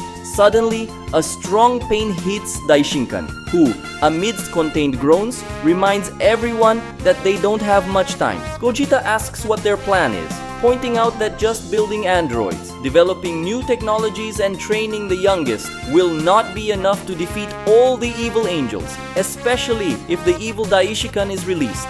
You're right, Daishinkan agrees, and then responds, "That's why our main goal is other, and we need your help for that, Gogeta." Gogeta asks what this goal is. "Our goal is to bring Vegito back," Daishinkan reveals, but warns, "However, some of us will probably die for these." The way Daishinkan says this gives Gogeta a shiver, and he wonders what kind of dangerous mission lies ahead now. A few hours later, in the dimension where time passes slower, all that exists is a large blank space, reminding Gogeta of the time chamber in Kami-sama Temple. In front of him are Bulla, Gohan, Beerus, and Champa. Unlike the Earth's time chamber in his reality, which is only capable of holding 2 people, this dimension can be used by up to 5 people. Another difference is that the time a person can spend in this place is unlimited. On the other hand, a day outside this dimension is not equivalent to 1 year inside it, but rather 2 months, a time much shorter than the 1 year per day in the Earth's time chamber. Looking over each of them, Gogeta decides how he will start. Bulla, stand in front of everyone. The Saiyan woman gets excited when she receives the call and promptly obeys, taking a few steps forward. Gogeta tells her that they are going to start and asks her to get ready. Bulla does so, raising her ki and lengthening her hair as she transforms into Super Saiyan 3. "How about that? My power has grown a lot, right?" she brags. However, Gogeta becomes enraged. Like a rocket, he shoots his body at Bulla, grabbing her neck tightly, pressing so hard that it causes a loud crack. Bulla is destabilized and suffocated, in shock by this attack containing such voracity. Bulla isn't the only one surprised by Gogeta's aggressive and angry attack. Everyone else feels the same. "Do you think this is a joke, girl?" Gogeta asks. "Don't waste our time. Use all your power at once," he orders, his hand wrapping around her throat tighter and tighter. Almost in desperation, Bulla quickly raises her ki sharply, releasing an aura of warm energy that pushes Gogeta away in an explosion of impact. Bulla now displays her new transformation, very different from the one she just used. "If you insist, I will start with my maximum power. This is my new transformation. I call it Super Saiyan 4. She takes her combat stance and warns, "Get ready, Gogeta, because I won't hold back." After telling Gogeta that she won't take it easy, Bulla starts off heading towards him while increasing the intensity of her ki, shouting a war cry. She is met with aggression, having her punch deflected and her face held by the older Saiyan, who throws her head against the ground with enough force to destroy it. Bulla is completely surprised by this, not expecting her blow to be avoided so easily and responded to with so much violence. Gogeta, not intending to give her time to recover, launches the Saiyan girl into the air and fires a small sphere of concentrated energy that Bulla manages to dodge at the last moment, to later see a majestic explosion happen above her, indicating that that attack, although simple in appearance, it had enough power to cause serious damage. She asks what Gogeta is doing and wonders if this is really training. Her response comes 1,000th of a second later, with Gogeta already moving in front of Vegito's daughter, punching her directly in the abdomen, causing a sharp pain that destabilizes Bulla. Then, he grabs her by the hair to throw her face straight against his knee, opening a crack in the Super Saiyan 4's forehead. Still holding her by hair, Gogeta throws her against the ground as if she were a rag doll. Beerus and Champa, seeing the way Bulla is being beaten by Gogeta, are scandalized as they have never seen him treat someone like that in training. Gohan, no matter how hard he tries to contain himself, makes his irritation evident. Even though he understands that this is training, he doesn't like seeing his sister treated this way. Bulla stands up again, projecting dozens of ki blasts at Gogeta, triggering multiple explosions. Everything is useless against the fusion warrior, who defended himself from everything with an energy shield that wasn't even scratched despite the woman's efforts used in those shots. Gogeta doesn't take long to give his answer, moving in the form of a flash to hit Bulla with an elbow in the stomach that makes her blood squirt out of her mouth. Bulla's movements are paralyzed by the pain, falling on her knees and vomiting blood. "You bastard, what do you think you're doing? You know I'm not as strong as you, so why are you attacking me like that?" Gogeta doesn't even finish listening. He grabs Bulla by the face, squeezing her jaw hard enough to crush her teeth inside the mouth. With one arm, he lifts the woman, taking her off the ground. Do you think you can make that kind of complaint to your enemies? In a battle, there is no mercy. They won't care about your limits. They will attack to kill. If you don't have the power to defend yourself, brutally, Gogeta crosses Bulla with his arm, shocking the others. "If you don't have the power to defend yourself, you will be killed," he concludes. Gogeta removes his arm from Bulla's body and lets her fall to the ground. In agony, the woman writhes. Gogeta points his hand at her, and from one moment to the next, Bulla is healed. With her body revitalized, she sits up, breathing uncontrollably because of the shock and pain she just felt. "Was that too much for you?" Gogeta asks teasingly. "If you want to give up, do it at once, so I don't waste my time." But it's the opposite. Bulla stands up, her expression serious as she faces Gogeta. She once again evokes her power, making her Super Saiyan 4 aura expand with even more intensity. Beerus and Champa immediately notice that her power has increased. Gohan explains that whenever a Saiyan is seriously injured in battle, returns stronger after recovering. Resilience is inherent in us. We were born to be warriors. Therefore, it is natural for us to overcome our limits. Seeing that Bulla hasn't given up, Gogeta asks if she's sure of what she's doing, as he intends to be harder and harder. His warning doesn't intimidate Vegito's daughter. She responds that to save her father and avenge her companions, she will do whatever is necessary. So be it! Gogeta prepares to continue. He remembers what he was told earlier about their next mission. "Our goal is to bring Vegito back," Daishinkan revealed in the conversation they had earlier in the planet's technological center. But then he warned, "However, some of us will probably die for this." The way Daishinkan said it gave Gogeta a shiver. He then asked what this mission will be. "As things stand now, we won't be able to defeat our enemies," Daishinkan admitted. He then elaborates on the situation. "Chamrus and you are powerful, but not powerful enough to deal with all the evil angels. By training the younger ones very well, we can even face the angels. However, not their father, who is extremely powerful. The only one capable of maintaining a fight against him is me, but that will not be possible, since I am using all my energy and vitality to maintain this ceiling. Even if I survive this, I won't be able to utilize my full power for a long period. In other words, even if you manage to defeat the other evil angels, you will not be able to defeat their leader, which means that our defeat is almost certain." Gogeta couldn't help but agree, given the incredible power that the evil Daishinkan demonstrated, proving to be far beyond his limits. He then asks how they can turn this situation around and have any chance of winning. Daishinkan responds that the only way is to have Vegito's help, as that gives them a few more options. "But Vegito is dead. How are we going to bring him back? And why did you say that some of us will die?" Gogeta asks, wanting to get straight to the point. Daishinkan explains that although Vegito was killed in the dimension that was sealed inside his body, neither Vegito's body nor soul are inside him. In other words, for some reason, his body and soul were taken to another place. Gogeta asks if he knows what this place is. Daishinkan says yes. After a lot of searching, he managed to find out where Vegito is. His body and soul were taken to hell, and they are there now. Gogeta finds this a little curious, since Vegito was one of the good guys, so he shouldn't have gone to hell. Daishinkan explains that probably contact with the evil seed shortly before dying may have corrupted Vegito's soul, and that's why he ended up going to hell. If he was corrupted, that could be a big problem. Gogeta comments, worried. It might not even be a good idea to bring him back. Bulla and Gohan, who were listening to the conversation with the others, protest, not liking the suggestion of leaving their father dead. Daishinkan, on the other hand, does not dissuade Gogeta's reason, agreeing that it is indeed dangerous to bring Vegito back if his soul has been corrupted. But this is the only option he can think of, emphasizing that without Vegito's help, they cannot win. Gogeta asks how they can bring Vegito back.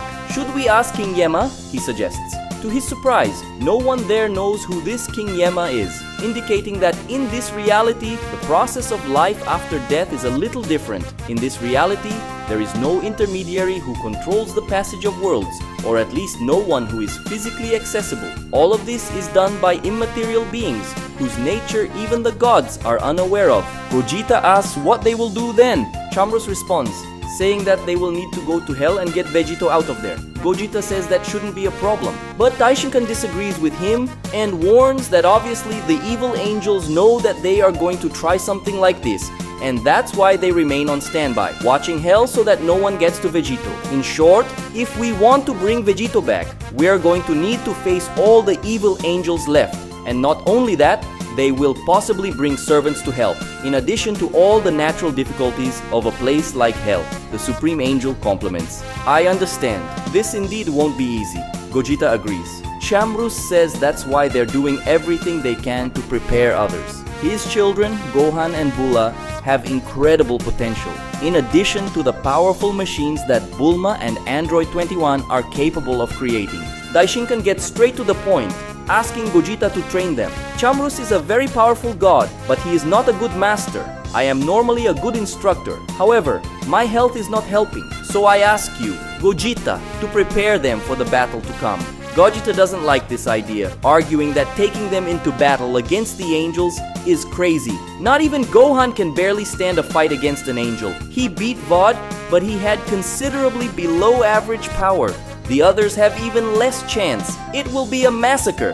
Beerus don't like hearing this and warn Gogeta not to underestimate them. Champa adds that they are the children of the great god of destruction and powerful blood runs through their veins. Bulla agrees with these two, saying that she also has powerful blood running through her veins, Vegito's blood. Gohan argues that determination and training are all a Saiyan needs to overcome all limits, and Gogeta should know that. Gogeta sighs, irritated by the younger people's stubbornness. Chamrus admits that he also doesn't like the idea of exposing his children to a such risk, and that they are too young for a battle like this. If he had another choice, he would certainly do it differently. Daishinkan completes by arguing that if they don't try, everyone will die anyway, since the evil angels will not leave anyone unpunished. At least this way, there is some chance. Gogeta gives up and agrees to train them. But I will only do this under one condition.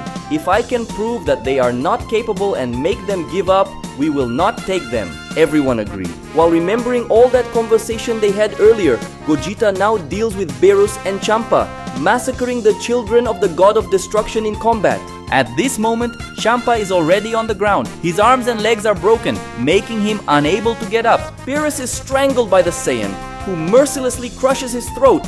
What the angels will do to you is much worse. Give up at once, Gogeta orders. Even in the midst of the violent suffocation he suffers, Beerus finds the strength to deny. I will fight alongside my father and prove that I will be the next god of destruction, he says, showing great firmness and determination despite his voice choking due to the lack of air. Angry, Gogeta throws Beerus hard against the ground and steps on his chest, putting so much weight on his foot that it crushes the young cat warrior's lungs and ribs. Give up! He screams. Beerus now doesn't even have the strength to speak. However, his answer comes in another form, the shooting of an energy wave that hits Gogeta at point-blank range. Unfortunately for Beerus, his weakened offense has no effect.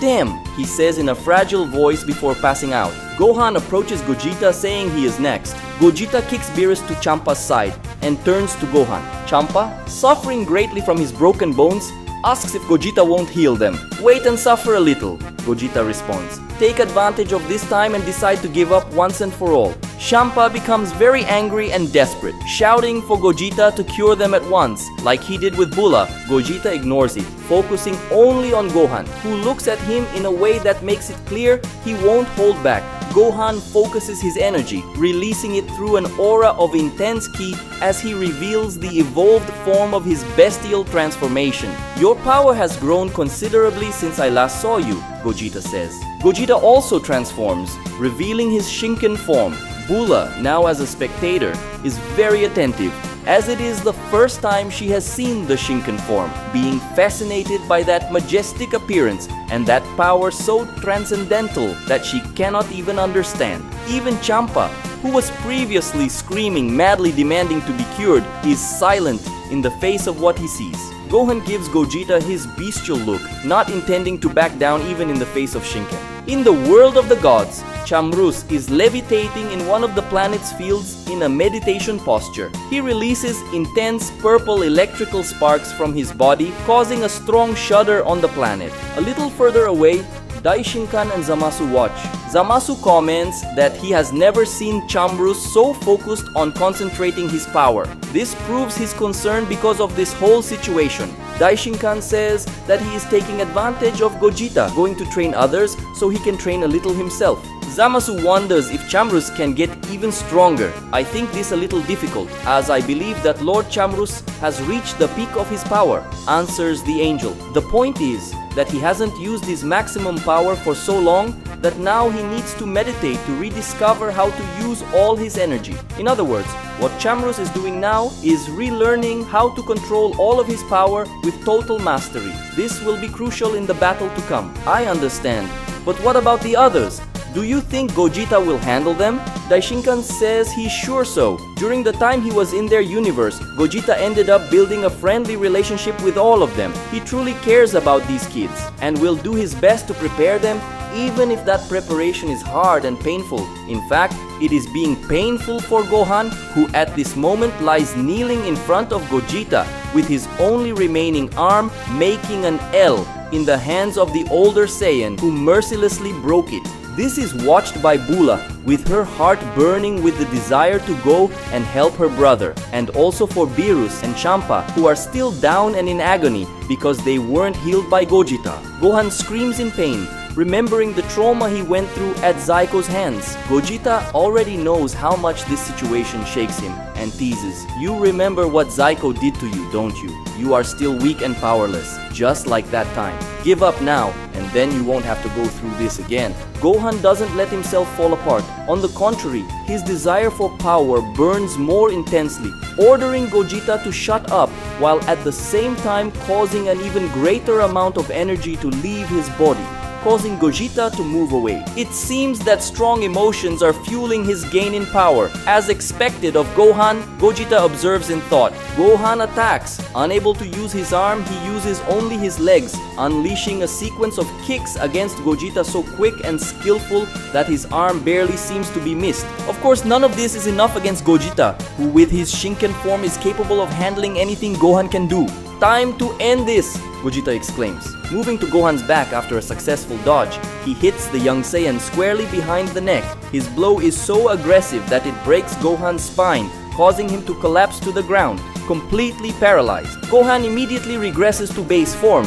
Bulla desperately flies to her brother, asking if Gogeta has gone crazy. His response is to return to his base form and kick the girl in the face as she kneels next to her brother. When Bulla asks what he's doing, Gogeta says he won't heal Gohan until a blow hits him.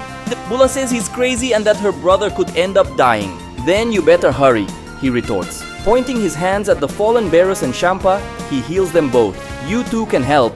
Bulla hurries to transform into Super Saiyan 4, releasing as much power as she can. Beerus and Champa also raise their ki, ready to give everything they have. Sometime later, Bulla, Champa, and Beerus are down. Their breaths were labored and their bodies were full of injuries. At their center is Gogeta, who shows no such tiredness. However, a shallow wound appears on the older Saiyan's cheek. "Well, you guys did it? Who would have thought?" Gogeta points his hand at Gohan, who was almost dead when he was finally healed. The relief he feels is simply indescribable.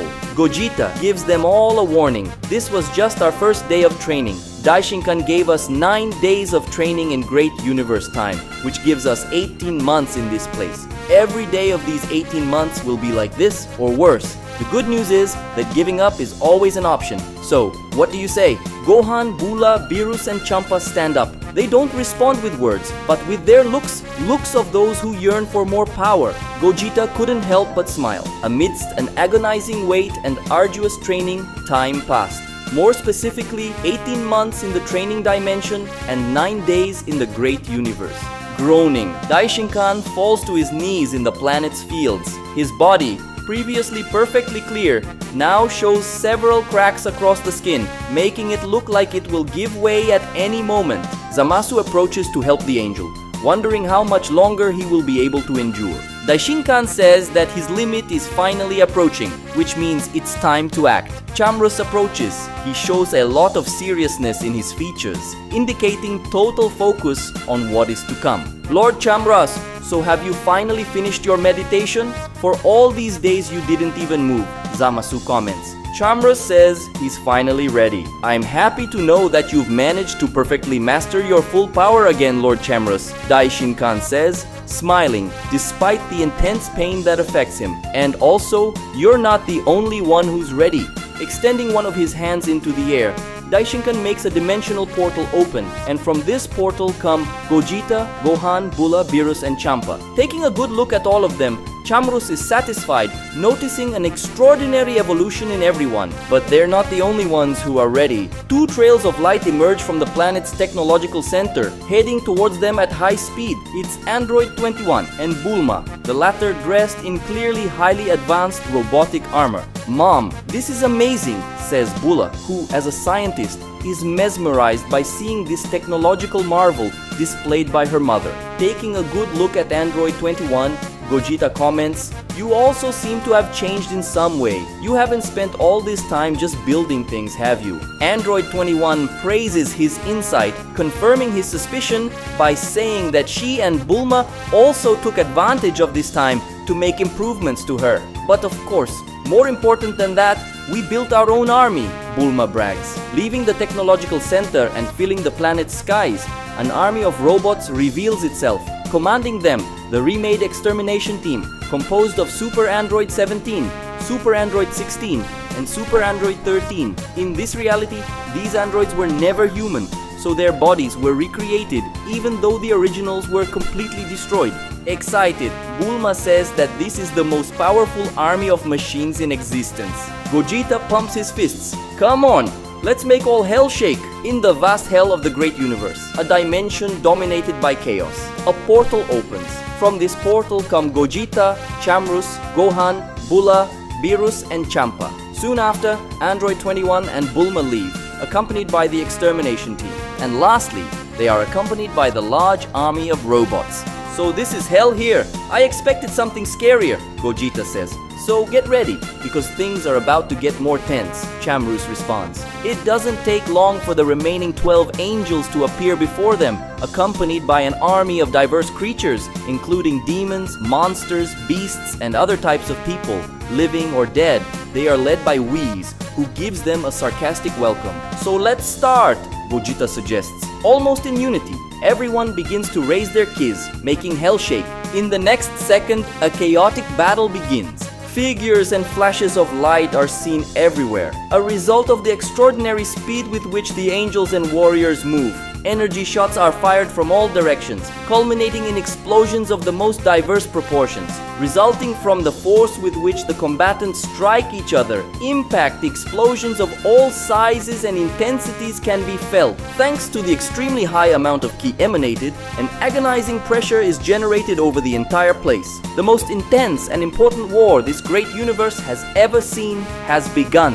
With Bulla, Bulma and Android 21 at the forefront, the robotic army advances against the army recruited by the angels. The robots and the angels' servants collide with great violence. Some robots end up destroyed with these impacts. In other cases, it is the angel servants who end up having their bodies torn apart by the machines. At the same time, thousands of disputes for survival begin. Both physical fights between the machines and the angel servants and distance confrontations using energy shots, projectiles, and missiles. Many of the servants recruited by the angels do not have enough power to damage the robots' resistant metallic bodies and are easily shot down. On the other hand, other more powerful evil soldiers manage to eliminate several robots. Bulla faces a team of enemy soldiers, using her excellent combat skills to knock them all out with reasonable ease. However, she doesn't see a giant monster approaching and ends up swallowed by its mouth. Fortunately, this is nothing for Vegito's daughter, who releases her energy in a way that explodes the beast from within, her golden hair revealing the Super Saiyan. Bulla sees a group of approaching enemy soldiers eliminated by a large energy blast right behind her. The shot came from his mother, Bulma, who used one of the many powerful weapons in her battle suit. Bulla soon reciprocates her mother's gesture of care, advancing against a monster that was coming from behind her with a flying attack that pushes the creature away, already dead from the impact of the blow. It doesn't take a second for another enemy group to approach, this time surrounding the two. Bulla and Bulma stand back to back, firing multiple shots at enemies and eliminating them by one hit. A stronger warrior fires a big wave of energy large enough to swallow them both. Bulla quickly prepares to deal with it. However, Bulma is faster, activating a protective shield that surrounds the two to defend them from the shot. "Mom, this suit is amazing," Bulla praises. "Of course it is. It's my masterpiece," Bulma brags. Angry, the soldier who attacked them prepares to use even more power, but before doing so, he is blown up by an attack from Android 21. Soon after, the android is hit by a sword blow that goes through her back and chest. A blow that would be fatal for many people, but not for Android 21, who only turns her head towards the enemy and explodes his head with an energy attack at close range. More soldiers approach. Android 21 removes the dead enemy's sword from her body and, stretching out her arm, attacks those who approach like a slashing whip, slicing multiple enemies in a fraction of seconds. Amidst the hordes of robots and angelic soldiers, 4 flashes of light move in such a way as to destroy all those in their path as they exchange blows and discharges of energy. When they finally stop, it turns out that they are Gogeta and 3 other evil angels. These angels are Kusu, Juso, and Kacha. Gogeta, even in his Shinken form, is panting and shows some slight injuries. Kusu gives him a smile and a teasing line. "What's the matter, Gogeta? Are you having difficulties?" He receives this provocation with good humor. "Well, I expected that fighting 3 angels wouldn't be easy." Kusu asks why Gogeta doesn't spare them the trouble and gives up once and for all to die. "No thanks. I'd rather eliminate you guys and do what I have to do." He refuses while showing his combat stance. The angels Juso and Kacha stand in front of Kusu, saying that they will fight for now. She agrees. "Do as you wish. The result will be the same in the end," says the Saiyan, his confidence bordering on arrogance. Next to a cluster of angel soldiers and machines, 3 white energy lasers and a purple energy globe collide and ignite a gigantic explosion that takes thousands of soldiers with it at once. Those responsible for this were the god of destruction Chamrus and the angels Sour, Mojito, and Margarita. Margarita, alongside her 2 brothers, says that it is incredible that Chamrus was able to rival in destructive power against a combined attack from the 3. He smiles when he hears this. "Who do you think I am? I am the one who, for millions of years, has been trained by the great Daishinkan. You can be sure that I will surprise you in many ways." The Hakaishin sees 2 more angels approaching behind him, Martinu and Kukatail.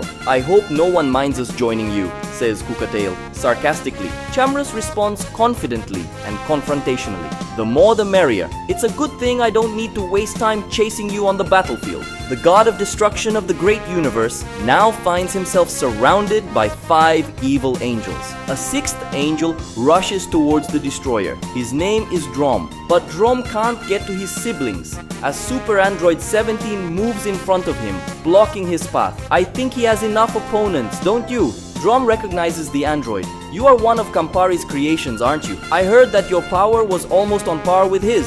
"That guy was another version of me, and unfortunately for you, I'm a little more powerful," 17 adds. Drom prepares to fight, saying this will be interesting. Another angel who stands in front of two machines that were originally Campari's creations is Wynek. As far as I know, you weren't my brother's strongest androids. Do you think you can beat me? The evil angel questions, a little indignant. Super Android 16 states that they are not the same as before. Super 13 reaffirms, warning that he better not underestimate them, even though he is an angel. Amidst the frantic fights, Beerus and Champa are approached by Whis, who stares at the pair of brothers with an evil smile. The children of the god of destruction, this will be interesting. Beerus and Champa remain focused, not intending to chicken out. Gohan intends to go and help the two younger ones. However, someone approaches him from behind attempting a deadly blow, which the Saiyan skillfully dodges and immediately retaliates, making whoever attacked him need to retreat to avoid suffering the blow. Looks like we have a cunning fox here, the Saiyan comments. The cunning fox is Rum, who forces an innocent smile, falsely apologizing for it. From the world of the gods, Daishinkan watches everything that happens through his magic. He is being accompanied by Zamasu. Both are very tense, anxious about the outcome of this battle that has just begun.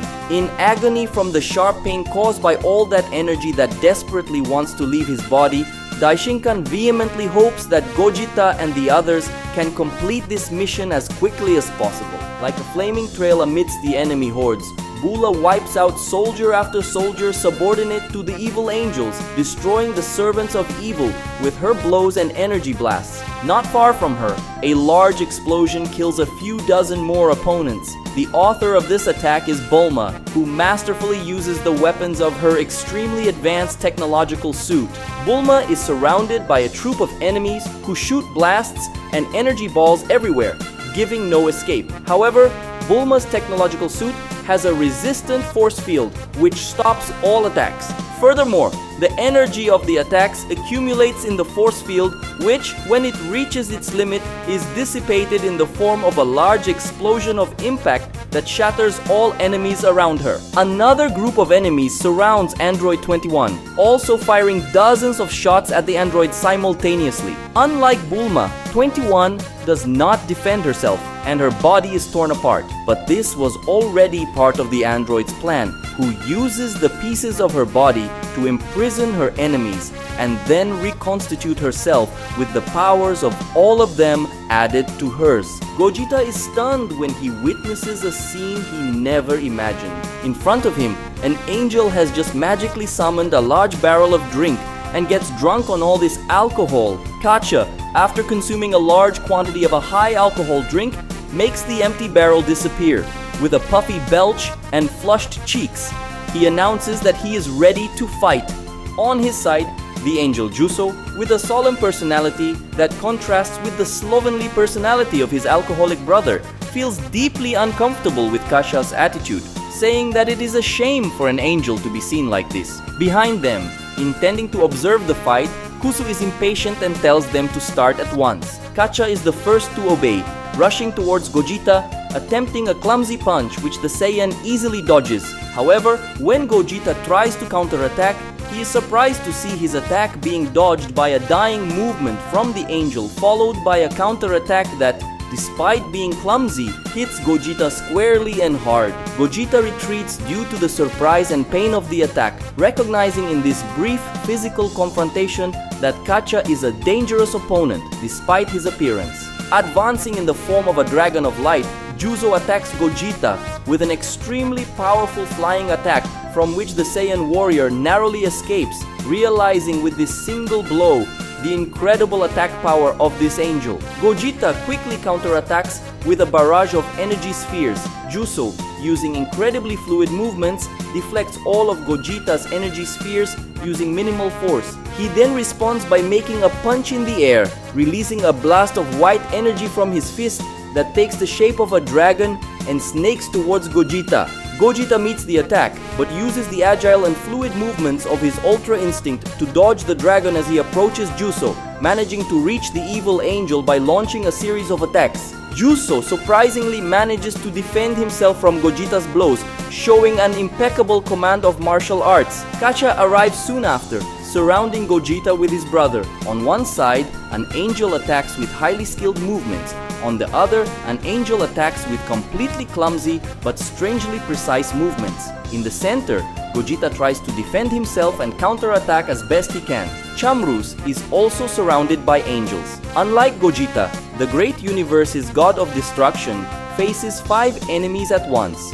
Kukatail, Margarita, Martinu, Mojito, and Sour attack the God of Destruction with full vigor, using their angelic abilities and numerical advantage to land powerful and precise blows on the Hakaishin. Chamrus manages to stay in combat thanks to his great resilience and resistance, also showing great power. Chamrus is hit by a hard blow from Kukatail, which is immediately responded to by an even stronger blow that pushes the angel away.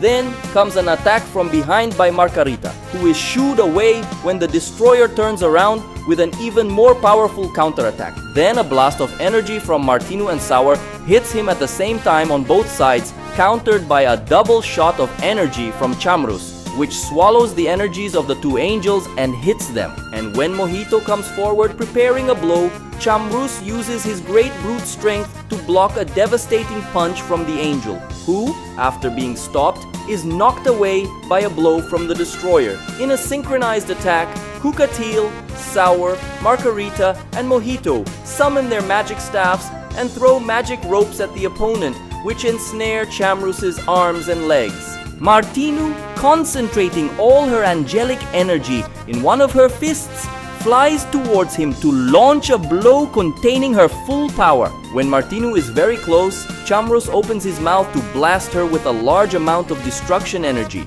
powerful enough to eliminate any angel. The problem is that Martinu was already expecting something like this, and the one that came in front of the destroyer was just a mirage. The real Martinu comes from behind, about to land that killing blow. But Chamrus is aware of the sagacity of angels, and already expecting something like this, he uses his incredible control of the power of destruction to form a shield of destruction energy on his back, a technique called Hakai Shield. When Martinu launches her attack, her angelic energy clashes with all its might against the energy shield of destruction, culminating in a massive explosion that hits her, Chamrus, and the other surrounding angels. The result is the total destruction of Martinu, and minor injuries to the other 4 angels who were a little further away. However, the result is not entirely positive for the God of Destruction, who, having received that explosion at close range, is reasonably injured despite having previously prepared himself to receive damage. One less. Despite his injuries and fatigue, Chamrus apparently celebrates with a smile, in contrast to the savage smile of the God of Destruction Chamrus. The angel Wynek emits a graceful smile as he dodges Super Android 16 and Super Android 13's attacks with equally graceful movements. Completely at odds with his brutish appearance, the evil angel uses fluid and smooth rhythmic movements, like those of a ballerina, to dodge the attacks of the androids, who deal with such movements with difficulty due to their robotic fighting styles. Amid agile and delicate turns, Wynek moves his body in a way that avoids and deflects the blows of 16 and 13, also using these same turns to generate powerful counterattacks that, with each hit, damage more and more the bodies of the attacker's androids. Super Android 13 fires several energy spheres at Wynek. Spinning like a top, the angel counters the shots with powerful kicks that return energy against Super 13, who deflects some shots, dodges others, but is hit by many. Super Android 16 discharges multiple waves of energy towards the angel, who moves beautifully to dodge while mocking the android's predictable and robotic attacks. Together, Beerus and Champa launch energy waves at Whis. The angel meets their joint attack without much concern, forcing the energies of the 2 brothers with his body and reaching them, grabbing their faces and hitting their heads, stunning them, and then throwing both against the ground. Even just receiving these few attacks from Whis, Beerus and Champa are already considerably injured. Whis says he's a little disappointed with them, admitting that he expected a little more from the children of the great God of Destruction Chamrus. Beerus and Champa feel their pride hurt by this and say that Whis hasn't seen anything yet. Beerus tells Champa that there's no point in holding back fighting an angel, so they should use full power. Champa is a little reluctant, remembering that Gogeta said they couldn't use that power for a long time. Beerus says he remembers it very well, but either they use it or they'll be killed in an instant. Having no other option, Champa ends up agreeing. Beerus and Champa then begin to evoke all the energy they have, causing a dense aura of destructive power to emanate from their bodies that causes everything around to be destroyed. Whis notes that they can also use the power of a god of destruction and admits that this made him a little more interested. Now Beerus and Champa, in addition to displaying the aura of destruction around them, show a new transformation. The young warriors promise that, for their father's honor, Whis will be utterly destroyed. Gohan and Rum cross the skies of hell at great speed while firing multiple energy blasts at each other. Rum, no matter how hard she tries, finds herself at a disadvantage in the face of the Saiyan's bestial power, who shows an attack capacity that she cannot deal with very well despite using her angelic abilities. Reaching Rum with his blows, Gohan punishes her mercilessly, hitting the angel all over her body and making her suffer with each attack received. Rum finds an opening to retreat, breathing heavily, showing injuries all over her body. She says that Gohan is definitely not the same one who faced Vod and Zyko. He agrees with her, saying that recently he went through the hardest training of his life, and all the suffering he went through at Gogeta's hands forged a new warrior. Rum admits that she can't beat him with raw power alone. However, she smiles. Why that smile? Do you intend to bluff? Gohan asks. But she says she's not bluffing and that he's underestimating the fact that an angel's powers can go far beyond simple brute strength. Rum summons her staff and quickly heals from all injuries. Are you referring to the ability to heal yourself? Don't worry, in my next attack I will kill you before you have the chance to do so, the Saiyan says. Rum, maintaining a confrontational smile, responds that she is not just referring to this power. Do you know what my nickname is among my sibling angels? She asks. Gohan says he doesn't know and he doesn't care. At that moment, Rum is consumed by a strong energy that radiates in the form of a blinding light. And when this strong light is dissipated, it reveals a truly surprising shape. I am known as the Angel of Beauty and Doom, she informs him, a teasing smile on her face and provocative clothes showing off a sexy body. Gohan's eyes remain wide open as he stares at his opponent, unable to avoid looking at her, as if he were hypnotized. Rum goes on the attack. Gohan quickly reacts by pointing his hand at her with the intention of launching a strong energy attack. However, to his shock, his energy simply does not leave his body. Gohan takes Rum's hit hard, wondering what the hell is happening to him. Gogeta, surrounded by Juso and Kacha, being attacked all the time, feels the pressure increasing. Despite the difference in fighting style, both are incredibly dangerous in their own way. He needs to think quickly to get out of this unfavorable situation. His eyes shine with determination as he channels his ki to the maximum, forming an intense aura around him. With a powerful scream, Gogeta releases a blast of energy, forcing Juso and Kacha to retreat momentarily. Taking advantage of the gap, he launches himself against Juso, using a series of quick and precise attacks. The problem is that Juso reacts with equal precision, using impeccable technique to deal with Gogeta's blows. Among all the sons of Daishinkan, I am the one who has mastered martial arts best. You will not defeat me using just any fighting technique, Gogeta, Juso says, confident of his abilities.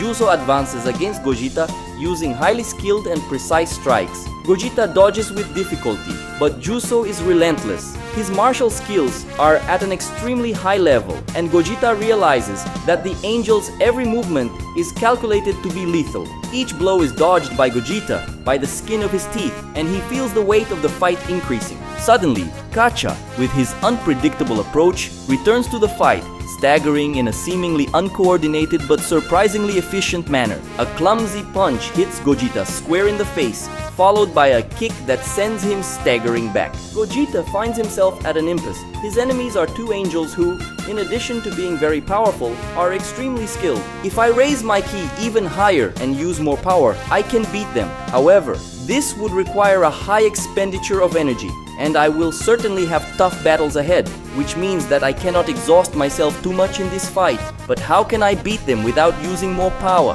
In the midst of so many questions asked by himself, Gogeta finally has an idea. He smiles and tells the two angels that he already knows what to do. Gogeta inhales deeply and then releases all the air while taking a peculiar combat stance. When Juso comes to attack, Gogeta skillfully defends his blow with a different technique than the ones he used before, and then counterattacks with a palm strike. Juso dodges the blow by millimeters. However, strangely, he is hit by a great energetic force that not only crushes his muscles, but also seems to penetrate even his internal organs. After that, another attack from Gogeta comes. This is directly blocked by the angel's arms. However, once again a current of strength and energy passes through his muscles and reaches beyond the angel's bones, who is pushed by the impact force of the blow. Juso asks what's going on and why Gogeta's attacks are hurting him deeply without even hitting. This is the Hyuga Taijutsu style, Gogeta responds. It's a very special style of combat that I had the opportunity to learn in the last reality I was in. At a time when Goku used his extremely evolved telepathy through Shinken to transmit a speech from the angel Konyak to everyone's minds, he also had access to the memories of all those people. Since Son Goku is part of me, I also have access to those memories. Juso has already realized what Gogeta is getting at and wonders if he is trying to say that Goku learned the skills of all those people whose minds he had access to. Gogeta replies that no, Goku couldn't learn the skills of all those people because his Shinken isn't developed to that point. However, due to the enhanced Shinken resulting from fusion, he is able to utilize those skills. In other words, you might be the most skilled martial artist among the evil angels, but unfortunately for you, I have techniques you never dreamed of seeing. Kasha arrives inadvertently, attacking with his clumsy and unpredictable movements. However, to the evil angel's surprise, Gogeta quickly changes the way he moves, presenting equally drunken movements to dodge the angel's blows and retaliate with equal unpredictability. I also learned a similar technique from a guy I met there, Gogeta warns, irritating the angel duo. Kusu, who so far only watches his fight, observes these new revelations from Gogeta with concern, concluding that he is now more unpredictable than ever. With his body spilling sweat and blood, the god of destruction of the great universe continues his fierce combat against the quartet of angels that confront him. Tense muscles and heavy breathing betray Chamrus's physical exhaustion. In contrast, his uncompromising expression shows a steely determination to continue fighting. Sour, with his blinding speed, launches himself at him, throwing punches and kicks that Chamrus can barely keep up with. Each blow seems faster and heavier than the last, forcing him to maintain a constant defense and withstand each attack made by the evil enemy with difficulty. Kukatail, on the other hand, attacks from a distance with blast after blast of energy. His attacks are precise, targeting Chamrus's weak points while he is distracted by Sour. Margarita, with her grace and agility, attacks from the sides, taking advantage of any opening in Chamrus's defense. She uses her staff, which magically extends and retracts like a whip, targeting Chamrus at vital points and forcing him to constantly move. Mojito, with his brutal power, advances with devastating blows. His fists feel like hammers, each impact making the entire place shake. Chamrus feels the pressure increasing by the second, his willpower being tested to the limit. Chamrus gathers energy in his hands, forming a purple sphere. He throws the sphere towards Sour, but Margarita intercepts it with an energy shield. The resulting explosion was intense, although not enough to knock out any of his opponents. Sour takes advantage of the distraction and advances with even greater speed, punching Chamrus directly in the stomach, making him double over in pain. Kukatail launches a blast of energy directly at Chamrus's chest, knocking him backwards and slamming the destroyer into the ground. Before Chamrus can get up, Mojito is on him, raising a massive fist and bringing it down hard. Chamrus manages to roll to the side at the last second, avoiding the blow that left a crater in the ground where he had been moments before. By evoking his magical staff, Sour causes him to be overcome by a strong light, which is nothing more than the angel's very powerful energy, radiating in the form of a spear of pure power that takes his entire arm, transforming the angel's own limb into a weapon of massive piercing power. Having such attack power, Sour launches his final blow, seeking to take advantage of the difficulty Chamrus is experiencing in the fight. Seeing the enemies approach, Chambrus needs to prepare quickly, emanating his power with great intensity, accumulating as much strength as he can in his hands, which are now enveloped in his energy of destruction. The powerful Hakaishin simply grabs Sour's energy spear. The speed and devastating force with which the angel attacks carries them both millions of light years across the infernal ground, leaving a trail of astronomical proportions in that gigantic dimension. However, the effort was worth it. Despite his hands being soaked in blood and his chest having been moderately pierced, Chambrus managed to stop Sour's attack in time to avoid being killed. Sour is shocked, saying that it's impossible for Chambrus to have stopped his most powerful attack with just his bare hands. Chambrus says the only thing impossible is for Sour to survive from now on. Using colossal strength, the god of destruction breaks Sour's energetic spear, tearing off part of the evil angel's arm with pure brute force to brutally pierce his chest with his own limb. Having his chest, lungs, heart, spine, and back shattered, Sour becomes inert. Chambrus then finishes the evil angel off with a Hakai that makes his entire body disappear. Another angel is dead. However, this feat required a great effort from the god of destruction, who falls to his knees due to exhaustion. Upon reaching him, Kukatail, Margarita, and Mojito are briefly stunned by the sudden loss of another sibling.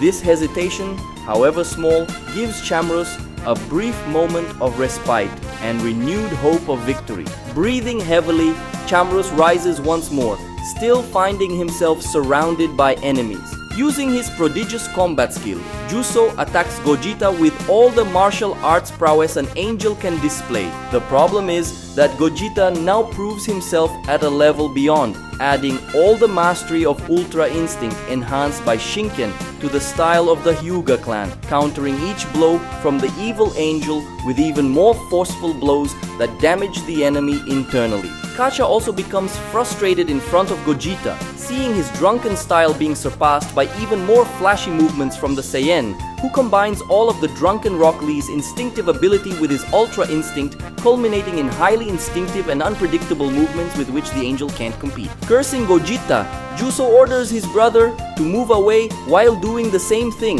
firing several light lasers at the Saiyan that close around Gogeta in the form of a rotating explosive tornado. Gogeta's defense is also a rotational movement, a spiral of energy generated from the frantic spinning of the Saiyan's body. 8 trigrams. Palm revolving heaven. Gogeta announces the name of the technique as soon as he finishes it in a successful save. He then takes a peculiar stance and pronounces the name of his next attack. 8 trigrams, 64 million palms, elevating the Hyuga clan's technique to levels far beyond. Gogeta reaches Juso at a high speed to the point that the angel is unable to retreat to deliver an absolutely absurd number of blows. With his fists moving many times faster than light, Gogeta launches an incredible 64 million blows against the evil angel, who is shot by every attack without being able to offer any reaction. Juso has his skin, muscles, bones, and internal organs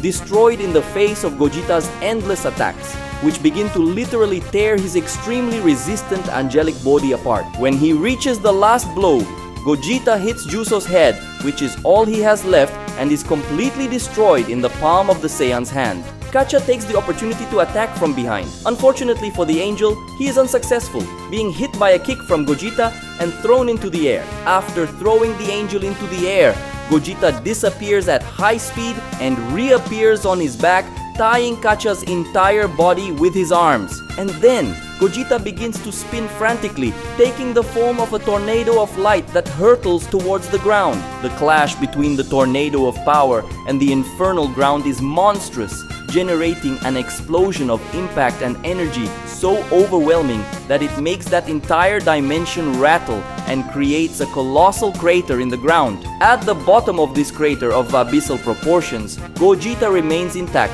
while Kacha no longer has the entire upper part of his body, which gave way upon impact. Gogeta now looks up, seeing the third angel who was ready to face him descend into this crater. "Finally, you got tired of watching and came," he says to Kusu. Kusu concentrates her evil power, which explodes and gives her a new appearance, showing the true evil side of that fragile and innocent-looking angel. And not only that, the power that Kusu exudes now is truly terrifying, more than that of any other angel Gogeta has met so far. "So this is your true face. I already imagined that behind this harmless appearance, a real monster was hidden." Gogeta comments and takes his combat stance, not hiding his tension. Kusu tells Gogeta to prepare, because now he will face Daishinkan's eldest daughter. With the release of the true nature of Daishinkan's first daughter, this evil energy reaches the deepest layer of hell, where a being containing even more diabolical power currently resides, dormant.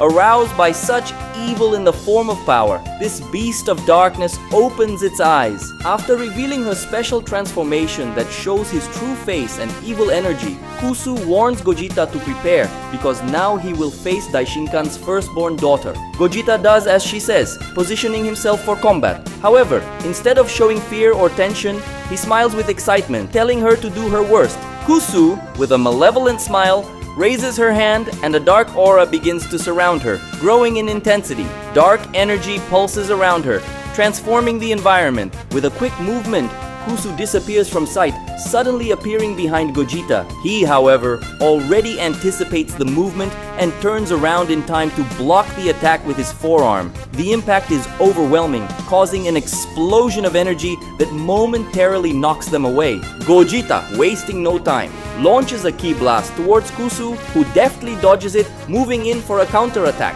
She strikes with a sequence of quick kicks and punches, each one packed with devastating force. Gogeta defends himself with agility, countering some of the blows and dodging others. The battle unfolds at breakneck speed. Gogeta, in one fluid movement, manages to grab Kusu's arm during one of her attacks, pulling her in for a direct blow to the abdomen. Kusu gasps in pain, but quickly regains her balance, spinning in the air and launching a sphere of black energy towards Gogeta. Gogeta crosses his arms, forming an energy shield to protect himself. The resulting explosion is enormous, creating a crater on the battlefield. Then, they both move forward at the same time, colliding in the center with a force that causes the ground to shake, and the dust that rose up around because of the explosion to dissipate. The exchange of blows resumes, and Gogeta immediately realizes that Kusu is indeed a level beyond the other angels he has faced so far. Kusu extends one of her arms, while wrapping it around a scythe of dark energy to attack the Saiyan with a sequence of cuts. To escape the fatal attacks, Gogeta makes his body turn into smoke at the exact moment the dark energy scythe hits him, as he saw Smoker do when he was in the reality of ninjas and pirates, and also as he saw the monster Hirudegarn do a while ago. After avoiding the worst attacks, Gogeta begins to fight back by forming a key sword in his hand to counter the scythe's attacks, thus starting a duel of blades against Kusu. Surprisingly, Gogeta wields the sword like a true master swordsman, catching Kusu off guard with all this mastery and managing to land some shallow cuts, which are only not worse thanks to the angel's dodging skills. Seeing her disadvantage in this type of confrontation, Kusu moves away while covering her recoil by firing multiple spheres of energy at Gogeta, who deftly deflects them all with his sword. Annoyed, Kusu undoes her scythe and asks how he can be so skilled in wielding swords if until today she only knew of him fighting using his fists. Gogeta says that Goku and Vegeta had the opportunity to meet good swordsmen recently, so he had access to their skills. Motivated by irritation, Kusu raises her evil ki even further. Gogeta decides to return to fighting with his fists and cancels the energy sword. Gohan is thrown back by the impact of Ram's attack, his body plowing through a series of rock formations before stabilizing in the air. He struggles to catch his breath, his eyes still fixed on his opponent. Her transformation seems to have an inexplicable effect on him, and he cannot understand why his body does not respond to his brain's attack commands. Rum slowly approaches, her presence exuding an irresistible aura. "Are you starting to understand, Gohan?" she asks. her voice filled with a mixture of sweetness and danger. My power is not just physical. As the Angel of Beauty and Doom, I possess the ability to influence the minds and emotions of my opponents. Gohan tries to shake his head to clear his thoughts, but the feeling of being hypnotized remains. Is this mind manipulation? He asks, confusion evident in his tone. Something like, Rom responds with an enigmatic smile. My appearance is not just for show. It is a weapon capable of destabilizing the concentration of my enemies, weakening them from the inside out. Gohan clenches his fists, trying to focus his energy again. He says no matter what trick Rom uses, he will win. Rom laughs softly, her laugh echoing across the skies of hell. She moves forward again, moving with an almost supernatural grace. This time, Gohan tries to block her attacks, but his movements are slow and uncoordinated, as if he is fighting a fog in his mind. Rom seizes the opportunity, delivering a series of quick, precise blows, each hitting a vital spot and causing intense pain. You can be strong, Gohan, Rom murmurs, her voice close to his ear as she hits him with a powerful knee. But brute strength isn't everything in a battle. Gohan struggles to his feet, his body aching and his mind in turmoil. He knows he needs to find a way to free himself from Rom's influence, but he can't think clearly. Bulla exchanges blows against a group of enemy soldiers when she sees her brother in trouble. This brief moment of distraction is enough for the angel soldiers to surround her and attempt a joint attack from all directions. Of course, this is nothing for Vegito's daughter, who disappears from where she is almost as fast as a teleport, leaving all opponents to hit nothing but air. She reappears above them with a globe of power that, when launched, crushes them all at once. After that, Bulla hurries to fly out of there. Gohan fights with all his might, however, Rom's influence over his mind continues to hinder his movements and thoughts. He is hit repeatedly by the angel's precise and cruel blows. This is about to change when a powerful beam of energy crosses the battlefield towards Rom, forcing the angel to quickly dodge and move away from Gohan. The person responsible for this was his half-sister, Bulla. Floating in the air, her aura shining brightly now revealing Super Saiyan 4. Bulla arrives at Gohan's side scolding him. After everything you've been through, would you really be defeated by a trick like that? Gohan feels embarrassed in a way and apologizes. As she approaches them, Rom shows some irritation, complaining about being interrupted. Bulla says that from now on, she will be Rom's opponent. Gohan disapproves, asking if she can fight an angel alone. Bulla says that Rom doesn't seem to be that powerful, excluding her weird ability. Gohan agrees, noting that Rom's overall power is not that much greater than Vod's power, who was the weakest among all the evil angels. Still, he insists that Bulla won't be able to defeat her alone. Bulla ends up giving in and agreeing. She then asks her brother, "Hey Gohan, go at once and look for someone who can help me in this fight." Gohan finally decides to do as she says and leaves in a hurry. Bulla moves forward to attack Rom, starting the confrontation. Already in the first exchanges of blows, the disadvantage of the Saiyan woman is noticeable. In another part of the battlefield, an uneven fight takes place between the angel Weinek and the two androids Super 16 and Super 13. Weinek's dancing movements, although bordering on the ridiculous, are perfectly effective compared to the robotic movements of the two androids, who have all their blows gently dodged or deflected amidst the angel's graceful spins. Such spins, while resulting in smooth dodges and defenses, also manifest themselves in powerful counterattacks propelled by the power acquired at the end of each turn performed in Weinek's true battle dance. Super Android 13 concentrates a huge amount of power in his hands in the form of an energy sphere that he throws with all his strength against Weinek. The angel's reaction comes with a spin followed by a kick that deflects the attack towards Super Android 16, who needs to use his arms to defend himself from the allied fire, being hit by a huge explosion. Weinek then counterattacks, spinning like a tornado of light towards Super Android 13, reaching the battle machine at a speed that makes it impossible for the robot to react, and finishing his spin with an extremely powerful kick that simply shatters the body of Super Android 13. As soon as the smoke that surrounded him after the explosion of the energy sphere launched by Super 13 dissipates, Super 16 already sees Weinek in front of him, finishing a spin ready to land a probably fatal kick. At the last moment, Gohan intervenes, arriving as fast as light in front of Super 16 to block Waynek's kick, thus stopping the Angel's attack and saving the android. With his attack thwarted, Waynek retreats. Super 16 asks why Gohan intervened. Gohan says that he will fight this angel from now on and asks Super 16 to help Bulla. You are a complete machine, therefore you have no human feelings, right?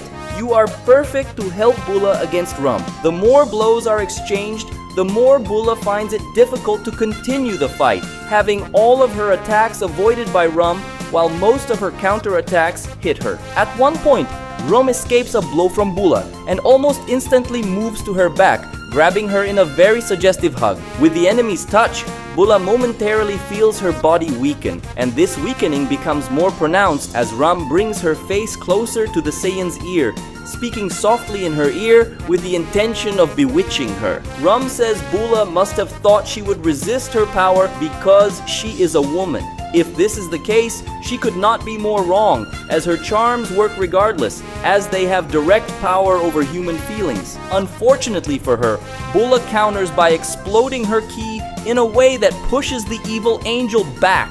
Rum asks how she is able to resist like this. Bulla explains that she is a scientist and has always preferred to adhere to logic and reason over feelings and pleasures.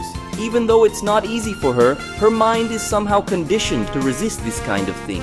Their conversation is interrupted when Rum notices a beam of light approaching from behind and she quickly dodges, letting the attack pass straight through. That ray of light was Super Android 16, who stops next to Bulla after being dribbled by Rum. Bulla is pleased to see the ally that Gohan sent, because as this android has no human feelings, it is the perfect resistance to the evil angel's enchantments. It doesn't matter if my enchantments work or not, I will crush both of you with my power, Rum threatens, making her irritation evident.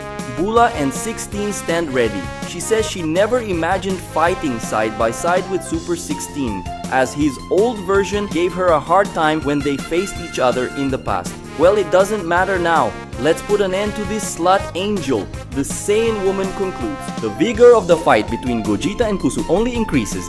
They move so fast that they are not visible to the eyes of even extremely powerful beings, leaving only traces of energy in their wake. The sound of the impacts of their blows reverberates across the battlefield like thunder in a raging storm. Kusu raises her power even further. Her hands glow with a dark, pulsating energy. She creates several energy spheres around herself and launches them towards Gogeta in a storm of attacks. Gogeta, without hesitation, begins to dodge the spheres with precise movements, using his speed to avoid each explosion. He responds with a series of attacks, launching ki blasts and charging with powerful punches and kicks. Kusu blocks and counterattacks with an impressive technique, creating a blade of energy that cuts through the air towards Gogeta. He narrowly avoids it, but the blade passes so close that it opens a superficial cut on his arm, quickly healed by the Shinken warrior. He crosses his arms in front of his chest, concentrating an immense amount of energy to launch a Big Bang Kamehameha. A huge wave of bright blue energy hurtles towards Kusu, who quickly raises her hands to create a barrier of black energy. The collision between the two energies creates a monumental explosion, lighting up the battlefield and throwing both combatants backwards. Kusu raises her arms to the sky, summoning a pillar of dark energy that descends upon her, revitalizing her strength and increasing her power. Infernal energy is food for a daughter of darkness like me, she says. It seems that your contact with evil is even greater than that of the other angels. Darkness indeed resides powerfully in your being, Gogeta comments, observing his enemy. The Saiyan crosses his arms and begins to concentrate his inner energy, radiating the luminous power of the Shinken, seeking to subdue the oppression of Kusu's ki with his own ki. Makarita launches multiple energy lasers in a coordinated attack. Chamras is forced to dodge and block with all his remaining strength, but he still can't avoid all the shots. Each blast of energy causes more damage to his already heavily damaged body, tearing his skin and clothes. Kukatail, seeing an opening, launches a combo attack. His hands light up with intense energy, and he fires a concentrated blast directly at Chamras's heart. The impact is crushing, causing the god of destruction to scream in pain and be pushed back. Mojito seizes the opportunity and charges forward with a roar, raising both fists and bringing them down with titanic force. Chamrus can barely raise his arms to block, and the impact throws him to the ground, creating a deep crater. Flying over the large hole and seeing its bottom, the angels see the god of destruction lying face down, motionless. They wonder if the destroyer has reached his limit yet. The answer is no. Despite the difficulties, Chamrus once again stands up. Mojito gets angry at this, complaining that even though he's being hit by such powerful attacks, this guy keeps getting up. Margarita is already showing signs of tiredness. On the other hand, she ends up letting out an admiring smile, stating that this guy is a tough nut to crack and truly worthy of the God of Destruction title. Kukatail emphasizes that, as admirable as this resistance is, it won't last much longer. In contrast to all his tiredness and injuries, Chamrus shouts at his enemies, telling them to bring it on because he's just getting started. At the same time that in one place on the battlefield, the God of Destruction proves his unbreakable determination before Mojito, Kukatail, and Margarita. In another place, his children do the same before Whis. Beerus and Champa, now covered by an intense aura of destructive power following the revelation of their new transformations, advance with a speed and strength never seen before in these two, impressing even Whis. Beerus appears first, firing a powerful blast of purple energy that pierces the air, while Champa, in an equally agile move, appears behind Whis, delivering a devastating blow. Whis dodges Beerus's blast with a slight movement and blocks Champa's punch with one hand. Beerus and Champa team up to attack simultaneously. Whis, in turn, dodges and counterattacks with stupendous speed. The brothers, in perfect harmony, manage to pressure the evil angel, alternating between physical attacks and blasts of destructive energy. Beerus concentrates energy into his hands, forming a sphere of pure destruction. Champa, realizing his brother's strategy, does the same. The two launch their spheres simultaneously, creating a huge explosion that makes the ground shake and the sky darken. Not expecting such intensity from these two's attack, Whis is momentarily enveloped by the destructive energy. The brothers waste no time and, in a synchronized movement, attack with a combination of blunt physical blows. Champa delivers a powerful punch to the abdomen, and Beerus simultaneously lands a kick to the ribs. Taking advantage of the moment, Beerus and Champa move away, still immersed in their auras of destruction, to channel all the power into their arms and discharge powerful energy torrents that hit the opponent, creating a whirlwind of destructive energy, resulting in an explosion of colossal scales. After giving their all in this offensive, the twins pant. Regardless, they are happy to have succeeded, or at least they thought they did. The brothers' expectations are frustrated when Whis emerges from the explosions without major damage, and the only side effect of all those attacks is a slight expression of surprise on the angel's face. Whis praises the duo, admitting that he didn't expect such young warriors to have so much power. The problem is that their opponent is him, and they are still a long way from offering him any risk. Whis adjusts his posture and with a quick movement appears between the two brothers, striking them with an almost imperceptible speed. Beerus and Champa are thrown back and sent to the floor. They get up with difficulty, unable to hide their tiredness and desolation. It doesn't take more than a few seconds for them to lose their transformations. Beerus notes that their time is up and laments. Champa starts to whine, saying that Whis is going to kill them this way. Beerus seems more resigned, saying that at least they did the best they could. Champa doesn't accept this and retorts saying that they still have something to do. Beerus don't like that at all. Going back in time a little, more precisely to the younger people's training period with Gogeta, in the dimension where time passes more slowly, Beerus and Champa just finished a training match with Gogeta. They are both very tired and injured, and Gogeta looks a little pensive and also satisfied. It was at this point in training that Beerus and Champa showed their new transformations for the first time, which surprised Gogeta positively. Those transformations you guys just used are incredible. The increase in power you had was extraordinary. Exalts the most experienced warrior. He then makes his comments and observations. The problem is that such an exponential increase in power wears your body down a lot. To control this well enough, to not have such a high energy cost, it will take some time. And you don't have that time until the fight to come. You need to avoid using these transformations, because once you transform, you will only last a short time in battle, and then you will no longer be able to fight. Use these new powers only when strictly necessary. Beerus and Champa are discouraged when they hear this and ask if there is another way for them to progress and last longer during the battle. Gogeta says there is a way, which is fusion. With this technique, you will add and multiply your powers to levels far beyond what you could achieve alone. You have similar power levels, in addition to being twin brothers. Therefore, you are compatible in many aspects. I see no reason why a very powerful fusion wouldn't result from you. Beerus and Champa don't really like the idea of merging. Gogeta insists on at least teaching them the technique in case it becomes necessary at some point. Returning to the present time, Champa says that this moment of need has arrived and they need to do this at once or they will die. Beerus, very grumpy, accepts. Champa raises his hands and uses his mental strength to lift a curtain of dust.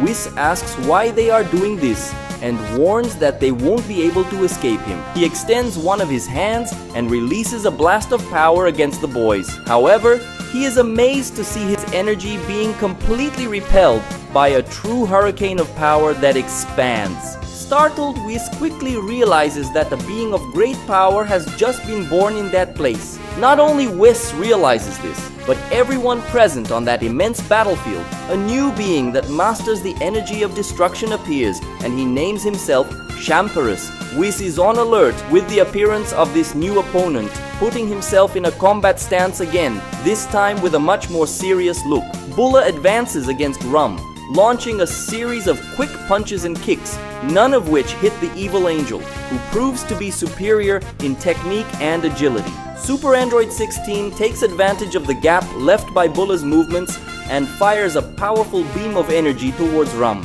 She dodges easily, however, 16 doesn't give up and continues forward with a strong punch. Rum stops the blow using only one hand. Bulla appears on the opposite side, throwing a punch energized with the Super Saiyan Force Flaming Ki. Rum also stops this blow, with a single squeeze causing the fiery energy to extinguish from the youngest warrior's fist. With a slight movement, she throws Bulla away, causing the Saiyan to collide violently with the ground. Super 16 makes a direct attack, his hands transforming into cannons that unleash a hail of explosions. Rum deftly avoids it, moving in a zigzag pattern to dodge each blast. Even so, some explosions graze her, causing slight burns to her angelic skin. She reaches Super 16, ready to land a powerful blow.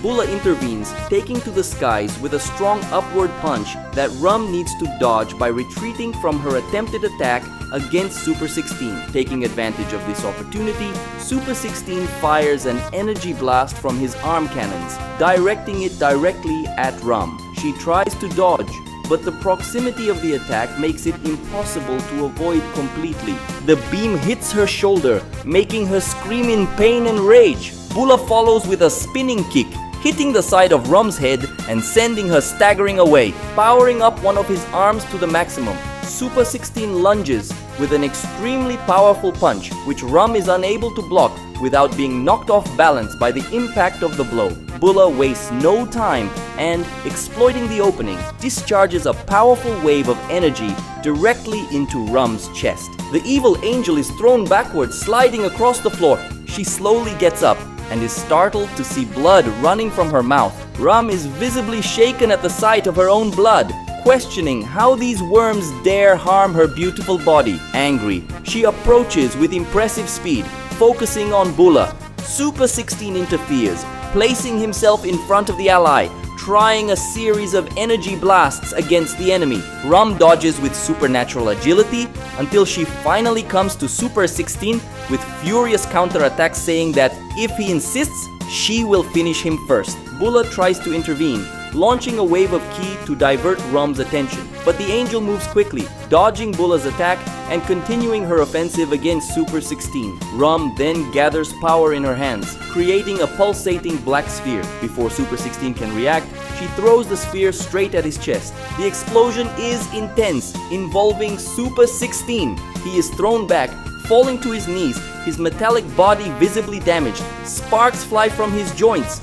Bulla shouts, running towards her ally. Before she can approach him, her path is blocked by a giant magical wall generated by Rum. "Not so fast," she says, with an angelic, cruel smile. Rum turns to deliver a final blow to Super Android 16, an intense discharge of energy propagated in the form of a wave of power that destroys Super 16's entire body without leaving any trace of his existence.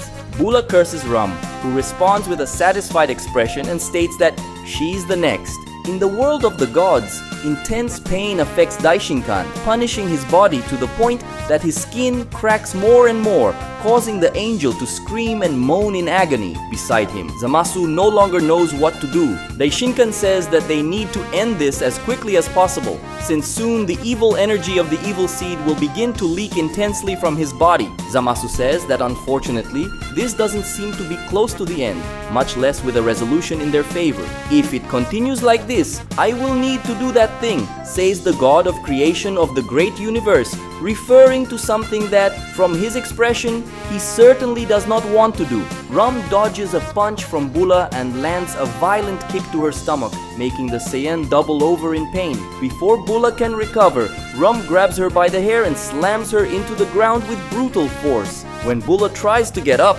Rum is already on her, targeting her with a sequence of fast and powerful punches that leave her stunned and bloody. "You're finished," proclaims Rum, pulling the Saiyan by her hair again and lifting her off the ground. The angel fires a blast of energy directly at Bulla's chest, throwing her backwards, lying on the ground, panting. Every breath is an effort, her body sore and covered in wounds. Rum slowly approaches, her eyes full of triumph. "You have nothing left. Give up." She extends her hand to her fallen enemy and, saying goodbye, executes the final attack. However, mysteriously, Rum's energy is defended by something, being bounced in other directions and not reaching the target. The person responsible for this was Bulma, who has just defended her daughter with an energy shield from her technological suit. "You're wrong," Bulma responds to Rum. "She still has her mother." Bulma points her hand and fires a large energy torrent at Rum, which is also defended with an energy shield created by the angel. Bulla despairs when she sees her mother there and screams at her to back down immediately, as she is not capable of dealing with an angel, even with this advanced suit. Bulma says she can never think of backing down when her daughter is about to be killed. "How touching," Rum says sarcastically. "But I will have no mercy. I will destroy both of you without hesitation." Bulma prepares for the clash.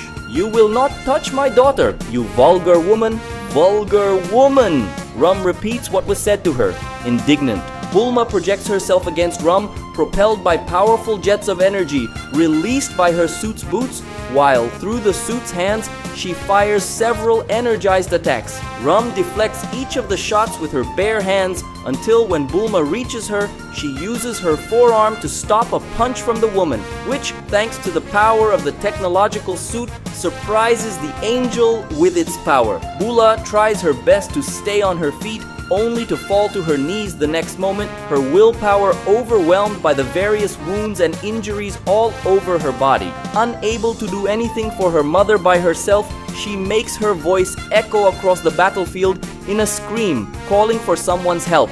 Bulla's cry reaches Gogeta's ears, who at that moment engages in an increasingly fervent fight against Kusu, their energies colliding in the air. The battlefield becomes a scene of pure destruction, with the ground shattering and the sky filling with energy blasts. The combat is at such a high level that time seems to slow down. At the same moment he hears Bulla's voice, Gogeta prepares to help. Unfortunately, Kusu also hears it and quickly summons her magic staff to form a large energy barrier around the two, which makes it impossible for Gogeta to teleport. "You will only get out of here if you defeat me," she says. This irritates Gogeta, who can do nothing but continue the fight, this time with an even greater urgency to win. Gohan also hears his half-sister's desperate plea. When he thinks about going to help, Weinek reminds him of their fight by frantically spinning towards him and trying a kick, which the beastly warrior dodges. After dodging, Gohan tries to go to Bulla and Bulma. Weinek doesn't allow it, moving at an almost instantaneous speed in front of him. "You interrupted me when I was going to destroy that android," so I will do the same with your rescue, says the angel. As Bulla struggles to react, her mother Bulma boldly charges at Rum, fueled by fierce persistence. Bulma's technological suit shines brightly, all its resources being used to confront the evil angel, pushing it to the limit. Bulma delivers a sequence of powerful energy blasts, each one skillfully blocked by Rum, who appears unfazed. Bulla watches with growing anguish. She knows her mother is risking everything to protect her and recognizes the immense power inequality between Bulma and Rum. Despite the disparity in strength, Bulma continues to fight with all her ingenuity. Gogeta raises his ki in a way that begins to overpower Kusu's, this time coercing Daishinkan's firstborn daughter to the point that she can barely react to his attacks. Gogeta's punches and kicks inevitably break through Kusu's guard, who now has limited movement thanks to the shield she made to trap him, and therefore has few options other than forcing herself to maintain a direct confrontation. The Shinken warrior, motivated to end this quickly, no longer worries about saving energy, attacking her entire body with punches of titanic power. Bulla once again shouts for her mother to back off. Bulma refuses. She highlights that she created this costume precisely so that weaker beings can face stronger beings. If she can't use this to protect her own daughter, then it means her work was worthless. Rum, in turn, seems to have no desire to prolong that. She takes advantage of a gap in Bulma's attack and launches a wave of dark energy that hits the technological suit with great power. Bulma tries to resist, using the suit's shields and defenses to protect herself. The efforts end up being futile, as Rum's attack level is disproportionate. The costume goes into disrepair. Tiny cracks appear in the armor, and systems gradually begin to fail. The heat of the fight between Gogeta and Kusu continues to increase, the Saiyan exerting increasing pressure on the evil angel. The battlefield is a scene of total destruction, with craters and flames resulting from its energy explosions. Explosions of impact with tremendous force are generated from the strong blows that Gogeta hits throughout Kusu's body, making her less and less able to defend herself thanks to the damage and injuries acquired exponentially. Gogeta, knowing he doesn't have much time to save Bulma, rushes to finish the fight, growing his strength even more. The time has come to end this, he announces, his eyes shining with tenacity. After gathering a vast collection of energy in one of his fists, the Saiyan focuses on a vital point to finally deliver his final punch, shattering Kusu's chest and back.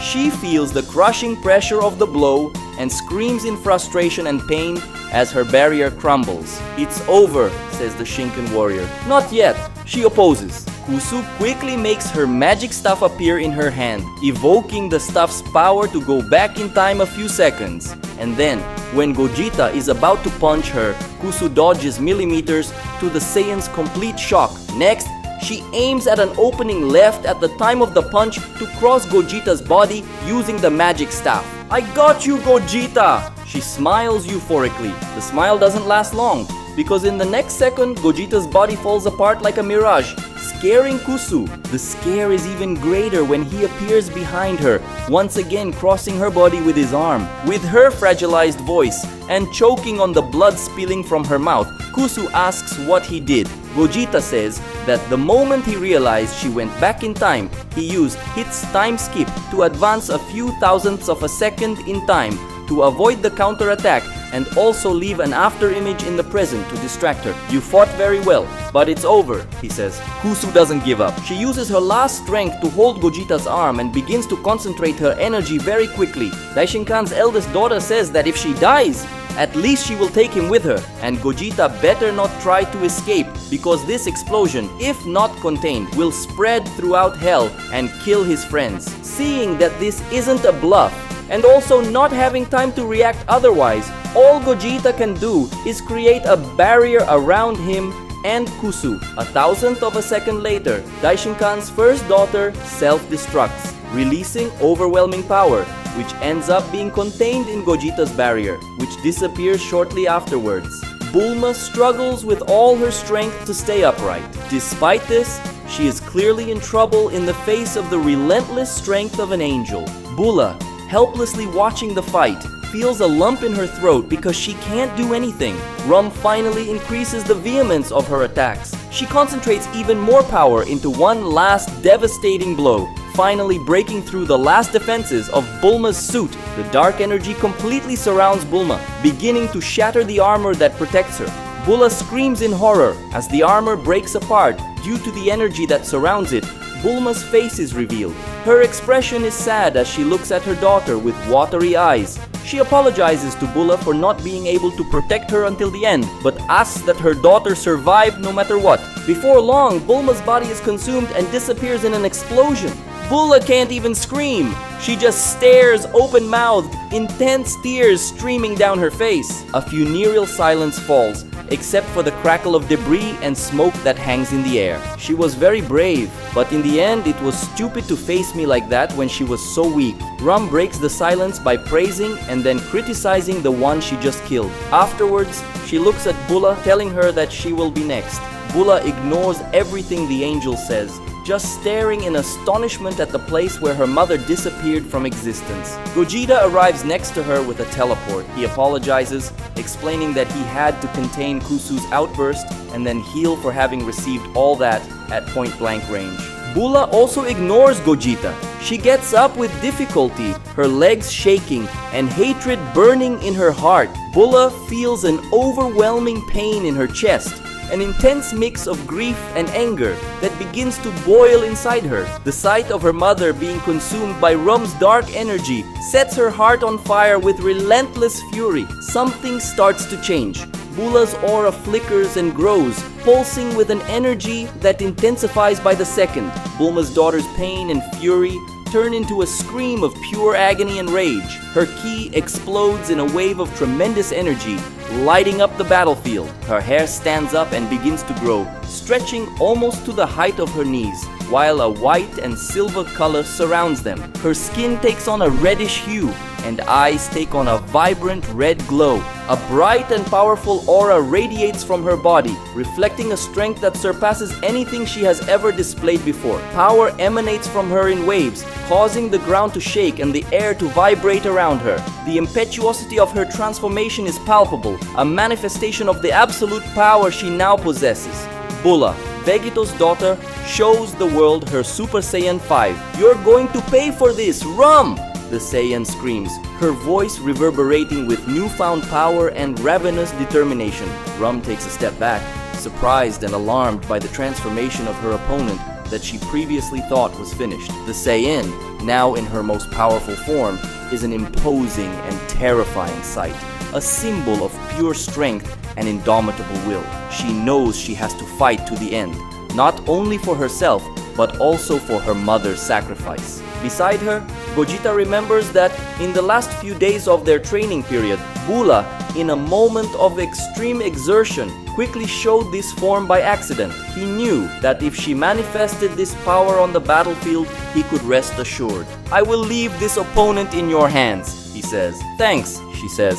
Gogeta realized that at this moment, with Bulla's power rising, the attention of someone living in the deepest zones of hell was drawn. He has fully awakened, the Shinken warrior comments aloud to himself. In the deepest layer of hell, he remains static, enveloped in a great evil aura. However, his attention is caught by the emergence of a great power that is familiar to him, the power of Bulla. The being consumed by darkness then takes flight, heading towards whatever catches his attention, with astronomical speed crossing the infernal layers. Against him comes Gogeta, who left the battlefield as soon as he noticed his complete awakening. Diving into the deepest abyss, Gogeta begins to descend at an astronomical speed into the deepest areas of hell, attracted by the pulsating evil energy that emanates from this place. At the same time, Vegito, attracted by the energy of Bulla Super Saiyan 5, ascends at the same speed to the most superficial areas of hell. The first descends in the form of a trail of clear and bright light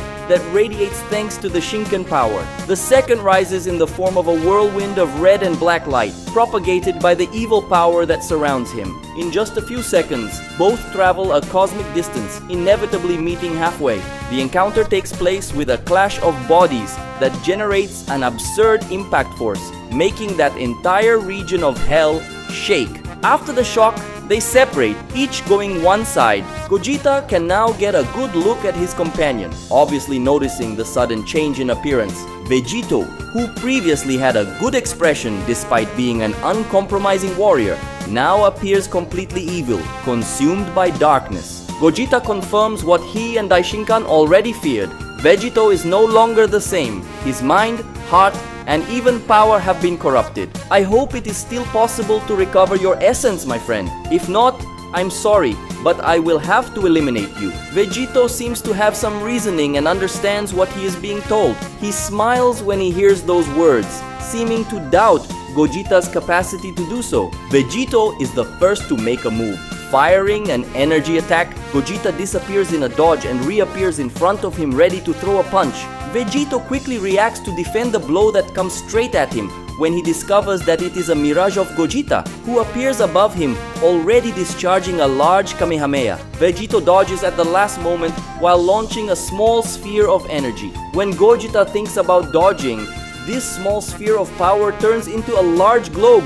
Gogeta holds back the attack with his hands, and at that moment, he feels something very bad travel through his body.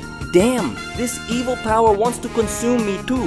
Gogeta immediately realizes that he needs to destroy this energy entirely, and girding himself with the power of destruction, shouts a powerful Hakai, strong enough to make the large globe of evil energy disappear in a magnificent explosion. Vegito doesn't stop there. Pointing his hands towards the opponent, he fires a barrage of power attacks. Some of these shots Gogeta repels by throwing energy balls charged with concentrated destructive power. However, the problem is that Gogeta can't counter all of them, so he needs to rely on Ultra Instinct's exceptional dodging skills to deal with those that come his way. Trying to take advantage of a possible gap in the enemy's movement, Vegito approaches to attempt physical blows, while Gogeta relies on the precise defenses granted by Ultra Instinct perfected by Shinken. To prevent himself from being affected by the evil aura of the other warrior, he maintains a layer of destructive energy around his body.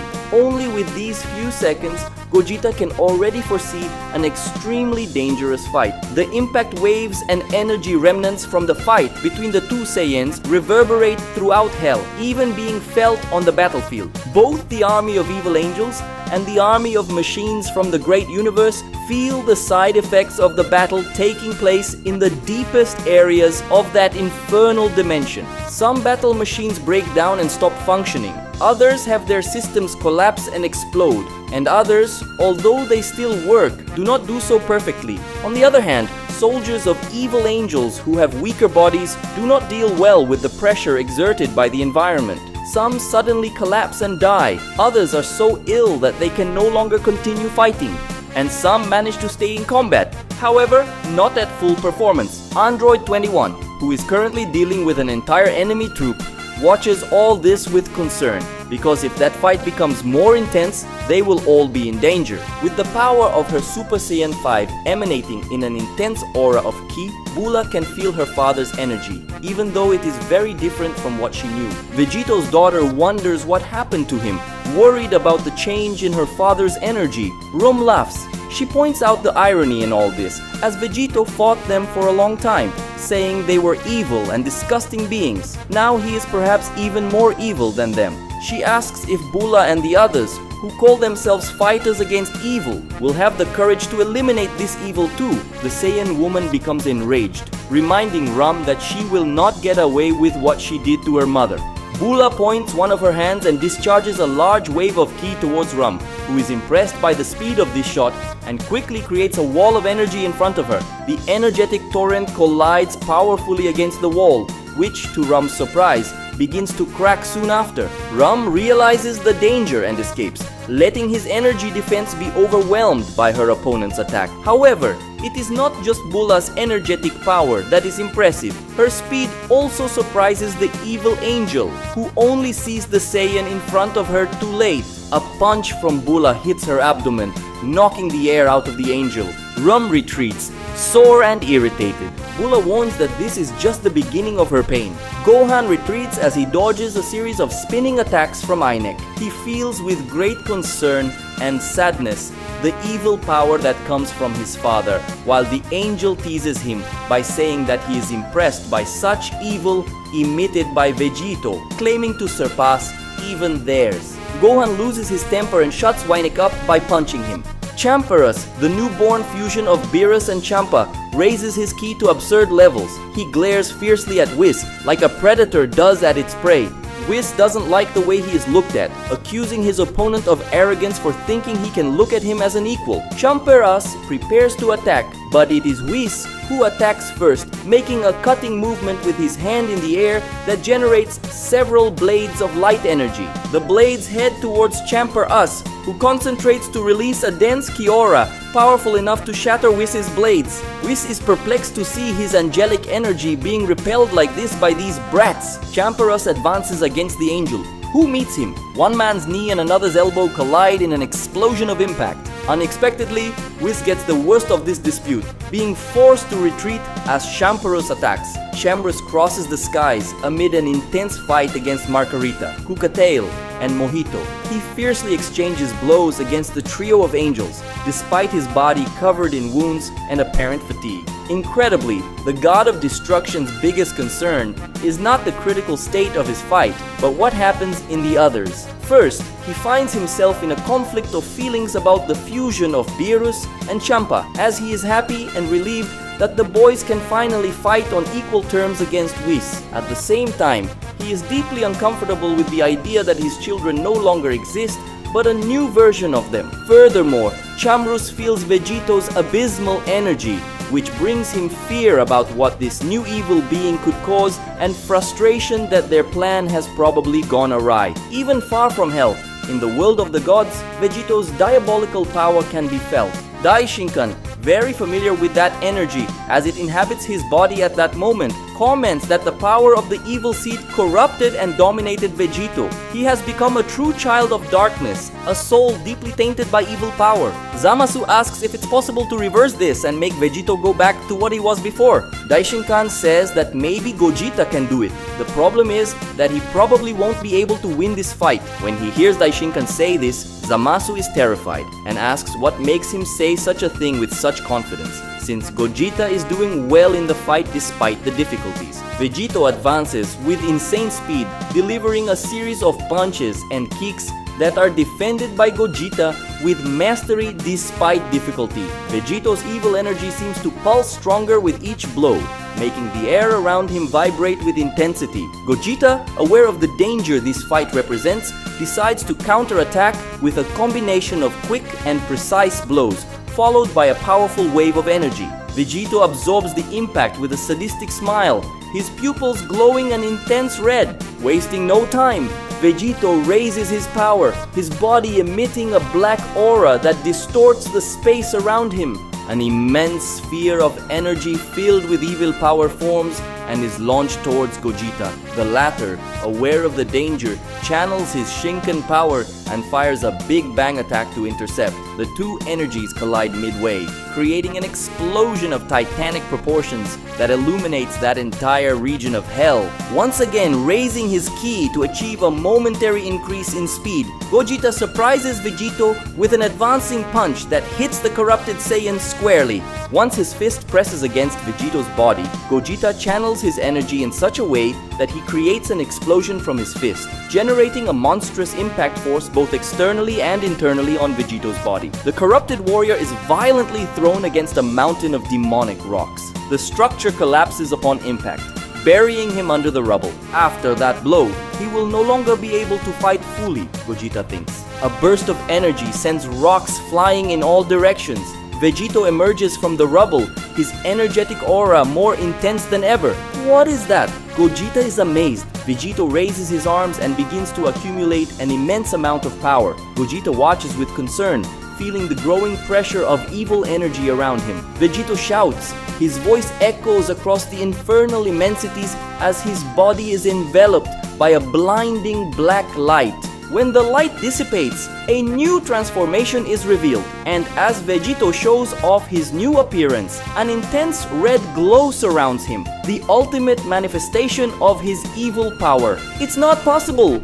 Wasn't he transformed before? Was that just his base power? Gogeta goes into shock. After shocking all of Hell and the great universe with his colossal evil power, Vegito smiles at Gogeta, confident and superb. Gogeta doesn't know how to react. He simply can't believe that Vegito still had a secret transformation, and that until now he was facing the corrupted Saiyan's base power. Gogeta wonders if he will be able to win, doubtful of his success. Without any anticipation, Vegito advances in an almost instantaneous movement, cutting Gogeta's body in half with a punch before the Shinken warrior can react. Only after his waist and legs have been separated from the rest of his body does Gogeta realize he has been hit.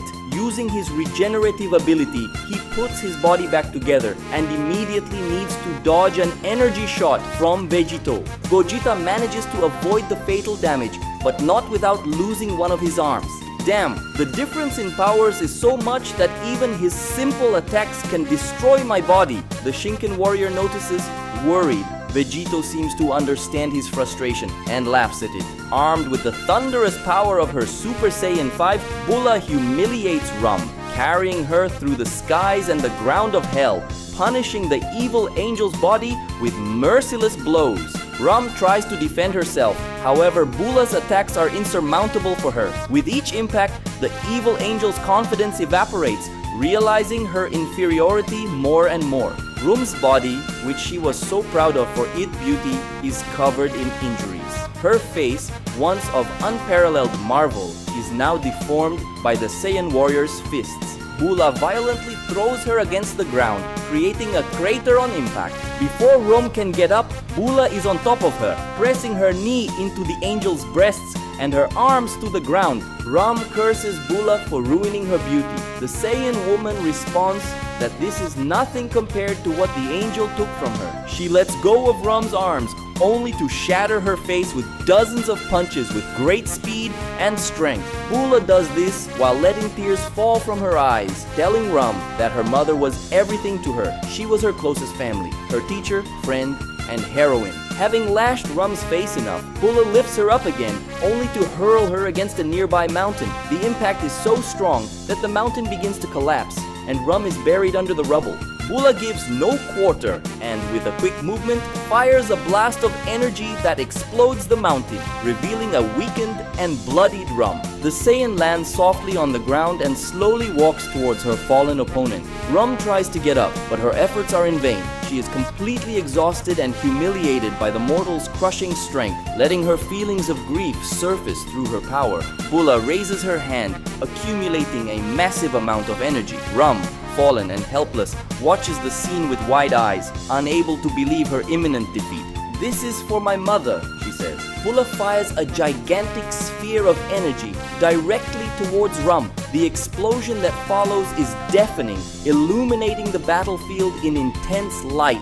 The impact creates a huge crater in the ground, raising a cloud of dust and debris. When the dust finally settles, Bulla watches the scene to make sure Rum has been completely annihilated. There is no sign of the evil angel, just the crater in the ground and the silence that indicates the end of the fight.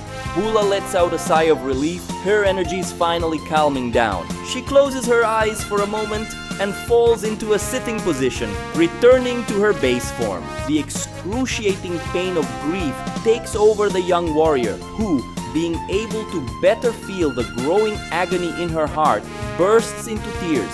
From a lofty region of the infernal sky to the peak of a great mountain, the angel drum falls, shattering the rocks as if they were styrofoam. This fall resulted from a blow from Super Android 17, who, to the angel's bewilderment, somehow surpassed him during the fight. Drom asks how Super 17 became so much stronger in this brief time of fighting, since at the beginning his advantage was clear. Super 17 says that his main ability is absorbing the energy coming from his opponent's attacks. He can absorb energy from both physical blows and key attacks, which makes his progression in battle even faster. Super 17 says that his first version was originally created by Campari with the intention of reaching the level of angels. Campari, at the time he created the first Super 17, still did not have enough technology and knowledge to build an android with such power. However, he found the solution to this problem through this energy absorption technology. Now, with the combination of Bulma and Android 21's intelligence,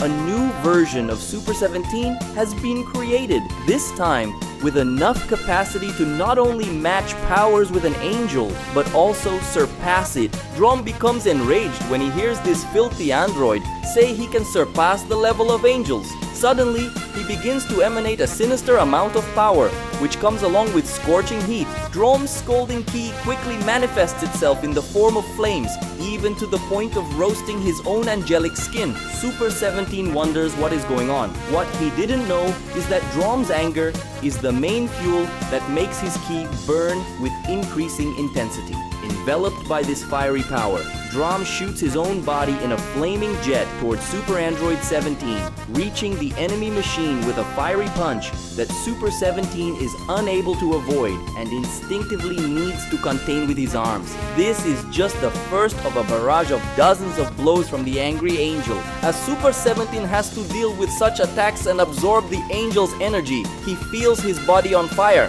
He wonders what is happening to his body. Sarcastically, Drom says that he can absorb his energy if he wants, as long as he can withstand the heat of his fury. Spinning like a crazy top, Wynek launches himself against Gohan with a sequence of agile, skillful, powerful, and of course, graceful kicks. The bestial Saiyan defends himself and dodges, irritating the angel with his good reactions. Gohan can also land hard-hitting counterattacks, which destabilize Wynek. Feeling the pressure build, Wynek retreats for a moment, only to lunge again, this time with even more fervor. He uses his superior speed to try and confuse Gohan, changing direction quickly and attacking with punches and kicks at unexpected angles. Gohan stands his ground. After fighting against Gogeta for so long, he learned to deal with skillful and unexpected blows. For someone who has faced Gogeta's extremely skilled combat style so many times, dealing with Wynek's style is nothing. He blocks a kick from Wynek with his forearm, grabs the angel's leg, spins him in the air, and slams him into the ground. Wynek stands up quickly, but Gohan doesn't let up. He advances, delivering a series of quick and precise blows that force Wynek to retreat. The angel tries to retaliate with a powerful punch, but Gohan intercepts him, holding Wynek's fist and aiming a punch straight at his stomach, making the angel momentarily lose his breath. Gohan gradually gains the upper hand in the fight, his determination and growing power clearly shaking Wynek. Super 17 steps back, feeling the intense heat emanating from Drom's every strike. Superficially, his skin and muscles are burned with each contact with the angel's incandescent body. And at more internal levels, his systems are increasingly heated because of the fiery energy that invades him. Drom, seeing Super 17's discomfort, intensifies his attacks, moving with incredible speed, transforming into a blur of fire and fury. Each blow is stronger than the last, and the heat around them makes the rock melt and the air vibrate. He clasps his hands above his head, channeling a massive amount of flaming energy, forming a glowing sphere that pulses with destructive power. Super 17, realizing the imminent danger, tries to retreat. However, Drom is too fast. He hurls the sphere directly at Super 17's chest, who is immediately engulfed in a vortex of flame and explosion. The explosion is so powerful that it creates a huge crater in the mountain, and the impact throws Super 17 backwards, colliding with a wall of solid rock, which shatters under the force of the impact. The android falls to the ground, his mechanical parts visibly damaged and smoking. Drom, now flying above him, watches with disdain. He says this is the price for offending an angel's honor. Super 17, in an effort to overcome the severe damage to his systems, attempts to get back on his feet. A futile attempt, his legs give out and he falls to his knees. The android tells the angel that he can boast all he wants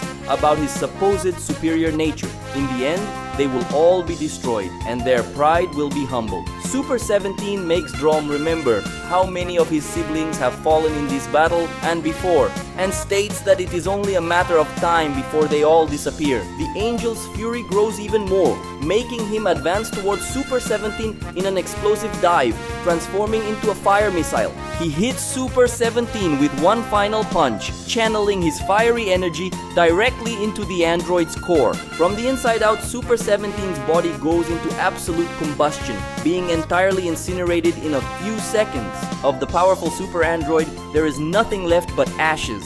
Drom, panting and with his skin still burning, looks at the remains of what was Super 17 being carried away by the wind. Somehow, 17's last words disturb him. Drom turns around, his flames slowly dissipating. He begins to walk away, leaving behind the smoking crater that was the scene of his victory. Hit by a series of punches to the face, Wyneck is carried by Gohan through the sky, having his angelic blood splashed with each punch. A kick comes next, sending the angel from sky to the ground. Touching his index and middle fingers to his forehead, Gohan concentrates and fires a special beam cannon capable of eliminating Wyneck once and for all. Seeing his death arrive in the form of that energy laser, the evil angel screams for help. And indeed, help comes. A wall of flames is erected in front of Wyneck, stopping Gohan's piercing laser. The Saiyan wonders what this is, and he is answered when Drom arrives soon after, crossing the sky in the form of a line of fire and landing next to Wyneck. "Brother, I came to help you," says the Angel of Wrath. Wyneck smiles, admitting that he arrived at the right time. Damn, now there are two of them. Gohan gets angry. The fight between Whis and Champeros unfolds across the infernal vastness. The evil angel and the fusion warrior are increasingly involved in this fight. Champeros uses his destructive power in extremely voracious and destructive blows. Whis uses the refined skills and techniques of his Ultra Instinct. In this dispute, the advantage lies with Champeros, who increasingly surprises the enemy with his power. A blast of energy is blasted almost at close range at Whis, causing him to plummet from the sky. The fallen angel rises from the ground, injuries on his body, tears in his clothes and anger on his face. Champeros criticizes Whis, saying that underestimating your opponents is never a good idea. "Your arrogance will be the reason for your downfall," proclaims the young fusion, forming above himself a huge sphere of power of destruction. When Champeros launches this attack, Whis sniffles in mockery and irritation. "Who do you think you are to lecture me, you brat?" To Champeros' amazement, Whis holds the energy with his arms, while a powerful ki aura surrounds him. But the ki that surrounds Whis is not like that of an angel, but that of a god of destruction. Purplish energy surrounds the evil angel in a spiral of power as his appearance begins to change. In a release of power preceded by a loud war cry, Whis dispels Champeros' attack in an explosion. Champeros recognizes that technique without a trace of doubt, stating that Whis just used Hakai. The evil angel, girded by the luminous purple power of destruction, says that he is known among his siblings as the Angel of Destruction, and now Champeros will find out why he is called that. Champeros wastes no time and rains down a storm of destructive power shots on Whis. As this rain falls on the evil angel, it disappears when it touches the destructive aura that surrounds him. With incomprehensible speed, Whis delivers a series of precise blows, each charged with the destructive energy of a god of destruction. Each impact causes the dimension to shake, and Champeros is thrown from side to side, desperately trying to stay in the fight. Whis now shows a great voracity in his eyes, which completely contrasts with the calmness he usually conveys. Despite this, Champeros does not give up, and still determined to win, he tells the evil angel that he will not fall. The fusion summons more power, making his ki aura grow in intensity to fend off Whis and give him time to breathe. Whis praises him, but warns that Champeros will only delay the inevitable and cause himself more suffering. "You'd better surrender and let me get this over with," he suggests. "I say the same to you," answers the twin fusion. The two combatants launch themselves at each other again, creating a spectacle of pure power and extraordinary skills. The battlefield becomes an energy hell with continuous explosions and devastating shockwaves that destroy everything around. Every attack from Whis is a demonstration of his overwhelming power as Champa Ross fights with all his might to resist and find an opening. Whis, now surrounded by the purple aura of the power of destruction, uses Hakai masterfully. With a quick movement, he delivers a direct blow, imbued with destructive energy that hits Champa Ross squarely. The fusion warrior is thrown backwards, but recovers in the air. Whis comments in surprise that Champa Ross's Kiora is strong enough to prevent him from being instantly destroyed by his destruction energy. It seems that my simple touch will not destroy you. Congratulations on that, brat. Champa Ross doesn't like the tone of superiority with which the angel speaks. If that's how you want to play, then let's see who really masters Hakai. Champa Ross shouts, raising his hands and creating a sphere of destructive energy. He throws the sphere towards Whis, who promptly intercepts it with a blast of destructive energy. The two attacks collide, creating an explosion that rips the hellish sky into two halves. Whis charges through the explosion. He conjures more destructive energy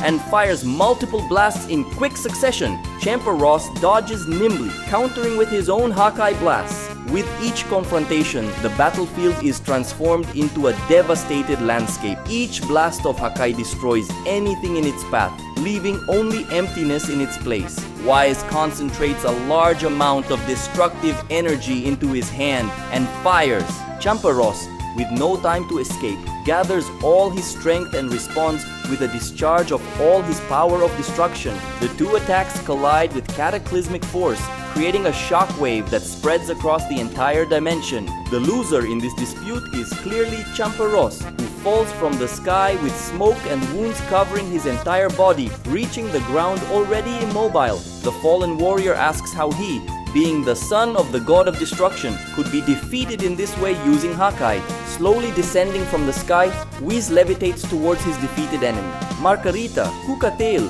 and Mojito surround Chamross, striking the god of destruction of the great universe with attacks from all sides, leaving the destroyer with no other option but to cower under the rain of blows and energy shots. Hit by a barrage of explosive attacks, Chamross is carried to the ground, later surrounded by the trio. As the destroyer tries to get up, Margarita and Cucatail attack simultaneously. Margarita launches energetic lasers from her staff as Cucatail sequentially fires explosive spheres. Chamross is forced to divide his attention, trying to block and dodge both attacks. Every movement becomes slower, every hit absorbed seems more painful.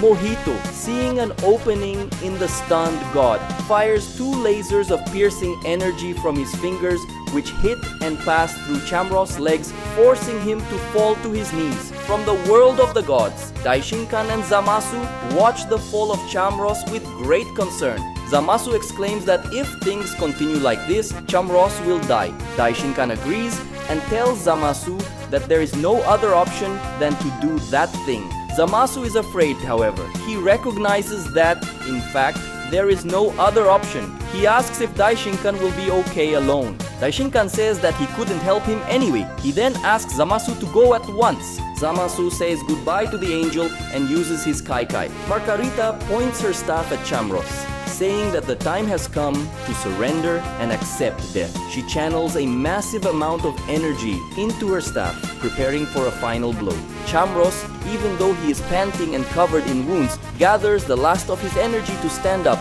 giving Margarita a challenging look, responding that surrender was never an option for him. Margarita remains silent, as do her brothers, a sign of respect for the unshakable morals of the god of the great universe. The final attack is about to come.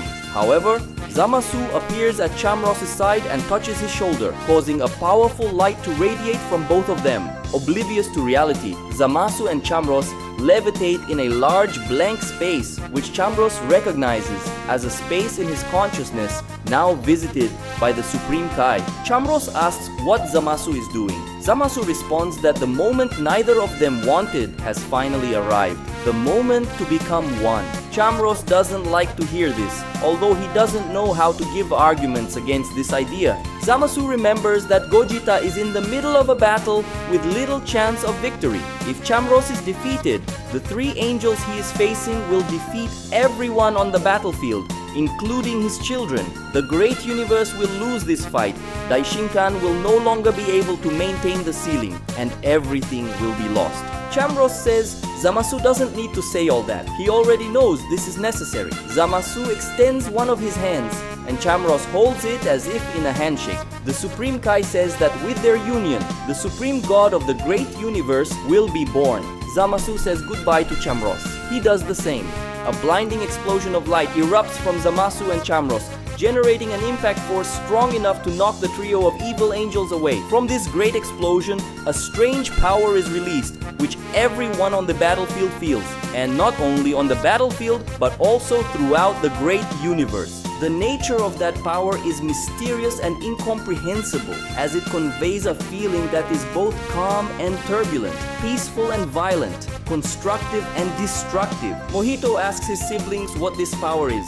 Hookatail says he doesn't know. Margarita says whatever it is, it doesn't look good for them. From that intense light, a new being emerges. All the energy of the great universe seems to reside in his body, as well as a power of an ambiguous and superior nature. The being that has just appeared says that from the union between destruction and creation, the absolute God is born, the one who represents the most perfect balance and sovereignty in the universe. The one above all appears, Zeno. In a deeper layer of hell, the battle between Shinken Gogeta and Demon Vegito continues. Even though the perfectly refined reflexes of Ultra Instinct have been evolved to extreme levels by Shinken, Gogeta is barely able to escape his opponent's sequential blows, each of them having enough power to tear his body apart. Vegito's strength is so insane that every movement is accompanied by waves of energy that distort the very fabric of hell. Vegito's every blow is like a cosmic scale earthquake, causing the ground of that entire dimension to shake and cracks to spread everywhere. Gogeta does his best to react with precisely placed counterattacks. The problem is that the layer of power that surrounds Vegito is so dense that the impact of Gogeta's blows are completely absorbed before causing any damage to the corrupted warrior. Vegito's evil aura seems to be devouring the surrounding infernal energy.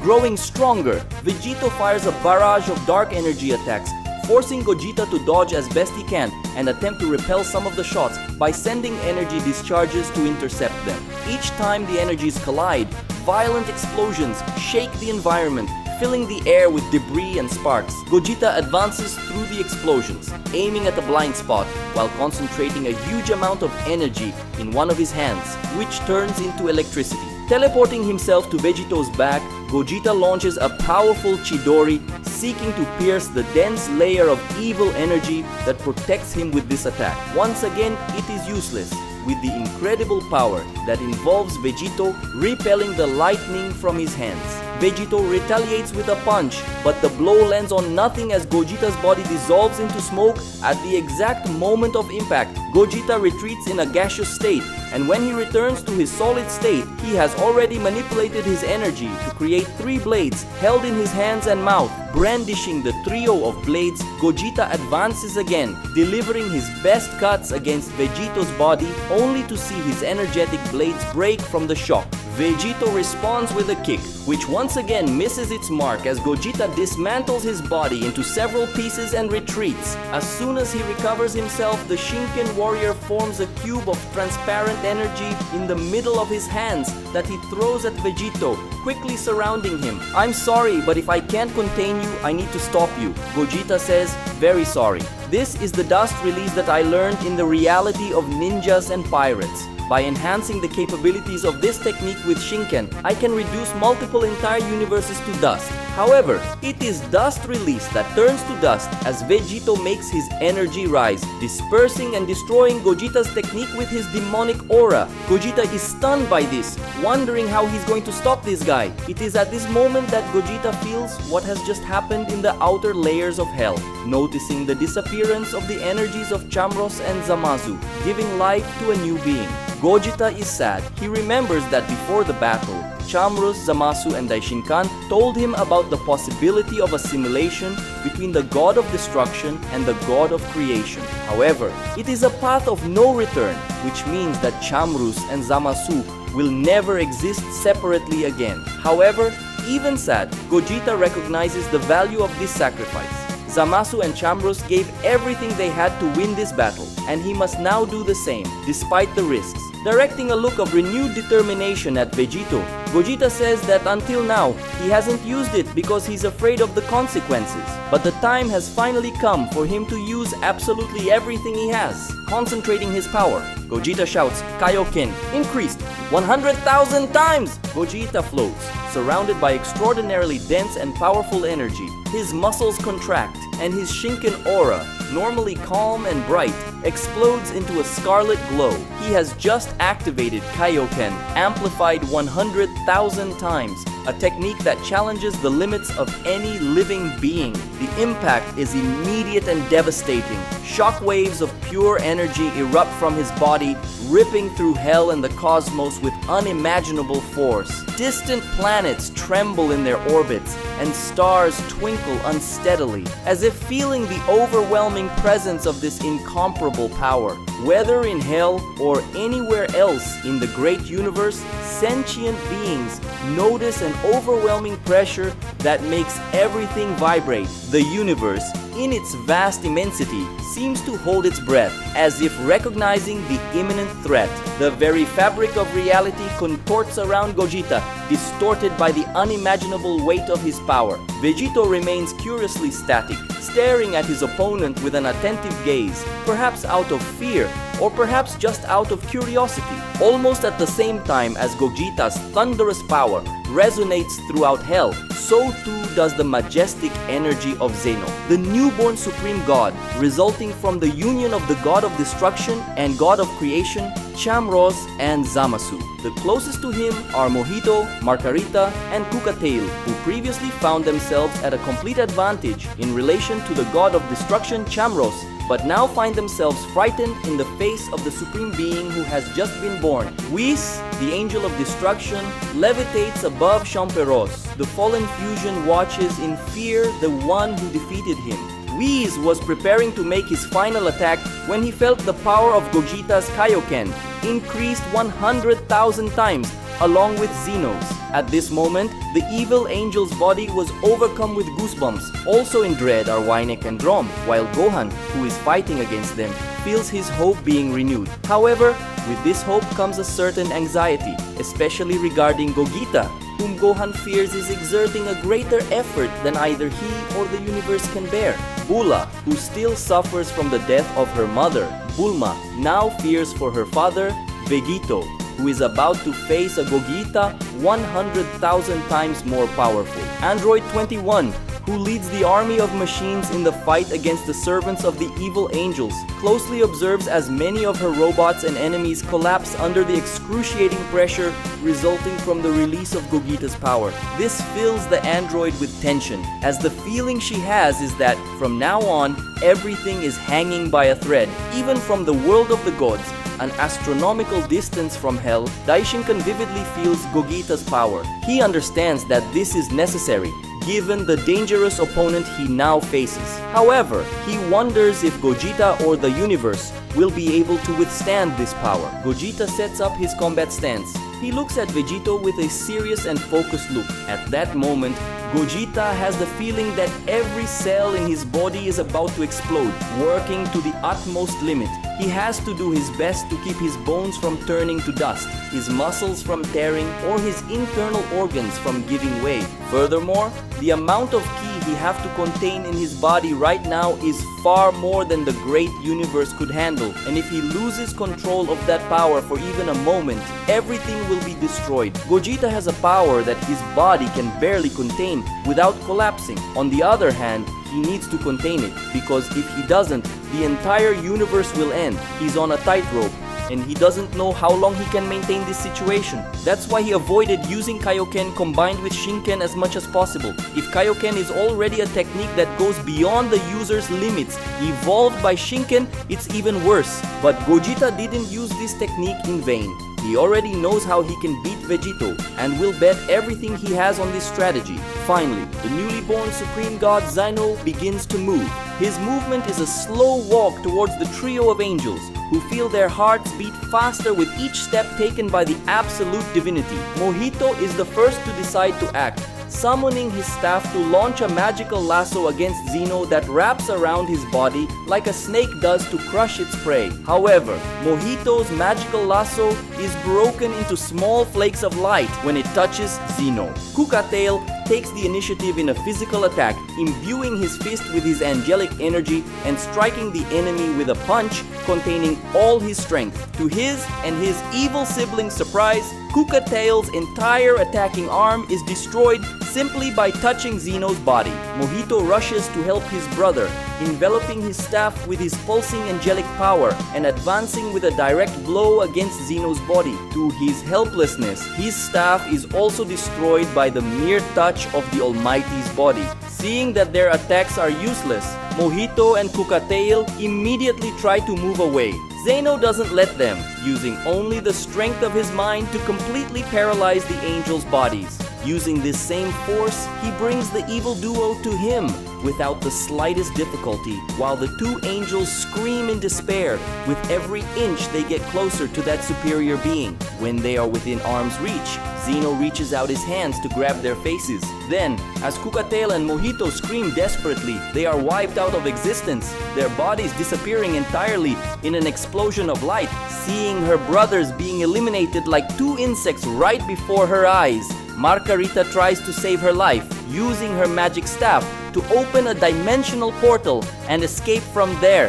Zeno, in a snap of his fingers, makes this portal erased from existence. Margarita is about to use her staff to try something else, however. With another snap of the Absolute God's fingers, her magical artifact disappears from her hand. With no escape, she can only beg for her life, bowing before the Almighty, begging for forgiveness. Unfortunately for her, Zeno is resolute, raising his arm and closing his hand. In this simple act of the Supreme Being, Margarita is eliminated from existence without even being touched. After destroying the trio of angels that gave Chamros so much suffering, Zeno raises both his arms and then closes his hands, causing an intense light to radiate from his fists and spread throughout that region of hell. The light, as it passes through the battlefield, destroys the entire army under the command of the evil angels, erasing all evil side fighters in an instant. Android 21, who was fighting these enemies alongside her robots, is surprised when she sees all the opponents disappear in an instant, but she feels both happy and grateful. Then, Zeno disappears in the form of a blur of light, only to appear right in front of Whis, between him and Champeros. Whis is frightened by this being's rapid approach. Champeros, on the other hand, is happy, referring to Zeno as Dad. Zeno doesn't respond. On the contrary, he completely ignores Champeros, who now realizes that this is definitely not his father, despite Chamros being one of the parts that compose him. After free of her enemies, Android 21 goes to Bulla, who is still down. The android extends her hand to the Saiyan woman and uses her magical powers to heal and give Bulla some energy. Android 21 clarifies that she can't give Bulla all of her energy back because she would run out, but she gave her enough to do something. Bulla thanks her. In the heart of hell, Gogeta and Vegito fights. The tension in the air is suffocating as the two warriors' colossal energies collide. Gogeta, enveloped in a bright, intense scarlet aura, is using Kaioken increased by 100,000 times. His presence is overwhelming, like an incandescent star about to explode. His every movement causes distortions in the space around. The power of Kaioken pulses through his body, amplifying his strength beyond the limits of the imaginable. Vegito is enveloped in a dense, almost palpable darkness. His eyes shine with an evil light, and his aura is permeated with a demonic power that corrupts everything around him. Hell seems to respond to his presence as if he were an extension of the darkness that dominates this place. The fight begins with such absurd speed that time itself seems to hesitate. Vegito charges forward, his fists surrounded by black flames, each blow carrying the power of billions of demons. Gogeta is up to the challenge. He dodges and blocks attacks with impressive precision, reacting in fractions of a second. Gogeta counterattacks with a ferocious combination of punches and kicks, his movements trillions of times faster than lightning. The power of Kaioken emanates from his blows, leaving trails of red energy in the air. He manages to breach Vegito's defense, sending him crashing into a hellish rock cliff with the force of a punch. The mountain collapses on Vegito, which is obviously not enough to shake the corrupted Saiyan, who emerges from the rocks in the next second. However, Vegito feels something strange happen. A part of the evil aura detaches from his body, which causes him confusion. Gogeta smiles. Vegito is angered by his enemy's confrontational smile and launches a fast expanding sphere of black energy, devouring everything in its path. Gogeta responds with a discharge of pure energy, his red aura glowing brightly as he channels the monstrous power of the Shinken, multiplied by the Kaioken. The two energies collide in a titanic explosion that shakes the foundations of hell, breaking the barriers of reality and creating fissures in the dimension. In the midst of the chaos, Gogeta approaches in the blink of an eye, hitting Vegito with a knee that breaks the demonic aura around him and makes another part of that energy move away from the Saiyan demon. Without giving Vegito time to react, Gogeta grabs him by the arm and throws him hard,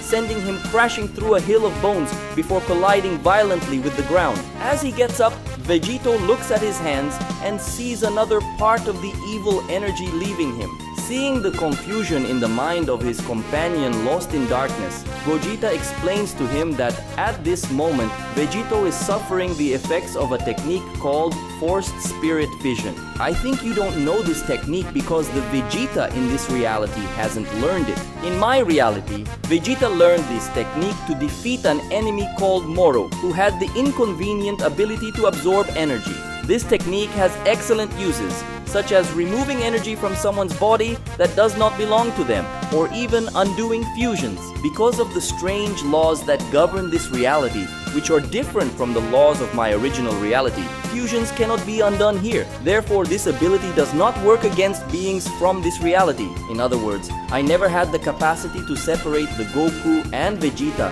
that compose you, for example. However, in my fight against Frolo, I realized that I could use this ability, I just didn't want to do it, so that the fight wouldn't become boring. So I cannot undo fusions of beings from this reality, but I can use forced spirit fission on beings from other realities. What does this have to do with me, you might be thinking? Well, I noticed that, despite being found in one of the parallel dimensions of this reality, the evil seed does not originate from this reality. This means I can't separate Goku and Vegeta and undo your fusion, Vegito, but I can separate the evil seed energy from you. However, you were too strong for my technique to penetrate inside you and expel this malevolent energy. That's why I needed to resort to Kaioken to increase my capabilities and make my technique have an effect on you. Despite everything, the power of evil continues to pulse in Vegito's body, who, driven by anger, targets Gogeta to resume the exchange of blows. As soon as they cross their fists again, Gogeta's advantage becomes clear once more, continuing to pressure the corrupted warrior with Kaioken, raised to absurd levels. Even so, Vegito doesn't stop attacking. He is a corrupted force of nature, and his sadism is fueled by this hellish environment. It's useless, says Gogeta. The more blows you exchange with me, the more your body will empty of this evil power. I couldn't save Daishinkan because the source of evil power he keeps in his body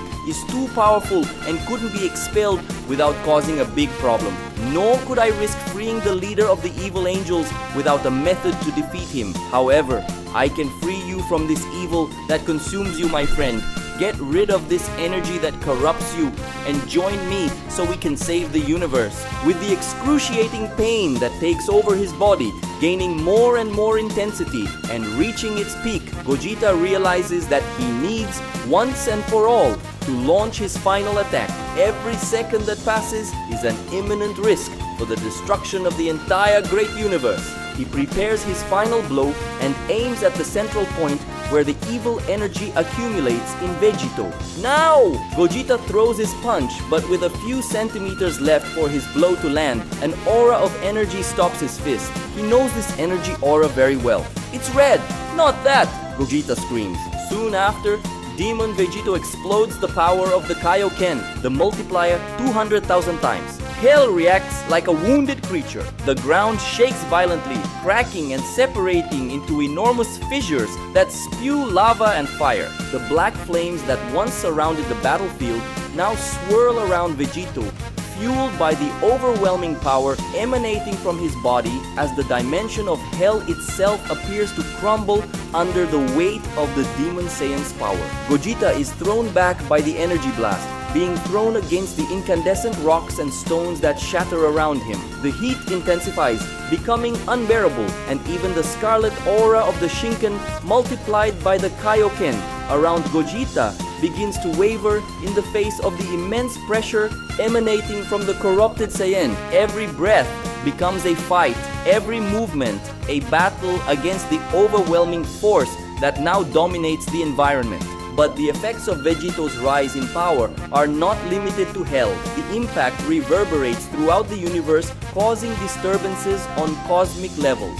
Stars in distant galaxies twinkle and explode, their lights going out in the void of space. Entire planets tremble, and some even leave their orbits, attracted by the gravitational distortion generated by the colossal increase in power. Waves of energy course through the cosmos, tearing apart nebulae and creating radiation storms that consume everything in their path. Vegito, now an avatar of demonic power mixed with Kaioken, stands at the center of the chaos. His eyes shine with an indomitable fury, and his aura pulses violently like a storm about to devour everything around him. He becomes the epicenter of a destruction that threatens to devour hell, the universe, and everything in existence. Gogeta, still enveloped in his bright scarlet aura that combines Shinken and Kaioken, struggles to maintain this power for a little longer. His body is at its limit, and losing control over this power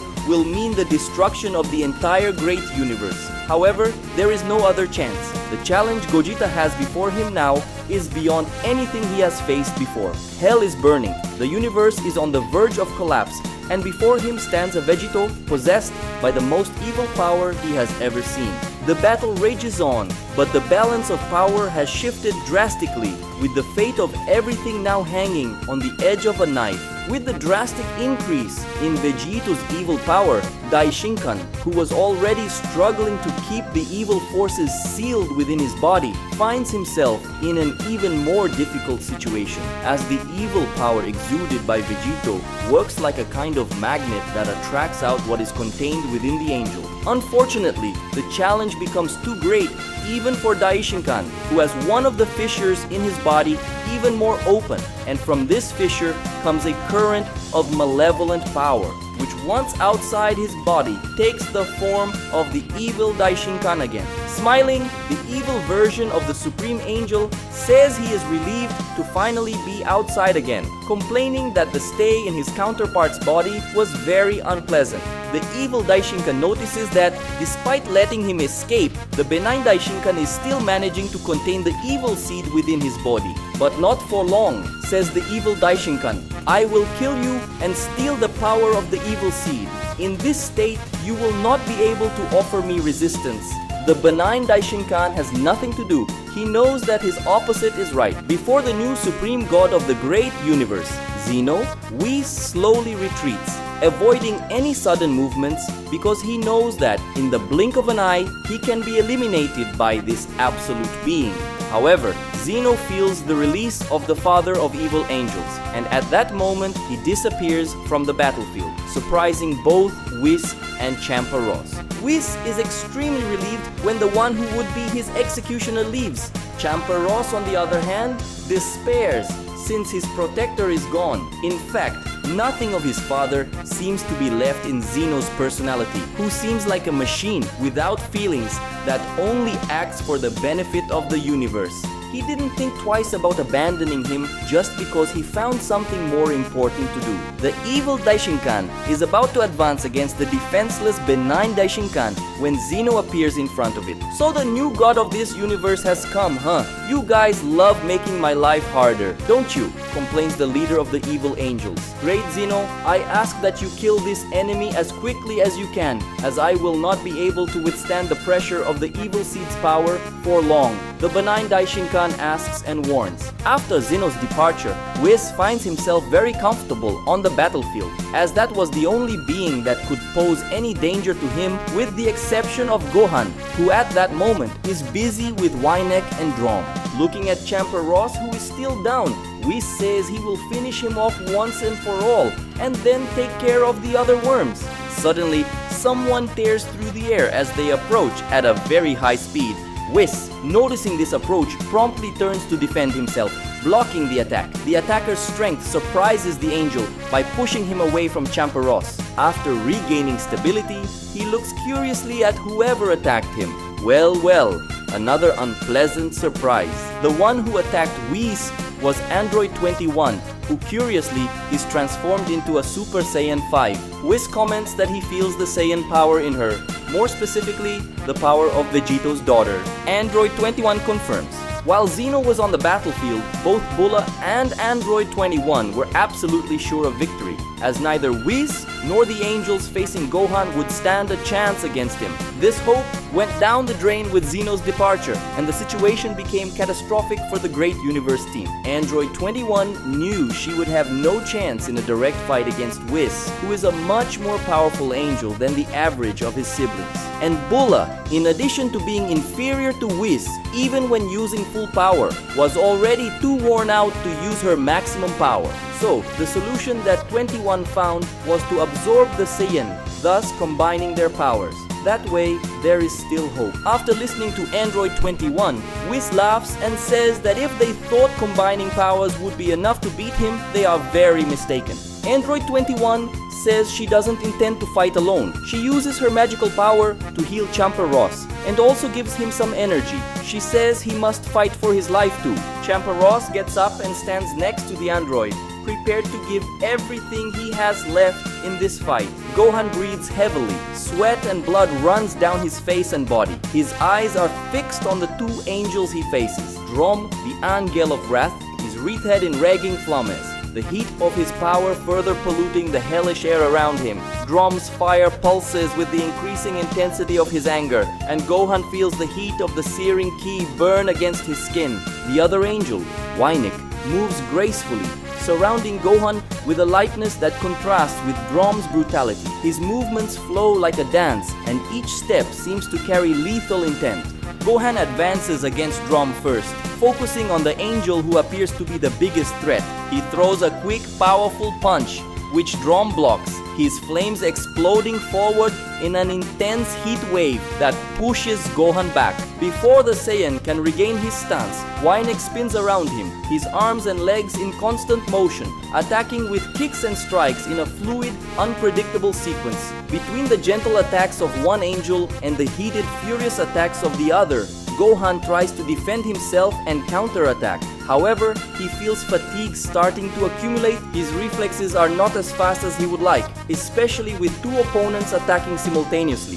Gohan musters a massive amount of bestial ki, releasing a scream that shakes everything. He shoots towards Drom, trying to finish off at least one of the angels. Unfortunately, Wynek intercepts, spinning in the air and launching a blast of energy that hits Gohan from the side, sending him staggering. Drom is already above him and hits Gohan with a colossal fireball, sending him flying. Gohan gets up with difficulty, his body burned and sore. He pants, trying to catch his breath as Drom and Wynek slowly approach, one smiling furiously, the other with an almost cruel elegance. Gohan knows that, even though he is stronger than both of them individually, the Angels' teamwork is undermining his chances of victory. But he can't afford to lose, not when so much is at stake. Gohan clenches his fists and, closing his eyes, concentrates all his inner energy. A bluish aura begins to envelop his body, pulsing with an intensity that makes the ground beneath him crack.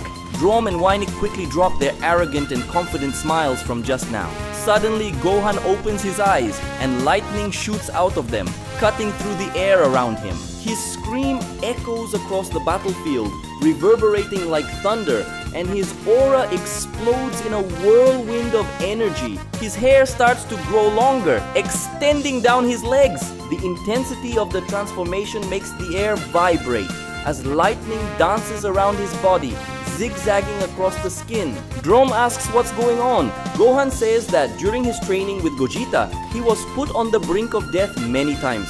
The fact that his body had been pushed to its limit so many times made his inner potential grow even more. During this period, his body ended up unintentionally developing a great hidden power that far exceeds the hidden power he already had before. This transformation is the result of that. Wynek asks why he didn't use this transformation sooner. Gohan says that it wasn't necessary, as Wynek wasn't strong enough to make him need to resort to that. This enrages Wynek, while also worrying Drom. However, the truth that Gohan does not tell the angels is that using this power is extremely dangerous, because it uses his vital energy, and that is why Gogeta forbade him to use it unless in extreme cases. In a few words, Gohan is now giving up his lifetime in favor of victory, and he needs to be quick. The battle between Zeno and the evil Daishinkan begins with overwhelming intensity.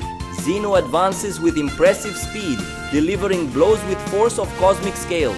Every punch and kick resonates with the force of multiverses colliding.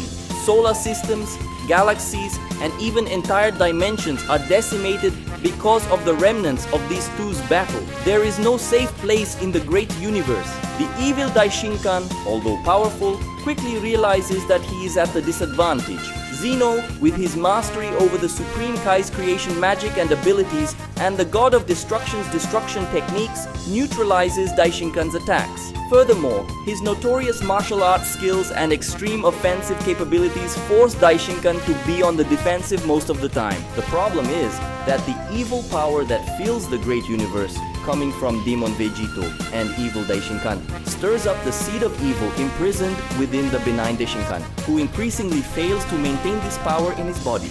Remnants of the evil seed's energy leak from the benign Daishinkan's body, and this energy seeks out the nearest evil host, in this case, the evil Daishinkan. As a result, the power of the father of evil angels begins to grow continuously. Zeno's advantage begins to diminish. Even so, the supreme god of the great universe continues to press on. Using his creation power, he materializes barriers of divine energy, which the evil Daishinkan's increasingly powerful destructive attacks explode against. His attacks are massive releases of energy, capable of erasing entire multiverses from existence in the blink of an eye. Daishinkan uses all his dexterity and raw power to deal with these offensives. Every attack from Zeno he survives requires an obscene expenditure of energy. Luckily, he is constantly invigorated by the power of the evil seed, which leaks with increasing intensity from the benign Daishinkan. Daishinkan makes the evil energy that surrounds him take the shape of majestic wings, from which hundreds of thousands of spheres of dark energy are launched. Zeno, with the movement of an arm, tears the fabric of space-time, creating a giant fissure that exerts a suction power greater than 100,000 black holes, thus sucking in the Daishinkan's energy attacks. Daishinkan himself begins to be swallowed by this force and needs to fix it by exploding this fissure with a huge ki attack. As his next attack, Zeno extends one of his hands to Daishinkan, causing a star with the power of 1 trillion suns to rise around him. Daishinkan's body burns in this heat. The only reason he is not completely incinerated or torn apart is because of his great physical and energetic power.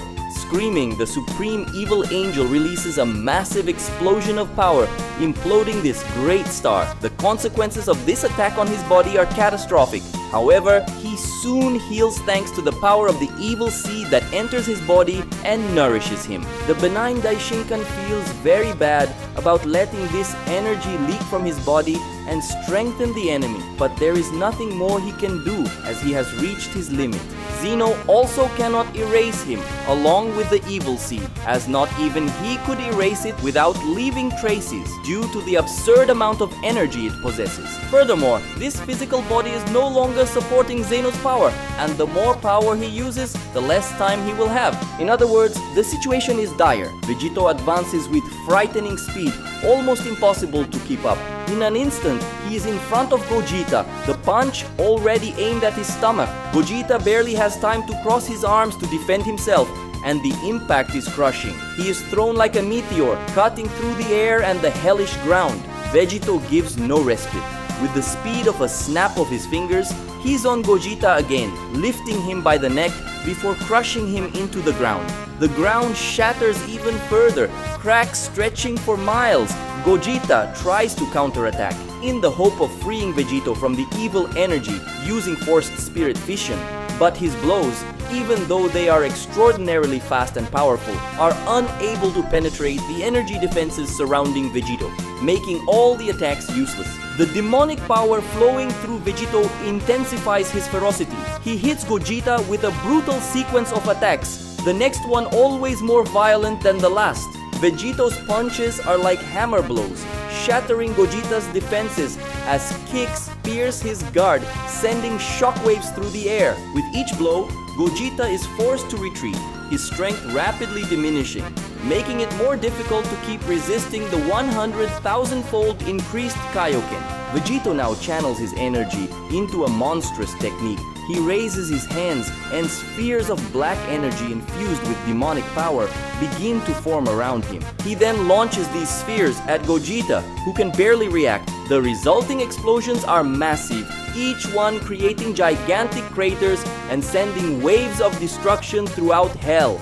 Zeno watches with piercing eyes as the evil Daishinkan recovers from his latest attacks, using his angelic magical powers to heal himself. Given the severity of the injuries inflicted on the angel, the energy demand to recover is immense. But Daishinkan is fortunate to be fueled by the energy of the evil seed, which continues to flow ever more intensely. As Daishinkan grows stronger, Zeno finds himself running out of time, as this physical body that holds his ultimate power is getting close to succumbing. He needs to find a solution quickly. With a firm gesture, Zeno raises both hands, invoking the power of creation and destruction simultaneously. From his palms, two opposing spheres of energy emerge. One, a nucleus of pure creative light, capable of generating life and matter. The other, a sphere of absolute darkness, which sucks all the energy around it, reducing everything to nothing. He launches both towards the evil Daishinkan. The angel feels the crushing pressure of these forces colliding around him, the light trying to consume his existence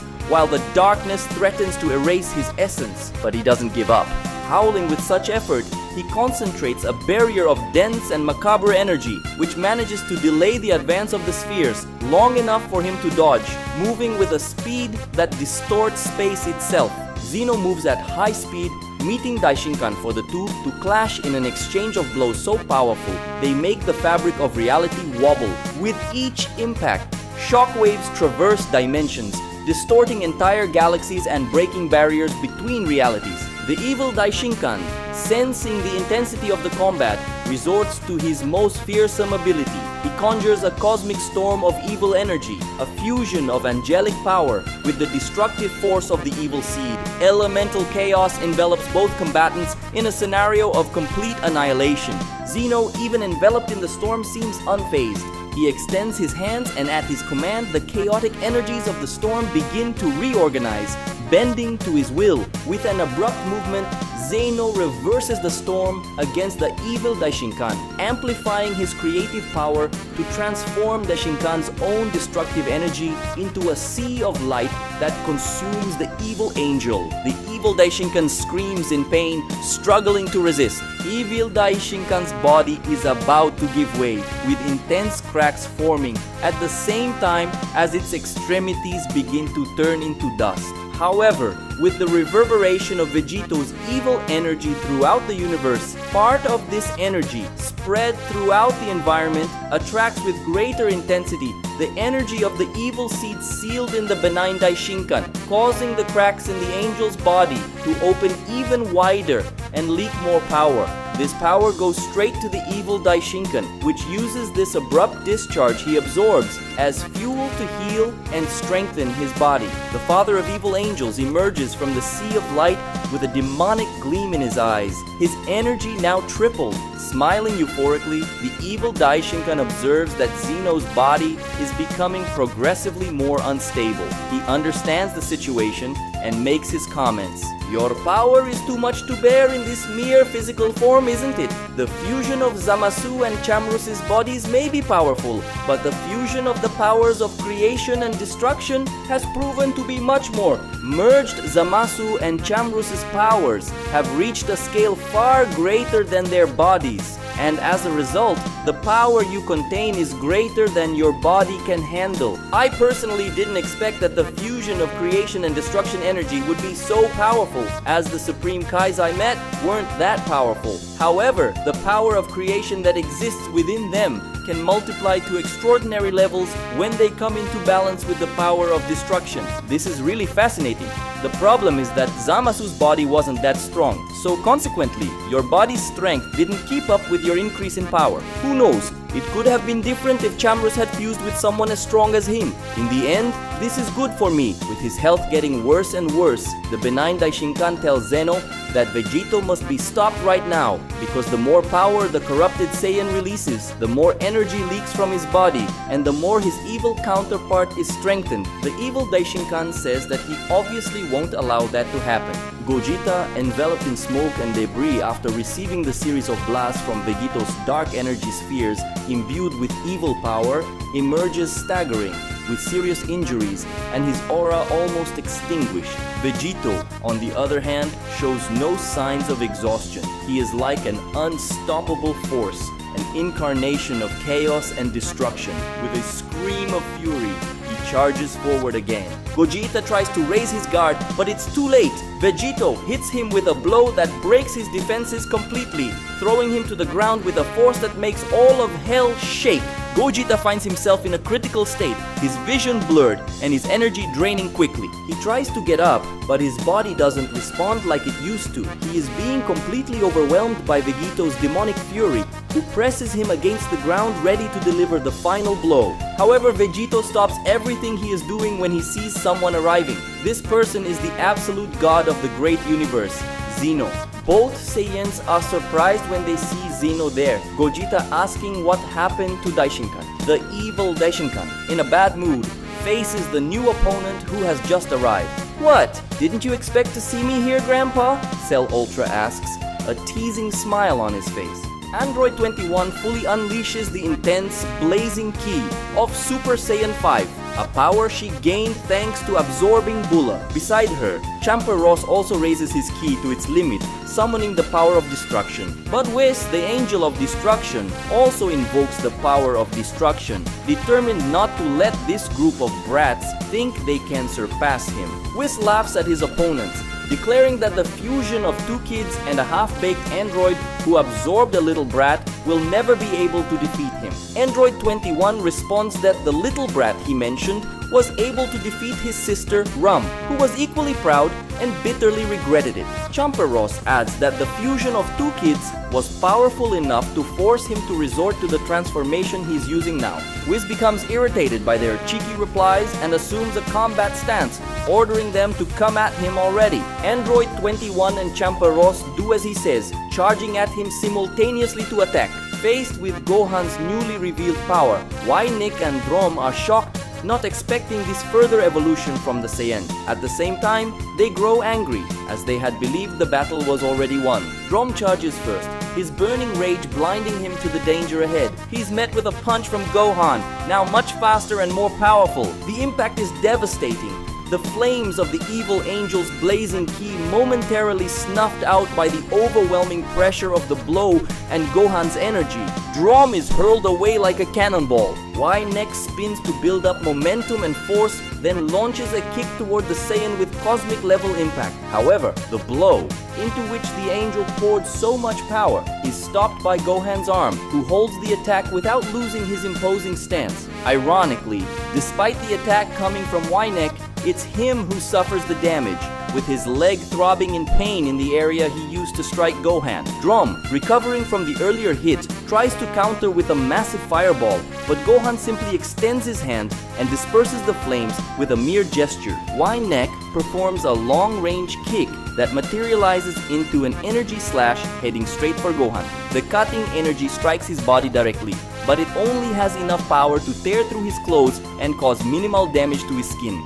Both Ynek and Drom are stunned. However, in a moment, Gohan's body falters, and the Saiyan involuntarily clutches his chest, falling to his knees as he feels a sharp pain in his heart. Damn, I don't have much time, Gohan thinks. Drom and Ynek see an opportunity. Drom calls his brother to attack, and Ynek nods.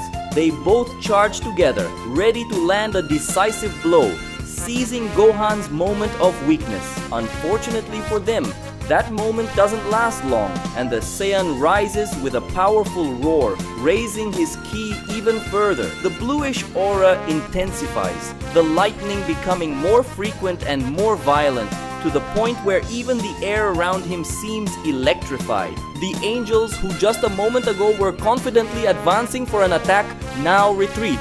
With no time to waste, Gohan charges at them, a living storm of power. Vegito is about to deliver his final blow to Gogeta when Zeno suddenly appears before them, surprising both Saiyans. Knowing the risk of being near this being, Vegito quickly retreats, providing great relief to Gogeta. Zeno approaches Gogeta, who asks how he arrived there when he was in an extremely intense battle against Daishinkan, the impacts of which he could feel even there. Zeno offers no response. He remains focused on Vegito, who is his target there. For a moment, the situation seemed to favor the evil Daishinkan. He was fighting at a disadvantage against Zeno, yet he managed to survive thanks to the evil power coming from the evil seed, which constantly nourished him. The reason the benign Daishinkan allowed so much power from the sealed evil seed within him to leak out is due to the overwhelming power that Demon Vegito unleashed in his battle against Gogeta, as well as the power released by the evil Daishinkan himself. All this excess evil power spreading throughout the universe stirred the evil seed trapped inside the benign Daishinkan, increasingly forcing the ceiling, causing him to leak this energy with great intensity. For the situation to improve, either the evil Daishinkan or Demon Vegito needed to be stopped. Zeno found himself at an impasse, as, on one hand, he couldn't land a definitive attack on Daishinkan due to his constant strengthening. On the other hand, he couldn't go to Vegito because if he left for even a moment, the evil Daishinkan would kill the benign Daishinkan and completely steal the power of the evil seed. However, it is at this moment that an unexpected figure appears, Ultra Cell, who tells Zeno that he can go to Vegito as he would take care of holding off Daishinkan. Seeing that the android was capable of doing this, Zeno departs. The evil Daishinkan, in a foul mood, stares at the new opponent who has just arrived. What's wrong? Didn't expect to see me here, Grandpa? Cell Ultra asks, a teasing smile on his face. You're that abominable creation of my traitor son, Campari, aren't you? Daishinkan asks, although he already knows the answer. You filthy, insolent creature, how dare you call me grandfather? Cell responds ironically, reminding Daishinkan that he has the DNA of his son, Campari. Therefore, he is his grandson. Daishinkan becomes enraged by these statements. You are an abject being who should never have existed. I wish I had discovered you sooner, as I could have eliminated you just like I did with that abomination called Zaiku, the child of Vados and a Saiyan. But in the end, it's good that you're here. That way, I can eliminate you along with all those whose existence bothers me. Despite being the supreme evil angel issuing these threats, Ultra Cell does not back down. The so-called grandson of Daishinkan maintains a defiant smile on his face and asserts that things won't be as simple as he thinks. Cell then begins to show what he is capable of. First, he envelops his body in a thin yet intense layer of energy, which manifests in a black form in an instant. Should I be impressed by this? Daishinkan asks. But it's not over yet, Cell's ki explodes into a radiant energy aura, which Daishinkan quickly recognizes as the power of Ultra Instinct. What do you think of this, Grandpa? I can also use the special ability that you angels are so proud of, the android boasts. But that's not all. Now releasing an even greater amount of energy, Cell begins to shake the walls of reality, manifesting a superior energy from his body which Daishinkan cannot access. Behold the Shinken! Cell cries out proudly. You damned fool! Don't get cocky just because of that, says the leader of the evil angels. But it's still not over. Cell now pushes his body even further, raising his energy to absolutely extraordinary levels. Kaioken increased 100,000 times, he shouts. The radiant aura of the black android is enveloped by the crimson energy of Kaioken, bringing an overwhelming pressure. Behold the power of Cell Ultra Black Shinken increased by 100,000 times, exclaims the most powerful android of all time. Daishinkan is in shock, wondering how this android gained such power. The power of Cell Ultra Black Shinken increased by 100,000 times instantly reverberates throughout the great universe, beginning to destabilize the balance of things and plunging everything into an imminent process of destruction. From hell, everyone feels this happening and panics. Gogeta is very concerned about this, wondering if Cell has gone insane and questioning Zeno about what they will do now. Zeno ignores Gogeta. He stares at the Saiyan demon seriously. He knows he needs to end this quickly, as soon his body will no longer withstand his own power, nor will the great universe be able to bear all these battles. In an act of extreme concentration, Zeno raises both hands to accumulate an enormous amount of power. In his left hand, he manifests a dark blade of pure destructive energy, powerful enough to destroy an entire multiverse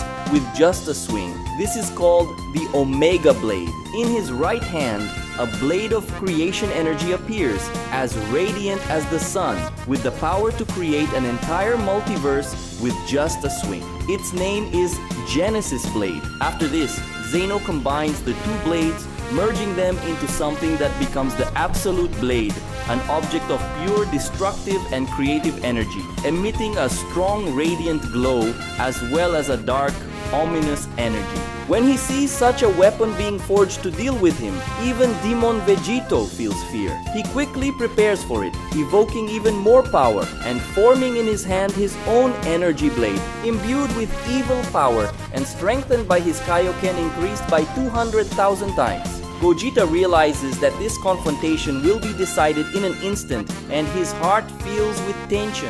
Evil Daishinkan hesitates for a moment, surprised by the immense energy emanating from Cell Ultra Black Shinken multiplied 100,000 times. However, his face quickly turns into a dark smile. You may have obtained that grotesque power, creature, but you're about to learn that the Supreme Angel is not someone to be trifled with. Daishinkan raises a hand and without apparent effort condenses a small energy sphere, but this is no ordinary sphere. It contains raw power capable of destroying multiple entire universes. With a simple gesture, he launches the attack directly at Cell Ultra, who watches the attack coming his way with a defiant grin. In the next instant, the space around them begins to collapse as the sphere collides with Cell, but the android, enveloped in his Shinken aura and strengthened by the Kaioken, intercepts the attack with one hand, absorbing the destructive energy as if it were nothing more than a breeze. The explosion,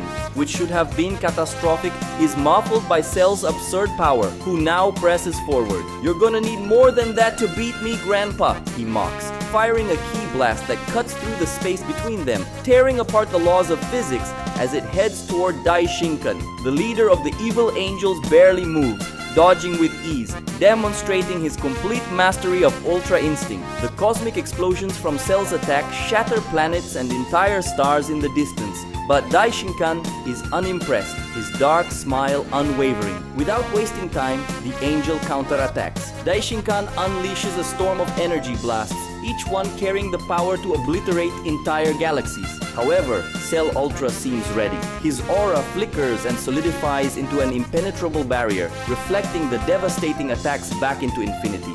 Then, he teleports directly in front of Daishinkan, delivering a powerful punch to the angel's torso. The impact is overwhelming. The pressure from the blow echoes across the cosmos, tearing dimensions apart and shattering the fabric of space-time. Daishinkan reacts quickly, using his incredible speed to appear above the android, striking him with a flurry of consecutive attacks.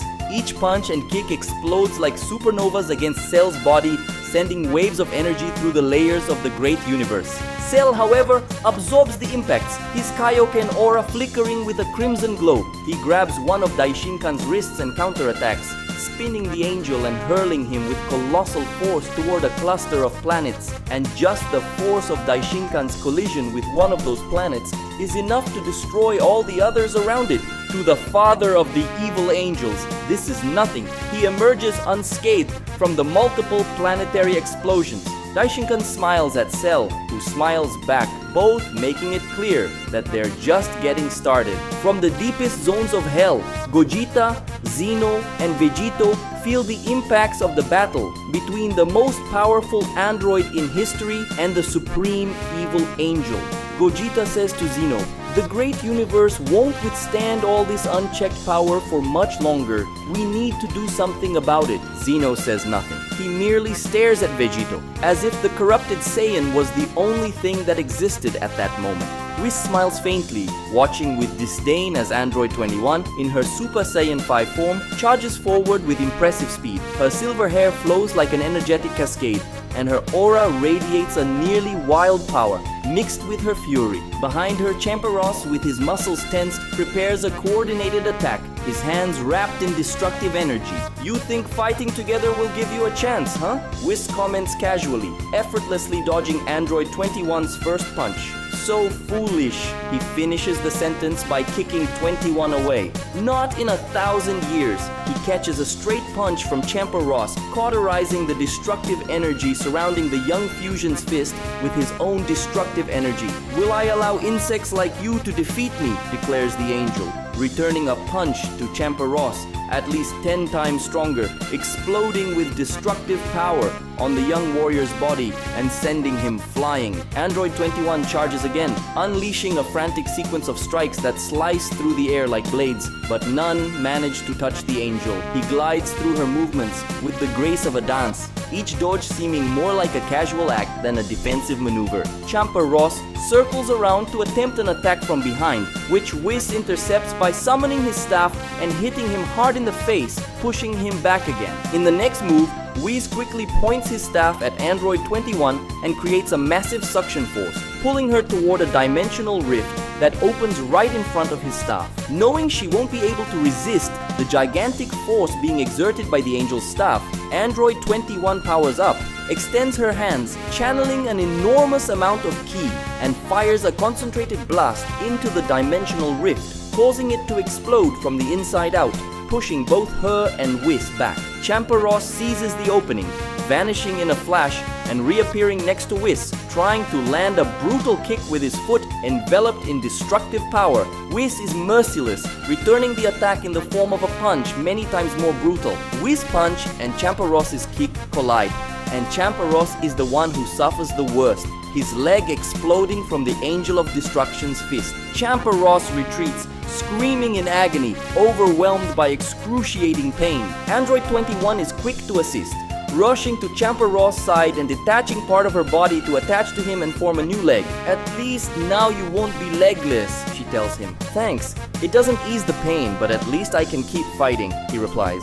"Fools, you still want to continue?" Whis asks calmly. The environment trembles due to his destructive and murderous aura. First, Drum falls from the sky in the form of a ball of fire that crashes into the ground, creating a glowing crater. Right after, Y-Neck falls, slamming into his brother on the ground and doubling the size of the crater, extinguishing all the fire with the sheer force of his fall. Y-Neck and Drum are already severely injured due to their fight against Gohan. But more than injured, they are very angry and frustrated. Gohan notices the difficulty Android 21 and Champeros are having with Whis and considers intervening. "Damn! I can't let them be defeated, especially since that android has Bulla inside her body." However, it doesn't take long for Y-Neck and Drum to ascend to the skies again, surrounding him. This irritates Gohan. "But I won't be able to do anything while these two bastards are still alive." The titanic energies collide in countless cosmic explosions,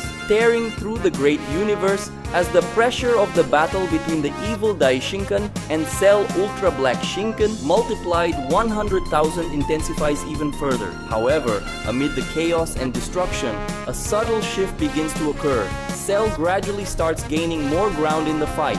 Each of Cell's movements becomes more precise, more devastating. His Shinkan aura seems to deepen, as if drawing energy from the very edges of infinity. In a fraction of a second, Cell disappears from view, and the next moment is felt with a direct hit to the face of the evil angel. The impact is colossal, sending Daishinkan through multiple dimensions, generating a force so overwhelming that it shatters the barrier between the dimensions of the great universe and launches Daishinkan through them. Before Daishinkan can retaliate, Cell strikes with a barrage of blows. His hands glow with pulsating energy, each punch delivered with the precision of a master fighter and the devastating power of a multiversal force. Every hit on Daishinkan causes massive ripples through the fabric of reality, shattering entire dimensions. Cell increases his power even further, his muscles trembling and his aura expanding. With a shout that resonates through the multiverse, he channels his energy into a single point, preparing to unleash a technique, the Ultra Kamehameha. Cell fires an energy torrent the size of a solar system. Daishinkan cannot dodge and sees no other choice but to counter with an equally grandiose ki blast. The titanic energies collide in the heart of the great universe, the impact reverberating in all directions, breaking the limits of reality and creating countless fissures in time and space. After a few more minutes of battling the Angel of Destruction, Champaros and Android 21 lie on the ground, both exhausted and wounded. Champaros is undoubtedly in worse shape, as unlike the android, he cannot regenerate from the attacks. Whis lands majestically, then calmly walks toward his opponents. The difference in power becomes increasingly evident, yet Champaros and Android 21 refuse to give up, both rising to continue. Android 21 raises what little energy she has left, igniting her powerful Super Saiyan 5 aura, though its glow flickers from exhaustion. Champaros is visibly more worn out, his body trembles, and the pain from his leg, blown apart by Whis' attack, still torments him. He struggles to gather himself, channeling the remaining destructive energy in his body. Whis stares at them with a bored expression. It's touching to see all this determination, but I'm done with this. With an imperceptible movement, he vanishes from Champaros's sight, reappearing behind him. Enough! Whis' voice echoes with authority, and before Champaros can turn, the angel hits him with a devastating blow to the back. An immense explosion of destructive energy envelops the warrior's body, also hitting Android 21. Champaros screams in pain as he's hurled toward the ground, his body engulfed by a wave of destruction that consumes everything around him. The impact creates a gigantic crater, and silence briefly settles as dust and debris begin to fall. Champaros is no longer conscious. Seeing her comrades defeat, 21 is filled with dread. Android 21 rushes to Champaros, intending to heal him. She gets close, but before she can touch him, Whis appears between them, startling her. "You're next," Whis says, raising his staff. The destructive aura surrounding him swells terrifyingly, and the pressure around Android 21 increases, forcing her to her knees. Before Android 21 can react, Whis drives his staff into the center of her body, impaling her. The angel's energy begins to surge through her, causing her to tremble uncontrollably as her skin starts to melt away. "It's over for you," the Angel of Destruction declares. However, Whis is caught off guard when something approaches from behind, completely surprising the evil angel. Gohan lands an ultra-powerful punch on Drom, breaking through the angel's defenses as if they were nothing, the electric currents emanating from his fist extinguishing the evil angel's flaming aura for a moment. Drom is sent flying through the air, violently crashing into a distant mountain. Gohan turns toward Nick, who tries to perform a spinning kick to gain some distance. But the move is intercepted by the Saiyan, who grabs the angel's leg and hurls him into the sky like a rag doll. Nick twists in midair, preparing to counterattack, but before he can even think of a strategy, Gohan is already above him, delivering a devastating kick that slams him into the ground, causing an explosion of dust and rocks. Y-Neck, panicking, tries to retreat, but Gohan gives him no chance. In a flash, Gohan appears behind the angel, and with a swift, brutal movement, lands a blow to Y-Neck's abdomen as he turns, making the dancer angel spit up blood. Y-Neck falls to his knees, completely immobilized by pain. Drom rushes to rescue his brother, attempting to strike Gohan. However, the Saiyan catches his punch in one movement, breaks his arm with the second, and breaks his leg with the third, forcing him to kneel. Now both Y-Neck and Drom kneel before Gohan. The son of Vegito raises his ki, points his hand at them, and prepares to unleash a full power energy blast. But then, at the height of his victory, Gohan feels something. An excruciating pain pierces his chest. His ki, which once roared like a storm, begins to waver. He tries to stay on his feet, but his legs give out, and he falls to his knees, panting. The power that had elevated him to this level was beginning to exact its toll. No, not now, Gohan thinks, feeling his body betraying him. His muscles tremble uncontrollably, and his blue aura starts to fade, with the lightning vanishing. His breathing becomes erratic, as if each breath is draining more energy from his very soul.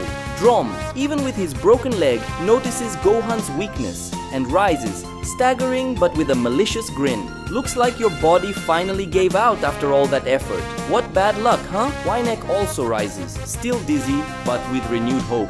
It's over for you, Gohan. The Saiyan, now on his knees, his vision blurred and his strength slipping away, can only watch as the two angels prepare their final attacks. Gohan collapses, his body finally succumbing to the overwhelming power he had awakened. However, at the crucial moment, something approaches in a flash, striking Drom and Y-Neck and pushing the pair of angels away from Gohan. Y-Neck and Drom are shocked as they realize what just happened, their faces filled with astonishment, eyes wide, and mouths agape. The one who pushed Drom and Y-Neck away is none other than Android 21. But 21 looks a bit different now. She no longer has just the appearance of a Saiyan, but also that of an angel. After the collision of their two energy blasts, which were the size of entire solar systems, Daishinkan and Ultra Cell see a massive slice of the great universe vanish, along with multiple parallel dimensions and even some timelines. Ultra Cell stands tense and panting, staring at the dense cloud of cosmic dust in front of him, formed by the great explosion that followed the clash of their attacks. The evil Daishinkan finally emerges from the cloud of dust, his body riddled with wounds, causing Ultra Cell to smile with pride. Using his magic, Daishinkan heals his body, but it's evident that this costs him a lot of energy, and the angel can't hide his exhaustion. Cell summons his ki with even more intensity, inviting his grandfather to continue. The super android resumes his offensive, this time with unshakable confidence. He teleports around Daishinkan, hitting him with increasingly powerful blows. Each impact of his fists echoes through the void of the cosmos, and with each strike, Daishinkan's power seems to diminish a bit more. Daishinkan tries to fight back, but Cell's advantage becomes increasingly obvious, his power growing with every moment, thanks to the android's unparalleled evolutionary ability. This ability combines the genetic data of multiple races from various realities, including those of absurdly powerful angels and Saiyans.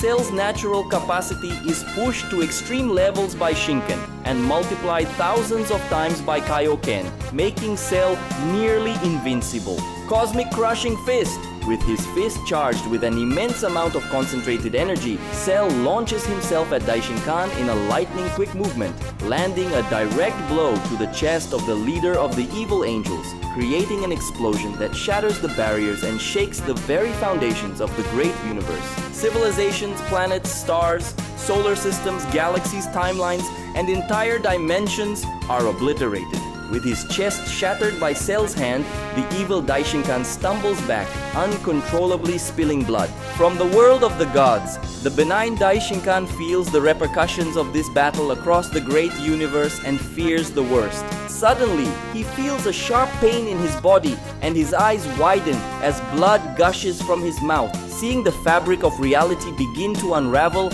even in that deep layer of hell, Gogeta is startled by the urgency of the situation and pleads with Zeno to do something. Zeno knows something must be done quickly and prepares to make his move. Vegito faces the supreme god of the great universe with tension, also ready to act. The absolute god of the great universe and the Saiyan demon study each other, both knowing that in one move, everything could end. Vegito channels more of his demonic power into his energy blade, intensifying its density. Zeno also intensifies the power of the absolute blade, which radiates an imposing glow. Finally, the two charge at each other at the same time. The fabric of reality is torn apart by the power of their movements as the ground beneath them is destroyed. Zeno and Vegito collide, their blades clashing in a dazzling display of light, temporarily blinding even Gogeta. Zeno and Vegito press their blades together, which vibrate frantically due to the intensity of their energies. Vegito screams, unleashing all his power, exploding the evil energy of the evil seed along with his Kaioken to further strengthen his blade. However, it is the demon Vegito's blade that shatters, and Zeno's absolute blade cuts through the enemies, then slices through the corrupted Saiyan's body. The cut inflicted on Vegito is not an ordinary one. The wound wasn't made on his body, but on space-time itself, forming an entire dimension within his body. After opening this rift with a slash, Zeno makes a stabbing motion, driving his blade through Vegito's body, not drawing blood from the Saiyan demon, but instead pulling out a core of evil energy. Incredible! Zeno's blade went beyond the physical plane. It cut Vegito's spirit to extract the core of evil energy embedded within him, Gogeta observes. With the malevolent core impaled on his blade, Zeno withdraws the blade from Vegito, taking the core with it. He then uses one hand to move the dimensional rift he opened within Vegito's body. Holding this dimensional rift in his hand, Zeno places the absolute blade along with the core of evil energy inside it, then seals the rift. Zeno had just stored his absolute blade along with that energy in a dimension he created specifically for that purpose, one that only he could access. Vegito then collapses unconscious. His appearance returns to how it was before he was overtaken by the corrupted energy, and there are no cuts or wounds on his body. He did it! Gogeta exclaims, thrilled. Amidst Nek, Drom, and Gohan, a large silver aura bursts forth, and the figure that emerges leaves the two angels stunned. With a wild yet confident and serene expression, Android 21 faces them. Her body radiates a mix of Saiyan Ki and the divine calm of an angel. Her silver eyes glow, indicating that Ultra Instinct is fully activated. Nek and Drom recognize her as the android created by Campari, the one who had been fighting Whis, but they can't comprehend how she reached this level so suddenly. Looking more closely at her, they also sense their brother's presence within her. When asked what she did to Whis, 21 reveals what happened. At the moment, Whis positioned himself between her and Champer Ross and pierced her with his staff.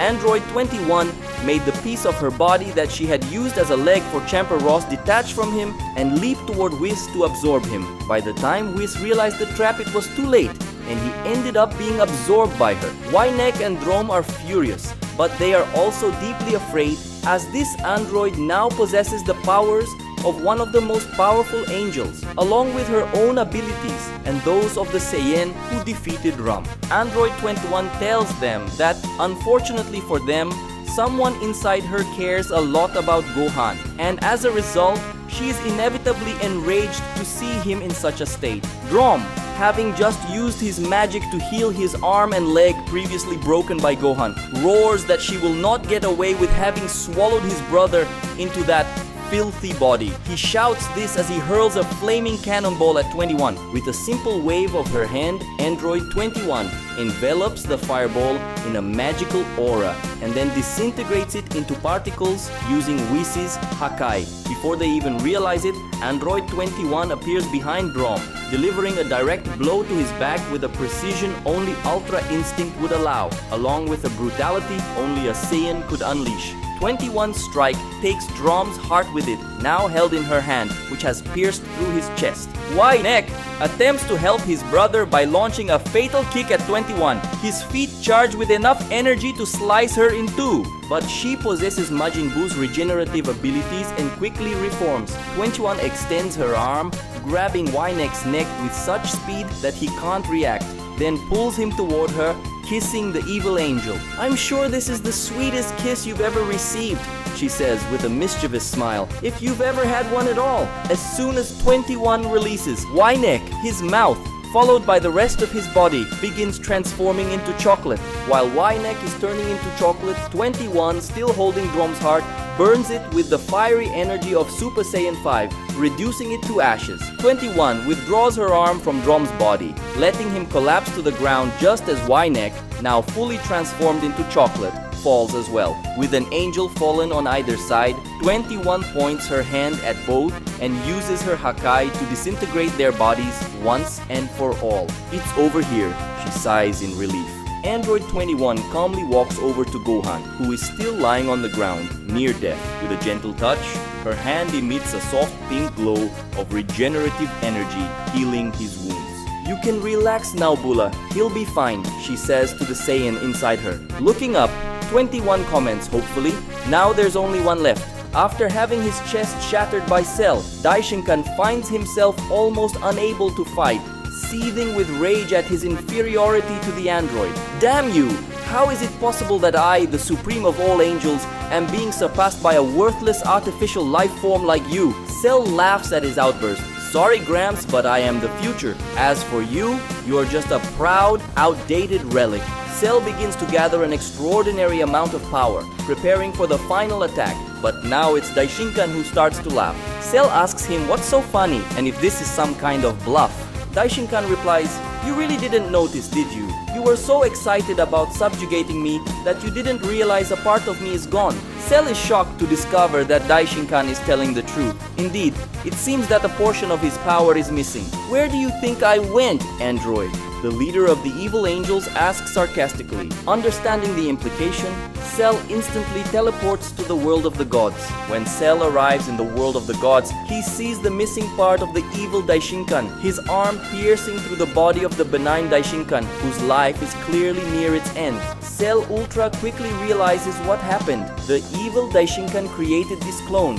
At the moment, Cell lost sight of him after their energy blasts clashed.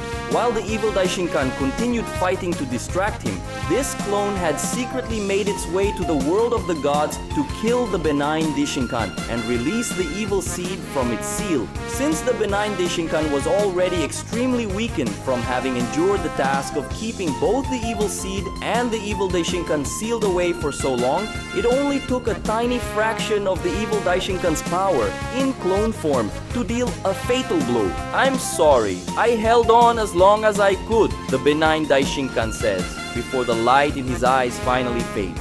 Cell panics and immediately considers attacking this clone of the evil Daishinkan. But at that moment, the clone forcefully removes his arm from the body of the benign Daishinkan, and from the gaping wound, the malevolent power of the evil seed gushes out like a waterfall. The clone of the evil Daishinkan begins to absorb this overwhelming energy, rapidly growing stronger from it. The clone, which had represented such a small fraction of the evil Daishinkan's power that Kel hadn't even noticed its existence before, now has a level of strength that surpasses its progenitor countless times over. It doesn't take long before the original evil Daishinkan arrives, and he quickly merges with his clone, completing his ascension once and for all. Daishinkan's appearance changes, becoming a fully demonic figure. The diabolical power emanating from the evil angel feels like something from another reality, and even Ultra Black Shinken Cell, powered up 100,000 times, trembles with the terrifying energy unleashed by the now fully powered evil Daishinkan. The entire great universe begins to collapse, entering a phase of absolute destruction. From the hell, Gogeta feels this happening and is left completely helpless. No way! At this rate, the great universe won't last even a minute. This is the end, but Zeno does not share this sense of despair. And the reason for that is because he already knows what he is going to do. Zeno carries Vegito in his arms over to Gogeta and lays him down on the ground. After doing this, he nods to Gogeta and begins to float. Even though Zeno doesn't say anything, just through the synchronization of their minds, Gogeta already knows what he intends. And he also understands what his final gesture meant. Zeno, whose body could no longer contain his own power and was on the verge of breaking apart, decides to speed up the process willingly. His body disintegrates, releasing a stunning display of cosmic light, with the absolute divine energy of the absolute God spreading throughout the great universe, as well as its parallel dimensions and alternate timelines. The energy of the supreme God of the great universe fills the very fabric of the universe itself, restoring and strengthening its structures, which had been on the brink of total destruction but are now renewed. Gogeta smiles. He fused with the universe itself, becoming one with it. Now the great universe will be able to withstand even the terrifying power that Daishinkan has just acquired. Gogeta glances at the unconscious Vegito beside him. Now, it's time for me to do my part. After all, this was entrusted to me. When Ultra Black Shinken Cell, now powered up 200,000 times through Kaioken, reaches Daishinkan to deliver his most powerful punch, his own arm explodes upon contact with the Evil Seed's energy. Cell recoils, shocked. His arm quickly regenerates, but his willpower does not. The android can't believe what's happening. It's useless, android. Now that I've claimed this superior power, I'm on a level far beyond yours.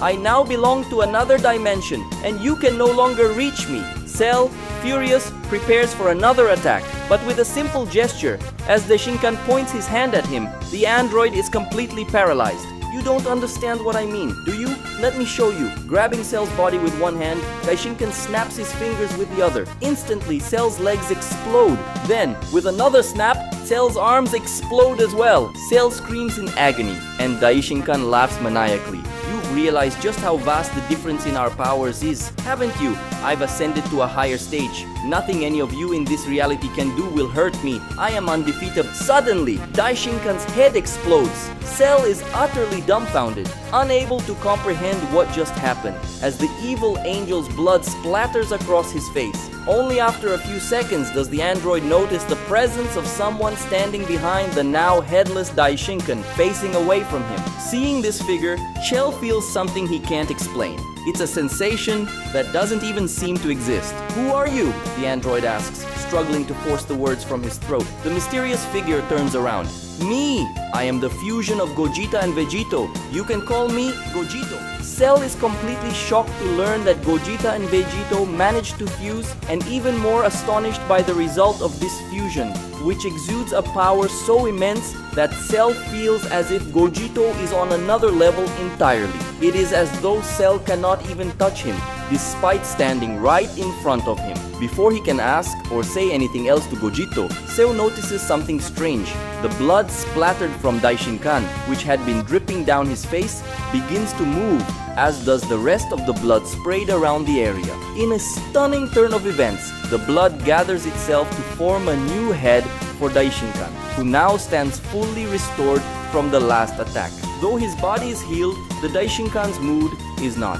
He addresses Gogeta, asking when he came into existence, as he had not sensed the fusion occur. Gogeta replies that Daishinkan lacked the ability to sense it happening. The Daishinkan scoffs derisively and retorts that he has achieved a superior level of power as well as heightened senses. He claims with certainty that he can sense the fusion of two super powerful beings, no matter where in the great universe they might be. Gogeta smiles as he hears this, realizing that Daishinkan still does not understand. Daishinkan demands to know what it is he does not understand. Gogeta tells Daishinkan to attack him. Perhaps then he will find his answer. Daishinkan raises his hand toward Gogeta, and a small orb of destruction energy begins to form at his fingertips.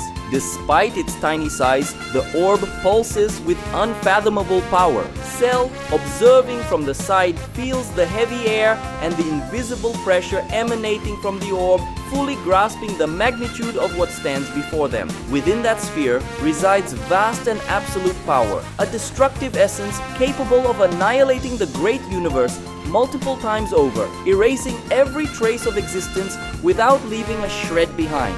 Daishinkan's smile is malicious and full of arrogance. He knows Cell understands that minuscule orb is but a mere fraction of his capacity, yet it already contains enough power to obliterate everything. But Gogeta faces him with nothing more than a faint smile. Without hesitation, he interrupts Daishinkan's boastful monologue with a provocation, telling him to get on with it already and bring it on. The simplicity of his words, so brazenly challenging, incites the Daishinkan to unleash his devastating power. In a stunningly effortless move, Gogito shifts from his base form to the Shinken form in the blink of an eye, as naturally as breathing. And then, as the sphere of destruction hurtles forward like a concentrated cataclysm, Gogito raises just one finger in a moment of impact that makes the entire surrounding universe tremble. He halts the energy with the tip of that single finger. The attack, charged with a force that would instantly disintegrate anyone else, is effortlessly contained. Then, with the same ease with which he stopped the sphere, Gogito makes it disappear like a simple speck of dust blown away by the wind. Cell is stunned as he watches this, utterly astonished by how effortlessly Gogito handled such immense power. Blowing on his hand to clear away the last remnants of Daishinkan's energy, Gogito tells him to stop messing around and try something better. Although Daishinkan doesn't like seeing his attack repelled so effortlessly or the sarcastic tone of Gogito, he isn't particularly impressed. After all, that was just an insignificant fraction of his power. The angel says that if Gogito wants something better, he can certainly deliver. Daishinkan raises one hand and a colossal sphere of energy begins forming above his head, a globe of terrifying proportions, 100 times larger than the previous sphere. This isn't just any Hakai, it's the pure essence of destruction infused with the power of the evil seed, making the surrounding air pulse with an ominous, nearly unbearable intensity. Daishinkan names this technique Demonic Hakai, a power capable of erasing anything, completely wiping out any trace of existence. With a defiant glare, Daishinkan looks at Gogito and taunts him to face this devastating attack as easily as he dealt with the previous sphere. It's a definitive challenge, the embodiment of the evil angel's power, carried by Daishinkan's relentless pride. He then launches the globe toward Gogito, and the sheer impact of its movement makes the universe itself seem to twist. The energy advances, annihilating the space around it, and behind Gogito, Cell watches in terror, feeling his desperation grow as the attack nears. But Gogito remains unshaken, not a hint of concern crossing his face. Instead, he calmly fills his lungs with air, quietly reciting the name of his technique, Breath of Destruction. Gogito takes a deep breath and, with one powerful exhale, unleashes a tremendous stream of purple-tinged air. What happens next is surreal.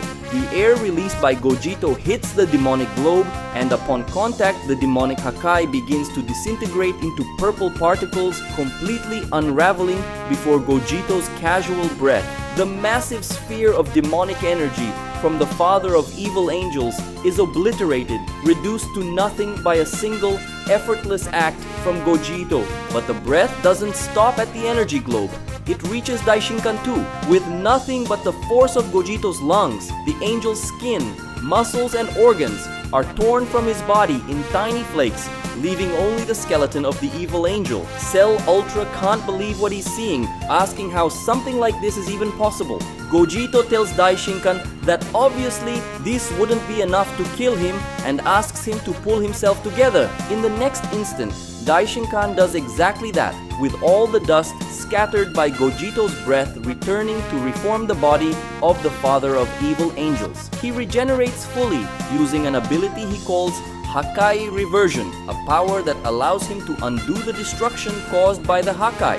Gogito apologizes to Daishinkan, saying he may have put too much strength into his lungs. Though he's recovered, Daishinkan is furious. Seeing his powerful and glorious body dismantled by a simple breath from his opponent leaves him enraged. Finally, Daishinkan acknowledges that Gogito is incredibly strong. However, he warns that after assimilating the evil seed, he has absorbed the powers of an entity, gaining unimaginable abilities. Daishinkan declares that he has become virtually immortal, capable of regenerating from any attack. Furthermore, he now possesses infinite energy, meaning he can fight as long as he wants. Gogito is indeed powerful, but the Saiyan will eventually tire, which means Daishinkan will prevail in the end and become the next omniscient.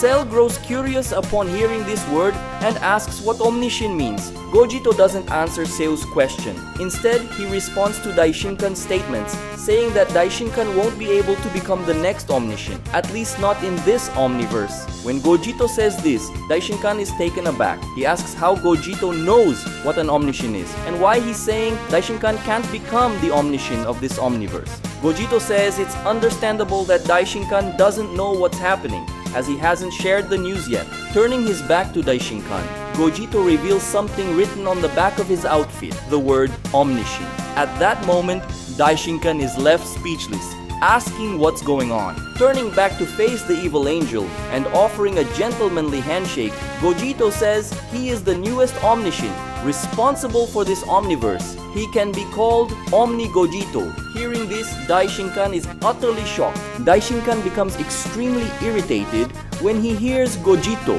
or rather Omni Gogito, say those things, and he asks what he means by all that. Gogito replies that it's exactly as it sounds. He is the new omniscient. Daishinkan becomes furious and demands to know who Gogito thinks he is to declare himself an omniscient. But Gogito explains that it wasn't him who gave himself the title, it was a supreme entity. Hearing this, Daishinkan is completely shocked, asking how such a thing could happen. Cell, overhearing all of this, is confused and asks what this whole talk about omniscient, omniverse, and supreme entity is about. Gogito finally stops ignoring Cell and says he understands why Cell is confused, as until recently, he himself knew nothing about it either. At that moment, Gogito begins recounting what happened when the fusion was about to take place. Gogeta was in one of the deep layers of hell.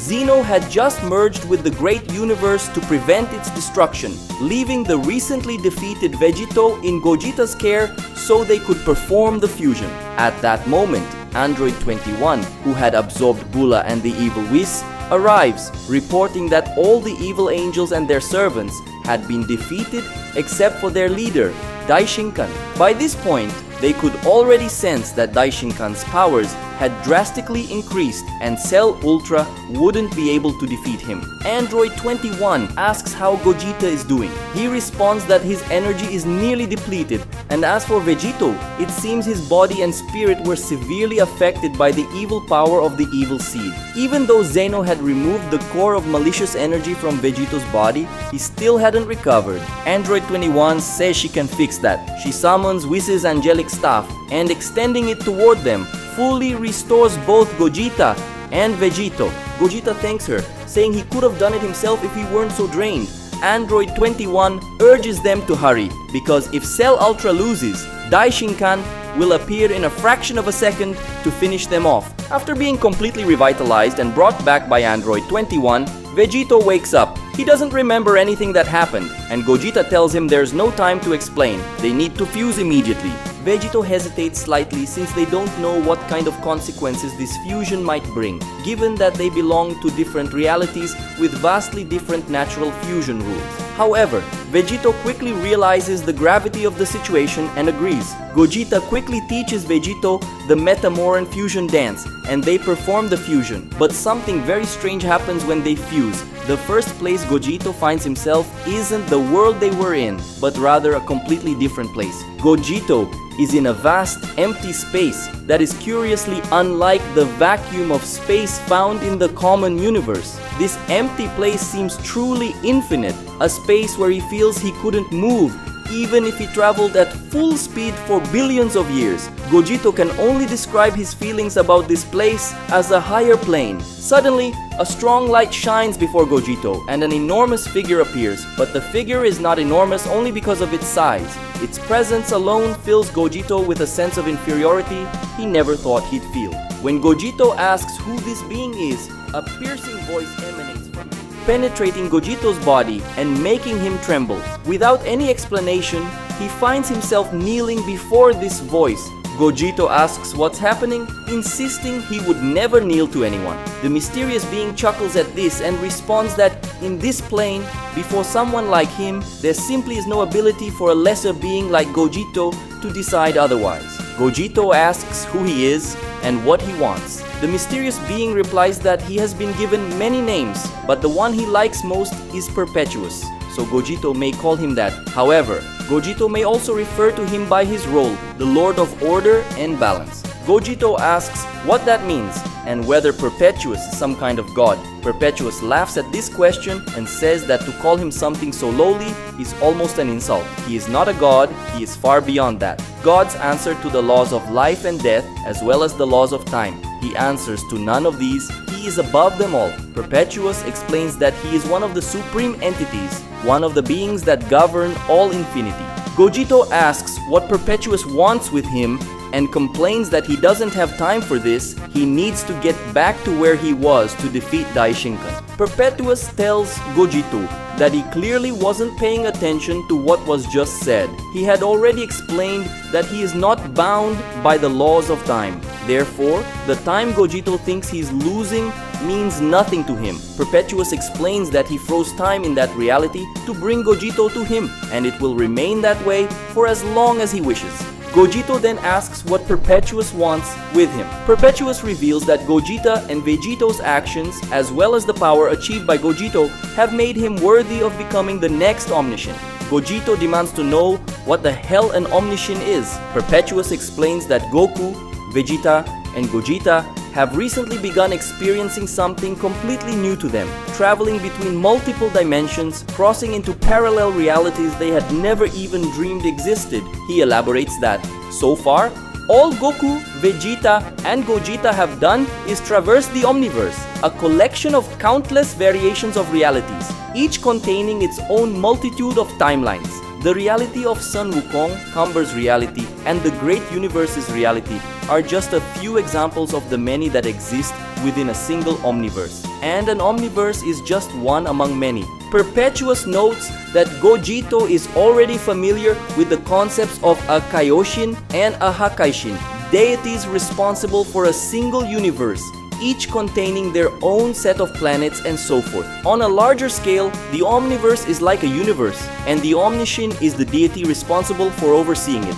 The Omniscient's job is to govern the Omniverse. Gogito questions what this has to do with him and asks if there isn't already an Omniscient for the Omniverse he's traveling through. Perpetuous says there isn't. There is no longer an Omniscient in this Omniverse because the previous one was killed. Gogito asks who killed the Omniscient and if it was Daishinkan who did it. Perpetuous states that Daishinkan would never have been able to defeat an Omniscient. When Gogito presses further asking who it was, Perpetuous says it's not the time to discuss that. For now, all Gogito needs to know is that he will be the new Omniscient of this Omniverse, and all of Gogeta's recent tests by the Dimensional Patrol were specifically designed to prepare him for this moment. Gogito asks what this is all about and how the Dimensional Patrol is connected to Perpetuous. Suddenly, something appears on Gogito's outfit, the word Omniscient. Perpetuous says Gogito will come to understand things in due time. For now, what he needs to know is that his duty as Omniscient is to do whatever is necessary to maintain balance in the Omniverse. Whether it means destroying, protecting, or creating, he must do whatever it takes to uphold equilibrium. From now on, Gogito is the supreme god of this Omniverse. Perpetuous states that Gogito's first major task as Omniscient is to defeat Daishinkan, who has taken possession of the Evil Seed, a tiny fragment of the power of another supreme entity, the Lord of Chaos. Although it is a minuscule fraction of this supreme entity's energy, the Evil Seed is powerful enough to give its wielder the strength to wreak massive havoc on the balance of things. Daishinkan's goal is to become an Omniscient serving the Lord of Chaos, and the test given to him was to claim the Evil Seed and, with it, create widespread chaos across an entire Omniverse. Daishinkan has completed half of this task by finding and absorbing the Evil Seed. Now he intends to complete the other half, and Gogito cannot let that happen. Gogito asks if Perpetuous plans to give him powers like the Evil Seed granted Daishinkan. Perpetuous says no. He explains that now that Gogeta and Vegito have fused, they've achieved an utterly extraordinary level of power, not just because of the multiplication of their raw strength, but also due to the immense amplification of the Shinken. This enhancement has granted Gogito power worthy of an omniscient, a power Daishinkan couldn't reach even with the evil seed. Gogito questions how the simple evolution of the Shinken allowed him to reach a level of power surpassing Daishinkan's after he absorbed part of a supreme entity's energy. Perpetuous explains that, to begin with, the evil seed represents an absolutely minuscule fraction of the Lord of Chaos's power, discarded intentionally to serve as both a trial and reward for those aspiring to become omniscients in his service. In other words, the whole process is nothing more than a mere game to the Lord of Chaos, so naturally, he wouldn't offer anything more than a scrap of his power. Furthermore, there is nothing simple about the Shinken, and Gogito will come to understand this in time. Gogito asks what he means by that. Perpetuous says that when the time is right, Gogito will have his answers. For now, he has a job to do. For reasons he cannot explain, Gogito finds himself unable to refuse. He cannot take any action other than to promptly obey these orders. As suddenly as he arrived in that higher plane, Gogito is pulled out of it. Once Gogito finishes recounting all this, Daishinkan becomes enraged, declaring that Gogito cannot have become the omniscient of this omniverse because that title belongs to him. Gogito smirks and tells Daishinkan that if he wants the title, he'd better come and take it. With his heart consumed by rage due to the Saiyan's defiant smile, Daishinkan extends his hands, beginning to evoke a power unlike anything seen before. Daishinkan declares that he will now truly unleash the full extent of the evil seed's powers, the power of a true entity that transcends any of reality's laws. Seeing this, Cell starts to despair, realizing that from this moment on, things would escalate to a level far beyond his comprehension. Recognizing that what was about to happen would overwhelm Cell or any other living being across the omniverse, Gogito snaps his fingers and time is instantly frozen for all living beings in the entire omniverse. In an instant, every living being in all realities, dimensions, and timelines of this omniverse becomes completely static. After doing this, Gogito tells Daishinkan that he's free to do whatever he wants. He only asks that the angel refrain from crying when he realizes he's not as impressive as he thinks. Daishinkan receives this provocation with irritation, vowing that Gogito will deeply regret speaking to him like that. The evil angel begins concentrating energy in his hands, and each of the fingers of the bearer of the evil seed becomes a source from which primordial particles begin to emerge. These particles do not obey known laws of physics. Instead, they carve out their own laws. Daishinkan declares that Gogito will now witness the only power in this omniverse worthy of an omniscient, his power of creation. Daishinkan starts shouting, his voice reverberating like thunder born from the soul of the omniverse. From the Daishinkan's powers, an entire reality begins to take shape. First, he creates the foundations, dimensions upon dimensions, stacked like infinite layers of a cosmic onion, each with unique geometry, where time flows in cycles, like an endless mirror or as a chaotic river without direction. He fills each dimension with stars, but not mere stars. These pulsate with consciousness, living beings whose explosions birth new concepts. On the planets born from these stars, life forms emerge so varied they transcend imagination. There are beings made of pure sound, others living only in shadows, and some capable of shaping their own existence with a single thought. In a fraction of a second, Daishinkan has created an omniverse filled with infinite stories, each branching into further narratives, all interconnected by his primordial power. The creativity of the would-be omniscient knows no bounds. With a gesture, he gives each universe its own logic. In one, gravity reigns supreme, while in another, emotions define existence. One universe is ruled by silence, and in another, ideas materialize as living weapons. Each of these creations stands as a testament to his infinite creativity, and he gazes upon his work with pride. Quickly, the omniverse created by the Daishinkan supersedes the one they were just in, reshaping everything around them entirely. causing one to cease to exist in favor of the other. Daishinkan states that this is the nature of his power now. At his will, he has simply generated a new existence, which Gogeta is now forced to participate in, even against his will. He declares that this is the definition of being a superior god, something Gogeta will never achieve with mere brute strength. Suddenly, Gogeta begins to laugh uncontrollably, and to Daishinkan's surprise, the mere sound waves of Gogeta's laughter cause his newly created existence to tremble.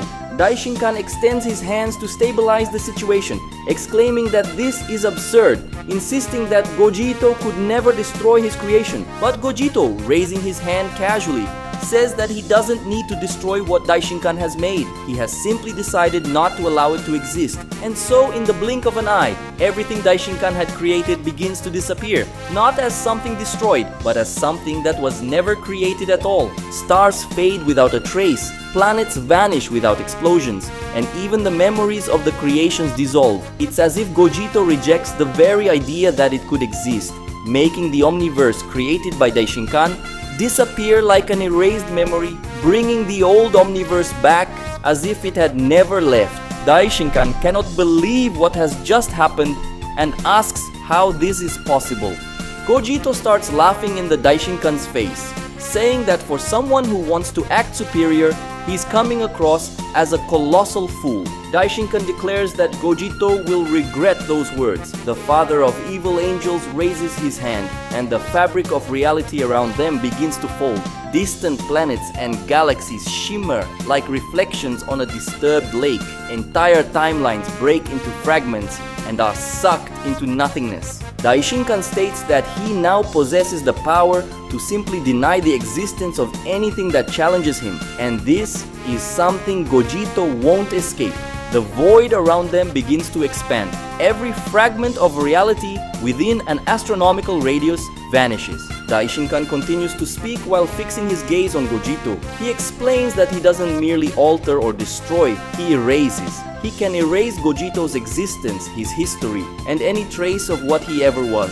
Gogeta now has no past, no future. There's no action or reaction possible for him. The angel's words are like cosmic decrees. The cosmos around them falls silent, and Gogeta appears as a statue, motionless. Subsequently, Gogeta's body begins to dissolve. He is truly being erased from the flow of time. Daishinkan starts laughing, declaring this is definitively the end for him. However, moments later, Gogeta's body starts to reconstruct itself, as if reversing everything that was happening. Daishinkan asks how Gogeta is doing this. Gogeta laughs and simply responds that Daishinkan cannot annul something that no longer belongs to his reality. The areas erased by Daishinkan return, recreating themselves as if they had never disappeared. Timelines re-emerge like rivers of light, flowing once again in harmony. Gogeta remarks that Daishinkan's ability is impressive, but relies on the assumption that what he faces exists within the reach of his power. Reality, no matter how malleable, could never undo what lies beyond it. Daishinkan insists. He extends his hands, his fingers moving with the precision of a maestro, twisting and folding the fabric of time and space as if it were mere threads of silk. With a slight gesture, the vastness around them begins to contort. He redesigns the space surrounding Gogeta, creating a dimensional labyrinth where every move would lead him back to the starting point, an infinite space folded upon itself. Daishinkan declares that from now on, Gogeta will be trapped in an infinite loop, constantly aging and dying in an eternal prison. However, all this manages to elicit from Gogeta is a yawn. He raises his hand, and the very concept of time around him unravels. The labyrinth disperses, collapsing like a house of cards before a tornado. Gogeta is not only capable of resisting temporal manipulation, he exists outside the very time over which Daishinkan exerts control. For Gogeta, this power simply holds no meaning. Daishinkan's fury only grows, his eyes glowing with the light of 1,000 eras collapsing in on themselves. The Supreme Angel raises one of his hands, and behold, a great white spear appears, exuding a brilliance superior to countless suns, and a roar superior to countless thunders. Gogeta looks disappointed upon seeing it and asks if Daishinkan truly intends to use a simple energy spear against him. But Daishinkan declares that this is far from a simple spear. It is a living weapon forged from abstract concepts. It is a spear composed of intention, Daishinkan's omnipotent intent itself. This weapon cannot be dodged or blocked, as it was conceived by the irrevocable will of a supreme god to strike its target. He tells Gogeta that no matter how strong he is, this attack cannot be stopped, as it carries the power of his own creativity, designed to ignore any form of resistance. Daishinkan hurls the weapon. It traverses space in a straight line, tearing through realities as it advances. Gogeta dodges the spear, but it almost instantly returns, aiming to impale the Saiyan from behind. Daishinkan laughs maniacally, proclaiming that if Gogeta is even touched by this energy, he will vanish entirely from existence, leaving not even a trace behind. Gogeta clasps his hands together, beginning to gather energy while exerting immense force throughout his muscles. Daishinkan scoffs, stating it's futile. No amount of energy will allow him to resist. But then, as the spear approaches fatally close, a powerful burst of gas is released from Gogeta, a highly potent gas that causes the omnipotent energy spear to disintegrate upon contact. Daishinkan is left in utter shock. Gogeta then bursts into laughter, apologizing for the fart. He claims he was so scared of the attack that he couldn't hold it in. But it's not just the energy spear that falls victim to Gogeta's flatulence. The highly noxious gas melts Daishinkan's eyes, causing blood to pour profusely from his nostrils. Sarcastically, Gogeta apologizes again, acknowledging how rude that was of him. He then points his hand at Daishinkan, as if reversing time solely on his body, causing the blood to return to his nostrils and his eyes to regenerate. Daishinkan feels outraged by such a humiliating situation. He becomes even angrier, declaring that if his own energy isn't enough, then he will draw from the energy of the entire omniverse as well. Daishinkan opens his arms, declaring that he will absorb the energy of all realities and timelines until his power becomes absolute. The omniverse seems to hold its breath as Daishinkan begins to gather energy from countless universes and timelines. Each reality, each existence starts converging toward him as if the very fabric of creation were being sucked into an indescribable gravitational point. The structure of the multiverses compresses. Timelines disintegrate and reconfigure around him, all destined to merge into a single chaotic, colossal flow of energy. As the energy of multiple realities condenses, Daishinkan begins to glow with a blinding intensity. His aura expands beyond comprehension, a mass of pure cosmic energy that seems to engulf everything around him. Space itself begins to warp under the weight of such overwhelming power, with space-time collapsing and reconfiguring in his presence. Daishinkan channels this energy to a point above Gogeta and declares that this is the combined energy of all the realities in the omniverse, merged with his own. It will be concentrated into a single wave of annihilation. He targets Gogeta directly, who remains silent, observing the majestic energy above him. Daishinkan raises his hands toward his opponent and with a shout of pure willpower, unleashes the energy. The power erupts as a devastating blast, a torrent of pure condensed energy, carrying the weight of all realities, all possibilities, all existences across countless multiverses, a force beyond any conceivable comprehension. However, Gogeta simply extends his hand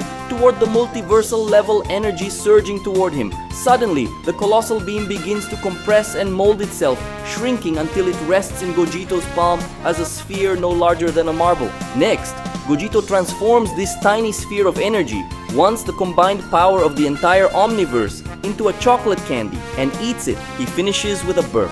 Daishinkan watches, stunned. His ultimate attempt to crush Gogeta was reduced, chewed, and burped away right before his eyes. He demands to know how such a thing is even possible. While transforming his pinky finger into a toothpick to clean his teeth, Gogeta explains that even all the destructive power Daishinkan can muster has no effect on what transcends the very notion of existence that he now embodies. After saying this, Gogeta snaps his fingers, revealing that with this simple gesture, he used his own energy to restore all the countless beings and structures across every reality and timeline that Daishinkan had just drained.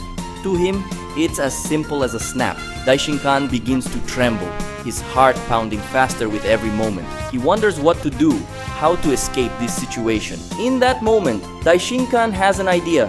While he may not be able to surpass Gogeta in raw power, he can use something greater than brute strength, the power of knowledge. Daishinkan places his fingers on his own forehead, gathering a massive amount of psychic energy. With a shout, he releases it, his voice echoing alongside a power that transcends the barriers of time, space, and perception. An invisible wave emanates from his being, coursing through all existing realities and merging with them. Every thought, every decision, every possibility that has ever occurred or could occur now resides in his mind as vivid memories. Everything is connected to his omniscient awareness. He knows everything Gogeta has done, is doing, and will do. Every move, every strategy, every word, everything is now at his disposal. First, Daishinkan predicts Gogeta's next moves. Second, he probes Gogeta's memories, uncovering his deepest secrets. He learns how Gogeta attains such incomprehensible power and identifies any shred of vulnerability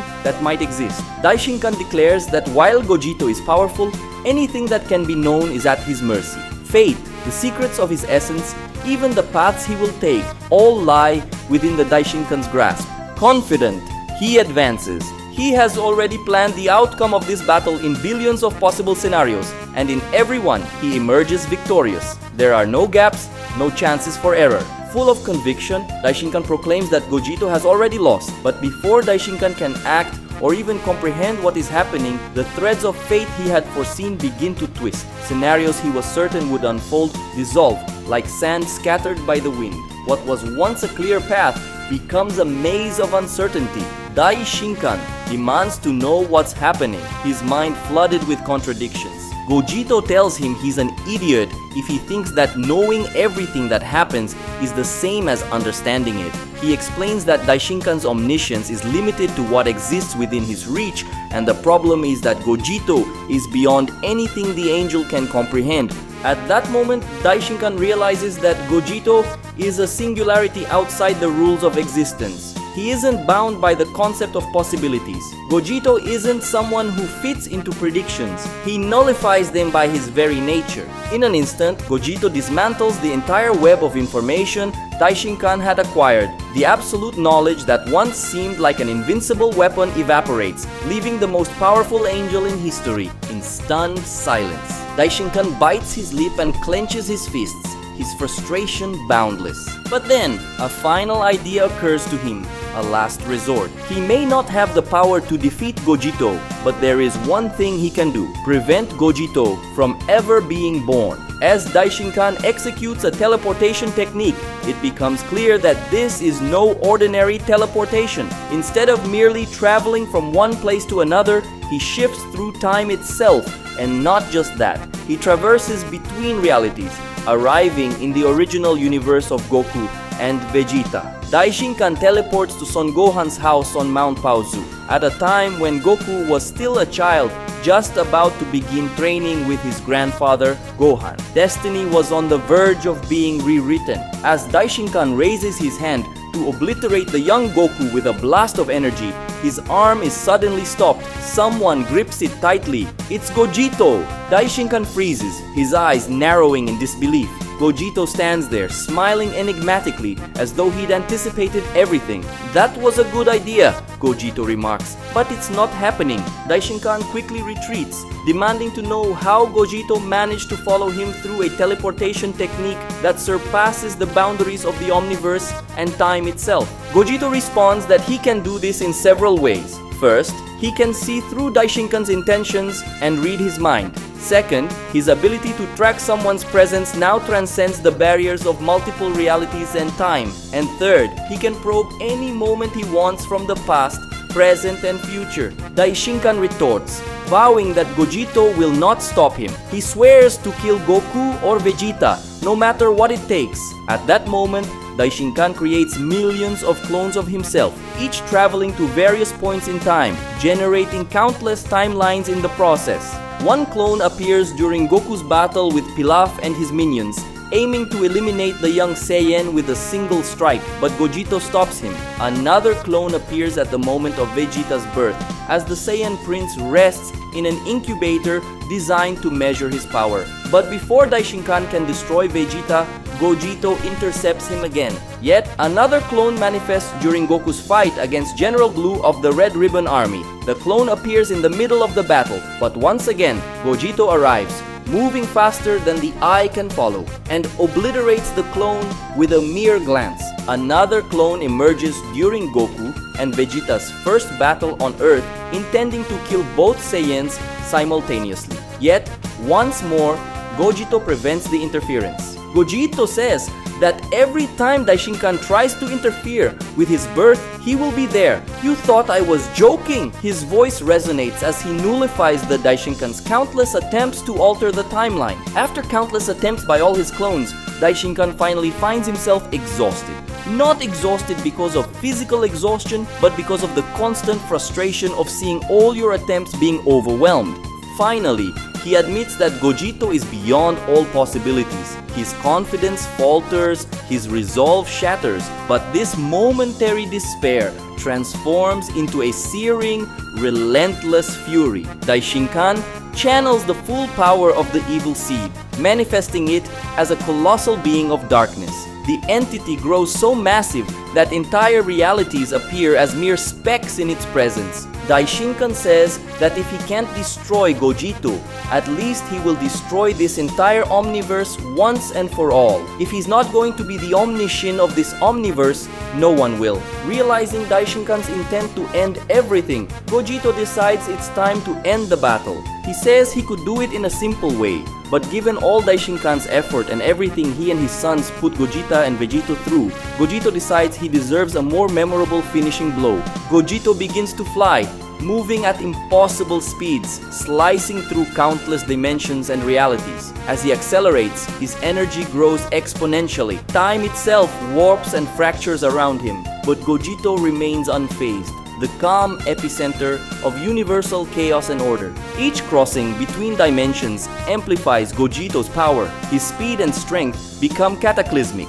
defying the very concepts of space, time, and velocity. He loops through the omniverse countless times, passing through all multiverses, universes, and timelines in existence. As he accelerates, a radiant aura envelops him, taking the form of an immense energy dragon. The dragon's serpentine body stretches across the entire omniverse, its presence shaking the foundations of existence. Finally, the energy dragon, now a colossal embodiment of power, charges toward the monstrous dark being exuding the evil seed's energy. Daishinkan, in his final form, unleashes a torrent of energy, a wave so vast it could annihilate realities, but the energy dragon collides with it head-on, crushing the torrent with sheer force. Omni! Dragon Fist! Gogeta roars. The impact is apocalyptic. The omniverse trembles. The structure of space-time begins to collapse as the Omni Dragon Fist obliterates Daishinkan's energy wave, surging forward and striking the dark monstrosity with overwhelming might.